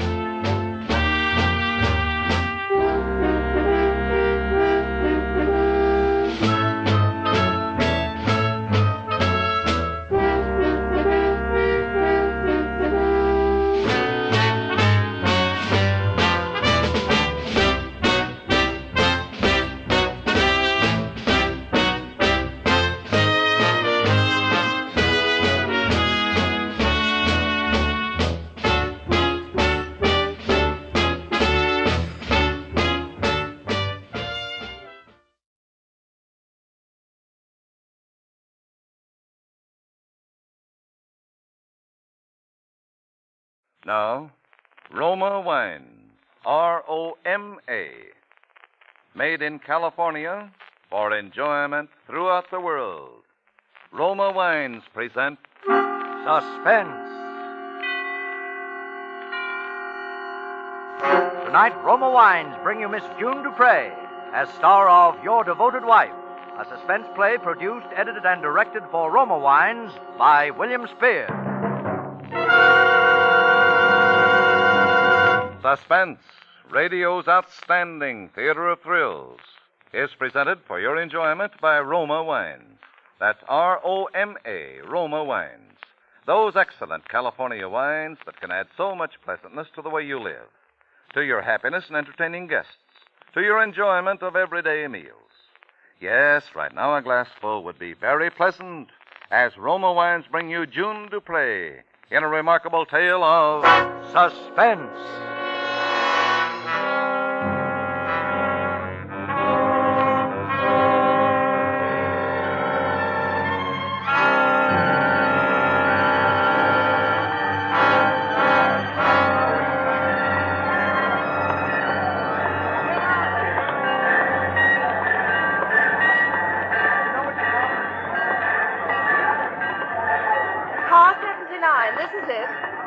Do be careful when you lift him, won't you? Yes, ma'am. You there on the end, keep his body higher.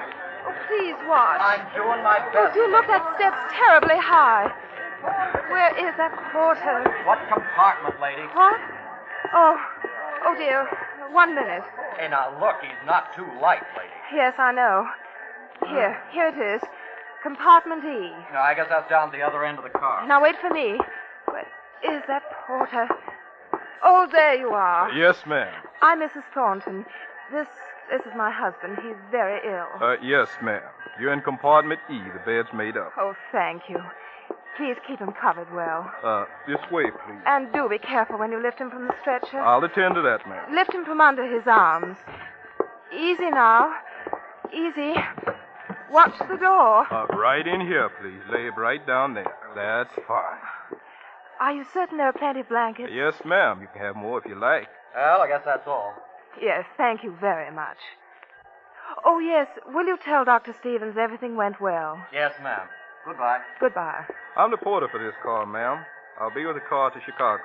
Just ring if you want anything. Now remember, that'll be all for now. Yes, ma'am. I do wish we'd start. So stuffy in here. What was that? Oh, Martin, you startled me. Where are we? How are you, darling? Did you rest well? I'm all right. Rather groggy. What kind of room is this? We're in a compartment, dear. On a train? Yes, dear. Now, don't try to sit up. But why? Well, please put the covers over you.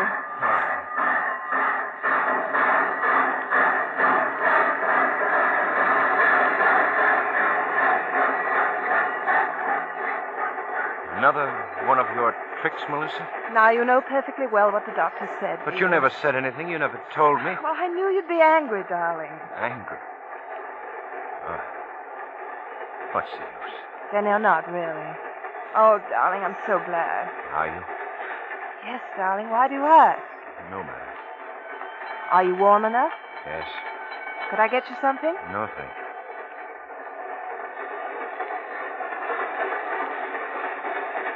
I detest train rides. I would have made plane reservations Only it would have been difficult to prop a drug man up in a seat. Martin. It's the truth, isn't it?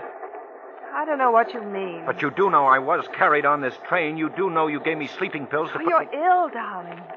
Very ill. You've done a wonderful job. A very skillful planner. You ought to be congratulated. The doctor told me to give you those sleeping pills when you didn't rest well. Come now, Melissa. Have I complained lately? Well, no. But I can tell you're restless in your sleep. Oh? How did you determine that? I've tiptoed into your room lately when you've been sleeping. Well, I have a watchdog as well as a wife. You needn't be rude. Please, Melissa, we know each other too well. Darling, you mustn't get upset. No, we mustn't get upset. Let's make this a pleasant trip, shall we? As you wish.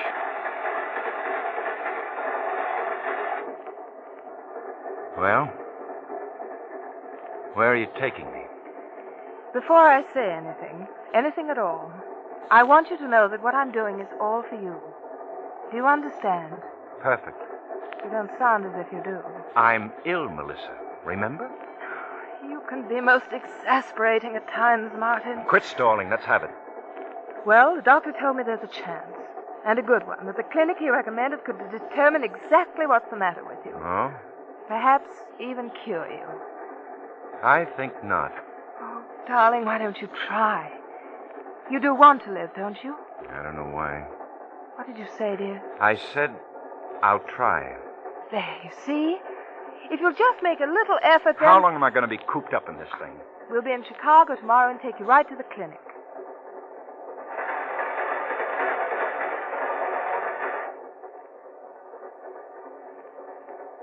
Your scheme won't work, Melissa. What on earth do you mean? What scheme, dear? Yes? Tickets, please. Yes, one moment. Promise me you'll behave. Go ahead. Get him the tickets. Oh, your tickets, please? I'll come outside with you. Oh. Here they are. Oh, thank you. You won't change trains, madam. This will be your car on through. Oh, thank you. Oh, I understand your husband's very ill. Yes, very. If there's anything I can do... No, there's nothing one can do. But Yes? if my husband should happen to see you... Oh, it's so embarrassing for me to have to say this. I understand, madam. My husband... It's not a physical condition. If during the journey anything out of the ordinary should happen... Yes? Of course, I'm not saying that it will. Oh, I But if it does, just disregard it. You might explain to the porter also. Certainly. You see, my dear husband is insane.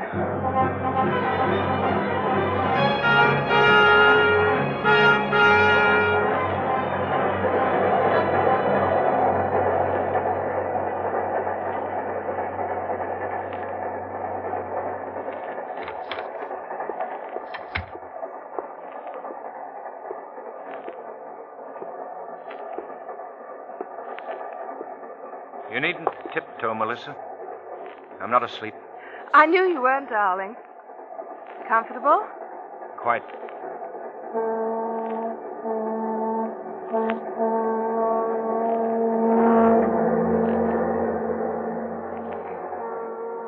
What took you so long?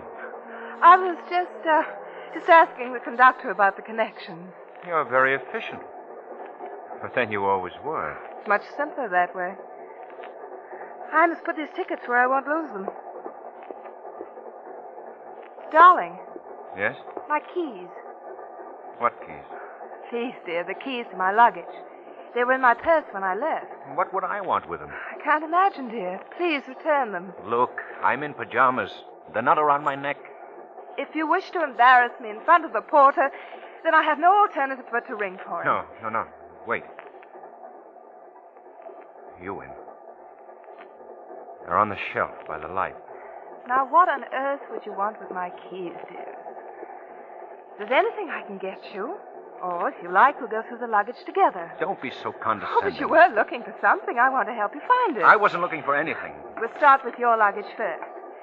Here, we find a robe, some socks, a brush, handkerchief, a towel, toilet articles. You needn't go Oh, on. but I must, darling. I want to convince you.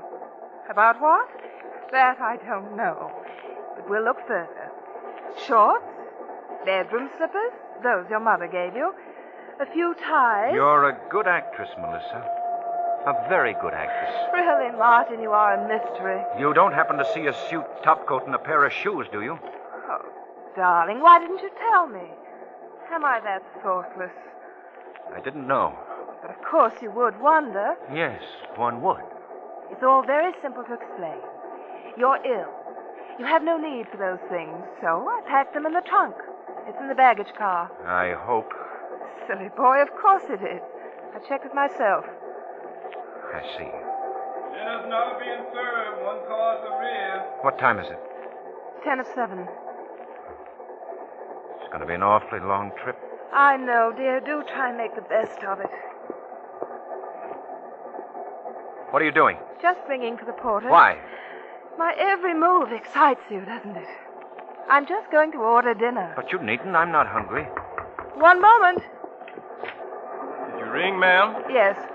I'd like dinner served Really, here. Melissa, I'll be quite all right. But I thought it would You go and have dinner. I don't care for anything. Some tea, perhaps. Are you certain you'll be all right? Quite certain. Just some tea, then, for Mr. Thornton. Yes, ma'am. I'll go now, dear, but I'll be back shortly. Keep those covers up. I will. Porter. Porter. Yes, ma'am.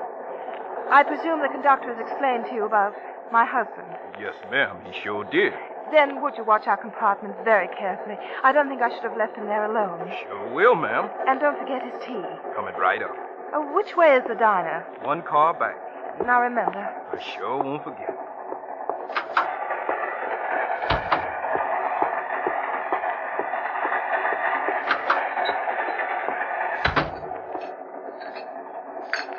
Table for one, please. I'm alone.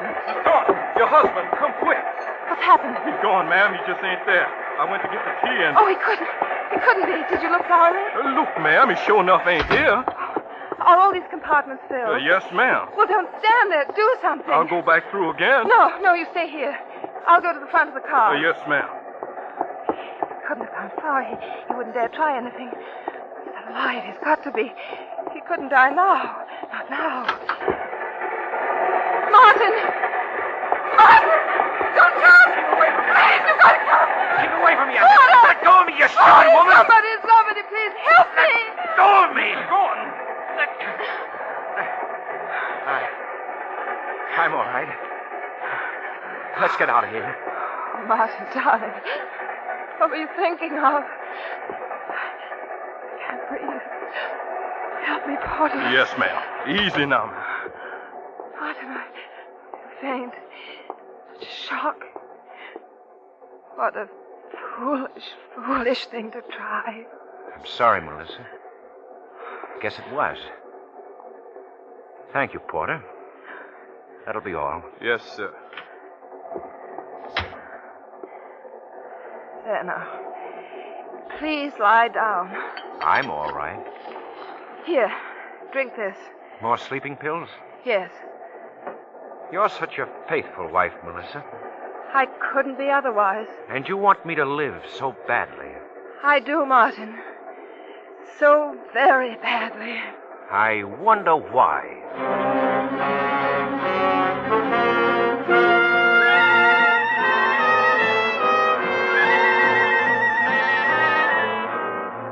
For Suspense, Roma Wines are bringing you as star June Dupre in Your Devoted Wife by David R. Gillespie. Roma Wines' presentation tonight in radio's outstanding theater of thrills, Suspense.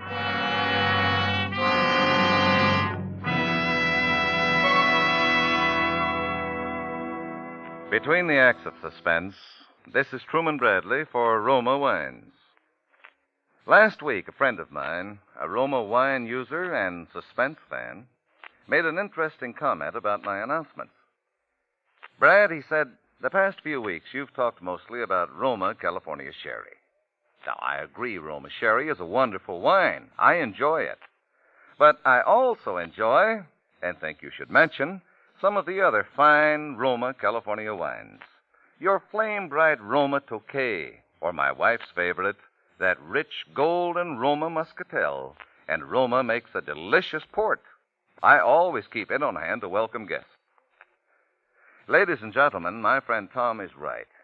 So, may I remind you that fine Roma dessert wines include port, Muscatel, and Tokay, in addition to America's first call to dinner, Roma Sherry. And for those who enjoy vermouth, with or without soda, in fact, any way, Roma features two great vermouths, both dry and sweet. Vermouths, zestful and full-flavored, with almost 100 rare herbs. Remember, you'll like your favorite wine better by Roma. For Roma, America's greatest vintner, with unmatched wine-making resources, gives you unvarying taste goodness at reasonable cost. That's why more Americans enjoy Roma than any other wine. And now, Roma Wines bring back to our Hollywood soundstage June Dupre as Melissa Thornton, with William Johnstone as her husband, Martin Thornton, in Your Devoted Wife, a tale well calculated to keep you in suspense.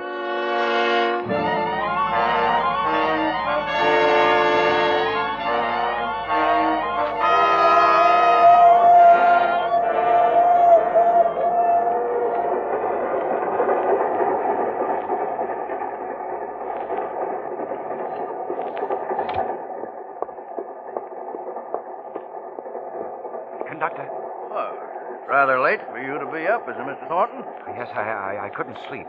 I help you? Yes, you can. When is our next stop? Well, let me see. Oh, we're due in Minnewanka at 2:32, running a few minutes late. Just about 20 minutes. There's a telegraph station. I mean, we can send a wire? That's good. It's very important that this message gets to Chicago immediately. I wonder if it would be possible for you to get off the train ahead. Could you... Now, Mr. Thornton. Can't your wife send it? No, she's asleep. I don't want to bother her. I see. Well, all right, give it to me. I'll have the porter drop it off. Yes. You see, I have it written. Here it is. All right, I'll send it as soon as we stop. Thank you very much. Not at all. Good night. Good night.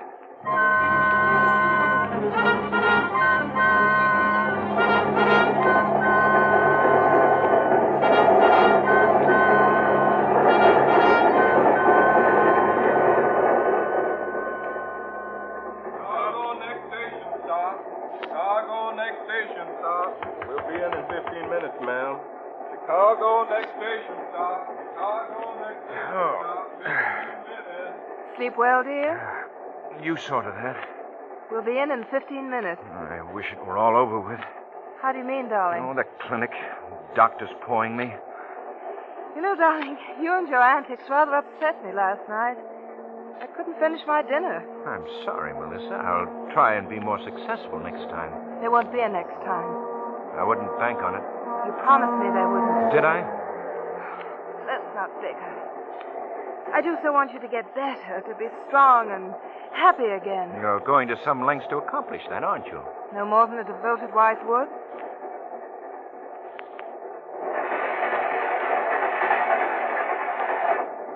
How old am I, Melissa? Why, You'll be 30, 20th of June. This is June. How silly. Of course it is. How many more days, Melissa? Really, Martin, I can count. It's 13, 14, I should imagine. Imagine, eh? How many times have you counted these days? How many? Oh, it's ridiculous. Why shouldn't I remember your birthday? Every loving wife... But this birthday, this one coming up, it's pretty important to you, isn't it? What are you talking about? $50,000. Oh, darling, you do come into your inheritance this year, don't you? If I'm lucky. You're talking in riddles. It's your money. Mine, when I reach 30. Well? But if I don't reach 30, then Sis gets it. You won't see a penny of it. What are you trying to say exactly? Don't you know? I most certainly do not. I won't live to be 30, Melissa. You're trying to frighten me. Not at all. Yes, you are. You hate me, don't you? Not hate. Just nothing. A blank. Let's not quarrel, darling. It upsets you so. We won't quarrel. It's too late for that.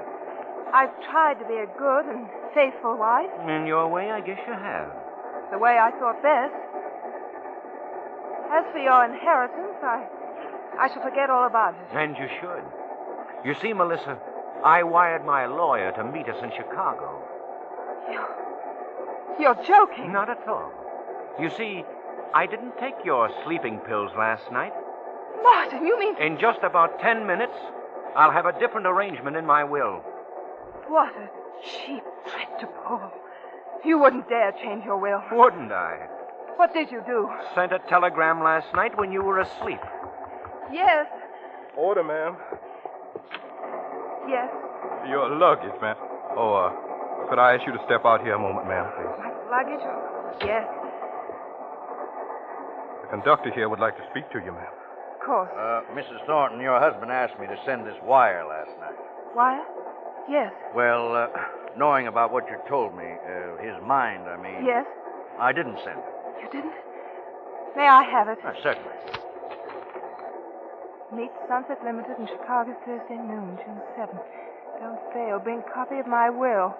Compartment E, car 79. Signed, Martin. That's it.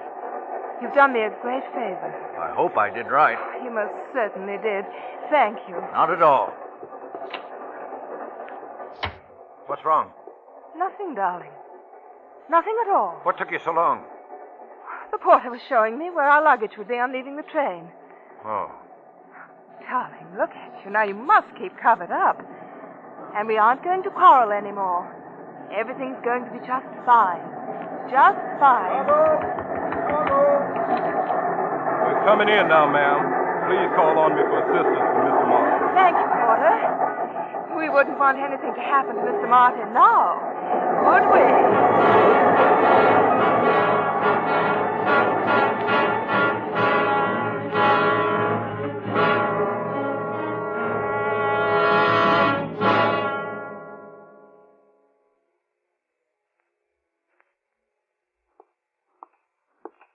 You may see your husband now, Mrs. Thornton. Thank you. Happy birthday, darling. Even flowers. Aren't they lovely? Very. Well, when will you know? You mean, when will we know? That's right. I, too, get a verdict. It's foolish of you to have me go through the clinic, too. It did no harm. Oh, such a waste of time. Come in. Here's Doctor now. Thank you. Darling, no matter what the verdict, you must be brave. I'll do my best. Well. Good morning, Doctor. Good morning. Good morning, good morning. Please sit down, Mrs. Thornton. Thank you. Well, I don't know quite how to start. Let's have it, Doctor. Well, Mr. Thornton, I'll be brief. All of the tests and every diagnosis made indicate that there's absolutely nothing organically wrong with you. Nothing wrong? That's what he said, Melissa. Aren't you happy? Yes. Yes, of course. Well, that's that. Thank you very much, Doctor. Mrs. Thornton. Yes? Wouldn't you like to hear your diagnosis? I'd completely forgotten. Of course. Please sit down, Mrs. Thornton. Thank you. Mrs. Thornton, if you're careful, and by that I mean careful, you will have at the most 30 days more to live.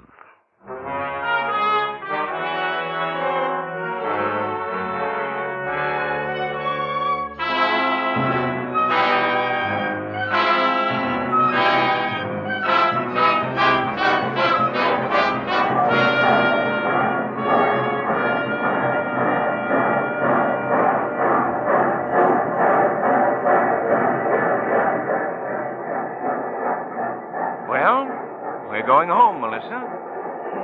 Are you comfortable? Quite comfortable. Can I get you anything, darling? What did you say? I said, can I get you anything? No, thank you. Why do you keep staring out of the window?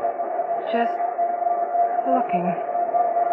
You see, from the beginning, I knew you wanted me to live. Until I was 30. 30? Yes. After that, well, you just didn't care, did you? No, I didn't care. But I wanted to be sure.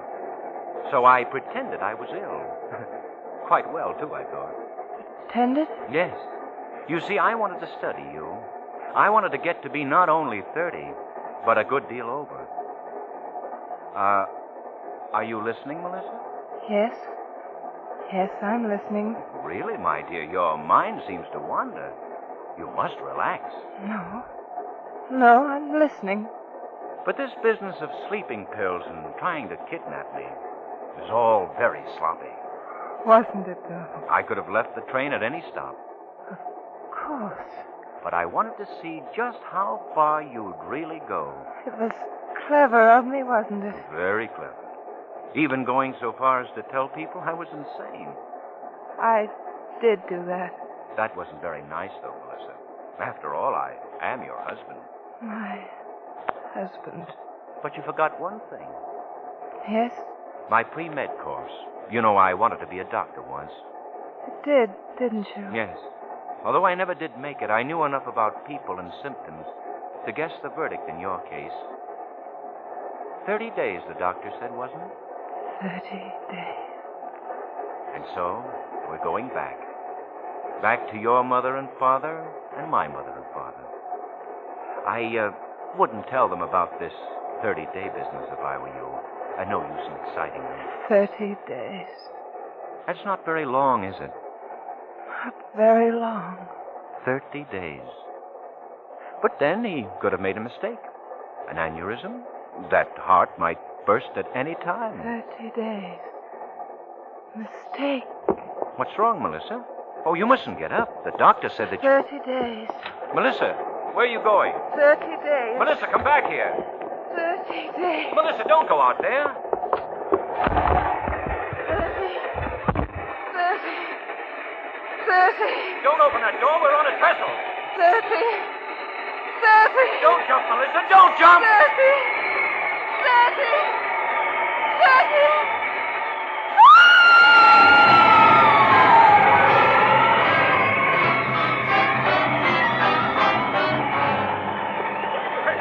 What's wrong? What happened? What happened? Oh, some woman. She jumped. Poor thing. I guess she just didn't want to live any longer.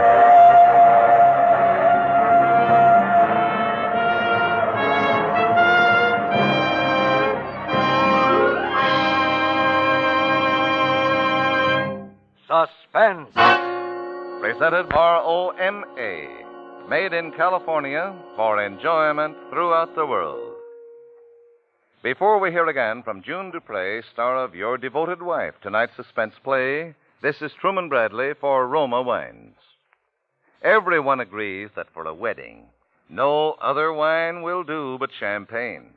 And Roma California Champagne, as discriminating wine users know, makes it possible for everyone to enjoy the taste luxury of truly fine champagne at reasonable cost. So, if there's a wedding or anniversary on your June calendar, Make it a sparkling golden moment with the pale gold bubbling brilliance of Roma California champagne. Yes, Roma champagne or Roma California sparkling burgundy add elegance and graciousness to any occasion, be it wedding, anniversary, birthday, or other happy event. And because Roma is America's greatest vintner, with years of winemaking skill and resources unmatched in America, Roma brings you fine champagne at reasonable cost. So insist on Roma, R-O-M-A, Roma wines. This is June Dupre. It's always an exciting experience to make an appearance on Suspense, a longtime favorite of mine. Next Thursday, you will hear a remarkably talented new young actor, recently out of Uncle Sam's Navy and newly arrived in Hollywood to begin what I'm sure will be a brilliant film career. That'll be Elliot Reed, who will appear as star in a suspense play which all takes place on a bus making a return trip from a state insane asylum. I know you won't want to miss it. Thank you. June Dupre will soon be seen in the Paramount production Calcutta. Next Thursday, same time, Roma Wines will bring you Mr. Elliot Reed as star of Suspense, radio's outstanding theater of thrills. Produced by William Spear for the Roma Wine Company of Fresno, California.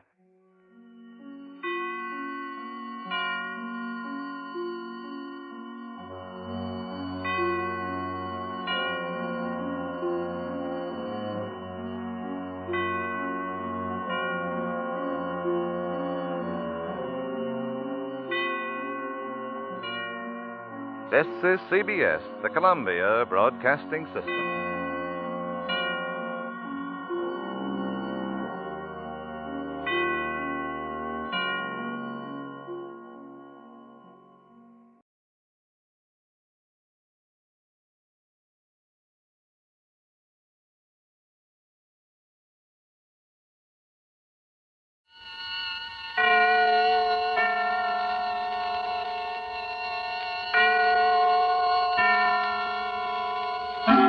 Suspense.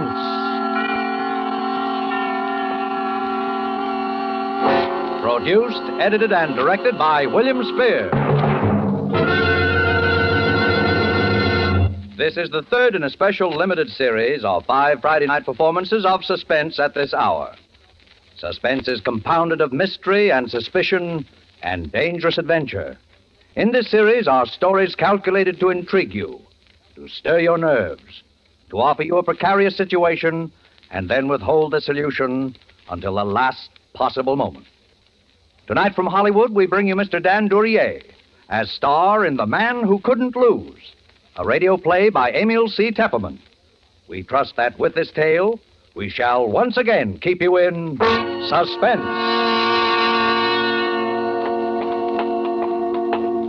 You feeling all right now? Sure, I feel swell. You better not talk anymore, though. Why not? I got nothing to worry about. That's what I'm telling you. Something's happened to me. I'm not scared. It's just like old man Morsley said. It doesn't happen often. But when it does, well, it's happened to me. Something's happened to me that doesn't happen once in 100 years. And it all happened in one day. Yeah, it began this morning.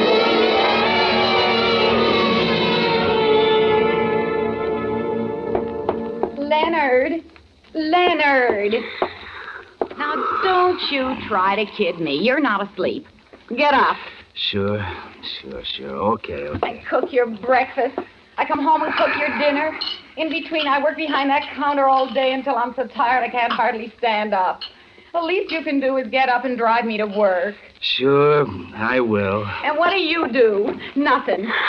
Now, listen, Celia. You don't call what you do work, I hope. When did you last sell an insurance policy? When? I'll bet you can't even remember. I'm sure I can't. All right. And when you do get up enough energy to sell one once in a while, I never see the money. Horses, sweepstake tickets, the numbers, anything just so long as you gamble it away. But do you ever bring $1 home? Not that I ever hear anything about. Oh, shut up. Don't you tell me to shut up, Leonard Snell. I pay the rent when it gets paid. I pay the grocery bills, I pay for everything. You'd think at least I get a little appreciation once in a while. I appreciate it. I hear about it enough. Well, then why don't you do something about it? Listen, Celia, I don't feel so good today. Sure. That's what you always say every time anybody talks about work. But I'm sick and tired of it. You promised you were going to get a job this week, and you're going to do it. Celia, there's something I got to tell you. Oh, I suppose you want to wheedle some money out of me again. Well, if you can't even keep a little lunch money in your pocket, No, listen, it's more than that. Oh, it is it? I suppose you got another hot tip on the races. Well, if you think I'm going Will you shut up? Hey, what's the matter with you? Listen, Celia. I've sold quite a few insurance policies in the last 6 months. Oh, you have you? Well, where's the money? Don't you try to pull that on me. You're going to get a job. All right. I spent the money. On the races. Yeah. Only it wasn't all my money.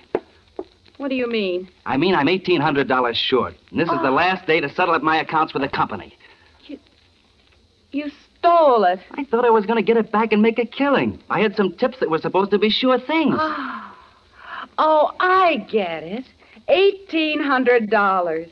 Quite a coincidence, isn't it? All right. $1,750. What's the difference? And it just so happens that I have $1,800 in a safe deposit box that Aunt May left me this spring. Quite a coincidence. Celia, I got to get that money back to him today. Well, I don't believe a word of it. And you're not going to get that money. If I don't, they can send me to jail. And if I did believe you wouldn't get it. Maybe a few months in jail would teach you a little consideration. You know I got to have an operation sometime this fall. You think I want to go into a charity ward? And who'd pay the rent while I was sick? They can give me 5 years. You're just a little too cute, Mr. Snell. You've had your eye on that money ever since you heard I got it. But you're not going to get it. Why do you think I wear the key to that safe deposit box around my neck? Celia? I suppose you think I haven't noticed. Now look, Celia, look. I suppose you think I don't know all those times you tried to get that chain off my neck when you thought I was asleep. Yeah, but... Well, I wasn't quite as sleepy as you thought, mister. All right, Celia. And don't you think you can wheedle it out of me? Get away from me. Lynn, take your hands off!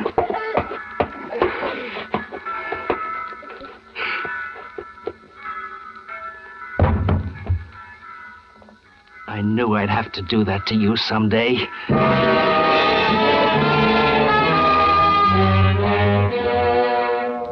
I bent over her. She was dead, all right. The key was on that little chain around her neck, just like it had always been. I yanked on the chain, snapped, and the key came way in my hand. I shaved, got dressed, then I went through her purse. There was $9 and some change and the usual junk. And that sweepstake ticket made out in the name of I'm a Winner. I put the money in my pocket, the ticket in my wallet. I'm all set to go now, except for writing a letter. All of a sudden, I realize what I'm doing doesn't seem strange to me at all. It's like one of those dreams where you think it's all happened before sometime. I wrote to the police. I have killed my wife in a fit of anger. I can't go on living anymore after doing a thing like that to Celia. I'm short in my accounts, too. So there's only one thing for me to do. Don't bother looking for me. By the time you get this letter, you can find me in the city morgue. Yours truly, Leonard Snell.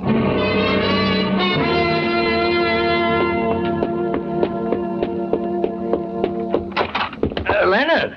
Oh, Leonard! Oh, good morning, Mr. Morsley. Leonard, I've just had some great news. I knew you'd want to hear about it right away. Well, I'm in sort of a hurry this morning. All Mr. right, Morsley. but wait till you hear this.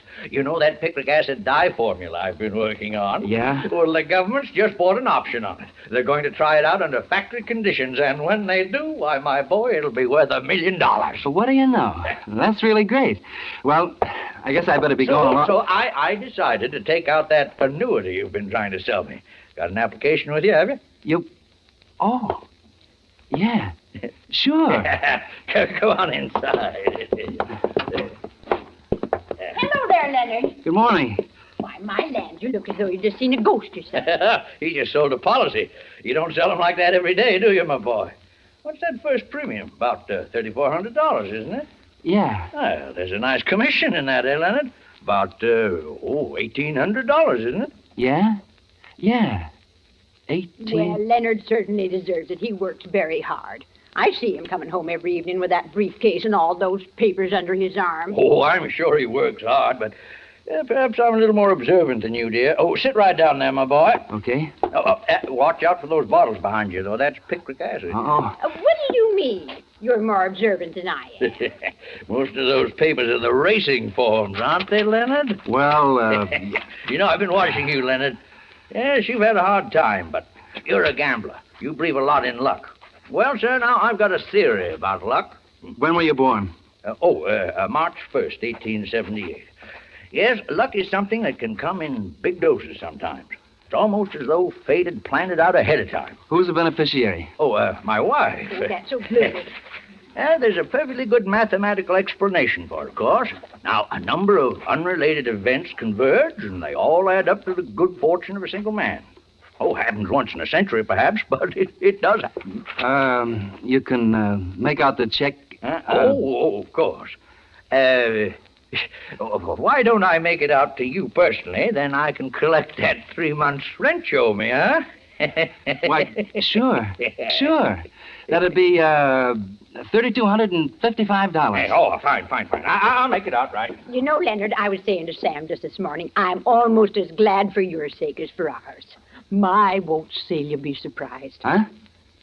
I said, won't Celia be surprised? Oh, yeah. Say, where is Celia?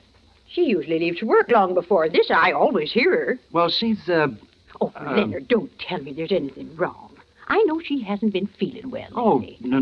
It's just a little headache, you know. Why, the poor thing. Why didn't you tell me? I'll go right upstairs and fix her something. No, you better not. She told me she wanted to sleep. She's asleep now. Oh, well, then I won't bother her. Yeah. I'll go up around noontime. Maybe I can fix her a little something then. Well, yeah, sure. Well, my boy, here's your check. Thanks. Now, don't play that on the races. Don't worry. But you keep playing your luck just the same. You know, luck's a funny thing. You've had a lucky start today. Maybe your luck's changed. Yeah. Maybe it has.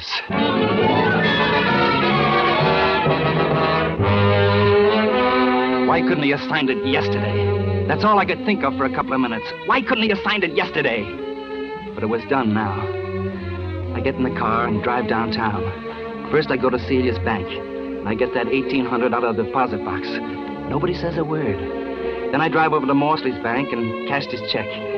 I've got over $5,000 now. That's pretty good for a guy that started out the day by being $1,750 in the hole. I drive over towards the park. A clock in a jewelry store says 10:15. 10:15. That was plenty of time. At the park, I stop and give the once-over to the bums sitting around on the benches in the sun. There's always a bunch of them there. Pretty soon, I see a guy that looks about right. Hey, you. Me? Yeah. You want to make $5? You mean the job? You won't have to strain yourself. I just hurt my wrist and I can't drive. I gotta go uptown and meet a guy. You want to drive me? Oh, okay. You got a license? Yeah, I got a license. Let's see it. Okay. Yeah. Floyd Eustace. Omaha, Nebraska.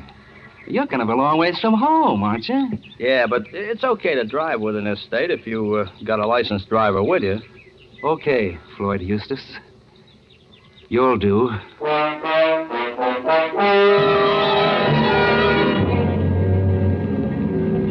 We get in the car and head uptown. My luck is holding. This guy couldn't have been better if I looked a week. I see another clock, and it's only a little past 10:30 now. I still got lots of time, so I decide to clean up the details now. How am I doing? Okay. But turn right at the next block, Floyd. I want to go by the 43rd Street post office and mail a letter. Sure. Hey, you could mail it at a letterbox, though. Yeah, but I don't want to mail it at a letterbox. Oh, okay. I go into the post office and get a stamp and mail the letter. It's a letter where I tell about killing Celia. And it's just addressed to Police Commissioner, 21 Center Street. Somehow I just don't trust a letterbox. Because if the police don't get that letter right on time, it's not so good. I go out and get in the car, and I tell Floyd Eustace where to go. We head uptown. After a while, we get to Fort Tryon Park, right above Riverside Drive, looking over the river. There's hardly ever anybody up there at this time of year, so I felt pretty safe. And sure enough, there wasn't. I got the monkey wrench out, and I had it in my hand. This right? Yeah. Just pull over there, up against the rail. Gee, I never been up here. Must be quite a drop down there, huh? A couple of 100 feet, huh? Uh-huh. This where you're supposed to meet the guy? Yeah. Right here.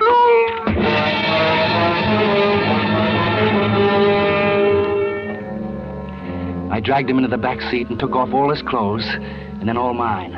I changed clothes with him right down to the underwear and socks. I put all my papers in his pockets.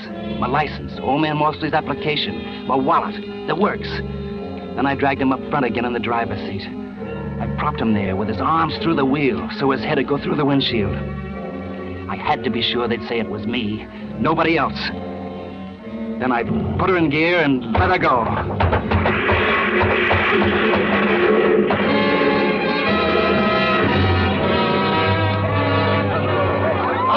Stand back now, stand back. I tell you, officer, didn't land more than 3 feet from me. Right by me, not more than 3 feet. How could it have happened?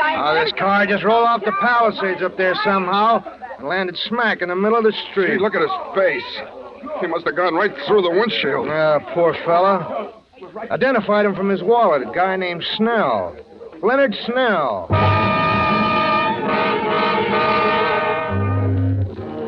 I was free. I was free of Celia and all her belly aching. I was free to do anything I wanted. I had $5 grand in my pocket, and the cops had Leonard Snell's body down at the morgue, just like I told them they would in the letter. My luck was holding but good. I went over to the 181st Street bus station.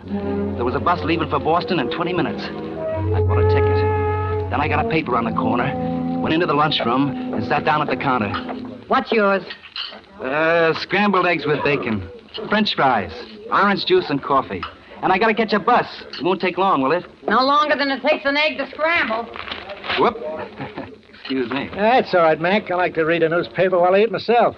Uh-huh. Kind of aids the digestion, I find. Yeah.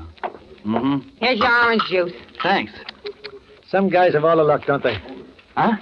I said some guys have all the luck. I was just noticing in your paper there about those Irish sweepstake winners. Oh, yeah. Yeah. Some guys... What's the matter? You feel bad? Have all the luck. When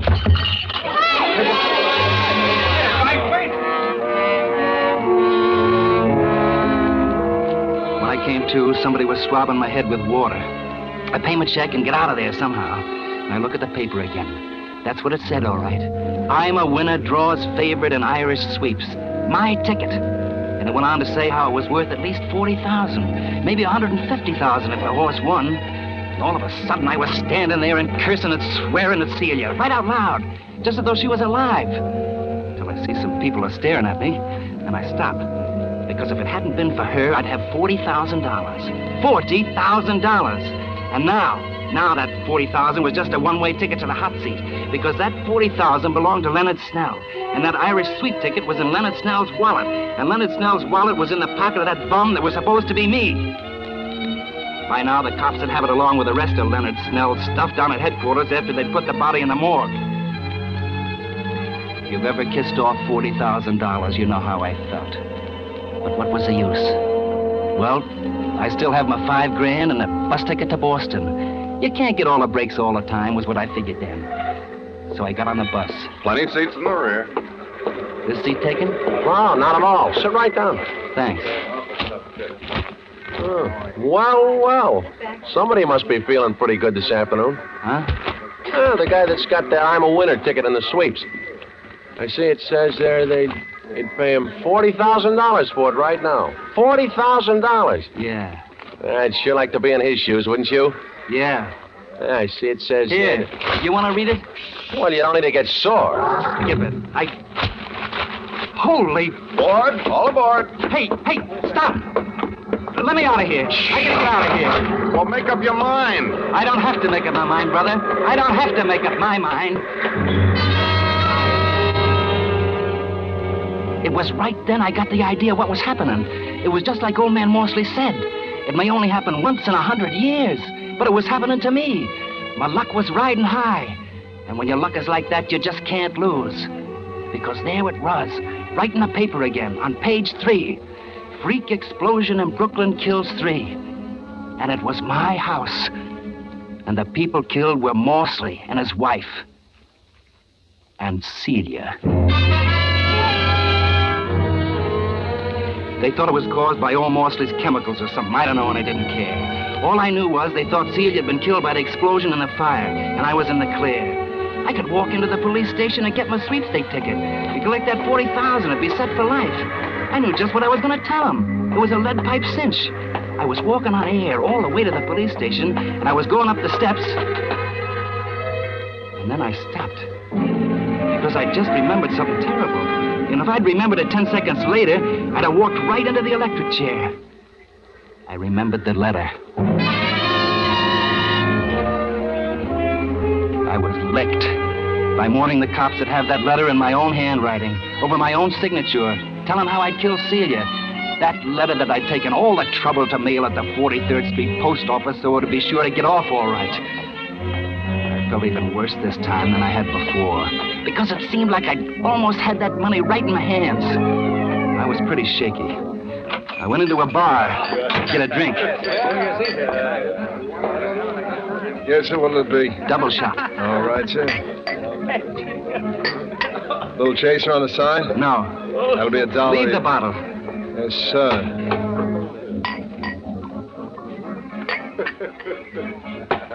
And now we bring you 5 minutes of the latest news. Hey, Charlie, turn that radio up, will you? One of the most daring holdups in the annals of New York crime, a gang of armed men this noon robbed a United States mail truck just as it was leaving the 43rd Street post office, removing 8 sacks of mail, the entire morning collection of the post office. Apparently, the gunmen were after a shipment of currency destined for the Federal Reserve Bank.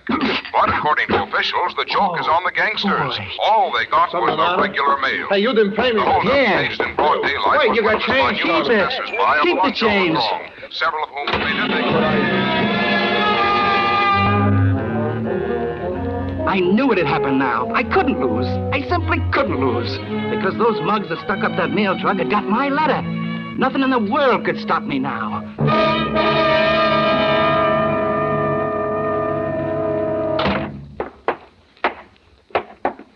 Officer, I've just been held up. Held up, huh? Yeah. Well, what happened? Well, I picked up a guy who asked me for a lift about 225th Street and Broadway. I was driving along by Van Cortlandt Park when suddenly he grabbed me. Then he hit me with something. That's all I remember till I woke up lying in the park. My car was gone. Then I found out that he'd taken my wallet, my money, everything. I see. What's your name? Leonard Snell. Leonard Snell? That's right. Oh, say, Lieutenant. Yes? This gentleman is Mr. Leonard Snell. He was held up this morning. His car was stolen. Oh. Just step in here, will you, Mr. Snell? Why, sure. Sit down. Thanks. I've got some news for you, Mr. Snell. Did you find my car? Well, yes. The fellow didn't get far. He drove off the cliff at Fort Tryon Park. He's dead. For a while, we thought it was you. But, that wasn't what I was going to tell you.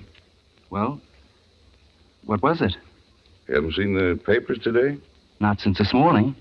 What? I've got some good news and some bad news for you, Mr. Snell. Maybe I better tell you the bad news first.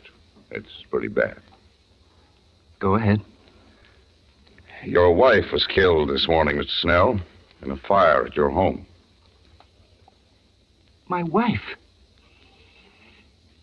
Killed? Celia. And this probably won't interest you much under the circumstances, Mr. Snell, but you've drawn a ticket worth $40,000 in the Irish sweepstakes. Celia. Well, to win the Irish sweepstakes and then lose your wife the same day. Some people sure have all the hard luck in the world.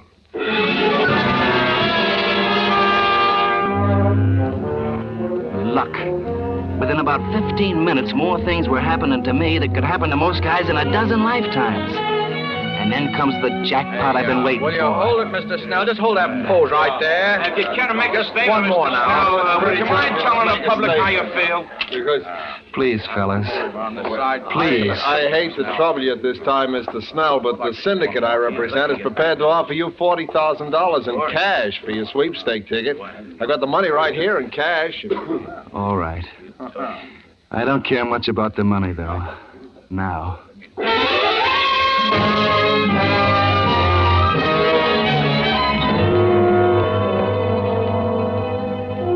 That was at 4:30. By 6, I've got $45,000 in my pocket. Cash. And I'm registered at the Waldorf. And I'm sitting down to dinner. I'll take the plank steak, please. Medium. Yes, sir. I will have your order very shortly, sir. Hello, pal. Mind if I sit down? You a reporter? Not exactly. I'm a sort of a collector. You owe me 40 grand, pal. I come to collect. Now. 40? Why, I don't yes, know you do, pal. Remember that little letter you wrote to the police commissioner this morning? That you mailed at the 43rd Street post office? Some friends of mine found it. They figure it's worth just about 40 grand. You're one of the guys that stuck up the mail truck. You want to make something of it? There's a big reward. There's a cop right outside the hotel.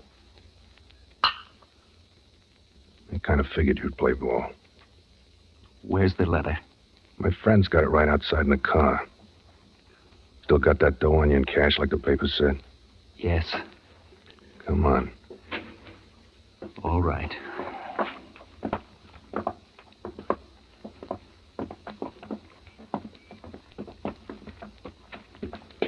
You're a pretty lucky guy at that, pal. Suppose somebody else had got that letter. Shh. Don't worry, pal. Your secret is safe with me. Here's the card. That the guy thinks? Yeah. He's acting real reasonable, too. Hey, get up the cash, pal. You recognize the letter, don't you? Here's your money. And here's your letter. Only don't try anything funny because we still know what that letter says. And the cops could always dig up the body and find out how your old lady really kicked off. Couldn't they? I think he gets the idea. So long, pal. So long. It is. Officer, those are the gangsters that held up the mail truck. I saw them this afternoon. I'm ready to put a shot.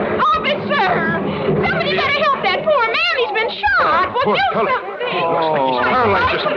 Hey, you! Now, you go call an ambulance. I'll stand by this man. Okay. What's up, Jerry? I just had a little shooting match with those mail robbers. The other boys got him down the street. This poor man was shot when he fired back. Yeah? What's this letter here in the street? Please. No. To the police commissioner. This fellow that shot had it in his hand before he fell. You'd better open it. Might be evidence. No.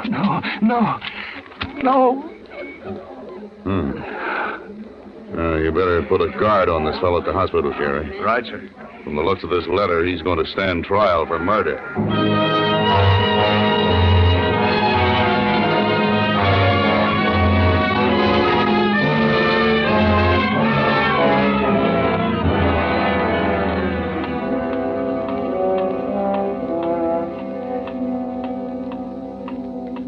You'd better not talk anymore, Mr. Snell.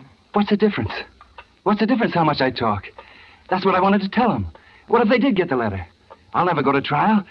Because I got luck, don't you see? It comes once in 100 years. And I got it. I got that kind of luck. And when you got that kind of luck, you can't lose. You can't lose. You can't lose.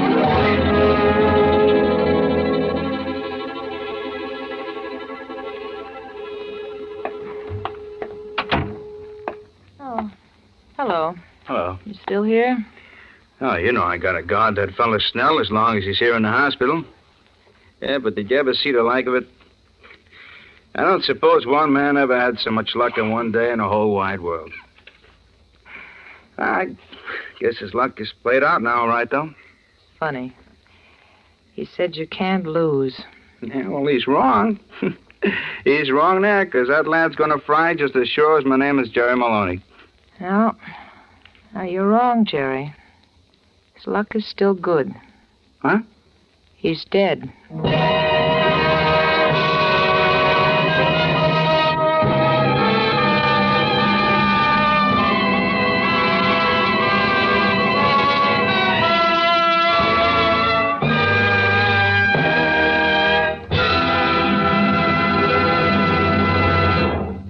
Suspense.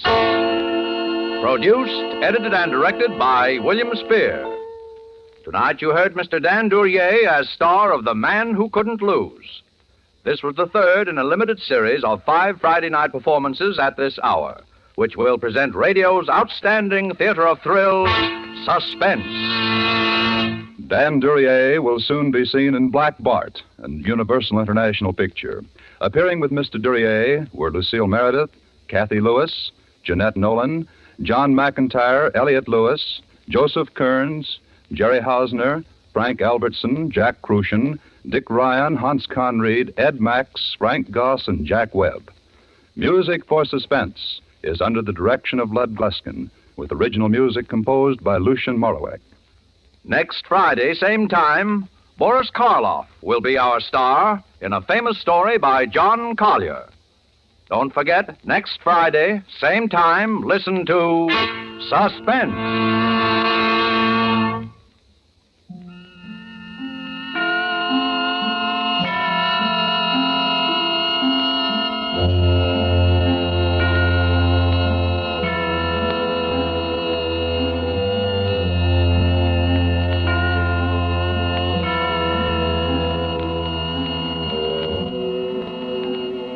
This is CBS, the Columbia Broadcasting System.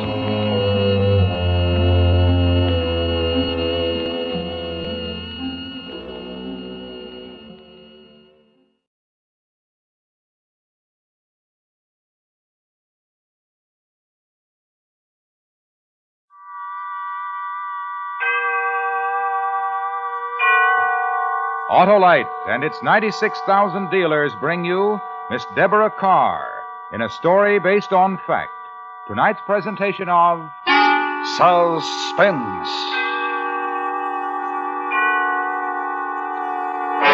Tonight, Autolite presents the story of a girl who chose a most dangerous way of making a living and bet her life on its success.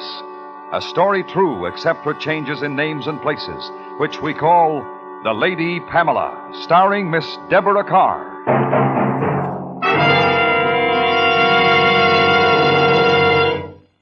This is Harlow Wilcox. I was visiting Sam, my neighborhood Autolite spark plug dealer, the other day when his phone rang.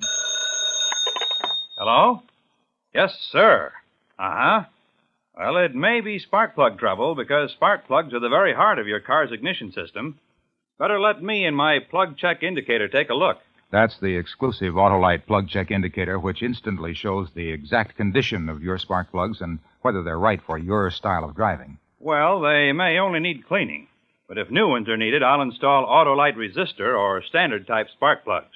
They're world famous. Yes, sir, and when you replace worn-out spark plugs with ignition-engineered Autolite spark plugs, you get smoother performance, quick starts, and gas savings. You know our location, sir? Okay, see you soon. And friends, to quickly learn the location of your nearest Autolite spark plug dealer, just call Western Union by number and ask for Operator 25. And remember, from bumper to tail light, you're always right with Autolite. Deborah Carr is appearing by arrangement with Metro-Goldwyn-Mayer, producers of the Technicolor musical Singing in the Rain, starring Gene Kelly, Donald O'Connor, and Debbie Reynolds. And now, Autolite presents The Lady Pamela, starring Miss Deborah Carr, hoping once again to keep you in suspense.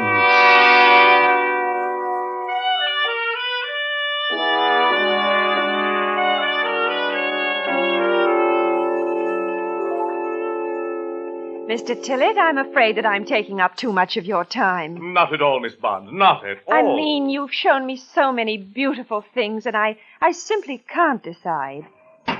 It's extremely naughty of you to have so many lovely... My dear lady, such jewels as these were made only to adorn one such as yourself.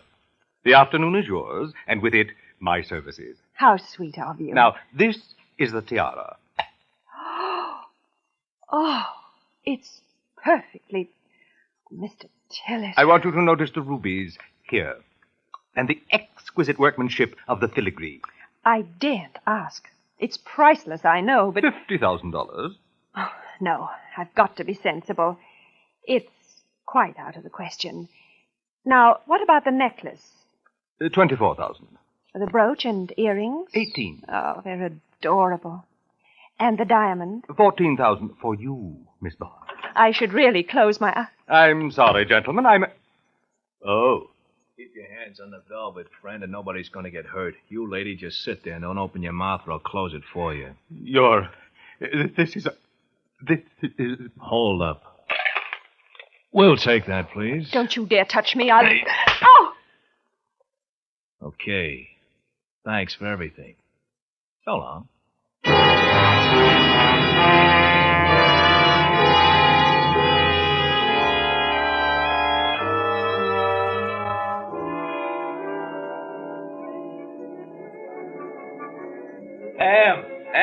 Here we are, dear.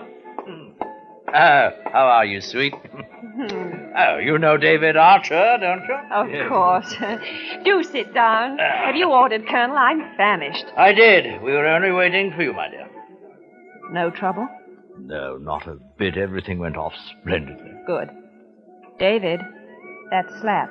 It was a little too realistic. Don't ever do it again. Well, look, I was only I'm trying taking to... $500 out of your cut for that. You're to follow orders, nothing else. Listen, if you think you can get away... That's exactly the point, David. I do think. You don't. Tillett might have seen the scar on your wrist when you slapped me. You've got a record. You could be identified by that. Follow orders in the future. Oh, now, children. Be quiet, Halliday. Do you understand, David? Yeah, sorry. All right. When are you disposing of the things, Halliday? I'm flying to San Francisco tomorrow. Good. Today's the 10th. We'll meet at my flat on the 15th, 8 o'clock. That should give you enough time. Oh, ample, my dear, ample. David, where are you staying? Join on 84th Street off the park. I think it would be better if you moved to a hotel. Change your name, too. Don't phone me. Send a note to the usual place. Sure. Ah, here we are, dinner. The finest food in New York, my dear. Just wait. You'll see. We had done much better than I thought we would, although I didn't expect Halliday to sell for more than $40,000 in San Francisco. I remember, as I brushed my hair before going to bed that night, that I felt almost sorry for Mr. Tillett. But he was such an old roue. Next time, he'd know better. Wicked little eyes.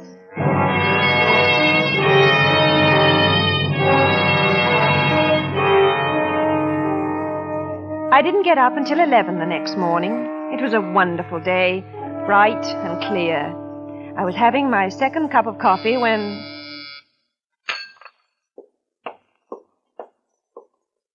Yes? Police. Miss Barnes? Yes, just a moment. I'm awfully sorry. It's all right, Miss Barnes. May I come in? My name's Boland, robbery detail. Well, I suppose so. I think you might have telephoned first. Did you find the jewels? Not yet. I'd like to ask you a few questions. Oh, I thought I'd answered them all yesterday. No, miss. Oh. Would you like some coffee? No, thanks. Oh, please sit down. You make me feel awkward. I'm sorry. Now, Mr. Boland. You know a man named Archer, Miss Barnes, David Archer? No. No, I don't think so. He was picked up this morning. We think that he was one of the men in the robbery yesterday. Really? He was identified by a scar on his wrist. Mr. Tillett remembered it. Oh, how wonderful. But there were two men. Yes, we know. You're sure you don't know Archer? No, I'm positive I don't. You've never met him? No. You sound as though you think I should, Mr. Boland. You were followed after the robbery, Miss Barnes. You went to a restaurant on East 53rd Street. You had dinner there with two men. One of them was Archer. That's ridiculous. No. Our man didn't know it was Archer until this morning when Mr. Tillett telegraphs. He was identified. The detective who followed you recognized Archer. I'm afraid you're mistaken, Mr. Boland. We're not. The whole thing was too nicely timed. Who was the other man? Really? I don't know what you're talking about. All right. Get dressed, please, Miss Barnes. You'll have to come downtown. Am I under arrest? Let's say you're a material witness. It sounds better.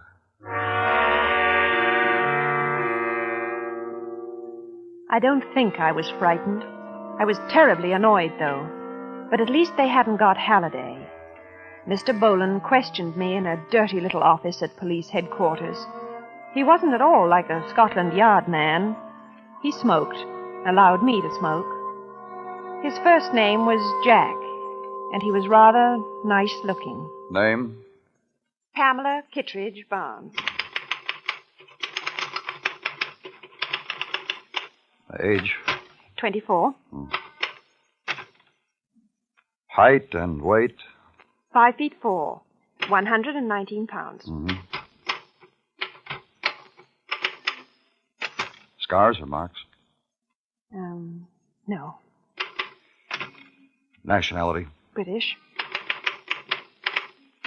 Married? No. Previous convictions? None. You know we'll check with the other side on that. I imagine that you will.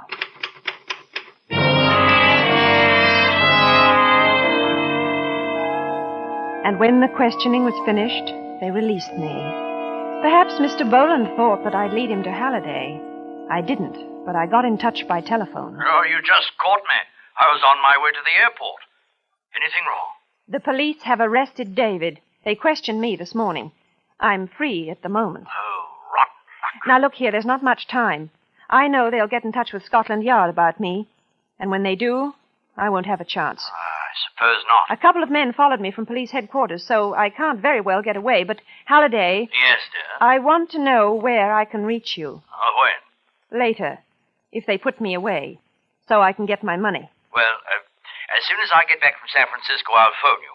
If something's happened, word will have got around. Now, don't worry. When you get out, the money will be here waiting for you. Where? I'll get in touch. I'm a stash now, darling. The plane. All the best. Halliday...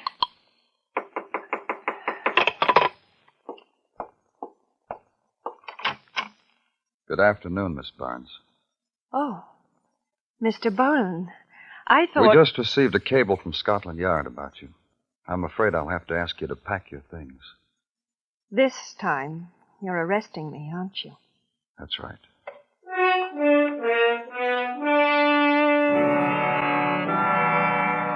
David Archer got 10 years.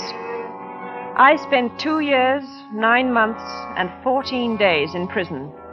And I was nearly 27 when I went back to New York. The first thing I did was to get my hair done.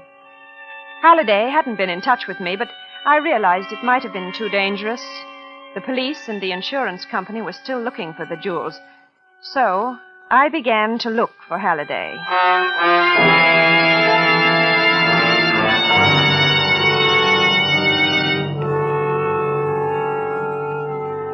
I telephoned every hotel in New York and every possible contact that Halliday might have had. And at the end of a month, I knew what had happened. He'd gone, run out, leaving no word, and my share of the money had gone with him.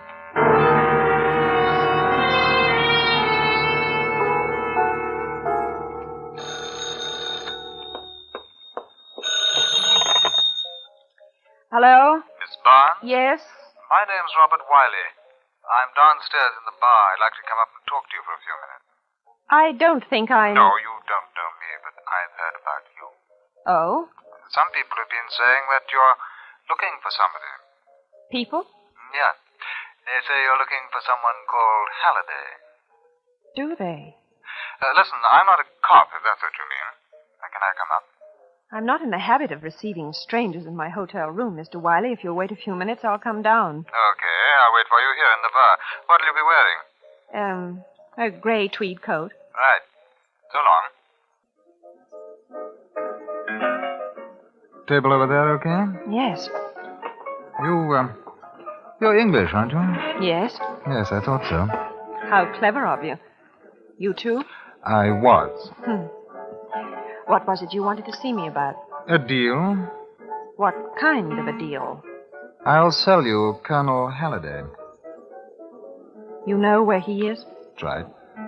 I haven't any money. But you will have when you find Halliday. Who told you about me? About Halliday? Halliday? I've been working for him. At least I was up until a couple of weeks ago. We didn't agree on a couple of things, and he ended up double-crossing me. How much do you want? 50-50. Partner. Too much, Mr. Wiley. Much too much. I don't think so. Halliday's a big shot now. You're going to need help. You couldn't do it without me. Did he tell you how much he got for the job? 50,000. Oh. Well, what do you say? All right. Where is he? Partners? Yes. Where is he, Mr. Wiley? Of course, there's one little thing. What's that? He said if he ever saw me again, he'd kill me. Isn't that going to make it rather awkward? I mean, for you? Well, it might. Unless, well, that's where you come in. Exactly how do I come in, Mr. Wiley? Well, I thought it might be awkward for Halliday to knock me off if we get to him first. In other words, before you tell me where he is, I have to agree to help you kill him. Is that the idea? If you want your dough, that's the idea. I want my dough, Mr. Wiley. Where is he?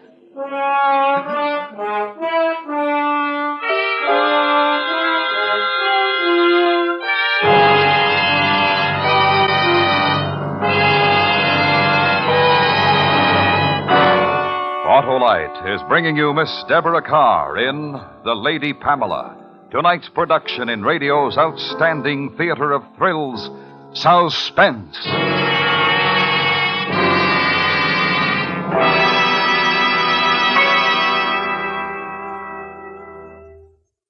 Hey, Sam, you really go for the exclusive Autolite plug check indicator, eh? Sure do, Mr. Wilcox. It's a quick, sure check on the exact condition of your car's spark plugs.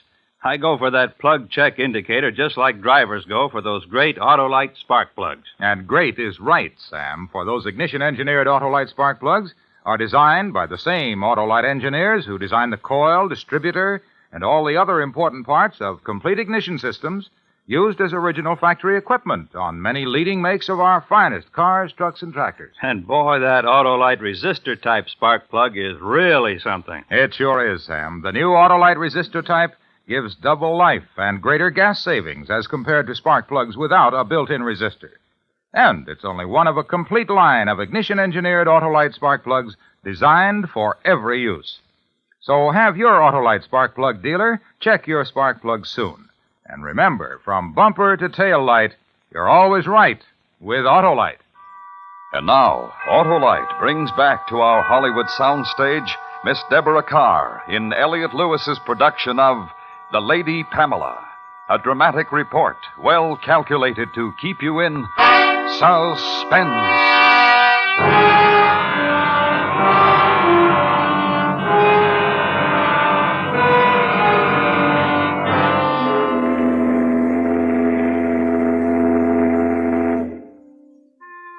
Halliday was in London, and a week after our meeting, Robert Wiley and I booked passage on the first steamer. It was the second day of our departure. I remember the night, lovely and clear. Wiley had gone to buy a packet of cigarettes. I was leaning over the rail, watching the flashes of phosphorus, and the water was endless. You want to be careful leaning over the rail like that. It's beautiful. Well, I wouldn't want to be in it. Can't you swim, Mr. Wiley? Oh, listen, now let's forget that Wiley stuff. Bob, okay? Okay. How does a girl like you get mixed up with Halliday? I wasn't mixed up with him. He was mixed up with me. There's a difference, you know. He worked for you? That's right. Are you kidding?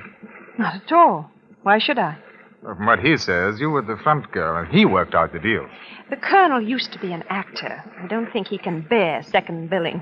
Oh, you're quite a girl. And are you quite a boy? I've been told. I say, why? I know you feel that because you're a man, you have to behave like one, but don't ever do that again. I don't get I have no intention of letting you. You'd better understand this. You and I have a business arrangement. I want my money. You want to take care of the Colonel. We'll keep to that. Okay. Don't you ever relax? I relaxed for 2 years, 9 months, and 14 days in prison. I feel like working now. Do you understand? No, but that's the way you want it. It is. And if you ever try to touch me again, we have finished.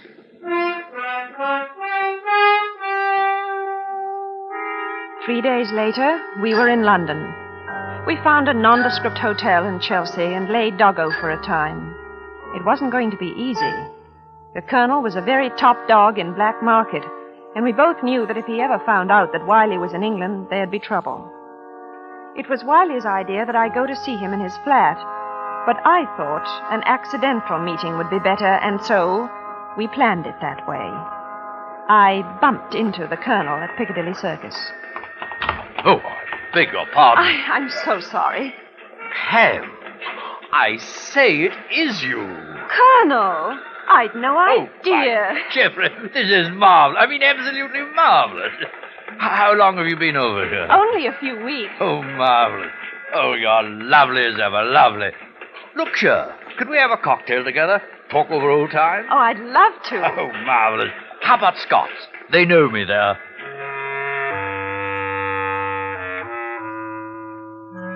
We went to Scott's, and on the way, he prattled about England, his England, and of the old days in America, and it was all quite respectable talk. The Colonel was a striking man, wore his clothes beautifully, and walked with the carriage you'd expect from a man who looked like that. They knew him very well in the restaurant. I began to see that this was not the same Halliday I had known 3 years before. We sipped our drinks, and it was all like a very exciting play. He knew I was going to ask him about the money from the robbery, and I knew that my partner was going to kill him. Well, things are not quite the way they were, although I suppose one must put up with it. Mustn't one? You seem to have done nicely, Colonel. Oh, my lovely girl. It's all a matter of comparison, purely. Comparison to the jobs we used to do on the other side? Oh, darling. Those are trifles. I have no time for such nonsense now. Neither have I. What did you do with the jewels? Jewels? Yes. The ones we got from Tillett's. Remember? You went to San Francisco? By Jove, of course. What a marvelous memory you have. It's marvelous. Isn't it? Yes. It's rather a bad show, I'm afraid. I was hijacked, as our American cousin so quaintly put it. Who did it? I don't know. It happened in San Francisco. Oh. Yes. And then when I heard what had happened to you and Archer, I gave up and came home to England. You were awfully lucky, weren't you? Oh, not really. Now, it's strange, because I heard that you got $50,000 in San Francisco. No. Yes. Rot. Oh. Who said so? Wiley. Robert Wiley. Wiley? And who is Robert Wiley? Oh, what's the use of all that, Colonel? You know very well. As a matter of fact, I haven't the slightest idea of what you're talking about. I gather that I'm supposed to be on close terms with this Wiley chap. That's right. I see. Oh. Well, you can only believe one of us, can't you? And I tell you, I have never even heard of the man. I do know you better than I know him, Colonel. Then you take my word, eh? No. I take his. I'd like my share, Halliday. My dear child. I want my share. What can I say? I know what you've been through. I think of poor Archer still incarcerated, but on my word of honor, Pam, I didn't get a brass farthing. I want my money now. Oh, Pam, you're too marvelous. I mean it. Darling girl, things have changed, you know. Over here, I'm the man. I don't take orders anymore. And if I did, it wouldn't be from a woman. Certainly not from you, Pam. You're much too emancipated, even for me.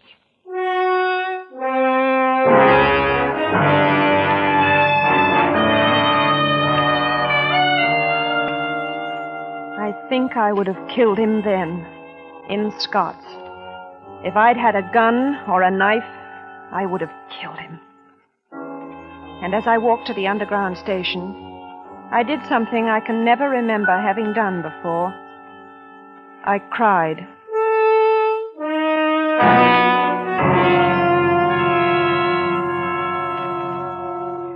When I got back to the hotel, I went to Wiley's room and told him what had happened. We were agreed we would have to work fast. And so that night we went to Halliday's flat. Who is it? Pam, may I speak to you for a minute? Oh, darling.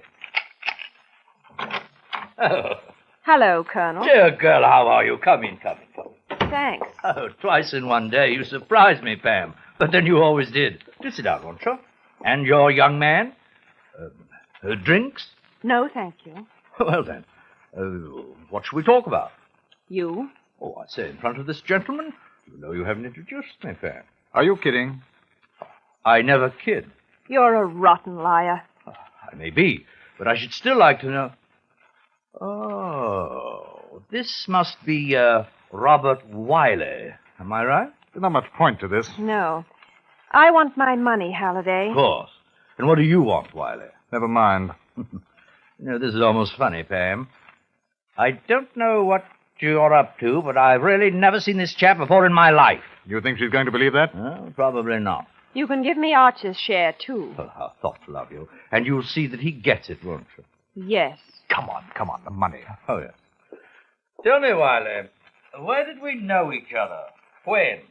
What do you think you're going to do? Play me off against her? No, not at all. I'm just interested. Colonel, Yes, sir? when you open the safe, please be careful.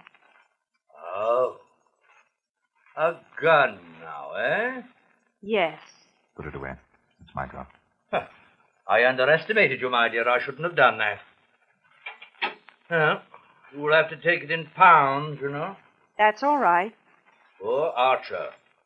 I wonder if he'll look for you when he gets out. He might. Hurry up, please. Will you tell me one thing? What? Who is this man, really? Hand it over. Why are you afraid to let me talk, Mr. Wiley? Don't you want her to find out the truth? Give me the money.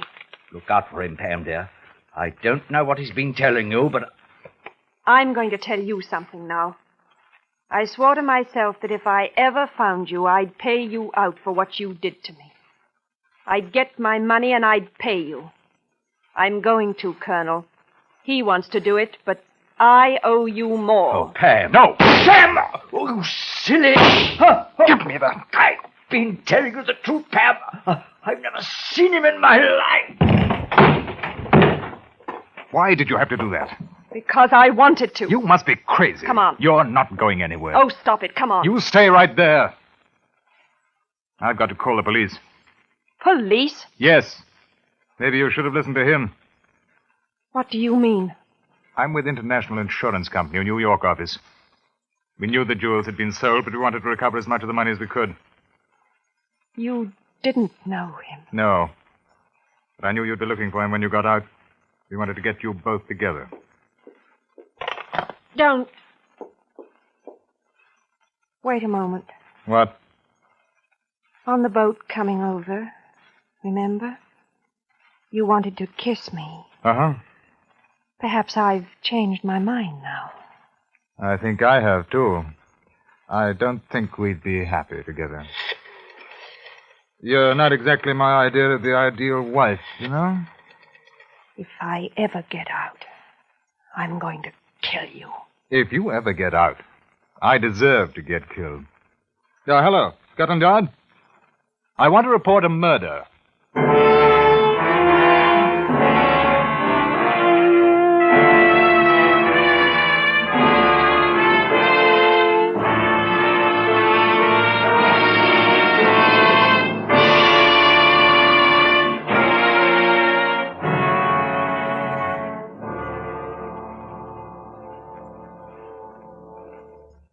Suspense. A story based on fact, presented by Autolite.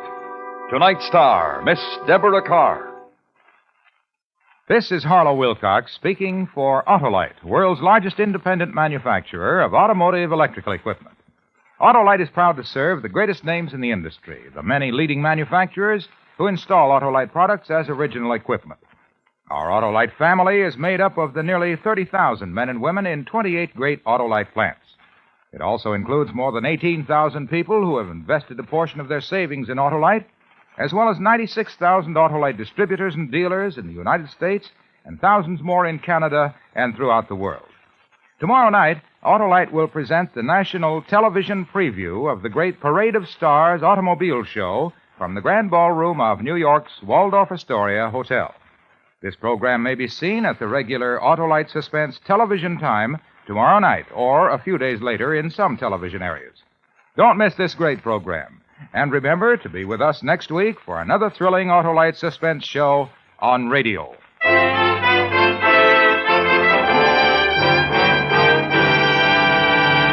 Next week on Suspense, our star will be Mr. Dan Duryea in a dramatization from your morning newspaper. The dramatic report of a cold-blooded killing and the awful consequences to its only witness. The story will be called Remember Me, and it will be heard on Suspense. The Lady Pamela was written for Suspense by Anthony Ellis.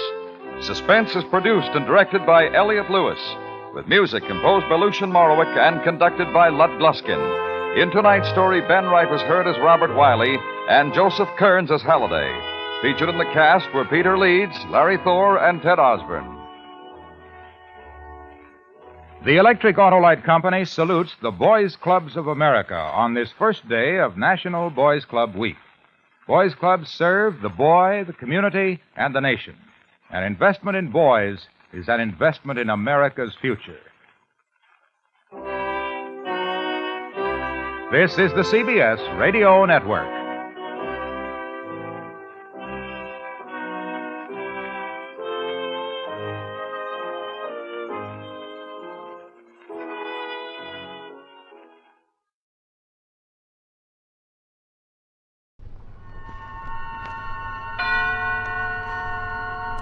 Suspense.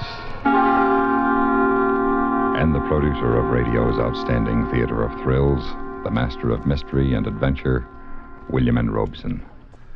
One of the greatest pleasures we find in this business of keeping you in suspense is the discovery of new talent and of unusual story twists. In what you're about to hear, we think we have combined both. The twist? You'll never guess it, no matter how familiar you are with that mystical literary device, the ventriloquist dummy. And the new talent? Two young men, Bob Jorn, whose first radio play this is, and DeForest Kelley, a bright new luminary in the Hollywood firmament. Put them all together, and you have a strange half hour ahead. Listen then, as DeForest Kelley stars in Flesh Peddler, which begins in exactly 1 minute. It took mighty men to conquer mighty America, and the men set before themselves even mightier heroes, some real, some not. For instance, there was the legendary keelboatman, Mike Fink. Let Mike tell you about himself. I'm a Salt River roarer. I'm a ring-tailed squealer. I'm a regular screamer from the old Mississippi. Whoop! I'm the very infant that refused his milk before its eyes was open and called out for a bottle of old rye. I love the women, and I'm chock full of fight. I'm half wild horse and half cockeyed alligator. I can hit like fourth-proof lightning, and every lick I make in the woods lets in an acre of sunshine. I can outrun, outjump, outshoot, outbrag, outdrink, and outfight any man from Pittsburgh to New Orleans and back again to St. Louis. Come on, you flatters, you bodgers, you milk-white mechanics, and see how tough I am to jaw. I ain't had a fight for 2 days, and I'm spiling for exercise. Cock-a-doodle-doo! Folklore belongs to every nation's legendary past, and I guess we Americans have our share of some tall ones. And now, Mr. DeForest Kelley in Flesh Peddler, a tale well calculated to keep you in suspense. I'm an agent, a booking agent. Flesh peddlers, we are sometimes unkindly called. But I don't peddle flesh. I sell talent. Singers, musicians, nightclub acts. And I'm pretty good at it. I've got an instinct for talent. When I find a new act that's really got it, I go after it until it's mine. Only the ventriloquist team of Wilson and Oliver, I wish I'd never heard of them. Then I could sleep better nights.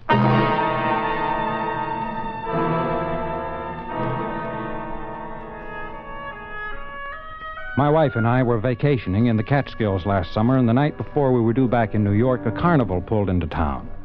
I don't want to sound like a snob, but to me, the carnival is the lowest form of show business. I hate them. But my wife, Gloria, loves them. Since I love Gloria, we went to the carnival. Pete, isn't it exciting? It's just cheap noise. Oh, I wish it had come to town sooner. I wish it hadn't come till tomorrow. Oh, come on, Pete. You might even find some new talent. Here? Why not? Freaks are for sideshows, honey, not class spots. You never can tell. A bearded lady might go great at the Copa. I can tell. Folks, right here for the wonder of the Midway. Hey, the one and only Alexander Wilson and his lovable little dummy pal, Oliver. Hey, you've seen ventriloquists before, you say. Hey, but you've never seen anything to equal Wilson. The remarkable Wilson and Oliver. Hey, don't pass us by, friends. Pete, let's go in. Oh, ventriloquist, a dime a dozen. Come on, I want to see him. Honey, you've seen 100 just like him. Well, maybe he's 1 in 100. All right. We pushed through into the small tent and took our places on the hard, uncomfortable benches. Wilson was already seated on the platform, a typical childishly dressed dummy on his lap. He was a man in his 50s, I'd say, with the saddest face I've seen in 15 years of show business. When the people were in, he suddenly sprang the dummy to life. Shut the doors, shut the doors. All present accounted for, Mr. Wilson. You're sure, Oliver? Sure. Well, then, say hello to the people. Hello to the people.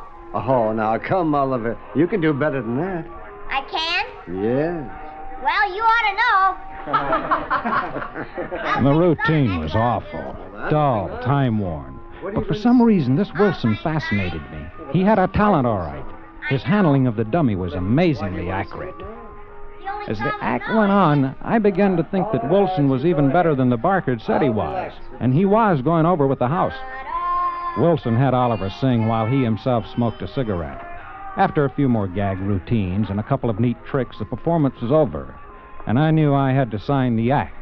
I parked Gloria on the merry-go-round and then went looking for Wilson. I walked back of the Midway through the maze of painted trailers that were home to carny people. Suddenly, the door to one of them flew open, and a woman stepped out, a neatly trimmed beard covering her chin. What do you want? I'm looking for Alexander Wilson. Wilson? Why? I'm a talent agent from New York. I'd like to talk to him. Agent? Yes, Peter Harris, and you're... Bernice. It's on the posters. Oh, yes, of course, Bernice. What do you want with Alexander Wilson? I told you Who is it, Bernice? Talent agent. Never mind, go back in. Agent? I'm looking for Mr. Wilson. Well, I'm Arthur. You caught my knife act? You know, I could pin a fly to a penny of 40 Quiet. feet. Don't mind him, flesh peddler. Go away. Go home. Agents are no good for us. Leave Wilson alone. And you know, like I could put out a candle flame with a penknife at 30 feet, Agent Man. Arthur? And go back in. Maybe he could sell my act. Go in. All right. Wilson's in trailer 17, Agent Man. Hey, if you ever need a good Shut up, knife Arthur. Shut up. Get in there. Forget what he said. Arthur is... well, he isn't quite bright. You know what I mean? Yeah. What's so wrong about seeing Wilson? There are plenty of acts like his. You don't need him. Well, you've got my curiosity going now, Bernice. I hadn't intended that. But forget your curiosity. And go home. Now. Why? Believe me, flesh peddler, you will thank me for this advice someday. Which is trailer 17?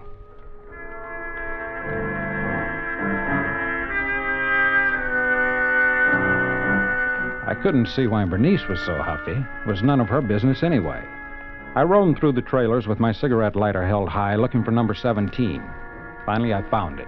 A small aluminum antique set apart from the rest, with a pre-war Chevy attached to it. The trailer was completely dark. Mr. Wilson. What is it? I'm Peter Harris. I'd like to talk to you. What do you want? Well, I'm an agent, Mr. Wilson. I'd like to see you.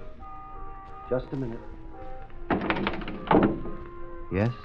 I just caught your act, Mr. Wilson. I enjoyed it very much. Thank you. I'd like to do business with you. Do business? Here's my card.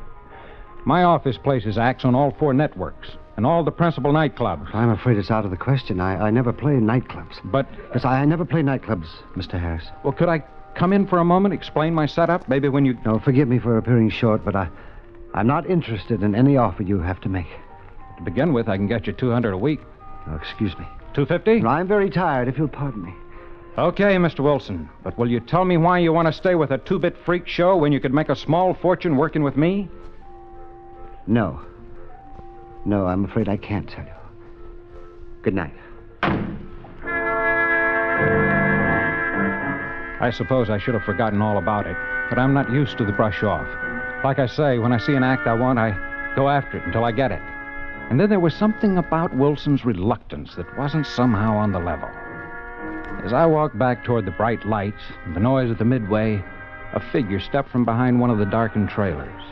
So you saw him? Oh, Bernice. Yes, I saw him. And are you satisfied?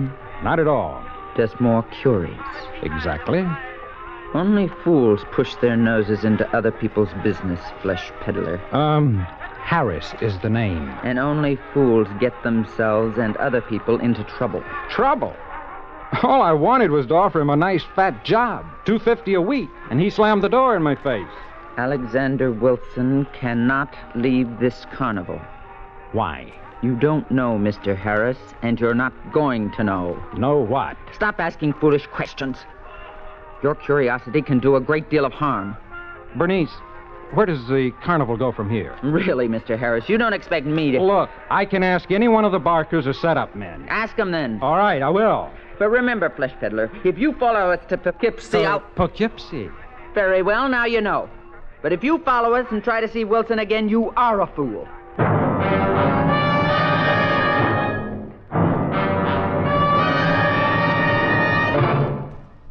In just a moment, we continue with Suspense. One of the more colorful lumberjacks of the Midwest was a lad named Whiskey Jack, sort of fellow who could single-handed lick an entire logging crew or swim one of the Great Lakes with one hand tied behind his back. But as in all heroes' lives, there came a tender moment. As legend recalls, Whiskey Jack was not much for learning, certainly couldn't write his name. It was always the big X that he made on any slip of paper. Then one day he came in quiet-like, a little subdued, and when they gave him his pay envelope, he signed for it with great deliberation. The clerk looked, stopped, and called out, "Hey, Jack, why the 2 X's?" Whiskey Jack replied, "Why, son, I have just met me a lovely young lady in the next river town, and we was hitched, so I thought it only proper and fitting that a married man should change his name." Folklore belongs to every nation's legendary past, and I guess we Americans have some good ones. And now, we continue with the second act of Flesh Peddler, starring Mr. DeForest Kelley. A tale well calculated to keep you in suspense.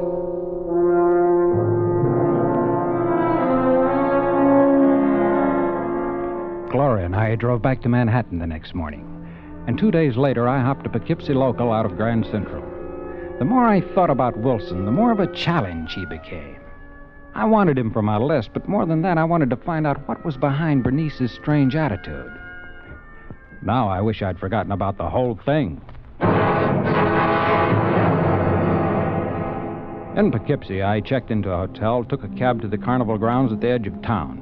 It was late afternoon as I pulled up in front of the gaudy tents and booths, waiting for the evening crowds.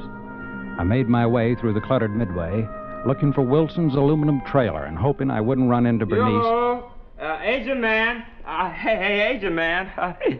Hello. Hello. Remember me, Arthur the knife thrower? I can pin a fly to a penny. Yes, I remember you.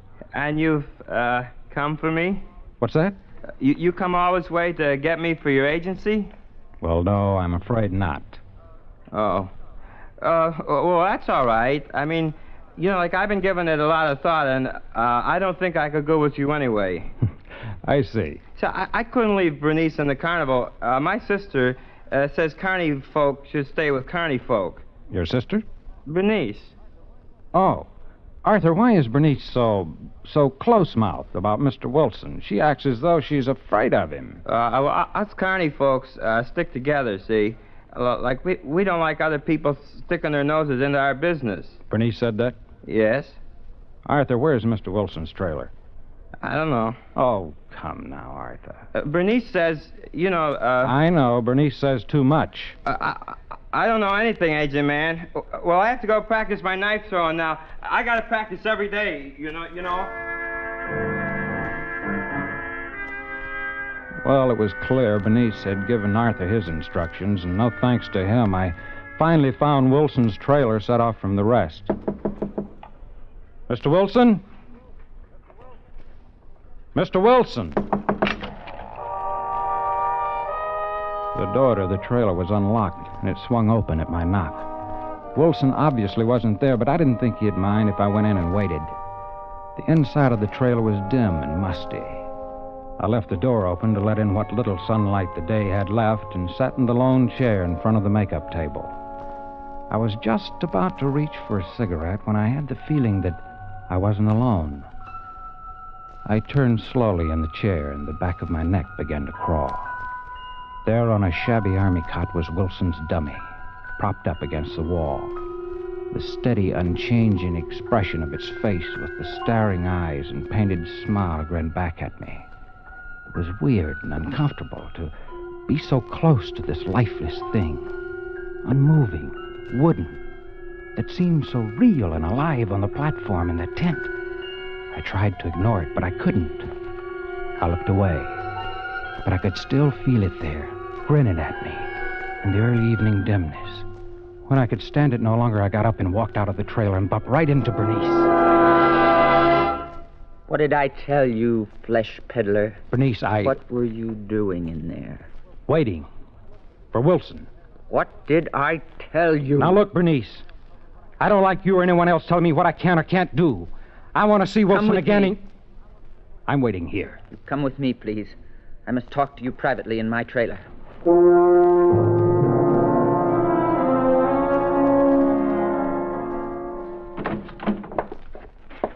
Sit down. Well, what's on your mind, Bernice? I didn't really think you'd follow us. I told you I'm not easily discouraged. Mr. Harris, I must warn you again to leave now without seeing Wilson. I don't think you understand me. I'm used to getting what I go after. Mr. Harris. I intend to see Wilson to try to talk him into signing a contract. And you've said so far, all that you've said is go away. Can you give me a good reason for not seeing him? Okay, then why did you insist on dragging me in here?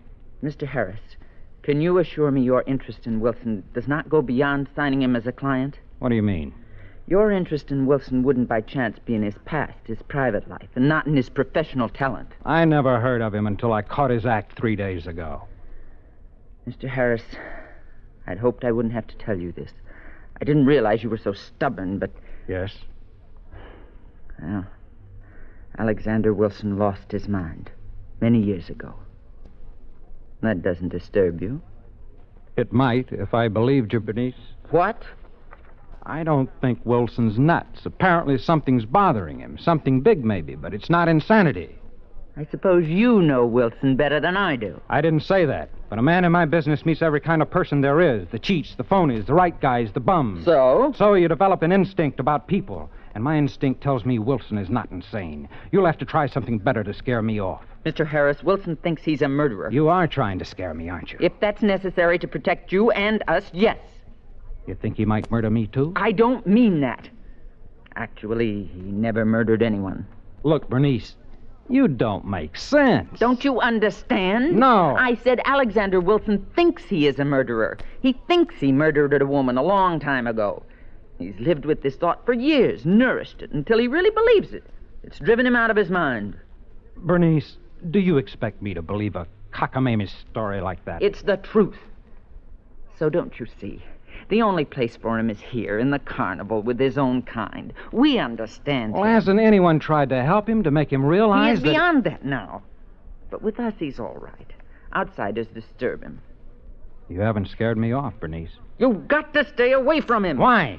If anything you've told me is true, it's only half the truth. It's enough for you to know. From you, maybe. Perhaps Wilson will tell me the rest. I've warned you. I will not warn you again. Paul, Bernice. Oh, hello again, Agent Man. Hi, Arthur. How's your throwing arm? Well, Come in, Arthur.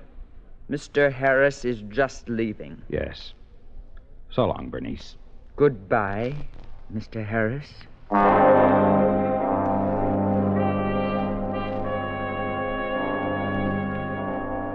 When the trailer door closed behind me, I guess Bernice would start talking her fury out on Arthur. So I moved around to the small window in the back of the trailer to see if I could learn anything more. I don't care. I don't even want you to say hello to him. Nothing. Understand? But just saying hello don't hurt, does it, Bernice? I don't want you to open your mouth in front of that man, even to yawn. I had to lie to him to get him away from here. And I don't want you saying anything to bring him back. All right, Bernice. Just pray he goes back to his flesh peddling in New York on that first train. Just as I thought, Bernice had lied to me. I was determined to get to the bottom of this double talk about Wilson more than ever. This had become more important to me than signing him to the usual 7-year management contract.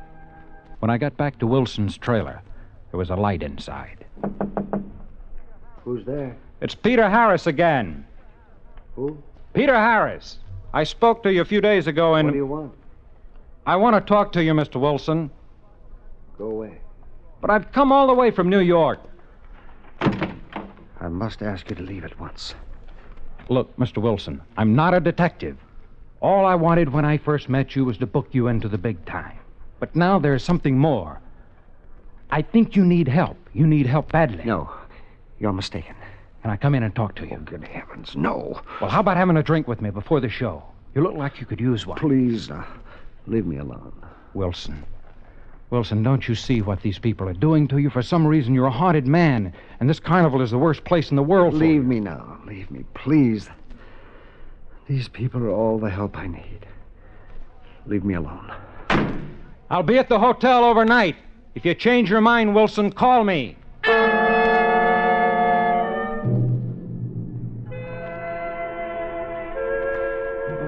No, I was mad. If he wanted to rot there, go on with the carnival until it wasted away, it was no business of mine. I had a few drinks in my room at the hotel, phoned Gloria that I'd be home the next day, went to bed.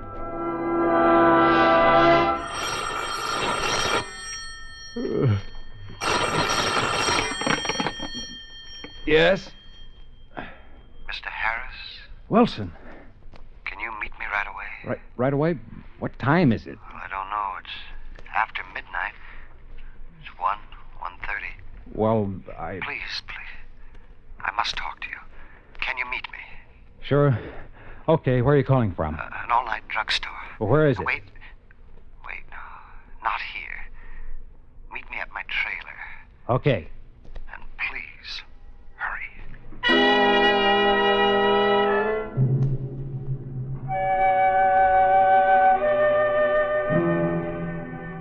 It took me longer to wake the cab driver in front of the hotel than it did to get to the carnival grounds. I told the cab to wait and made my way through the darkened tents and trailers to number 17. Come in.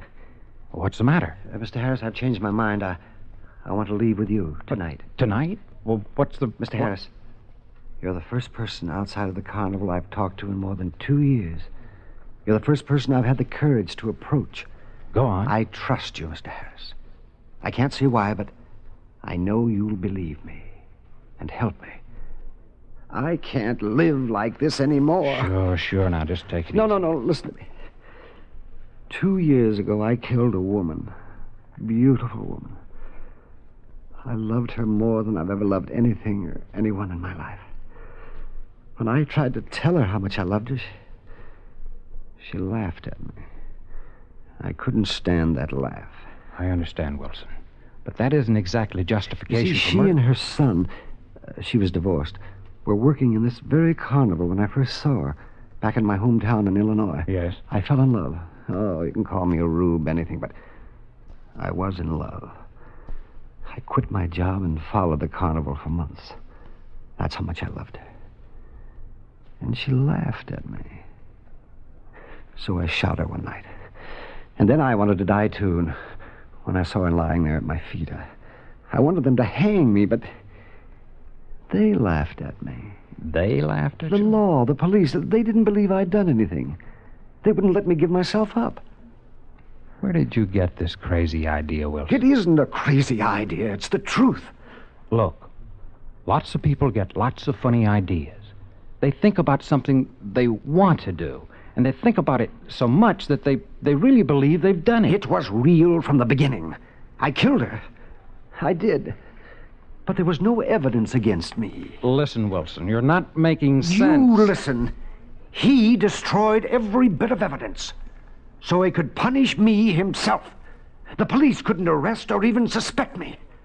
Who destroyed what evidence, Wilson? Her son, Oliver. Oliver? Yes, Mr. Harris. He's referring to me. A trick? No. Wilson was too upset to be tricking me. I wheeled at the sound of his voice, and there in the doorway stood Wilson's dummy, Oliver, a small but capable pistol in his hand. You are just as curious as Bernice said you were, Mr. Harris. Oliver. Bernice told me a lot about you. You had to know. And now you do. No, you're not... You shocked to learn I'm a midget. I must admit you gave me quite a start when you made yourself at home in the trailer this afternoon. But that was... That was me, Mr. Harris. Fortunately, I was already made up for the evening performance. Mr. Harris hasn't done anything, Oliver. Let him go. That depends on you. You see, Mr. Harris, Wilson is no ventriloquist. I guess that's obvious now. It is. Wilson murdered my mother, and I protected him from the police. But why? Why? So the law couldn't punish him. What satisfaction would there have been for me if they'd just hanged him? He'd been dead in an instant. Is that enough punishment for a man who has murdered your mother? No. He deserved more. And I've given it to him. I've punished Alexander Wilson for years. That's right, Mr. Harris. He's held this over my head ever since. Sitting on my lap at every performance, reminding me, night and day. Well, I've had as much as I can stand. So go ahead, Oliver. Shoot! Shoot! Oliver, be sensible. If you pull that trigger there, you're... They? Bernice and Arthur and everyone else? Bernice already knows, and now I don't care if the others do, too. For heaven's sake, shoot me. Get it over with. Shoot me, you monster! Shoot me! With horror frozen on his face, Wilson slid to the floor, dead. Then Oliver turned on me, the pupils of his eyes tiny with madness and his frail little body trembling. I'm afraid this is one act you can't book, Mr. Harris. Oliver. You wanted to know everything. Oliver, now wait. I'm really sorry for your sake. He asked me to let you go, but under the circumstances. No. I'm sorry, Mr. Harris. It flashed by my head and landed quivering in Oliver's chest, a long gleaming knife blade. And there was Arthur in the doorway of the trailer with Bernice, his face like stone, watching Oliver crumple the little distance to the floor. Slowly the faces of the others appeared in the doorway, silent. The terror I was holding back was a physical pain. I walked to the door and stood looking down at the little body lying awkwardly like a dummy now. A lifeless thing, unmoving, staring, even with the traces of a painted smile grinning up at me. This couldn't have gone on any longer, I suppose. The police will come now, and at last there'll be an end to it. Go home, flesh peddler, and forget all about us. I went home. But I haven't forgotten, and I'm afraid I never will.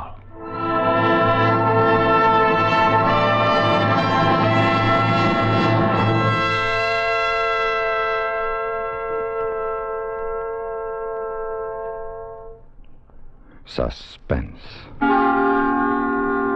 in which DeForest Kelley starred in William N. Robeson's production of Flesh Peddler, written by Robert Jurin.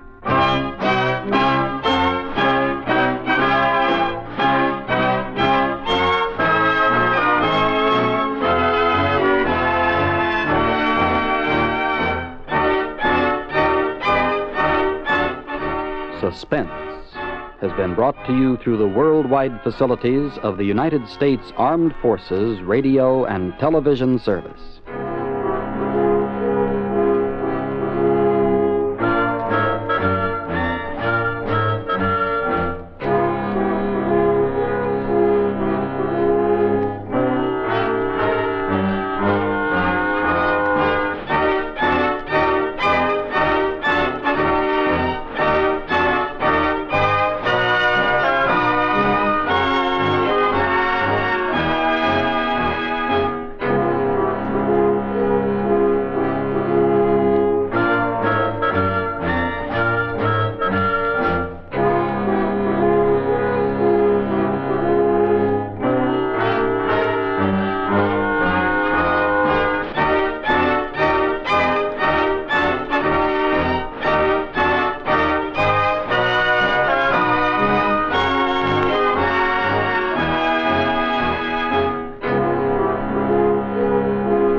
Autolite and its 96,000 dealers present Suspense. Tonight, Autolite brings you the story of a woman who holds death over her husband's head when the bow breaks, starring Miss Rosalind Russell.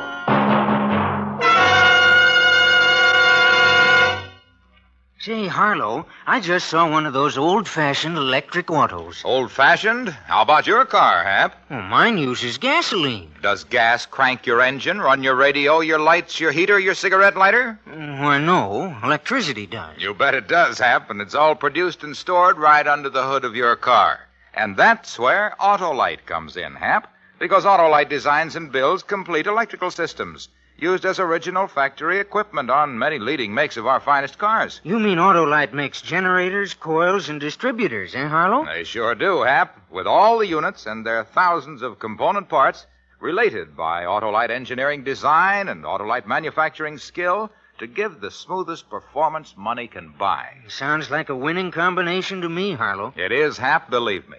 So, friends, take a tip from me and specify Autolite original factory parts when replacements are needed for your Autolite-equipped car.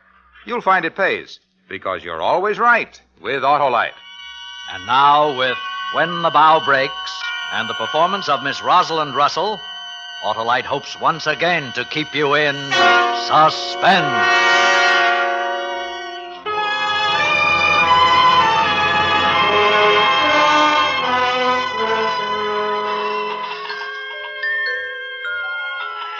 I remember when I was little. I remember you used to swing me in the garden, and the big maple tree and the rusty squeak as I went up and down, up and down. Grandfather, don't let me fall. I want you to hold me like you used to when I was hurt. I'm afraid because I'm dying, just the way you died, Grandfather. And why should I die? How did it all happen?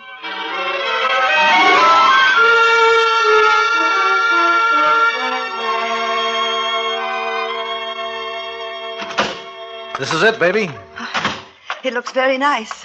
Oh, Harry, please be careful of my coat. You're dragging it there on the ground. I'm sorry, Ev. Here, you hold it while I get the key out. I'll get the suitcases later.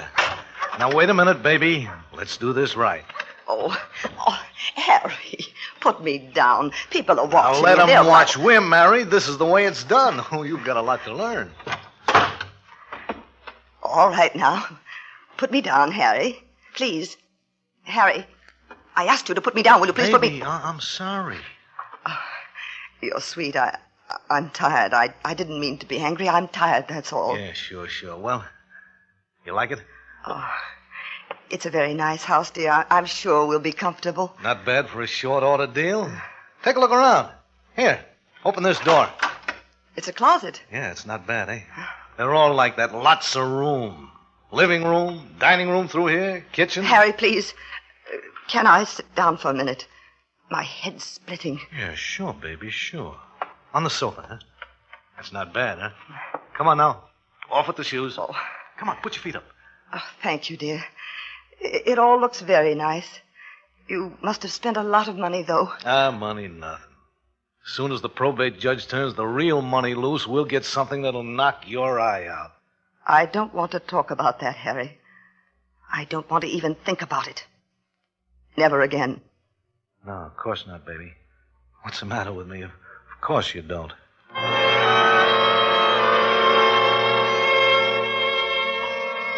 I don't want to think about it, Grandfather. But I have to talk about it to you. There'll be the lawyers to pay and the inheritance tax. I never realized how very much you were worth. But you never spoke much about money. It was always there ever since I can remember. Funny. I never thought about it until after you'd gone. Harry did, though. I lied to you about Harry. I'm sorry I didn't meet him the way I said. I picked him up, Grandfather, on the beach. I went looking for a man, and I found him. The man you chose for me was so weak. I wanted someone like you, like Harry. It wasn't respectable of a woman in her late 30s to do that, was it? I'm sorry.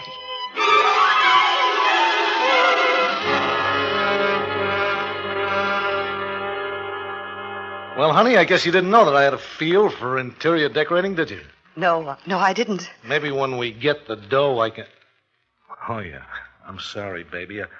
I was figuring maybe I'd go in the business. Harry, how did you know they'd let me go? How did you know all this wouldn't be wasted, or maybe you'd be here with another girl? You're the girl, Mousie. Only you. Besides, they couldn't have pinned it on you. Why, I watched that jury. You're high class. They believed you. Yesterday. I didn't think I'd be married now and in a new house. I thought Oh, forget it. You've been acquitted, and that's it. From here on in... Harry! Baby, you're jumpy. Yes, I'm jumpy. Harry... Relax. Married couples have callers. Probably the next door neighbors. You stay right here. I'll get rid of it. Harry Stryker. Fancy meeting you here. What do you want, Corcoran? He doesn't say glad to see you. He doesn't say come in and have a drink. All he says is, what do you want, Corcoran? We're busy. No statements. No statements? You just got married, didn't you? You moved into a new house. Your wife beat a murder rap yesterday. No statement? You're news. Harry, make him go away. Harry, please. Mrs. Stryker, well, congratulations on all counts. Marriage, murder, and money. All right, Corcoran, out. Are you kidding? You and Evie are good for 5 or 6 more front pages. You're my babies. My story of the year. I'm going to bounce you. You can beat me to it by walking out, but fast. Why don't you leave us alone? The trial is over. The state is finished with us. Why can't you be? Finished, Evie? You were acquitted, if that's what you mean. You can never be tried again for the same murder. And please... Not even if you said to me, it might amuse your readers to know, Mr. Corcoran, that I really did murder my grandfather. They can't touch you. I'm going to work you over, boy, so that you'll never chew a steak again. I would. Then get out. Okay. But first I came here to tell you something. Evie, go in the next room. No. What do you want, Mr. Corcoran? Oh, nothing much, Mrs. Stryker. I just wanted to tell you that I'm going to do a Sunday feature on you. I'm going to call it She Has Him in the Palm of Her Hand. No. Forget about us, please. Harry, give him some money. Tell him to stop. You couldn't pay me enough, Evie. The story of why you hold this guy's life in your hands is too good. What do you mean by that, Crack? I knew your wife would beat the case the minute I laid eyes on her, Harry. That holier-than-thou look, grandfather known by one and all to be a wretched old man, Meyerson as a lawyer. Cinch. You've written about those things, Mr. Corcoran. Don't you think that after all wait a minute, I'm leading up to it. The autopsy showed your grandfather had a disease that would have killed him anyway in a few more months. So, verdict, suicide. Why can't you understand that, suicide? He knew he was going to die. I don't buy it. But I buy this. Harry, you were never brought to trial because they couldn't tie you into it. You had an alibi for the night the old man drank that poison. Yeah, I wasn't there. The DA knew that you're a photographer, among other things, and had access to cyanide, but he couldn't hang anything on you. So you weren't tried for murder. She was. She can't be again. Not for that one. Harry, I'm tired of this. Mr. Cochran is trying to frighten us, that's all. Will you ask him to leave? Now, hold it, baby. Go on, Cochran, get to the point. Sure. Well, like I say, you weren't indicted. But you could be, if your wife talked. Talked? But there's nothing for me to talk about. What could I say? You could say that Harry got the cyanide for you, and you worked it out together to get the old man's money. Then they'd try Harry, not you, Evie, because you've been acquitted. I won't listen, I won't. Okay. So long, Cochran. Sure. Don't get sore. If you didn't do it, you haven't got a thing to worry about, Harry. But if you did, you better be nice to Mrs. Stryker, because maybe someday she'll get mad. And if she talks, it's bye-bye, Harry. So long, Cochran. You got him in the palm of your hand, Evie. Remember, they can't touch you for it.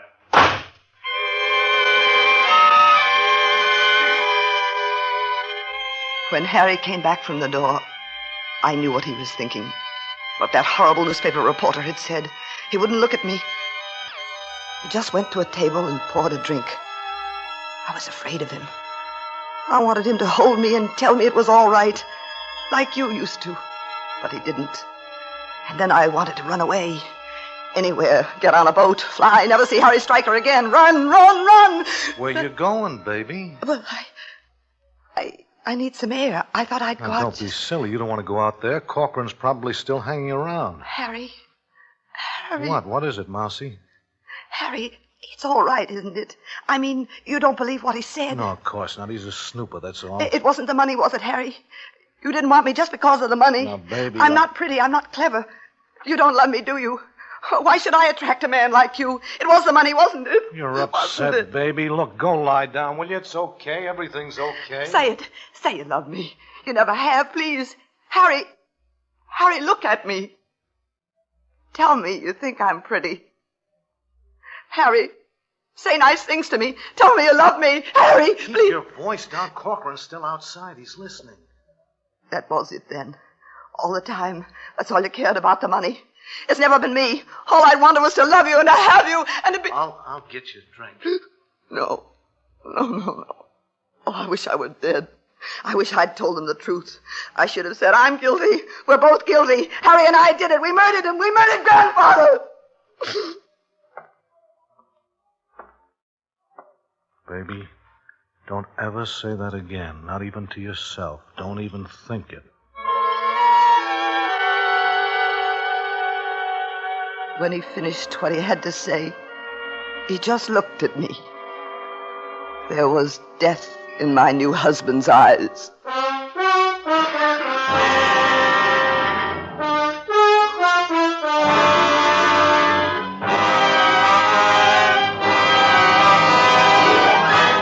Autolite is bringing you Miss Rosalind Russell with Sheldon Leonard in When the Bow Breaks. Tonight's production in radio's outstanding theater of thrills, Suspense. Hap. Hey, Hap. Hey, Hap, what are you doing? Oh, why, Harlow. I was just proving to myself how important the Autolite electrical system is to my Autolite-equipped car. Well, it's the lifeline of your car, Hap. And Autolite designs and builds complete electrical systems, including the coil, distributor, generator, and starting motor for many leading makes of our finest cars. Autolite electrical systems are built to give you the smoothest performance money can buy. I'm sure glad my car's Autolite-equipped. Right, Hap. So, friends, because the electrical system of your car is so important to the smooth, efficient, and economical operation of your car, it will pay you to treat your car occasionally to a checkup at your nearest authorized Autolite service station, whose name is listed in the classified section of your telephone book, or at the dealer who sells your make of car. In either place, or at the garage or repair shop displaying the Autolite Original Factory Parts sign, you can be sure of getting Autolite Original Factory Parts in case your Autolite-equipped car needs replacements. You'll find it pays, because you're always right with Autolite. And now, Autolite brings back to our Hollywood soundstage Miss Rosalind Russell in Elliot Lewis's production of When the Bow Breaks, a tale well calculated to keep you in suspense.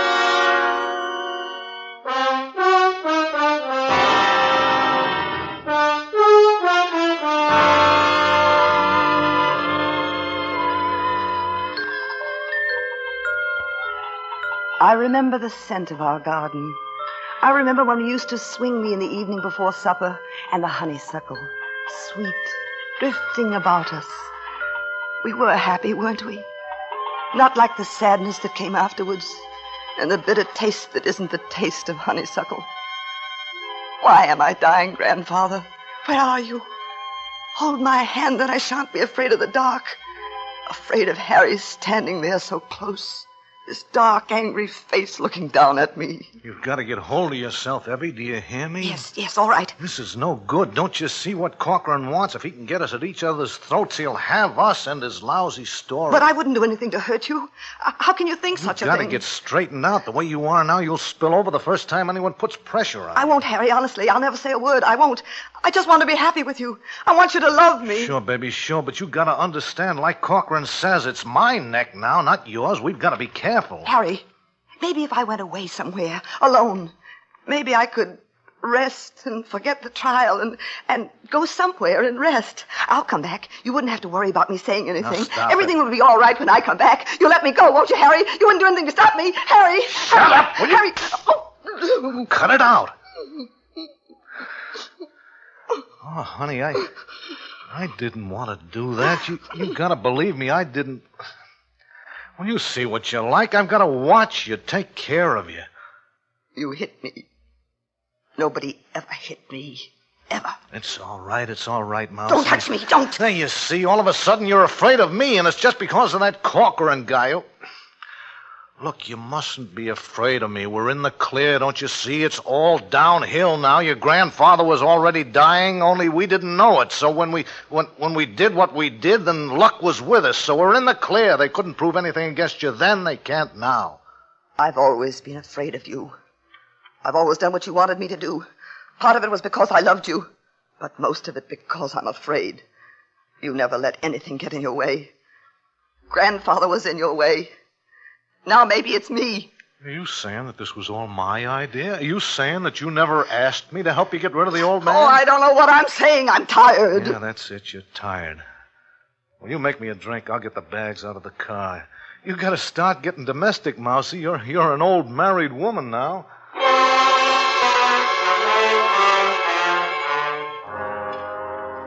He went out to get the suitcases, but left the front door open. It was too cold to leave the door open. He wanted it that way, so that he could see me, or hear me if I picked up the telephone. You mustn't laugh when I tell you that in the middle of the living room, standing there, I felt the same way I did when you punished me.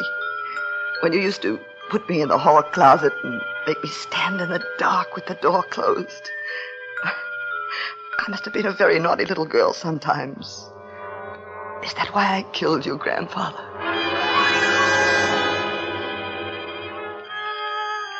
That night I had a dream. It was a funny dream. There was an enormous alarm clock in the middle of a field.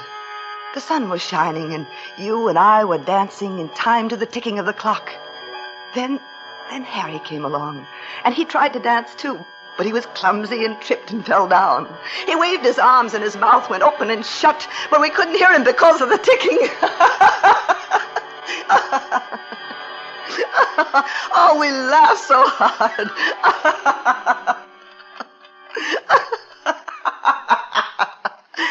What's so funny? Harry. Oh, nothing. No, nothing. It was just a dream. Yeah, well, tell me about it. Well, I can't. I don't remember. It was just funny. You didn't sound like you were asleep. Well, I was. Really, I was. Maybe you figured out a way to tip off Corcoran about me, eh? Maybe that's what was funny. No, Harry, it was a dream. You haven't been kidding me. Why do you think I've watched you every minute? I know what's on your mind. You're wrong. I thought we were happy. With what you're holding over my head? With what you can do to me? Are you kidding? Now, listen. I haven't slept since the trial, and you know why? It's because I'm afraid of you. Every time we go to the store, every time we go out anywhere, I'm waiting for you to run. Call the cops. I wouldn't. You know I wouldn't. I've never even thought of it. Not since... Not since yesterday? Well, you thought of it plenty then, didn't you? Didn't you? Yes. No. Oh, Harry. Now you're laughing because you figure you can get rid of me. No, you're right. Don't kid yourself. I figured out the whole thing. I got us in the clear, and now you want to mess it up. What are you going to do to me? You're going to... Oh, I don't know. It depends, baby. Depends on whether you can keep your mouth shut. Why did we do it? Why did we kill him? You wanted the money. No, you don't understand. I wanted to get away from him, and I wanted you. But I'm not away. All right, Mousy, all right. But we did it, and now we've got to follow it through. You didn't want me without the money. You didn't want me at all. Just the money. You don't love me. It happens I do. That's something you can't understand, huh? I've tried to make you believe me, and something like this comes up, and I'm afraid of you. I keep remembering that if you want to, you can send me to the chair. Harry, I wouldn't. I could never hurt you. Don't worry. You won't. I'm going to watch and see that you don't. Now you better get back to sleep.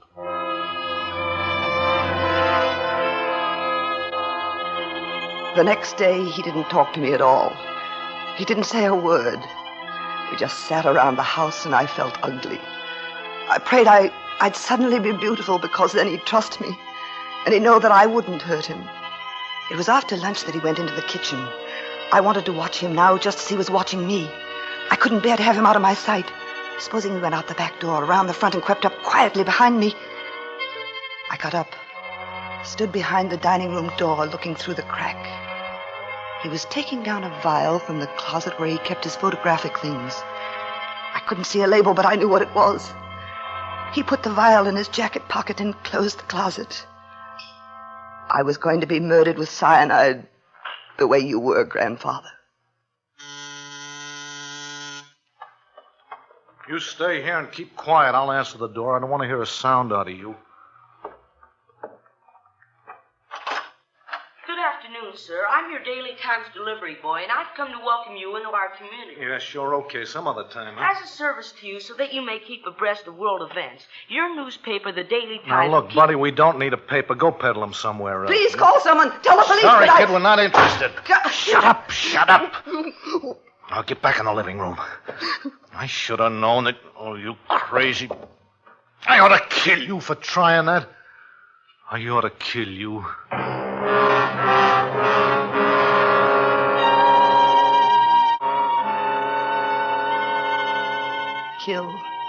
Kill me. That's what he was going to do. I had to get away or use the phone. Call the police. I needed you, Grandfather. I needed you to help me. He walked slowly back into the living room and took off his jacket. I thought how funny it was. Just like a man before a fight. Perhaps he thought I'd fight with him to save my life. What is it like to die, Grandfather? I used to ask you that when I was little. When Dad died. It's hot in here. I'm going to have a drink. I fixed the phone so you can forget that. I'll only be in the kitchen so I can hear you. Don't try anything. Now he was going to use it. The cyanide. He hadn't taken it out of his jacket pocket. It was still there. I knew it was. I heard him open the refrigerator and get out some ice. I didn't even have to get up. I could reach his jacket from where I sat. I was very careful. Used my handkerchief to get the vial out. I'd learned about fingerprints during the trial. I knew just how much to put in a drink so that it wouldn't taste. Harry had taught me that. I was reaching for the cork in the whiskey bottle when I heard him coming back.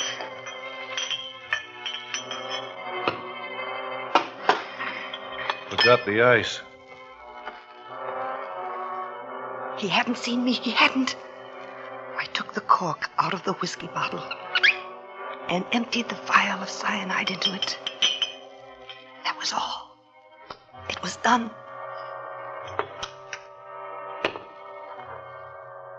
I was sitting in my chair when Harry came back with the ice. What's the matter with you? Nothing? You sick? No, I'm all right. Well, you don't look all right. You better have a drink. I don't want any. No, you better. We gotta talk.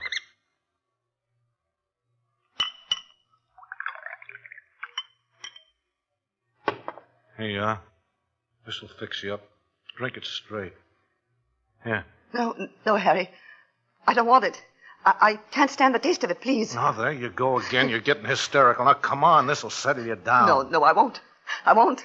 Let go of me. It'll make me sick. Please, Harry, don't make me. Here. Harry, you know I never drink. Harry, I don't want it. It won't kill you. No. Would you rather have me slap you around? Now, cut it out. Drink it. No. Come on, Harry, drink Harry, it. No. Look, Harry.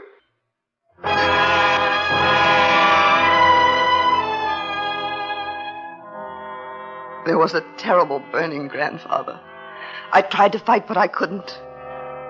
And I saw Harry fade away, further and further, until he was miles above me, leaning down and calling to me. I could see his face, so frightened. Then there was nothing.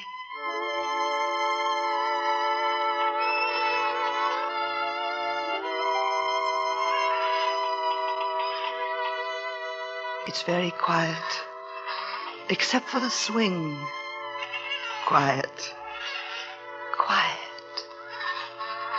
You won't let me fall, will you? I can't see you, but you're there. Hold my hand, Grandfather. I don't want to be alone.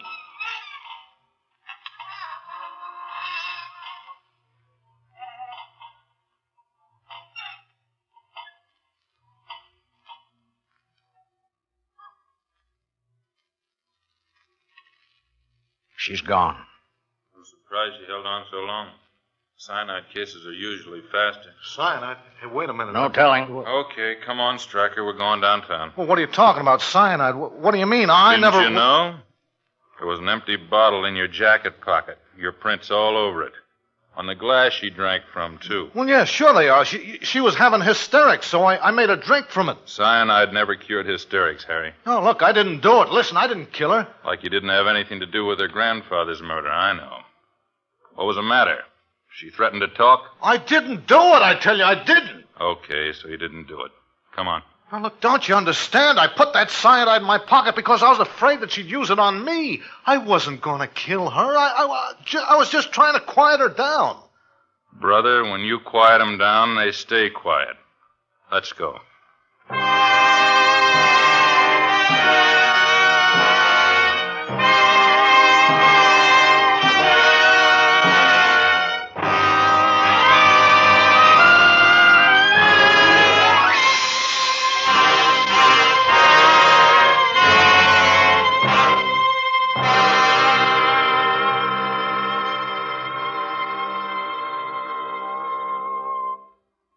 Suspense.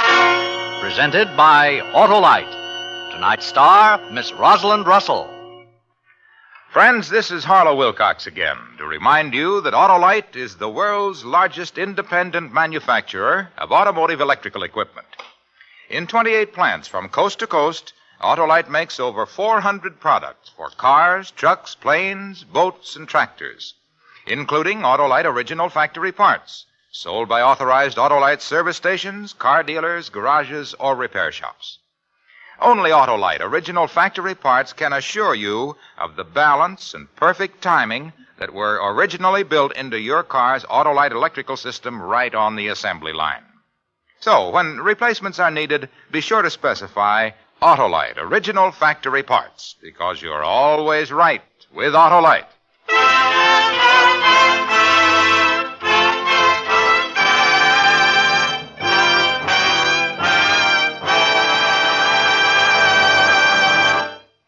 Next week on Suspense, our stars will be Phil Harris and Alice Faye in Death on My Hands. And in weeks to come, you will hear such famous stars as Charles Boyer, Jeff Chandler, and Dick Powell, all on Suspense.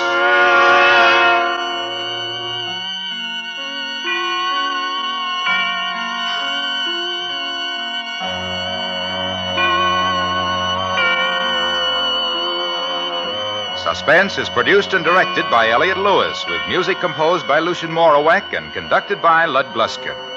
When the Bow Breaks was written for Suspense by Anthony Ellis, from a story by Sheldon Leonard, who was heard as Harry. Others in tonight's cast were Joseph Kearns, Barney Phillips, and Jeffrey Silver.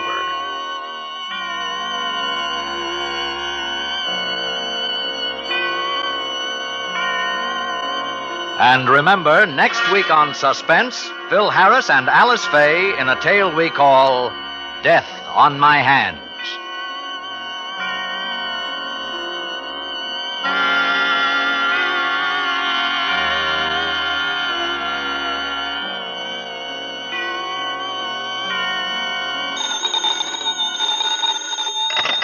You can buy Autolite electrical parts, Autolite Stay-Full batteries, Autolite standard or resistor-type spark plugs at your neighborhood Autolite dealers. Switch to Autolite. Good night. Children afflicted with cerebral palsy have been given new hope through the study and solution of their problems. United Cerebral Palsy is now making its appeal for funds to fight this crippler. Mail your contribution to Palsy, 50 West 57th Street, New York 19, New York. This is CBS, the Columbia Broadcasting System.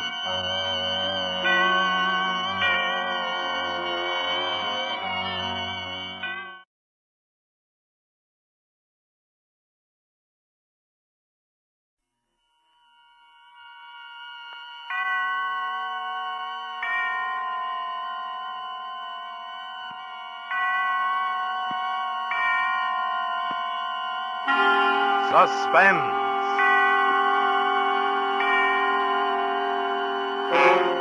Autolite and its 96,000 dealers present Mr. Edward Arnold in Account Payable, a suspense play produced and edited by William Spear. It's a pip for pep and power. What is, Harlow? A beaut for bustling bounce and brawn. Yeah, but what? It's the famous Autolite Stay Full battery. The battery that needs water only 3 times a year in normal car use. Why, its larger liquid reserve above the plates, as compared to ordinary batteries, helps leak one of the leading causes of battery failure. It has an extra lifeguard, too, fiberglass retaining mats to protect every positive plate. Yes, sir, in tests conducted according to SAE life cycle standards, Autolite Stay Full batteries gave 70% longer average life than batteries without Stay Full features. So, friends, get an Autolite Stay Full battery for your car. And remember, you're always right with Autolite. Oh, a reminder, Suspense on television may be seen in many parts of the country every Tuesday night. And now, with Account Payable and with the performance of Mr. Edward Arnold, Autolite hopes once again to keep you in suspense. When you wait for something, a minute seems like an hour like a century. I've heard that all my life, but now, waiting for a door to open, a door at the far end of a big office, at last I realize the true meaning of those words. He's in there, in that office, but he won't be the one to open the door this time. A dead man doesn't open doors. That body. Sooner or later, someone will have to discover that body. But why do I feel it must be later?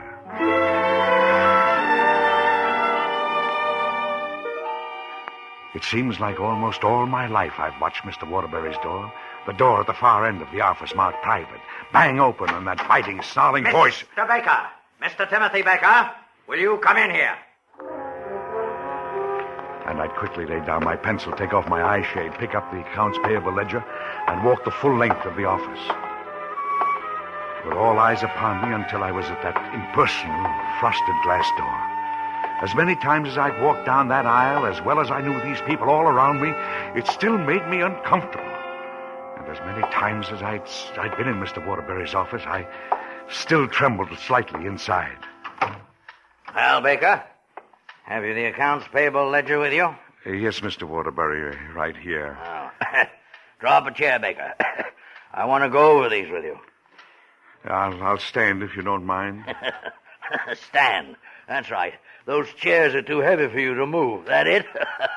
Too heavy.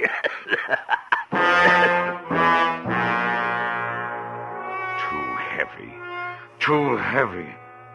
Waterbury's favorite joke. Because I'm a big man, but he's a wiry giant. There were only 2 things we had in common, Mr. Waterbury and I. We worked in the same office. and we were both sick men. But after 5 o'clock, my life was different. I shook off my bonds, and I was king. My daughter, my Jessie, would be waiting for me. And every night I knew that there was no indignity that John Woodbury or anyone else in the world could subject me to that wasn't more than outweighed by a single smile from my little girl.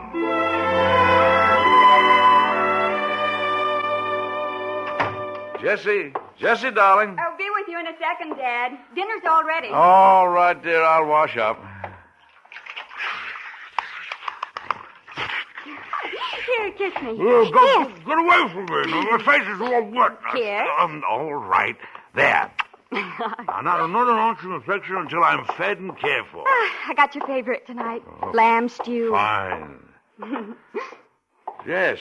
There's only one place set, aren't you? Mr. Timothy Baker, how can you have such a brilliant, beautiful, thoughtful daughter when you're so absent-minded? Huh? Wednesday night, remember? Dinner date, remember? Huh? Fraternity party, remember? Oh, yes. Oh.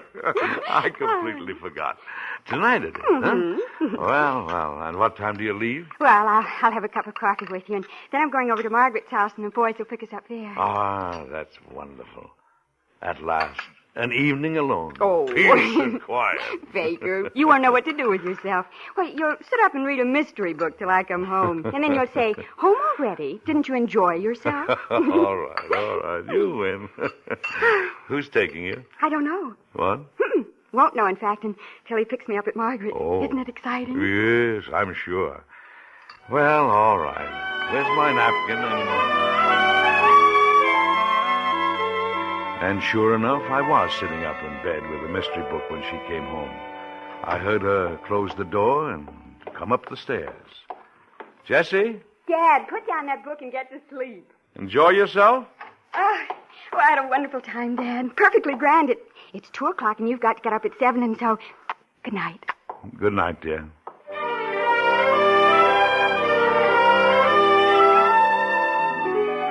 I knew that someday Jessie would marry and leave me for a home of her own. It didn't worry me, although I thought 20 was, well, a rather tender age. She was so shy this time. No mention of the boy. Just a new bloom in her cheeks. A distant look in her eyes. During the days that followed, I was practically living in the house by myself. Jess was so lost in her own little world. Then there was a black night. The night I heard the door slam. It wasn't like Jessie not to say good night, even if it was only a called word through my closed door. I sat still for a moment, then put down my book and got out of bed. I could hear Jessie sobbing. I'm sorry. Good night, Dad. Jessie, what's the matter? Nothing, it's nothing. Jessie, darling, what's wrong? Oh, Dad, I'm so unhappy. Oh, there, sweetheart. What's the trouble? Nothing can be that bad. Nothing in the world should make you cry like that. It's Bill. And oh, Dad, I'm so in love with him. I know it, and Oh, I see. You had a fight. Oh, no. No, he hasn't done a thing except be sweet and wonderful and thoughtful and kind. And Well, then what's wrong? Hasn't he got a job? well, he's studying. He'll be a doctor in about another year. No, it's not that. It's his father. His father? Yes, his father. He didn't know Bill was going with me. When he met me, when he bumped into us on the street by mistake, he even seemed to like me. Until... Until what? Come. Tell me. Oh, Dad, Bill's father is Mr. Waterbury. And when he found out I was your daughter, he... I felt the blood rush to my head and my body grow weak. Mr. John Waterbury. The daughter of a bookkeeper. Even his head bookkeeper wasn't fit for his son. His son was going to be a doctor. I felt myself growing dizzy. Oh, Dad, sit down. Huh? Oh, Dad, it's not another attack, is it? No, please no, sit I'm here. all right. Oh, I didn't mean to upset you. Oh, Dad. It's all right. I was prepared for the next day. I knew Mr. Waterbury would call me. And for the first time in my life, I was prepared to stand up to him. He could do what he wanted to me, but not to my Jessie. I'd quit. I'd take her to South America. Baker! Come in here at once.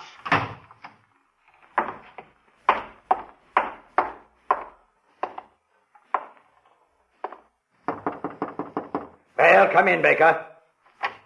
Yes, Mr. Waterbury. Close that door. Yes, Mr. Waterbury. Baker, how long have you worked for me?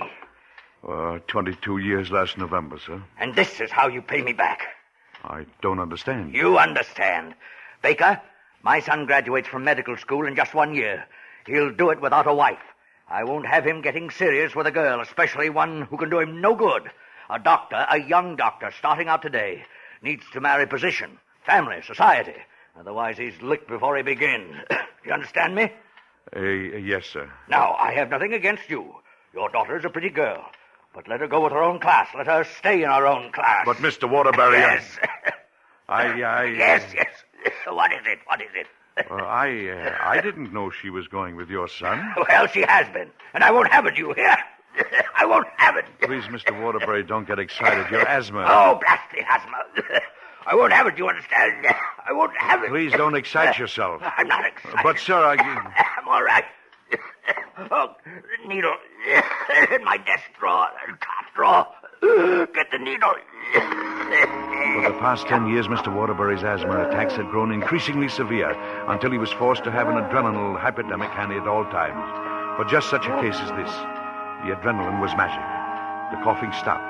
He sank back in his chair, white and exhausted. That's my final word, Baker. Tell your daughter. Yes, sir. I think I'm going to take the rest of the day off. Mr. Waterbury, I have to work on some records in the safe. What should I do? I'll leave it open. Make sure you close the safe when you leave. And lock my door. Yes, sir. How I hated myself, weakling, coward. But 22 years is a long time. The ingrained habit of 22 years kept me the bookkeeper, him the boss. I opened the safe and took out Mr. Waterbury's private ledger. In so doing, I knocked over a small lockbox. The key was still in the lock, and curiosity got the better of me. I snapped up the lid and...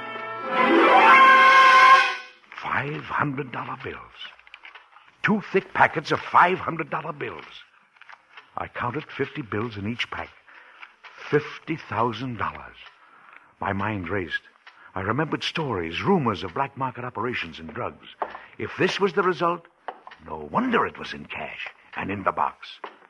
Waterbury had been to the bank yesterday and had come back with the package. This must be it. Undeclarable profit. Money without record, money without claim, illegal profit. If it was lost, no police force could be called in to recover it. It was, I was watching someone else. A tired old bookkeeper, removing the money from the box, putting it in a large envelope. He stuffed the lockbox with a package of blotters, and I realized that this was me. This was Timothy Bacon. I was stealing the money. I locked the box, replaced it.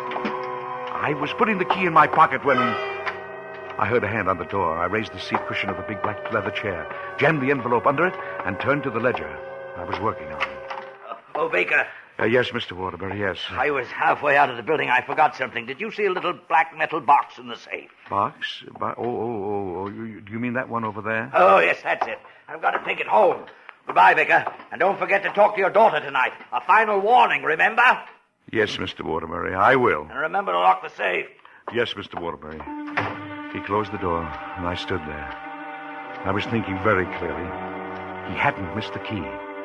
But before long he would. And his next move would be to break the box open. And then he would remember. He would suspect me. That money was mine. I'd earned it. It would take me to South America. It would take us, Jesse and me, away from all the John Waterburys of the world. But I needed time. I had to get out before he discovered his loss. How? And then even if I did get away, he would know I had done it. And vindictive, he'd keep after me as long as he lived. As long as he lived. Yes, but what if Mr. John Waterbury were to die before he opened that box.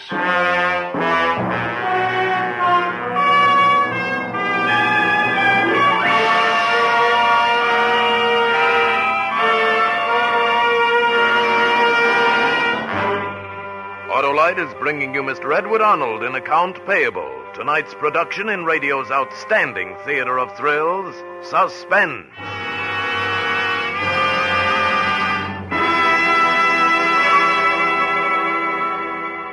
Say, Harlow, did you ever drive a camel? Drive a camel? Why, I've driven camels to distraction since I've been spreading the word about Autolite Stay Full batteries needing water only 3 times a year in normal car use. You mean you've given camels a complex? You bet. The Drury dromedaries are dejected, discouraged, distressed, and dismayed because they can't hold a candle to Autolite's larger liquid capacity. Wilcox the camel baiter. Autolite Stay Full batteries need water only 3 times a year in normal car use, and it's their extra liquid reserve above the plates that helps eliminate one of the major causes of battery failure. Autolite Stay Full batteries have fiberglass retaining mats protecting every positive plate. And they have extra long life, too. 70% longer average life, in fact, than batteries without Stay Full features, according to tests based on SAE life cycle standards. It's the battery that makes camels cry. Yes, sir. The Autolite Stay Full battery needs water only 3 times a year in normal car use. Get one for your car. Remember, you're always right with Autolite. And now, Autolite brings back to our Hollywood soundstage Edward Arnold in Account Payable, a tale well calculated to keep you in suspense.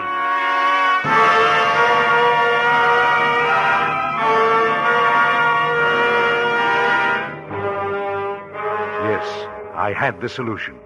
Mr. Waterbury would die, and I would have $50,000, a fitting retirement sum for 22 years of hard work. But how? I looked around the room and knew that I was thinking more clearly, more quickly than I ever had in my life. My eyes came to rest upon a group of sample bottles, samples of new Waterbury Drug Company products.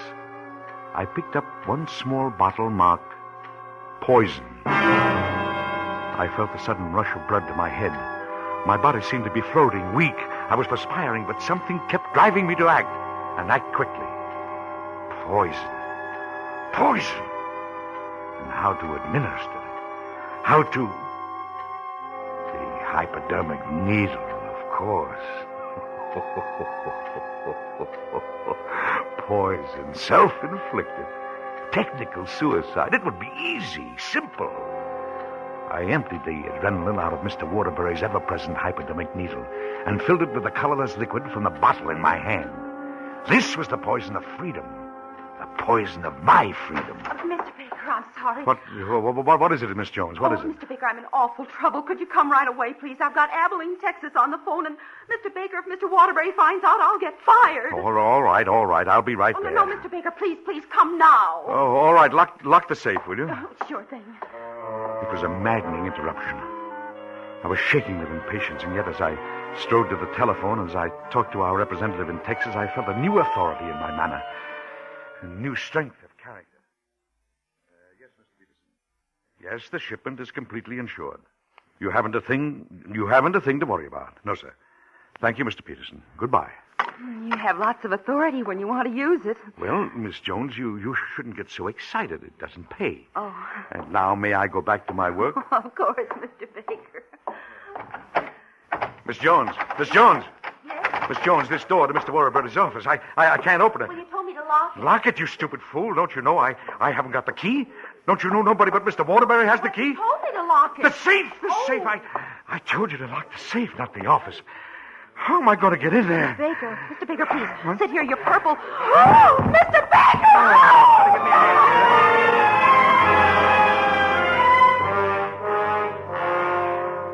Yes, I had fainted.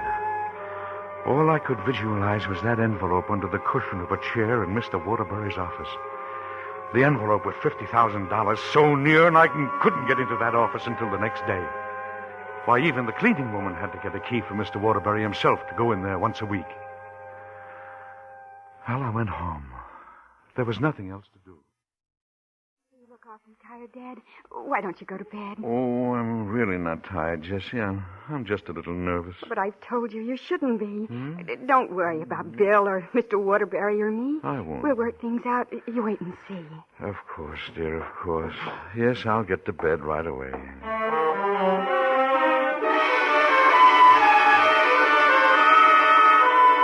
But it was no use. Sleep just wouldn't come. No, I could only think of Mr. Waterbury, of a lockbox without a key, $50,000 of the broken heart of my darling Jessie, and of a hypodermic needle filled with poison. Finally, it was morning, and I was in the office. Mr. Waterbury was in when I arrived, even though I came a half hour early. The reports were that Waterbury was raging mad. I waited, on edge. Baker! Mr. Baker! Will you come in here? Yes, sir. Baker, when you were working here yesterday, did you see that lockbox? Oh, of course, Mr. Waterbury. I handed it to you, don't you remember? That's not what I mean. Did you see the key? Key? Key, yes, the key to the box. Was it in the safe? I don't know what you're talking about, sir. I didn't see any key. You fool, didn't you see anything? No, sir. Oh, Baker, come here. Now, here is the safe. You examine it. I've got to find that key. I've been all through it, do you hear? It's not there. Well, I'll look for it, Mr. Waterbury. Yes, you look there. I'll look here. Maybe it fell under here. I'm sorry. I can't find anything that even resembles a key. Telephone. I'll get it. Yes! This is John Waterbury. What? Oh, no. It can't be. Thank you. I'll find out about this right now. Baker! Do you know that Baker, my boy Bill... Mr. Waterbury. Needle. Get the needle. I started to open mechanically the desk drawer when I froze to the spot. Waterbury was writhing on the floor, gasping for breath, turning a deep red color. I couldn't move. His eyes started to bulge, and his face was contorted with agony. The drawer which held the hypodermic needle was half open in my hand when another thought flashed through my brain. Poison can be traced. Death from suffocation in the throes of an asthmatic attack could not be. Slowly, I closed the desk drawer and stood near Waterbury. He could hardly breathe. He gasped spasmodically. Years of incessant, brow-beating flashed before me as I watched him transfixed. Then, with one final convulsive gasp, he stopped breathing and fell back. I waited until every muscle spasm stopped. I reached over and felt his heart, and I knew that at last Mr. John Waterbury was dead. As soon as I caught control of myself, I backed out of his office as though as I was still talking to him. Yes, Mr. Waterbury. I'll take care of those accounts payable right away, sir. Yes, sir. Mr. Baker, how is he? You look scared to death. Oh, he's bad this morning. Oh? He's really on the warpath. He said you're not to bother him under any circumstances. So don't let any calls through or anything until he gives you the go-ahead. Oh, don't worry. You couldn't get me inside that office. Not for anything. I don't blame you.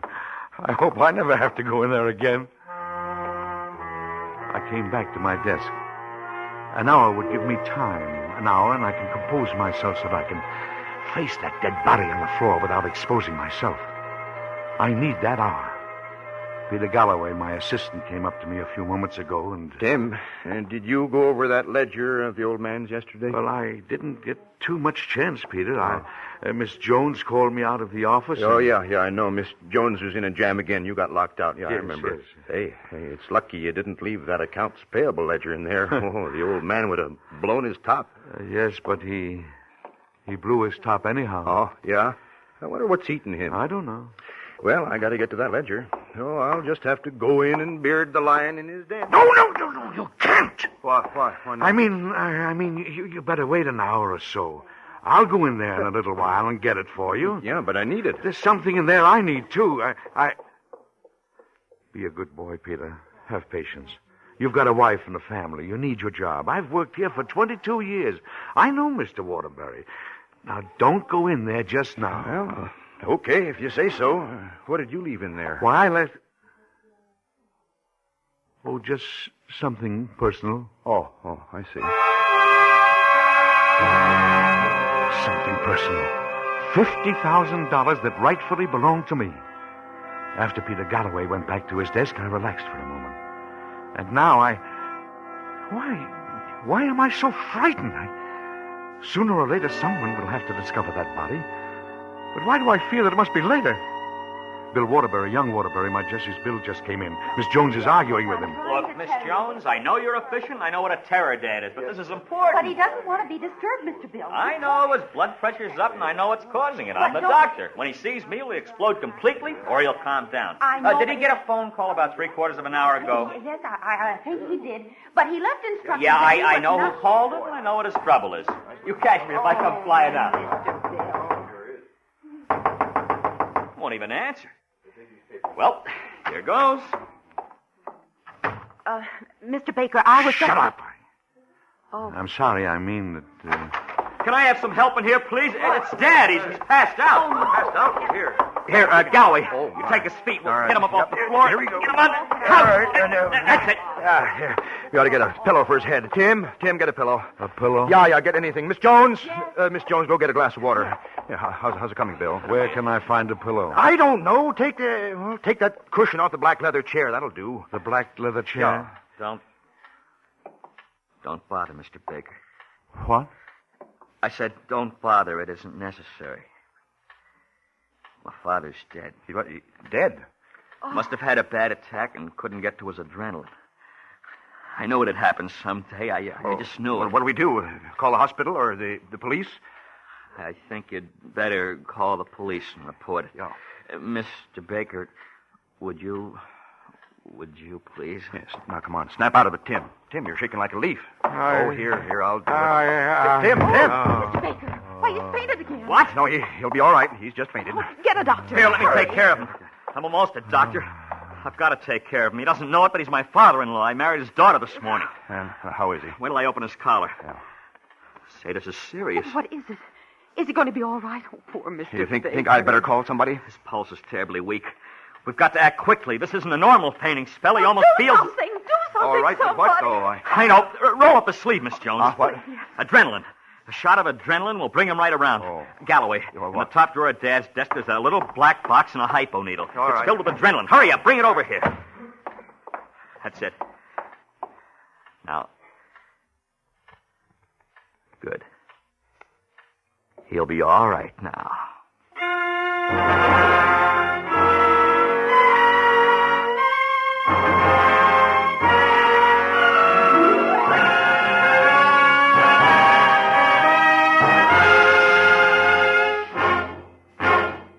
Suspense, presented by Autolite. Tonight's star, Edward Arnold. Oh, say, Mr. Arnold. Yes, Mr. Wilcox. I understand you own an orange ranch out San Bernardino way. That's right. Well, I'm glad to know that. My lad, you have a very commercial glint in your eye. What else? Anyhow, on an orange ranch, you're using batteries for trucks, tractors, and stuff like that there. Your English is wrong, but your assumption is correct. All right, come on. Give me the pitch on your Autolite stay-full batteries. Well, time's limited here, Mr. Arnold, so I'll just repeat. Autolite stay-full batteries need water only 3 times a year in normal car use. That's typical of the superiority Autolite builds into more than 400 products for cars, trucks, planes, and boats in 28 plants coast to coast.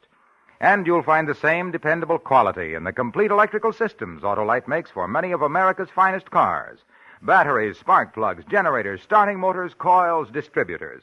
All engineered to fit together perfectly, work together perfectly, because they're a perfect team.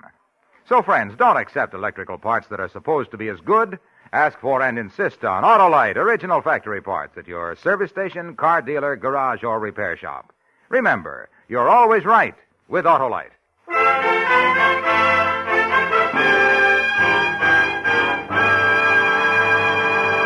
Next Thursday, for Suspense, our star will be Miss Betty Davis. The play is called Goodnight, Mrs. Russell. And it is, as we say... A tale well calculated to keep you in suspense.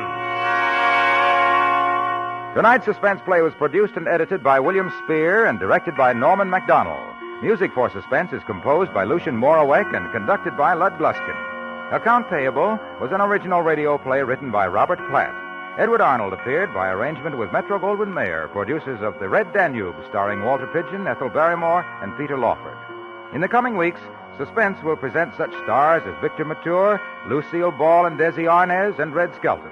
And don't forget, next Thursday, same time, Autolite will present Suspense, starring Betty Davis.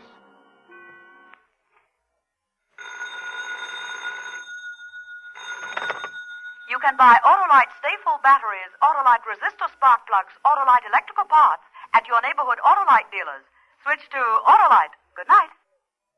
The increased demand for community chest services indicates that those services are needed to help families in trouble.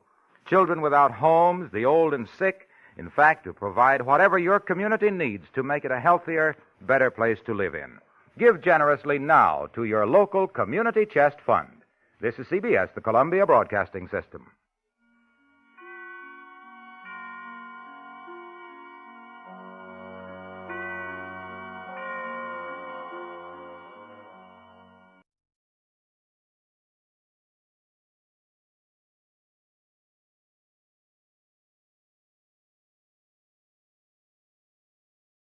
Now, Roma Wines, R-O-M-A, made in California for enjoyment throughout the world. Roma Wines present Suspense. Tonight, Roma Wines bring you Mr. Elliot Lewis as star of Can't We Be Friends? A suspense play produced, edited, and directed for Roma Wines by William Spear. Suspense. Radio's outstanding theater of thrills is presented for your enjoyment by Roma Wines. That's R-O-M-A. Roma Wines. Those excellent California wines that can add so much pleasantness to the way you live, to your happiness in entertaining guests, to your enjoyment of everyday meals. Yes, right now, a glassful would be very pleasant, as Roma Wines bring you Elliot Lewis in a remarkable tale of suspense.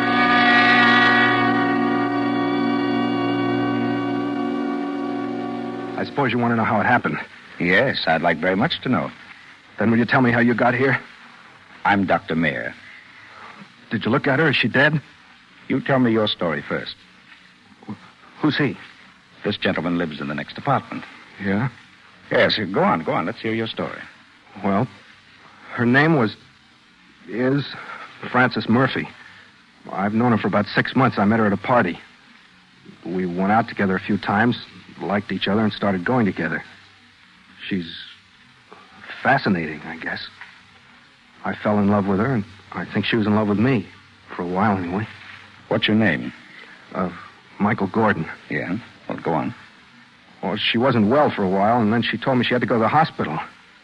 Some minor surgery. Minor surgery? Why, that girl... So that's what she told you, eh? Yeah. Well, anyway, I got sort of busy, and I didn't get a chance to see her while she was sick. And when I saw her again, she wouldn't talk to me, so I started seeing another girl I know. But this afternoon, I got to thinking about Fran. I kept seeing her when I was with the other girl. It bothered me.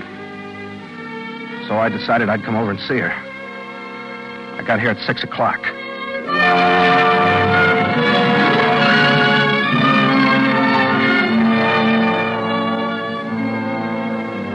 This apartment, in case you don't know, is very easy to get up to. The desk clerk sits around the corner from the elevator, and you don't have to see him if you don't want to. I didn't want him to call and tell Fran I was coming up, so I went over to the elevator without talking to him and came directly up to the 4th floor and knocked on her door. Hello, Fran. Oh, My. How are you, Fran? Can I come in? What do you want? Oh, I was just passing by. I thought I'd stop in and see how you were feeling. You're a little late, aren't you? Been feeling better for 3 weeks. Oh, now don't be like that, honey. I was busy. That's why I didn't see you. Aren't you going to ask me in? All right, come in. But you can't stay long. I've got an engagement with a very good friend tonight. Oh, thanks. Well, the apartment looks very nice. Sit down if you like. Oh, thanks. Care for a cigarette? No, thanks. Ah, you look swell. It's not your fault I do. Oh, now don't be like that, Fran. I feel awful about not seeing when you were sick. I had to see a fellow from out of town. Did it take you 10 days to see him?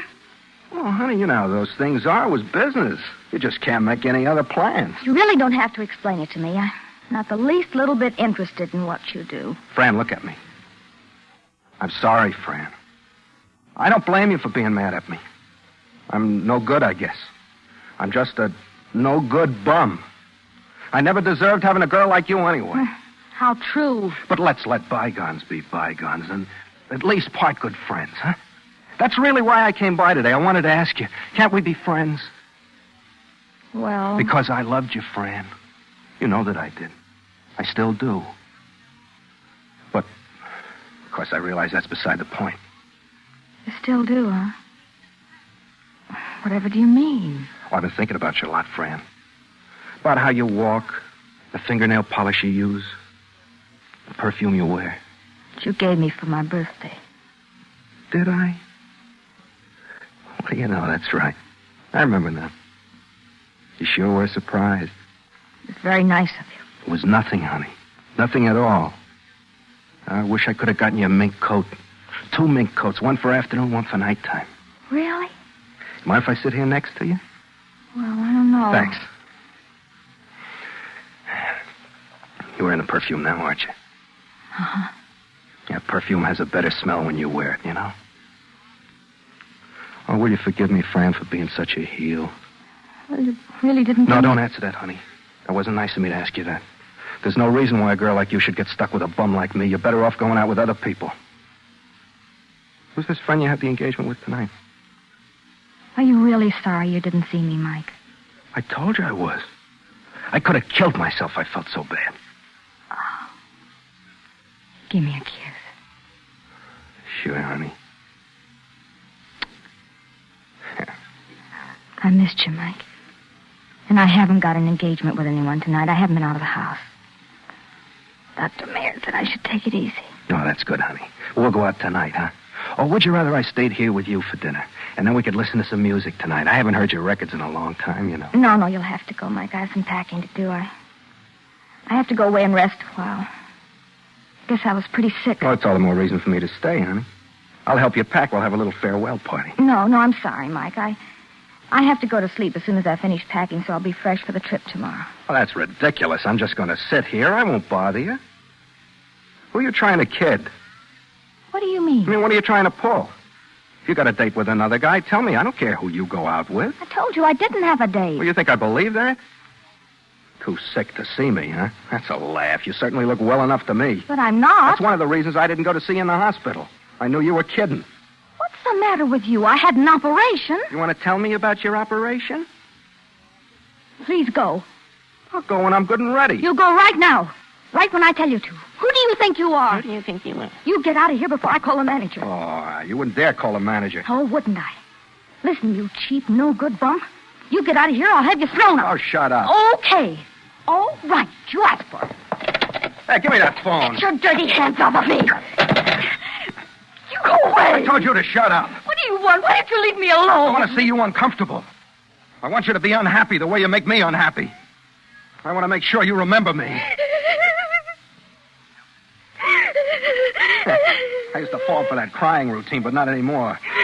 Now I just make you cry a little hard. You might like to know I wasn't seeing anybody about business while you were in the hospital. I went out every night. I've been seeing your friend Trudy. Trudy? Yeah, Trudy. But then I had to come back up here today and see you. Because I kept seeing you when I kissed Trudy. What's that got to do with me? You get out of here. I gotta do something to stop that. I don't love you anymore, but I keep remembering you. That's no good. You can stop remembering me anytime you like. Well, I hardly recognized you when you came in. That's how easy I forgot. Oh, well, that don't work with me. Now listen to me. You listen to me. I'm tired of your little problem. I don't like you, and I wouldn't even like you if you had any money, which goodness knows you haven't. I want you to go away and leave me alone. I don't want you to come back here anymore. You saw me today because you wanted to. Okay, but no more.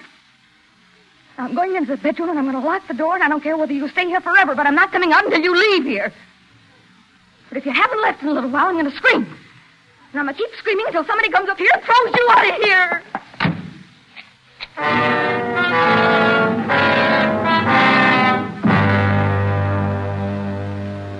I just stood there for a while and looked at the door. And I thought, I don't love her. I don't love her at all. I hate her. That's when I decided to do it. Because I figured that if there was no Fran, then I could see Trudy or anybody else I wanted to and not have to worry about being lonesome for Fran or feeling sorry for Fran or needing Fran. And I figured you don't remember dead people very well. But I knew I had to do it that night before she left on her trip. I worked it out like this. I'd leave right then and leave her front door on the latch and talk to everybody in the building and go to my boarding house and tell everyone there how tired I was and go up to my room. That would be my alibi. Everyone would have seen me go to sleep. Then I'd wait until everybody was in bed. And I'd take my gun and come back here without anybody seeing me and kill Fran.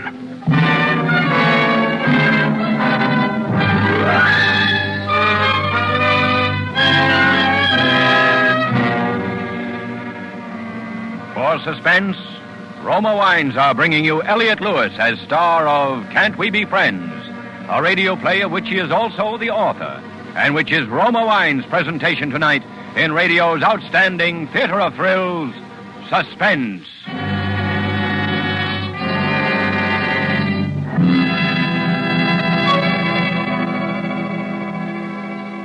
Between the acts of suspense, this is Ken Niles for Roma Wines.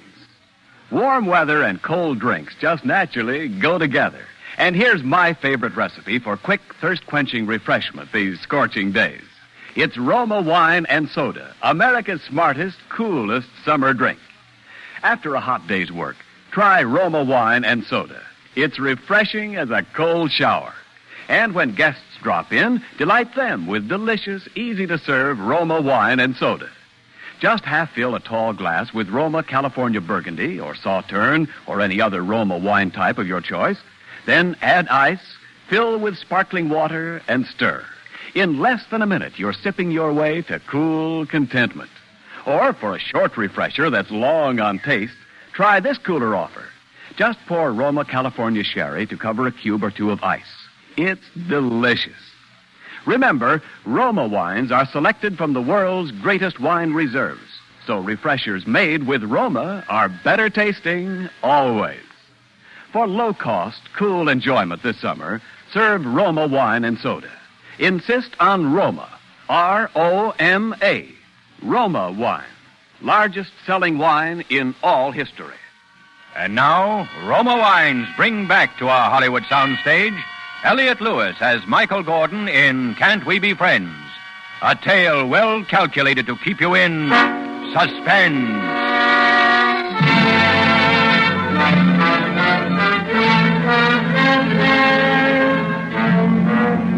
Fran? Hey, Fran? Well, I'm going now. I'm sorry we couldn't at least be friends. I went to the front door of her apartment. Snapped the lock open and left, making a little noise closing the door so she'd know I'd gone. In the elevator going down, I saw a guy I didn't know, but I wanted to be seen leaving, so... Pardon me, do you have the time? It's quarter to 7. Thanks.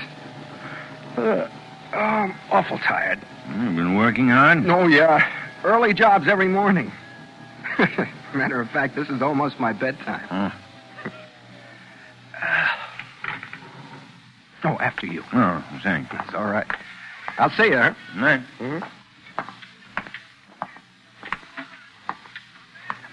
Pardon me. Yes, may I help you? Yeah, Miss Murphy in 411 asked me to tell you she doesn't want to be disturbed. Yes. You got that straight now. Miss Murphy, 411, she doesn't want to be disturbed. Not feeling badly again, is she? Oh, no, just a little tired.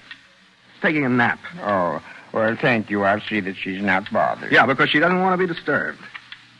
Got the time? 10 minutes to 7. 10 minutes to 7. I better get my dinner and get some sleep. Got an early call in the morning. I left the building and took a cab, although I didn't have too much dough. I talked to the cabbie. I asked him about his family. I got real chummy with him. Because he was a Red Sox man, so I was a Red Sox man. At the boarding house, I gave everybody a big yawn. I lauded around how tired I was. I even had the landlady feeling sorry for me, and she usually hates me. Everybody patted me on the back up to my room. I made a lot of noise dropping my shoes when I got there. I jumped up and down on the bed a couple of times. Then I went over to the window, and I looked out at the street, and I waited.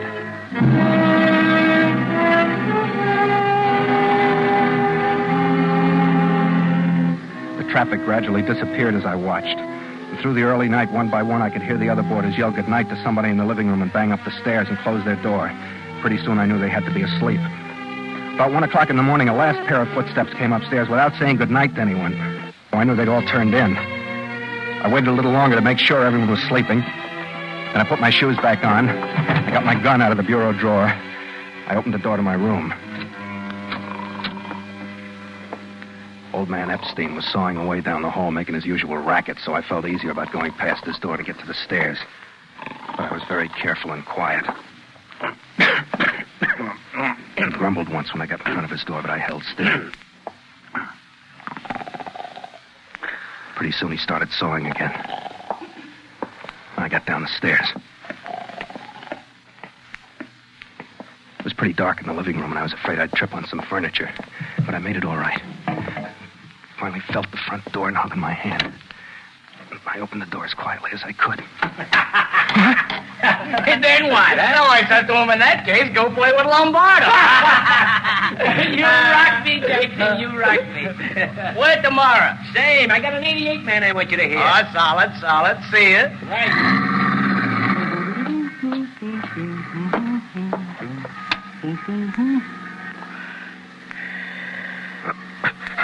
Oh, that you, Lippy?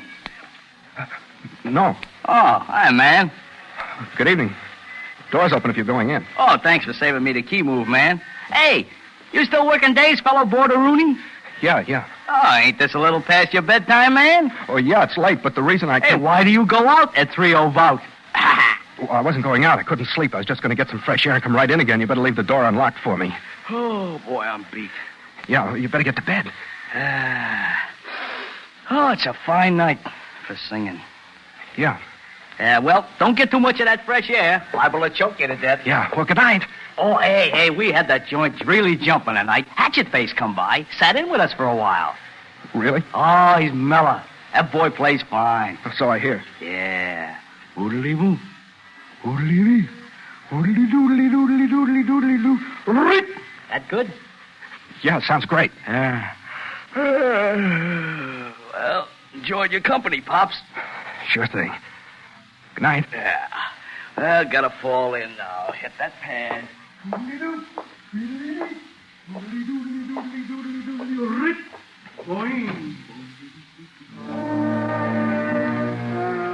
I was frightened for a minute. I was awful frightened. If Jack remembered seeing me, my carefully planned alibi was shot. I thought better not tonight. But then, Jack wasn't like most people. He wouldn't remember in the morning. He'd be too busy trying to recall Hatchet Face's lick. No, it was still all right. But I had to be careful. I couldn't take any chances. To be safe, I had to have the alibi that I'd gone to bed early.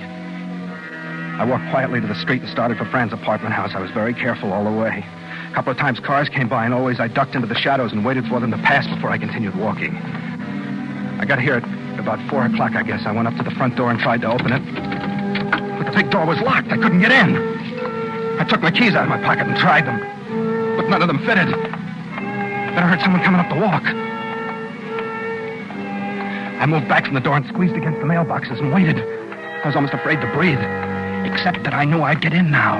I'd just wait until the people went in and then get my foot in the door to keep it from completely closing again. Good night, honey. Good night, darling. I'll call you in the morning, Betty Jane. Call me when you get home so I know you're all right. Oh, well, won't I wake anyone? Oh, I'll be at the phone. I'll answer as soon as it rings. Okay. Give me another kiss. Do you love me? Uh-huh. How much? 1 million. Oh, that's not enough. Good night. Good night, Betty Jane.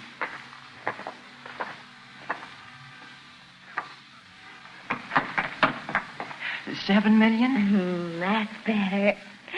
Don't forget to call. I won't.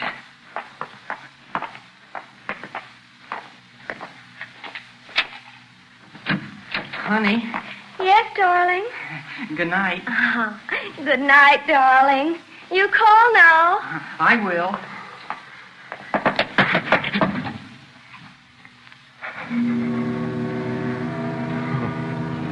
I was sweating. It had been close, but they hadn't seen me, and my foot was holding the door open, so I just waited there until I was sure she'd gone upstairs. And then I opened the door and quietly guided it closed and walked on tiptoe across the lobby to the elevator. I needn't have wondered about avoiding the desk clerk. There was no one at the desk. The elevator was upstairs somewhere where the girl had just taken it, and I rang the buzzer for it. I love self-service elevators. They make you feel like you could go to the moon in them. Elevators and subway trains I always wanted to drive, ever since I was a kid.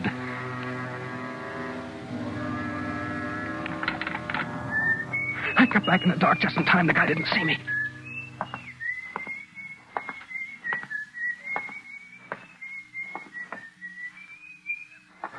Please don't turn around. Please don't turn around.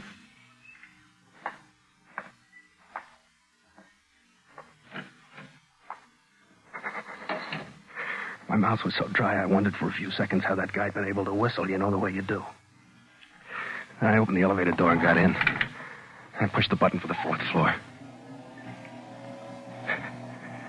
I got a little panicky because I thought that if someone was waiting on the 4th floor, they'd see me when they opened the elevator door. I almost convinced myself that someone would be there waiting for me.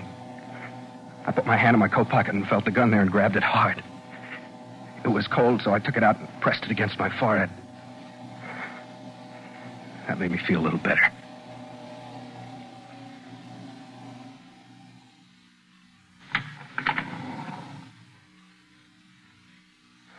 But there was no one waiting for the elevator.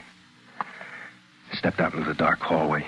I took a pencil out of my pocket and jammed it against the door so that it couldn't close. You know the way those things are. They won't run when the door is open, and I wanted it to be there waiting for me when I finished the shooting. That was the only way I figured to get out of the apartment before everybody woke up and started doing something about hunting for me. There's a basement exit, you know. When the elevator goes down to the basement, I had all that figured, too. The pencil seemed to work, but to make sure, I stepped back into the elevator and pushed a button. The motor clicked and the door strained, but stayed open. The elevator didn't go anywhere. Then I stepped out into the hall and listened. It was awful quiet. Not even anyone snoring, which you usually hear at night in a big apartment house like this. I tried to remember if there was a squeaky board in the floor anywhere down the hall, but couldn't, so I just crossed my fingers and tiptoed down the long, dark hallway. The only light was the red exit sign that shows you where the fire escape is. And seeing from that is like working at a darkroom developing pictures, which I did for a while. 2 doors from Fran's apartment.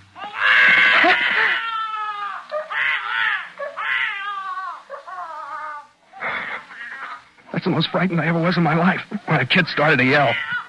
Because in the first place, I didn't know what it was right away. And in the second place, I thought, he'll wake up everybody in the apartment and they'll be up and on their feet when I start shooting. I guess I held my breath for a couple of minutes because when I started to try and relax, my breath came out in a low whistle. Well, that scared me, too. I thought, it'd be great if I get a heart attack right here in the hall of a strange apartment house in the little hours of the morning with a gun in my pocket. It's like being afraid of a fire at night because you don't want to go out in the street in your pajamas. Oh, it's worse, I guess. Anyhow, the baby finally quieted down. I waited a while, because I didn't know whether his mother had gotten up to quiet him or whether he'd just gone back to sleep again. I wasn't taking any chances now. It was too close to the finish. I waited. I figured it was safe a few minutes later and continued snailing down the hall. I stopped at Fran's door and listened. It was quiet inside. I put my hand into my pocket and grabbed hold of the gun. Then I slowly turned the doorknob, slid the door open. It didn't creak or anything, which was lucky. I got into the room, quietly closed the door again. I took the gun out of my pocket and released the safety and went to the bedroom door. It was already a little bit open. Through the crack, I could see her figure lying on the bed. I pushed the door enough ajar so that I could move into the room and looked closer. That chop suey sign across the street was flashing on and off, and as I got used to the pattern it made on the walls, I saw Frances lying on the bed, dressed as she had been when I'd seen her early in the evening. She was lying on her stomach with her face turned toward the far side of the room, toward the shadow. My nose started to tickle. I thought I was going to sneeze, but when I pressed the cold gun against my upper lip, the desire left me. I moved slowly and quietly toward the bed. I got within a few feet of her. I pointed the gun right at her head. The gun was weaving around, so I held on with both hands. I took very careful aim.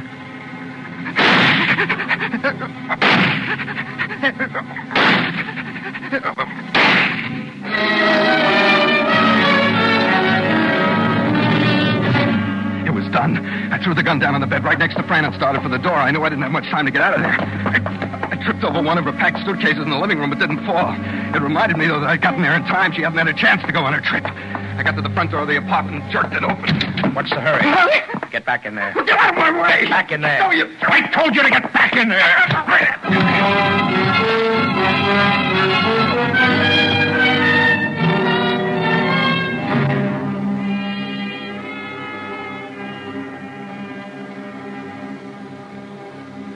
And that's all I know of what happened. I see. Did you hit me? Yes. I was helped by this gentleman here. I used that book.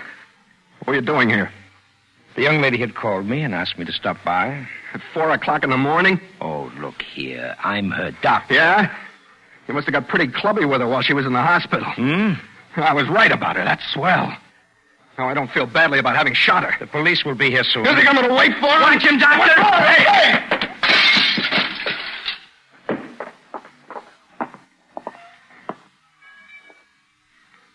Wow. Well, it's just as well. Aren't you going to call the ambulance? I already had. Yeah. I called the ambulance for the young lady. The state she was in when she talked to me on the phone, I knew we'd have to take her back to the hospital tonight. Well, there's not much they can do for her now. Well, there wasn't much they could have done for her before. An embolism, blood clot. Result of her surgery and the excitement she must have had earlier in the evening. Then he didn't kill her?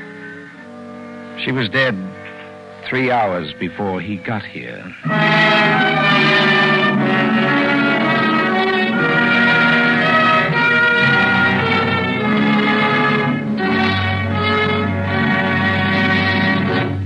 Suspense. Presented by Roma Wines. R-O-M-A, made in California for enjoyment throughout the world.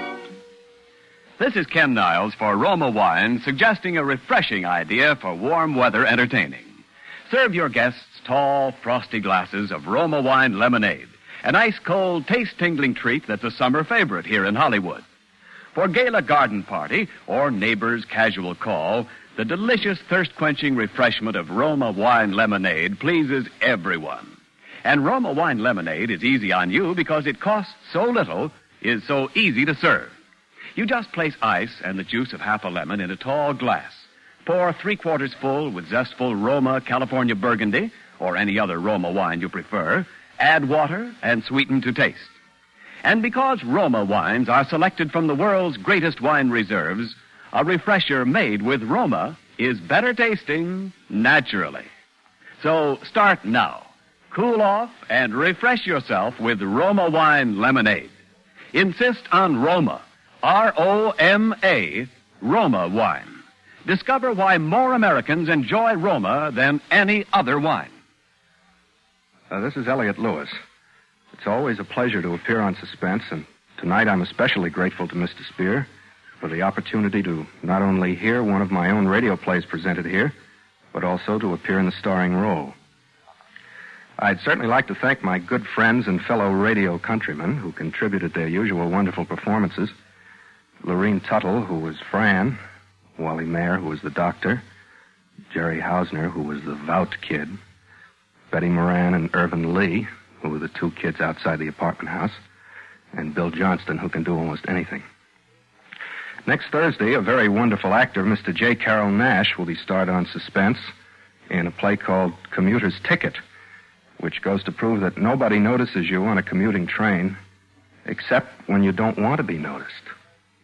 Next Thursday, same time, Roma Wines will bring you J. Carroll Nash as star of Suspense, radio's outstanding theater of thrills. Produced by William Spear for the Roma Wine Company of Fresno, California.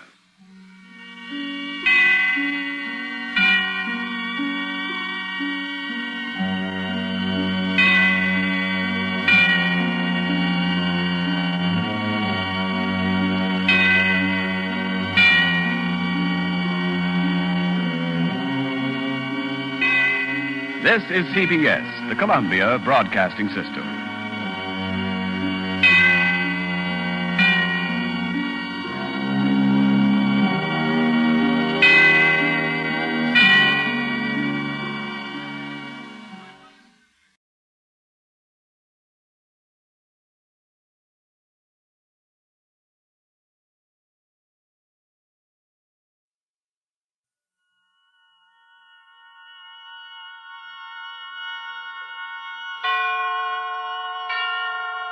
And now, tonight's presentation of radio's outstanding theater of thrills, Suspense.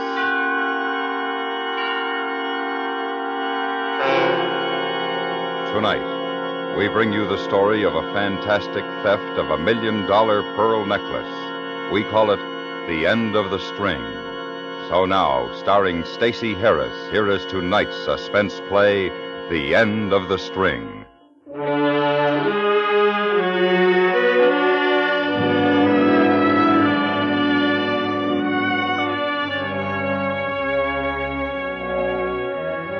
The necklace consisted of 61 perfectly matched pearls. It was insured for $650,000 and was probably worth about $1 million. I got to know about the deal because Sam liked me, I guess, because in Boston, I wasn't competition. Just a nice young fellow who was trying to get ahead in costume jewelry. That's why I happened to be in his private office when the parcel containing the pearls arrived. I told you, young fella, you were going to see something this morning. Yeah, that's what you said, Sam. Yeah, I like you. You call me Sam. Since I've been a big high finance, I got to be Mr. Hyler. You're not impressed. I like that. I should have had a son like you to pass the business. Go ahead. Pass it anyway. I'm up for adoption. Hey, smart. Come over here. To the window. You ever see $1 million? Like in the necklace you told me about? Would it? In the package? Yeah, the same. How come you have it delivered by mail, Sam? Isn't that risky? Sam Hyler's no dope. You get a messenger to carry it from Detroit to Boston, what happens? Somebody gives him a crack in the head. Registered mail, this they don't touch. Yeah, I'm glad to know about that. I'm just liable to send myself $1 million. Don't worry. Someday maybe you will. Hand me the scissors there, will you? On the desk. Sure. Here you are. Thank you. Hey, fancy sealing wax, stamp. I'm very impressed. Sam Hyler, S.H. Impresses the customers, and I don't get anybody fooling with the parcel. That's something you got to learn, Mark. In this business, you got to pick and choose your agents, in the other cities. Mine, I know like sons, all bonded. What was the necklace doing in Detroit? Customer. Couldn't make up his mind. So I had my boy there send it back to me. You see, tomorrow, the next day, the customer will be screaming for it. I'm better off in costume jewelry. There's too much strain with that stuff. Mm-hmm. Switch on the light, will you? Okay. Now, young man, what do you think of this? You are going to see something. Come on, Sam. Sam!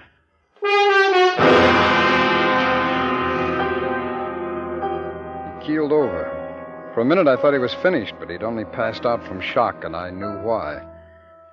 Inside the box, wrapped in cotton and enclosed in part of a newspaper, were 8 cubes of sugar. $1 million worth of nothing.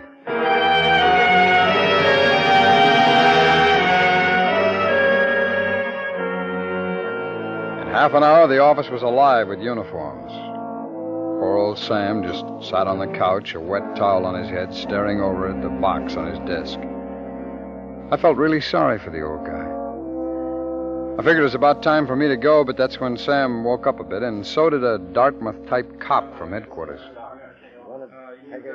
Mark, you going? Well, unless there's something I can do, Sam. Well, say, before you go, Yeah? what did you say your name was, sir? Hendricks. Mark Hendricks. Do you know anything about this? No, not much. I was here when Mr. Hyler opened the box, and that's about it. Uh-huh. You in this business, too? Costume jewelry. I have the office downstairs in the front. Oh. You were in here when the mail came? No, I came up a couple of minutes later. Didn't see anybody around in the hall? No, I didn't. Well, Mr. Hyler, you say that the same postman's been on the route for 5 years? Every day. Yeah. Mark, you go ahead. Thanks for staying. And I'll look, Miss, will you Sam, come if in, there's please? anything at all I can do, huh? Well, maybe you could wait a little, you know. Sure, Sam, I'll stick around. How do you feel now, Mr. Hyler? I'm all right. I'm fine. I wish I was dead. Okay, I want to get a couple of things straight. You took the mail, miss? Miss Cummings. Yes, same as usual. The mailman come into the office? Nobody with him? That's right. Nobody else in here? Only Mr. Hyler. Mr. Hendricks arrived a few minutes later. You'd already given the package to Mr. Hyler? Yes. Okay. I want the name and the address of the sender, and then when the postal inspector gets here, we'll go on from there.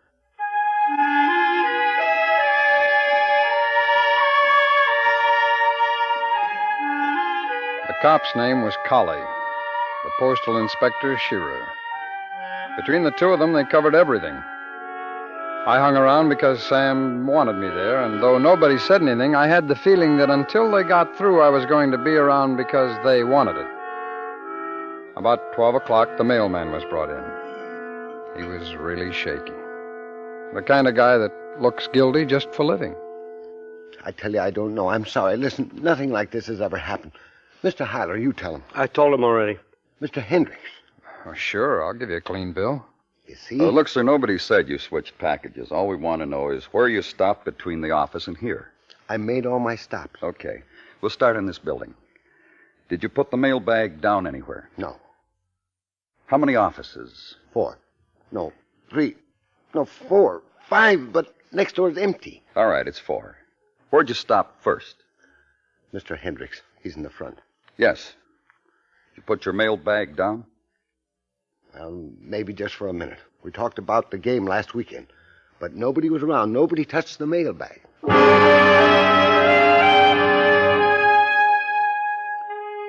That went on for another half hour.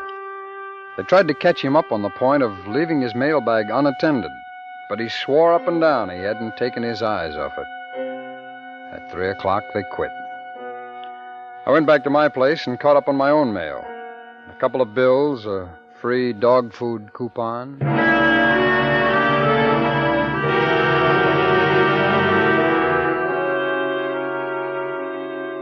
I saw Sam a lot in the next couple of weeks. He took to dropping into the office before going home and taking me out for a drink. No. You're my guest. I pay for the drinks. Oh, now, look, Sam, it's embarrassing. You never let me pick up a chick. In the hour of need, you were there. I can trust you. Oh, these are bad days for me, Mark. I need a friend. Sure, Sam. I know. The insurance company called today. Huh? Yeah, they're offering a reward. $50,000 for information. I added 10 of my own. 60,000. Mm-hmm. Still nothing on it, though, huh? Nothing. The post office traced the package from the time it left Detroit. Nobody touched it. What about while the necklace was in Detroit? Well, like I told the police, I trust my boy there. He put my seal on it. He mailed it. We checked. I trust him, but we checked, too. Sam, what about that seal? I mean, you sure the one on the fake package was yours? It's my seal, the same. The police examined it. I don't know.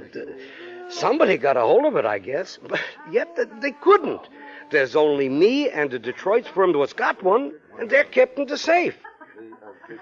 My boy, I'm going to retire. Come on, Sam. Insurance will cover the loss. You're not too badly off. It'll take years. I know that company. Mark, years.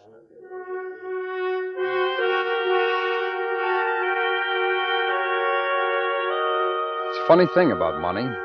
You don't have a lot, so you wish you had more. Then when you've got more, you want more than that, so you won't go back to not having any. Trouble is, where do you stop? The next day, I caught Sam's secretary as she was leaving the office. Oh, Jeannie. Hi. Hi. Where have you been? Oh, round. You in a rush? No. Want to take me to dinner? Yeah. Yeah. I got a date, but I'll break it. Oh, great. You know, you must be one of the compensations for being broke. Can I use your phone? Sure. Come on in the office. He's a Harvard boy. I've taken terrible advantage of him. I'll just bet you have. Well, you tell him you've got homework tonight, huh? I will. I will.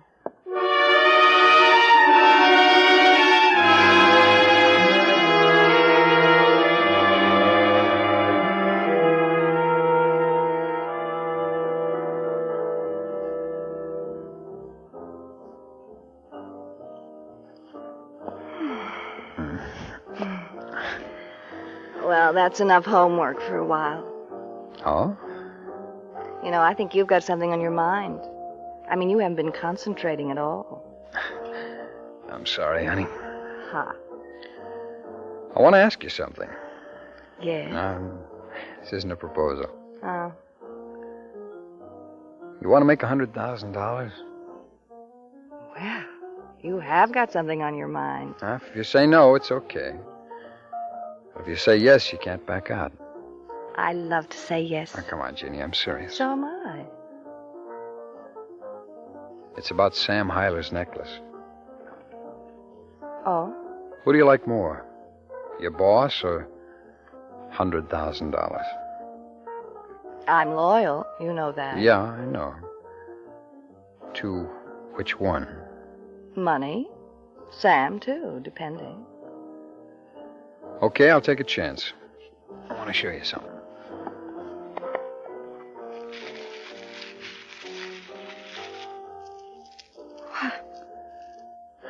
Well?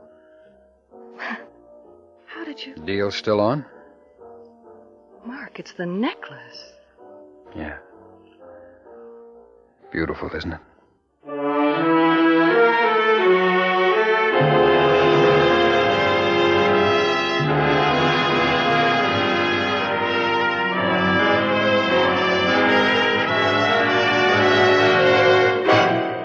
You are listening to The End of the String, tonight's presentation in radio's outstanding theater of thrills, Suspense.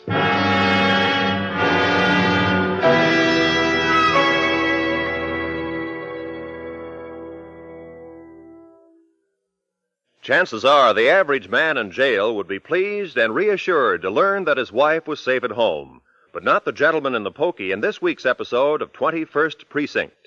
Having jammed the lock on the door to his home prior to his arrest, he is startled and not a little dismayed to realize that his long-suffering wife cannot get out of the house to bail him out, even when she wants to. For engrossing drama with an extra good measure of human interest and humor, don't miss this diverting story on 21st Precinct, when it is broadcast this Friday night over most of these same stations.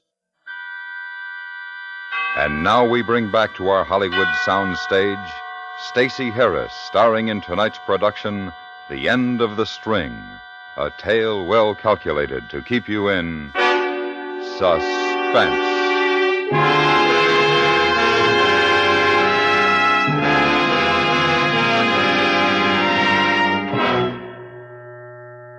She sat looking at the necklace, and her mouth opened and shut like a beautiful blonde fish. Then she noticed me staring at her, and she got a hold of herself, reached for a cigarette and lit it. Funny. Mr. Hyler's the only one I've ever seen hold that necklace. Uh-huh. It's not heavy. Here. Are you interested? What are you going to do? What I've been trying to do ever since I got a hold of it. Peddle it. Oh? Trouble is, I don't know where to start, and that's where you come in. Here, take it back. No. What do you mean, no? I couldn't help you. I mean, I don't know any more about where to get rid of it, well, than you. But if you did know? I couldn't. Wouldn't make any difference. I just couldn't. It's worth $1 million. I figured we could get 200,000, maybe more. Split down the middle, that's $100,000, Gene. Tax-free. But you'll be caught. So will I. No. Worst of it's over. How'd you do it, Mark? Well, it seems to me I've told you an awful lot already. If we can't make a deal, let's forget it, huh? Aren't you afraid I'll tell Mr. Hyler? No. No, because if you did, you'd have to prove what I've told you. That wouldn't be easy. They wouldn't find the necklace around here, and besides, you wouldn't get $100,000. Why'd you pick me? Well, Sam works with people in the business. You get his phone calls, answer his mail. Wouldn't be hard to find out who handles this kind of stuff. You could even ask him if you're careful. That's all I'd have to do? Find out where to sell the necklace? Not another thing. All right. Good. Now, so I won't keep you up tonight. I'll tell you how I worked it. This wasn't done overnight. Sam has been telling me for a long time about that necklace. But how'd you know he was sending it to Detroit? And when it'd come back? Empty office next to yours. Did you ever hear of wall mics? Induction coils to pick up phone conversations? Oh. That's it. Now, let me turn that thing on. But you couldn't have got a hold of his seal. All the packages have a seal on. I didn't have to. I got friendly with the mailman. He always stops to gab when he brings my mail, and about a month ago I saw a package addressed to Sam. That wasn't the necklace? No, but it was an important package, had Sam's seal on it. So I got the mailman interested in some costume pieces for his wife, and when he was looking at them, I took a wax impression of the seal. Had a stamp made from that. Just like that? Just like that. Heard Sam talking to his agent on the phone 2 days before the necklace was mailed from Detroit. I knew when it was going to arrive, so I made up my own package with the seal, switched them when the mailman stopped by. Well, how'd you know what the box looked like? I was in the office when you were wrapping it to mail out to Detroit, remember? And I thought you hung around because of me. Well, sure. Sure, you're prettier than Sam.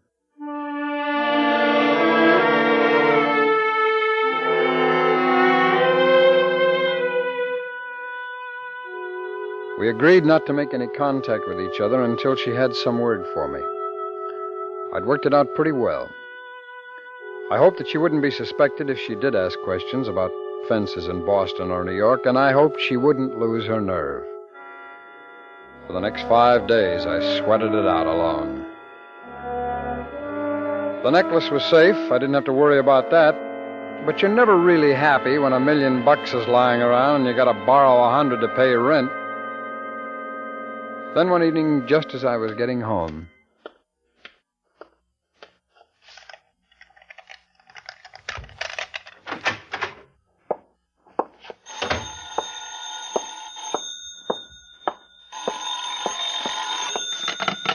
Hello?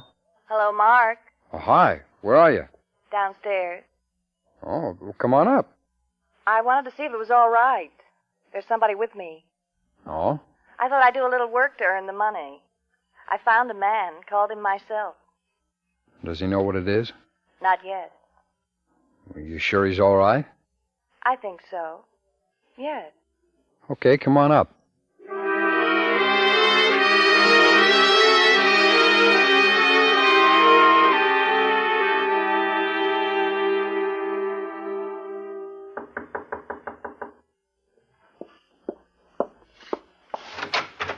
Hi, Jeannie. Mark, this is Mr. Larkin. Mark Hendricks. How are you? Mr. Hendricks? Well, can I fix your drink? Never drink, thanks. Oh, well, sit down. Jeannie, you want to give me a scotch and water? Yeah, all right. Thanks. Well, Jean tells me you're interested in jewelry. I represent an outfit that buys and sells. Hmm. You in the market to buy right now? Might be. Depends what's being sold. Oh, sure. From folks we don't know, we usually take stuff on consignment. No, that's out. This is a cash proposition only. Uh-huh. You have much call for pearls? Not much. Of course, for special customers, once in a while we buy them. Hmm. How about a pearl necklace? Might be interested. You got it? Not on me. I can get it, though. How much you want?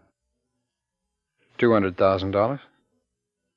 For pearl? It's worth $1 million. You're crazy. Well, it's insured for over $600,000. The Highland necklace? You got that? Am I? You're a pretty foolish boy. What do you mean? You're working backwards. You should figure how to get rid of it before you lift it. Nobody's going to touch that necklace. Now, wait a minute. What's the matter? You didn't tell me what your boyfriend had, honey. You're wasting my time. Well, just take a look at it, huh? Maybe you'll change your mind. What do I want to look at it for? I wouldn't give you $1,000 for it. Nothing. You better get rid of that thing any way you can, I'm telling you.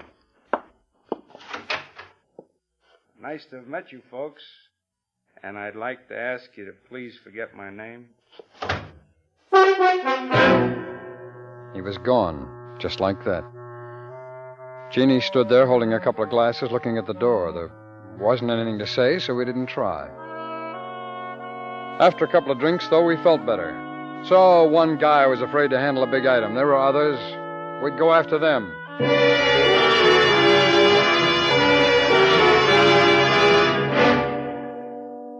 Jeannie and I got to know most of the fences in the East during the next month.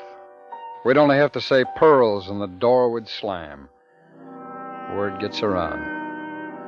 I was getting a little scared, so I decided on another plan. We had to be even more careful about getting together, so Jeannie met me on her lunch hour in the public library.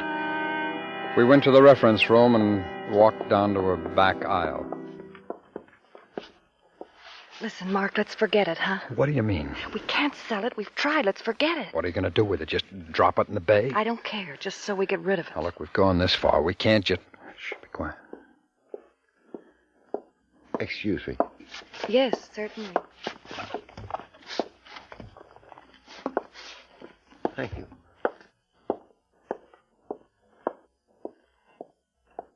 Now, you look.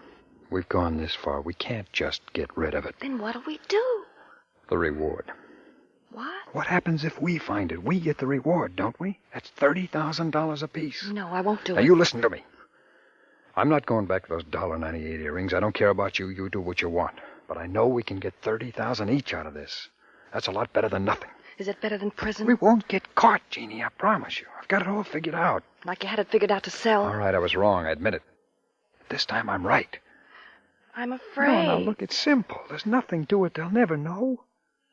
Are you sure? Let me give you the idea, then you decide. Okay? Okay.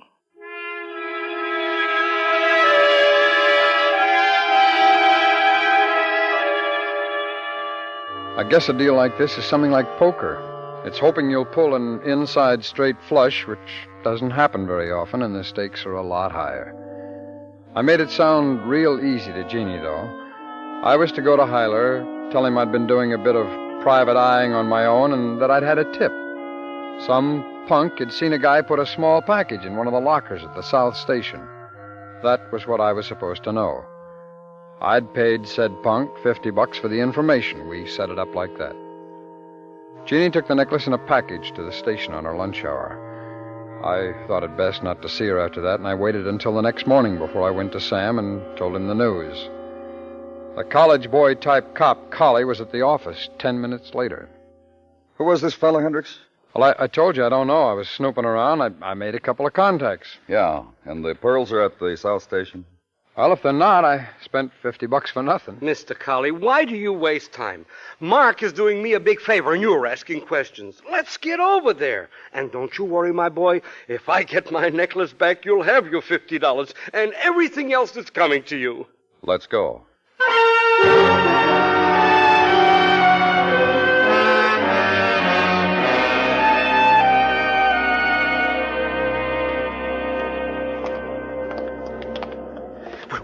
Which locker is it, Mark, huh? 36, that's what the guy told me. We'll find out. Look, Collie, I don't like the way you talk. I'm just trying to help. If you didn't get the reward first, that's not my fault, you know. Uh-huh. 36? 36. I'll get the attendant over. He'll have a key. No, wait a minute. Look. It ain't locked. Well, Hendricks? Mark, think. Maybe you forgot the number, huh? No, I didn't forget. That's what he said, 36. Yeah, but there's nothing in it. It's empty. Well, Hendricks? Well, I guess I'm out $50. Yeah. Too bad.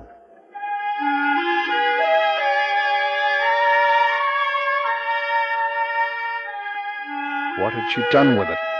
I couldn't get to the office. I couldn't be seen with her, but I had to know. What had she done with it? I waited all day until she finished work. Then I was waiting outside her apartment when she got home. Jean, now listen, I want to know... Wait till we get inside.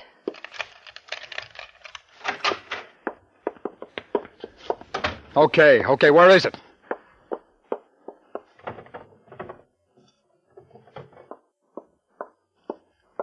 Here, take it. Why didn't you do what I told you to do? Why didn't you put it in the locker? I did. Why didn't you put it in the locker? I did put it in. Yesterday.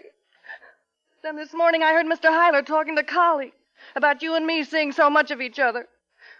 I was afraid they were beginning to suspect, so I went back to the station and took it out again. I was trying to do you a favor. And you slapped me. I'm sorry, Jeannie. I'll bet you are. Go away. I don't want to see you again. And I don't want to see that necklace again. But you'd better get rid of it. Go throw it in the bay, and you go with it.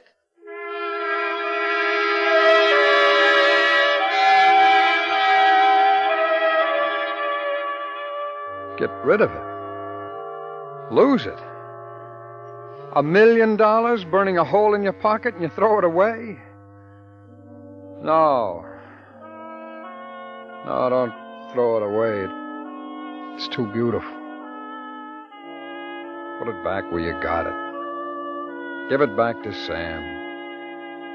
Go back to Sam Hyler's office, and in the morning old Sam will be so happy to find it on his desk he won't ask any questions.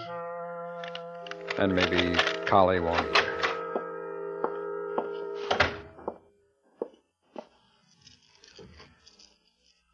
Ah, they're so beautiful. $1 million. And so beautiful. Huh. That's a good boy, Mark. Collie. You know, I was getting awfully tired of following you around.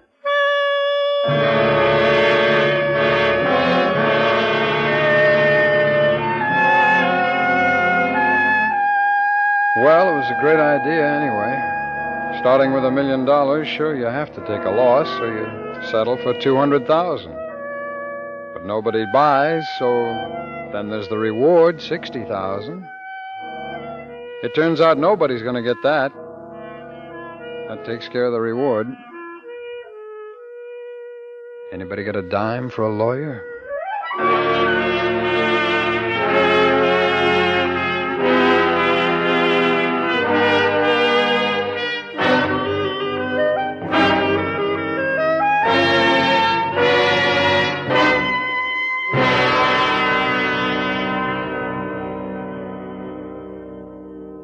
Suspense, in which Stacey Harris starred in tonight's presentation of The End of the String. Next week, we bring you a story of a mother, a father, a locked door, and a baby. We call it The Cellar Door. That's next week on Suspense.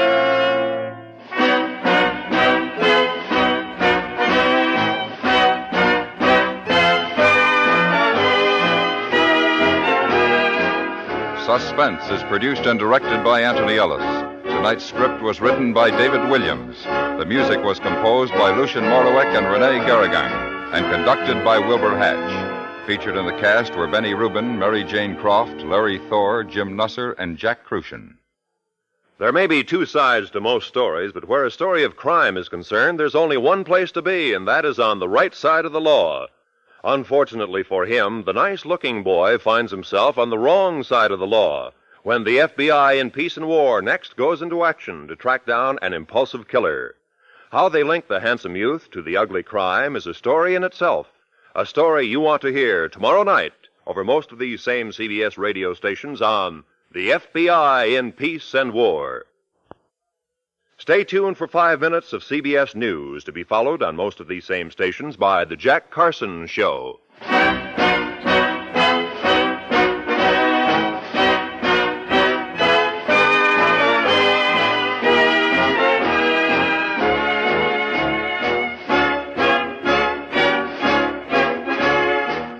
You hear America's favorite shows on the CBS Radio Network.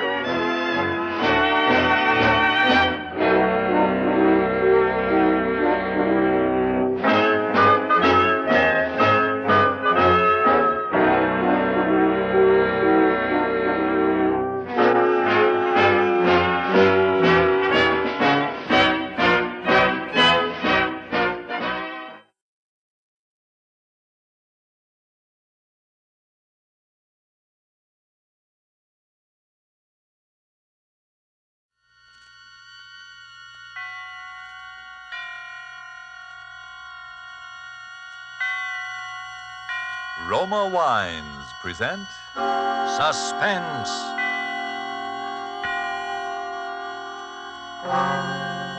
Roma Wines, made in California for enjoyment throughout the world.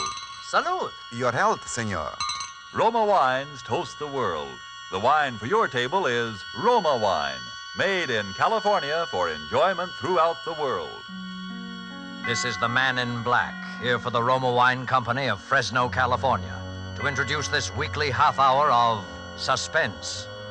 Tonight from Hollywood, Roma Wines bring you Mr. Laird Krieger in a suspense play dealing with a maniacal hatred and with the mental drug of hypnotics. And so with narrative about Clarence and with the performance of Laird Krieger, supported by Hans Conried as Bill, from whom we hear the narrative, we again hope to keep you in suspense.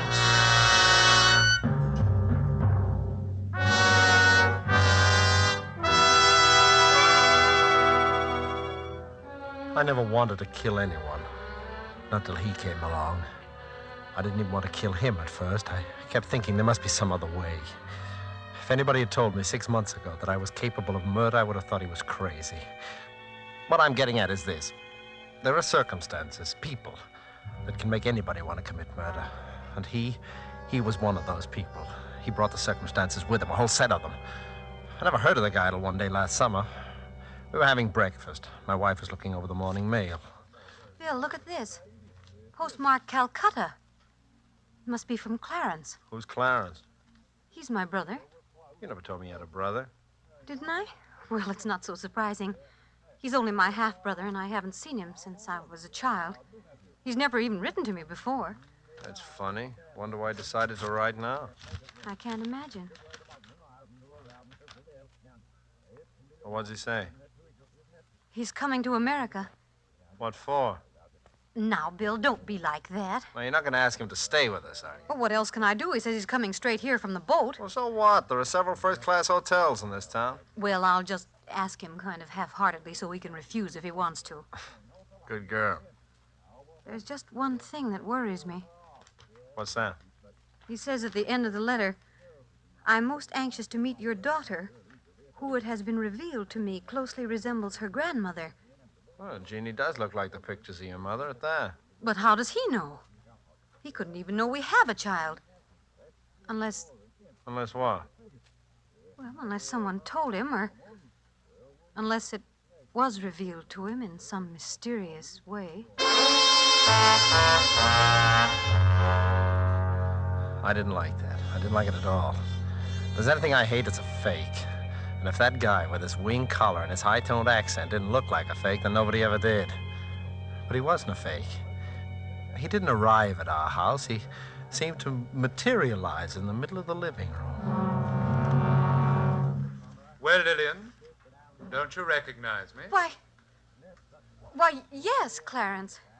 How are you, Clarence? This is Bill, my husband. I know. I hope you'll forgive my rather unconventional entrance.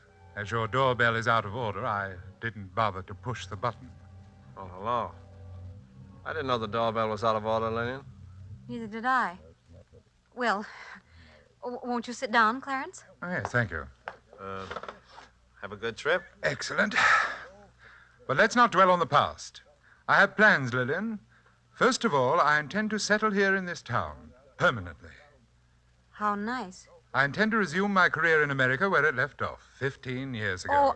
Your wife's look of distress, William, is owing to an unfortunate incident that occurred 15 years ago and made it expedient for me to leave the country for a while. It was all a misunderstanding, Bill. I don't quite know what you're talking about. She's told you nothing about me? How strange. Well, only that you're a doctor and that... Doctor? What an inadequate word. It suggests a little man you call in when the baby gets whooping cough, doesn't it? Well, what's the matter with the little man I call in when the baby gets whooping cough? Well, he is, shall we say, limited. Yes, that's the kindly word for it. The mind, William, the human mind, with all its strange powers for good and evil. That is my province. Clarence was a mental scientist. He had a small private hospital. Oh, how drab. How unendurably drab you make it sound, Lillian. I penetrated deep into the mysteries of the human mind. And then I discovered a psychic power transcending the mere gray matter of the human brain. Clarence became interested in the occult. You mean that Indian faker stuff, going into trances and stuff like that? How crudely you put it, William. I'm sorry. Go on with your story. Or Well- I'll go on with it for you.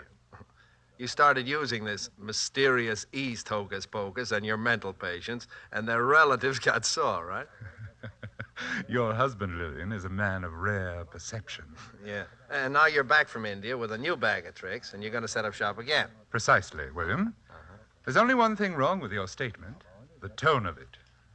I intend to establish a small private sanitarium dedicated to the treatment of the mentally ill. And I shall continue my investigations into what your wife chooses to call the occult. Is that clear? Quite clear. Now then, Lillian, you will prepare the little room off William's study for me, the one with the dark green walls. Well, of course, you're welcome to stay with us if you want to, Clarence, but the house is rather small and... Yes. It's fortunate that the house is small. I'd counted on that. You seem to have counted on a great deal, Clarence. By the way, how'd you know that the room has green walls? Yes, and how did you know... My dear engaging kinsmen, all things are revealed to him who can survive the ordeal of true enlightenment. That is as much as I'm permitted to tell you at the present time. And now will you be so good as to open the outside door? Your daughter is about to ring the doorbell, and it's out of order. Remember? But how did you... You didn't... Go and let her in, Lillian. I'm eager to meet Jeannie. Mama, guess what happened today? Sally Bates fell off the seesaw and Miss Thompson had to drive her home and then... Oh, I didn't know we had company. This is your Uncle Clarence from India, dear. Oh. Yes. She is the very image of her grandmother. Was that Mother's mother? Yes, dear. Mama and Uncle Clarence had the same mother, but different fathers. Oh, then he's not really my uncle. He's only my half-uncle. I think, little Jeannie, that you will find we have a great deal in common, nevertheless. You will be very close to your Uncle Clarence. Very close. What do you do those funny things with your eyes? Never mind, dear. Uncle Clarence is tired from his long journey. You come on upstairs. Mom will help you change for dinner. All right. See you later, Uncle Clarence. What's so funny, Doctor? Oh, William, I do hope that my stay here won't be complicated by your rudeness. Why did you try to frighten Jeannie just now? My dear fellow, it's the very furthest thing from my wishes to frighten your child.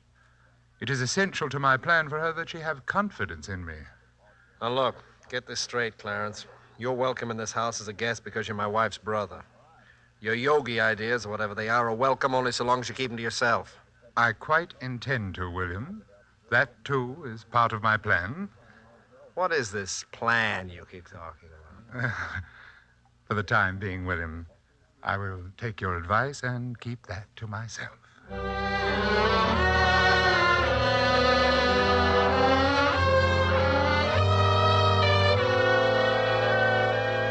Tonight, for suspense, Roma Wines bring you as star Mr. Laird Cregar, whom you have heard in the prologue to Narrative About Clarence by Dwight Hauser and Robert Tallman.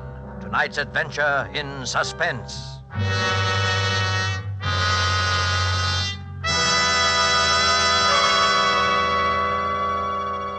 Let's leave the scene of our play for a moment and take a little journey. We'll let a bottle of Roma wine serve as Aladdin's lamp. I touch the label and presto, we're all transported to that capital of gaiety, Havana, Cuba. And now we find ourselves in the charming Pan American Club. At a table nearby, an American has just voiced his delight at the uncommon beauty of the scene. Then his Cuban companion responds, "You in America also have much that is uncommon to boast of, such as this marvelous tasting wine we are enjoying this minute. To enjoy uncommon fine quality, Cuba imports this wine from your own distant California. It is your superb Roma wine. Now just realize what it means when other countries import Roma wines from such great distances. Such international esteem must mean that Roma wines are truly magnificent in quality. And then consider this. You here in America need pay no high import duty, no expensive shipping charges. For these fine Roma wines come from Roma's own wineries in the heart of the rich California wine grape districts. Because so many Americans do realize this good fortune, Roma wines are America's largest selling wines. So why deny yourself this taste delight? Try an inexpensive bottle of tangy, appetizing Roma sherry, or the hearty Roma burgundy, or any of the marvelously enjoyable Roma wines. But remember, these days your favorite dealer may be temporarily out of the type you prefer. Then please try again. Ask for R-O-M-A, Roma wines, made in California for enjoyment throughout the world. And now it is with pleasure that we bring back to our soundstage our star, Laird Cregar, with Hans Conried in Narrative About Clarence, a tale well calculated to keep you in suspense.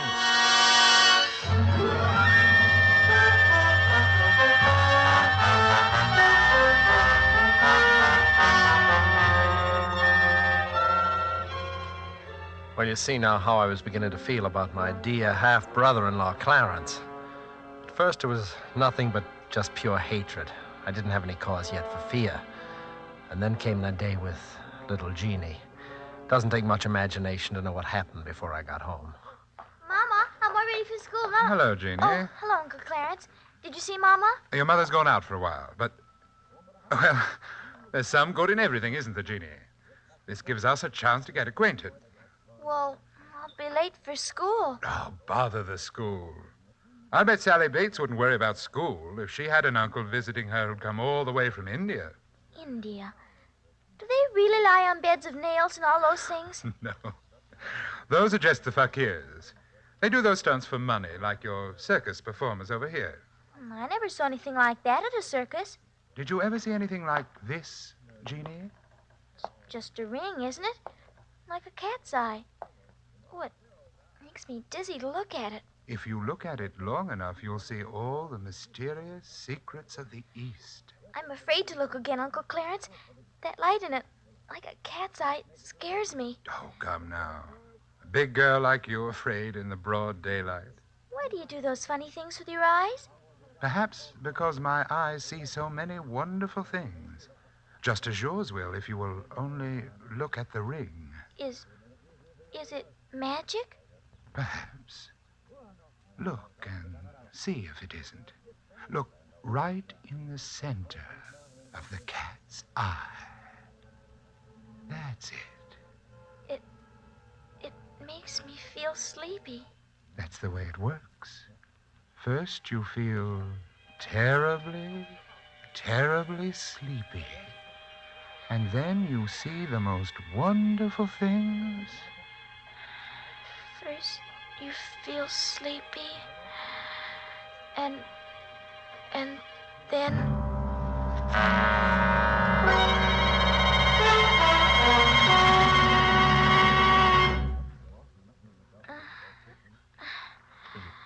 What's the matter with her?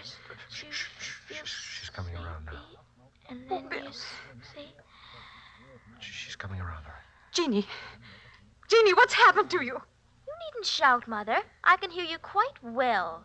Oh, thank heaven you're all right. She is all right, isn't she, Bill? Huh? Oh, sure.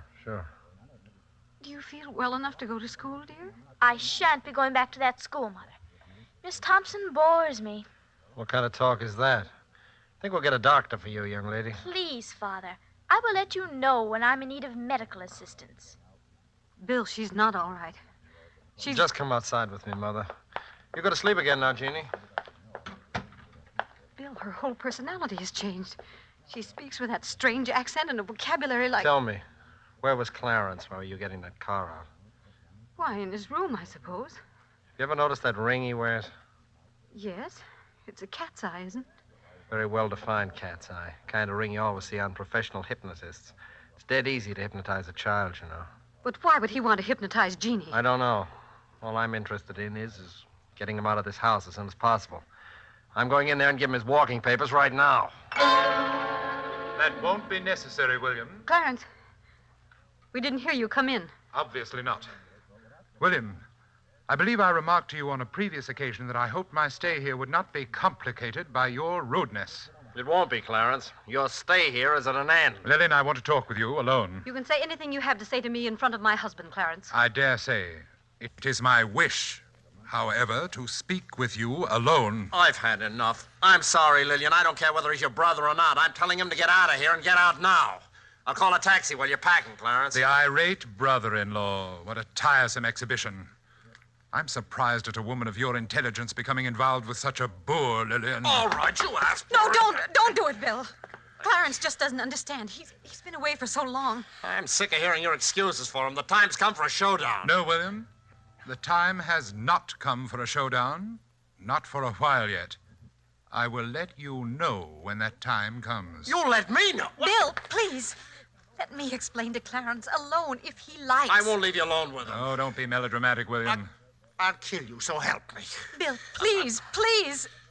All right, I'm sorry. I'll give you 10 minutes, Clarence, no more. 10 minutes will be ample. I think Lillian and I can come to an excellent understanding in 10 minutes.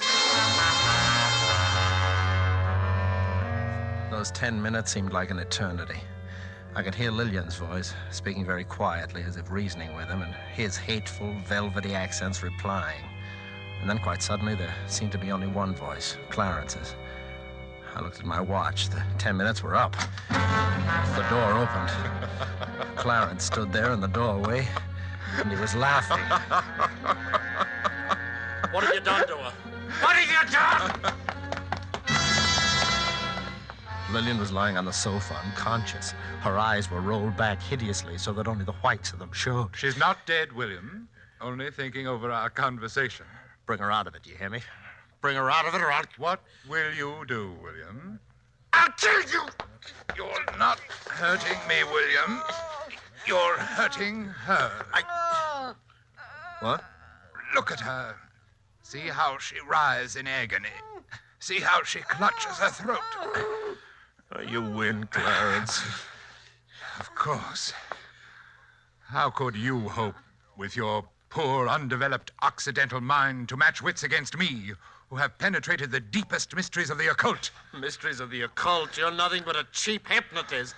Any vaudeville mind reader could do the things you do if he was sufficiently lacking in human decency. Be careful, William. I shouldn't like to have to punish you for your rudeness. What do you want of us? I'll give you anything I own if you'll just take it and go away. It's not so easy as all that, William. Because, you see, I want the lives of your wife and child.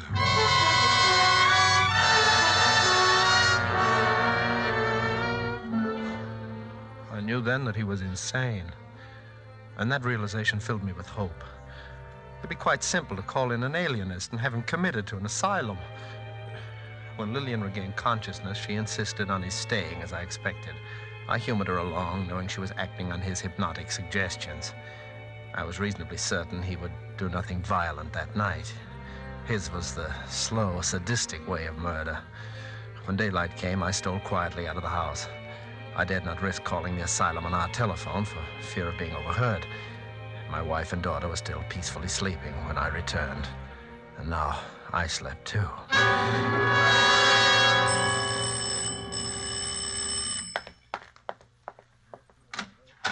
Good morning.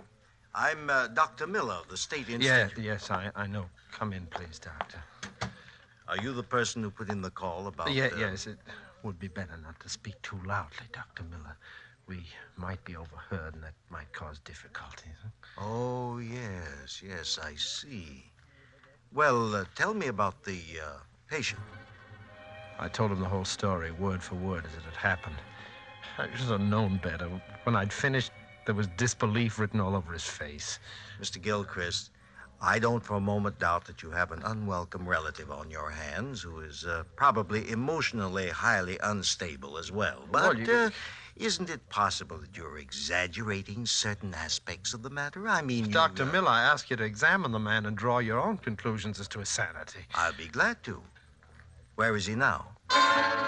I think William has probably been talking to you about me, Doctor. Oh,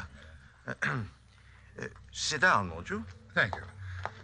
Really, I must apologize for your being inconvenienced this way, Doctor. I try to keep an eye on William, but one must sleep, you know, and, well, occasionally he eludes me and gets out of the house. I suppose he's told you that I'm a hypnotist and that I wish to murder his wife and child. Why do you think he told me that? Well, it's always the same story. Well, why should I believe your story rather than Mr. Gilchrist? Oh, mine is a little easier to believe, I should think. But if you wish further proof... Lillian! Yes, Clarence? Come down here, will you? William's got out again and told that story. I'll be right down. And bring Jeannie with you. You dare bring my daughter into this? His daughter doesn't know. You'll be tactful, won't you, Doctor? Yes, of course. Bill, what is the meaning of this? Lillian. Haven't we warned you time and again what might happen if you go out like that? Lillian, you don't know what you're saying. This man is your husband, madam? Yes. He's been under the care of a psychiatrist for several years now. What? He seemed to be getting better. I'm sure he's getting better. The doctor said we must expect little lapses. Oh, she doesn't know what she's saying, Doctor. She's acting under his hypnotic suggestion. And, this young lady? He hypnotized her, too. Is that true? I don't know what that means, hypnotize. Daddy's always saying it, but he never says what it means. Well, this seems to clear up the situation pretty thoroughly. If you have any further trouble, Mr. Gilchrist, let me know. You think I'm crazy? No, I don't. I'm sure that your wife is quite right, Mr. Gilchrist. You're getting better every day.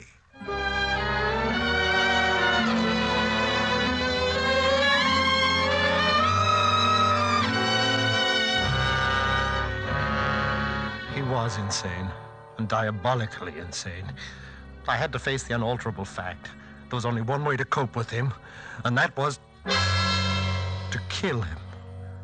But I had to do it while my wife and daughter were out of the house. I couldn't risk facing him with a gun. I didn't trust myself not to fall under his hypnotic spell.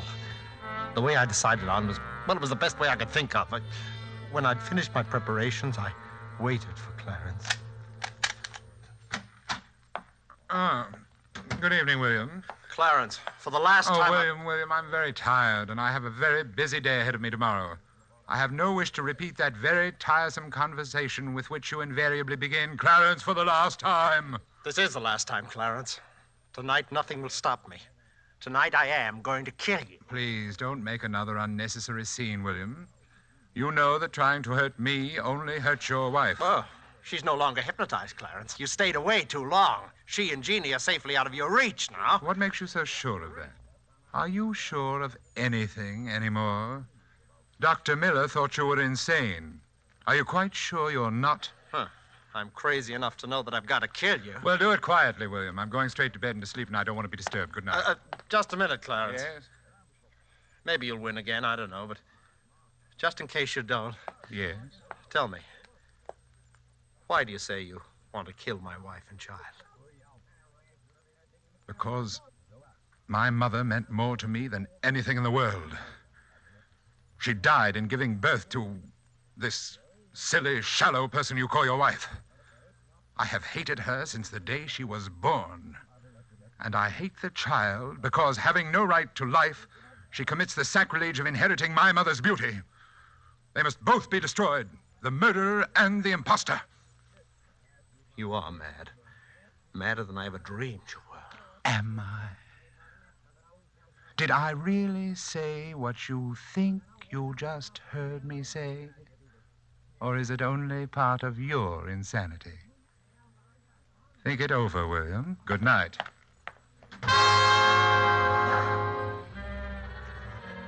I had everything ready. The heavy boards to nail across the door, the cotton waste, and a gallon of benzene. The shutters over the window of his room I'd already nailed shut and barred. As I nailed the boards across the door, I felt as if I were driving nails into his cot. William, stop it! You don't know what you're doing! Lillian and Jeannie are upstairs. They came in the back way. William! Where are your great powers now, Clarence? William, you fool! Can the secrets of the East help you now? You're trapped, Clarence. You're out of your mind! doing, William? In a moment, the whole house will be in flames. You'll be burned alive. You don't know what you're doing, William. Listen, Clarence, listen. I'm striking the match now. You smell the smoke, Clarence? Never mind. You will in a moment. Oh, I wish you could see the flames now, Clarence. They're roaring up the stairwell. You don't know what It's beautiful. William, you fool. I'll have to leave you now, Clarence. It's getting too warm in here for me. But you should be used to the heat, though, after all those years in India.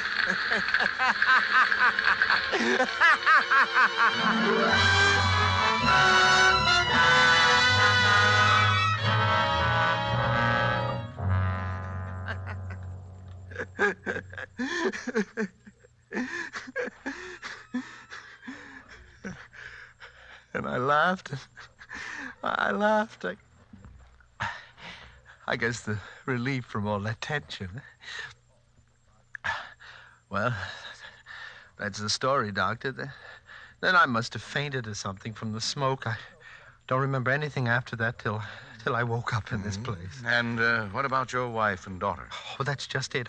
I haven't seen them since that afternoon, and that's why I've got to get out of here. I've got to find them. Can't you understand that? Yes, I can understand that very well. Will you talk to someone, the head of this place, and tell him that and let me out? I shouldn't be locked up here in an institution. Yes, I'll talk to him, Bill. That's a promise. I'll do it right now.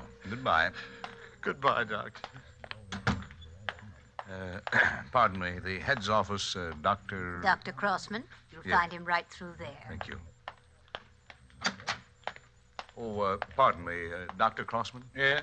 Oh, how do you do, sir? Have you found my little sanitarium interesting? Yes, indeed. By the way, most unusual case. I've just been talking Yes, I know. To poor William. Bill, that is, number 27. Yes, but... I'm sorry that you had to be inconvenienced that way, sir. We do our best to keep the garrulous patients well out of a visiting doctor's way, but accidents will happen. I'm glad I ran into him, Dr. Crossman. His story interests me very much. He doesn't strike me as a homicidal lunatic. No, he's not. This idea of his that he committed a murder is simply a fantasy. Are you absolutely sure of that? Of course. Because, well, you see, I am Clarence, the wicked brother-in-law in his story. You?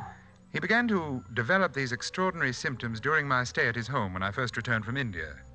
Parts of his story, you see, are quite accurate. I see. It's a pity, of course. He was doing quite nicely under treatment until his wife and child were burned to death so tragically in the fire that destroyed their home. I'm afraid that event, on top of his previous delusions, unhinged him for good. And where were you during the fire, Dr. Crossman? Oh, I dined out that evening. When I returned, it was all over. Well, I certainly shall write this case up as one of the most interesting I've ever run across. Oh, must you, Doctor? I mean, poor chap, I feel he's entitled at least to some privacy. Have you any personal reasons for wanting to keep this case quiet, sir? Yes, I have. You see this scar on my face? That's a burn, wasn't it? A very nasty burn, too. Precisely, Doctor. And a very nasty coincidence.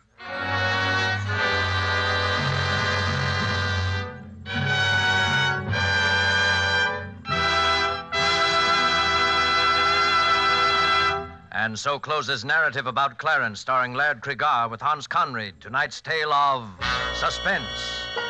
Laird Cregar is currently being seen in the 20th Century Fox production, The Lodger. We sincerely hope you enjoyed the performance of Mr. Cregar and that of the whole cast tonight in our Roma suspense play. And here's a thought. To discover the enjoyment these suspense programs offer, you first had to sample one. And so you must first sample one of the many delicious Roma wines to discover for yourself their wonderful taste and quality, the excellence that makes Roma America's largest selling wines. You'll discover, as of other millions before you, that Roma wines are super quality, are super tasting, and are super easy on your pocketbook, too, costing only pennies a glass. Why put off this taste treat another day? Be sure you get R-O-M-A, Roma wines, made in California for enjoyment throughout the world. This is Laird Cregar. It is my very great pleasure to tell you that next week the star who will keep you in suspense will be Joseph Cotton. Suspense is produced and directed by William Spear. Don't forget then next Monday, same time, for Joseph Cotton in Suspense. Presented by Roma Wines, made in California for enjoyment throughout the world. This is CBS, the Columbia Broadcasting System.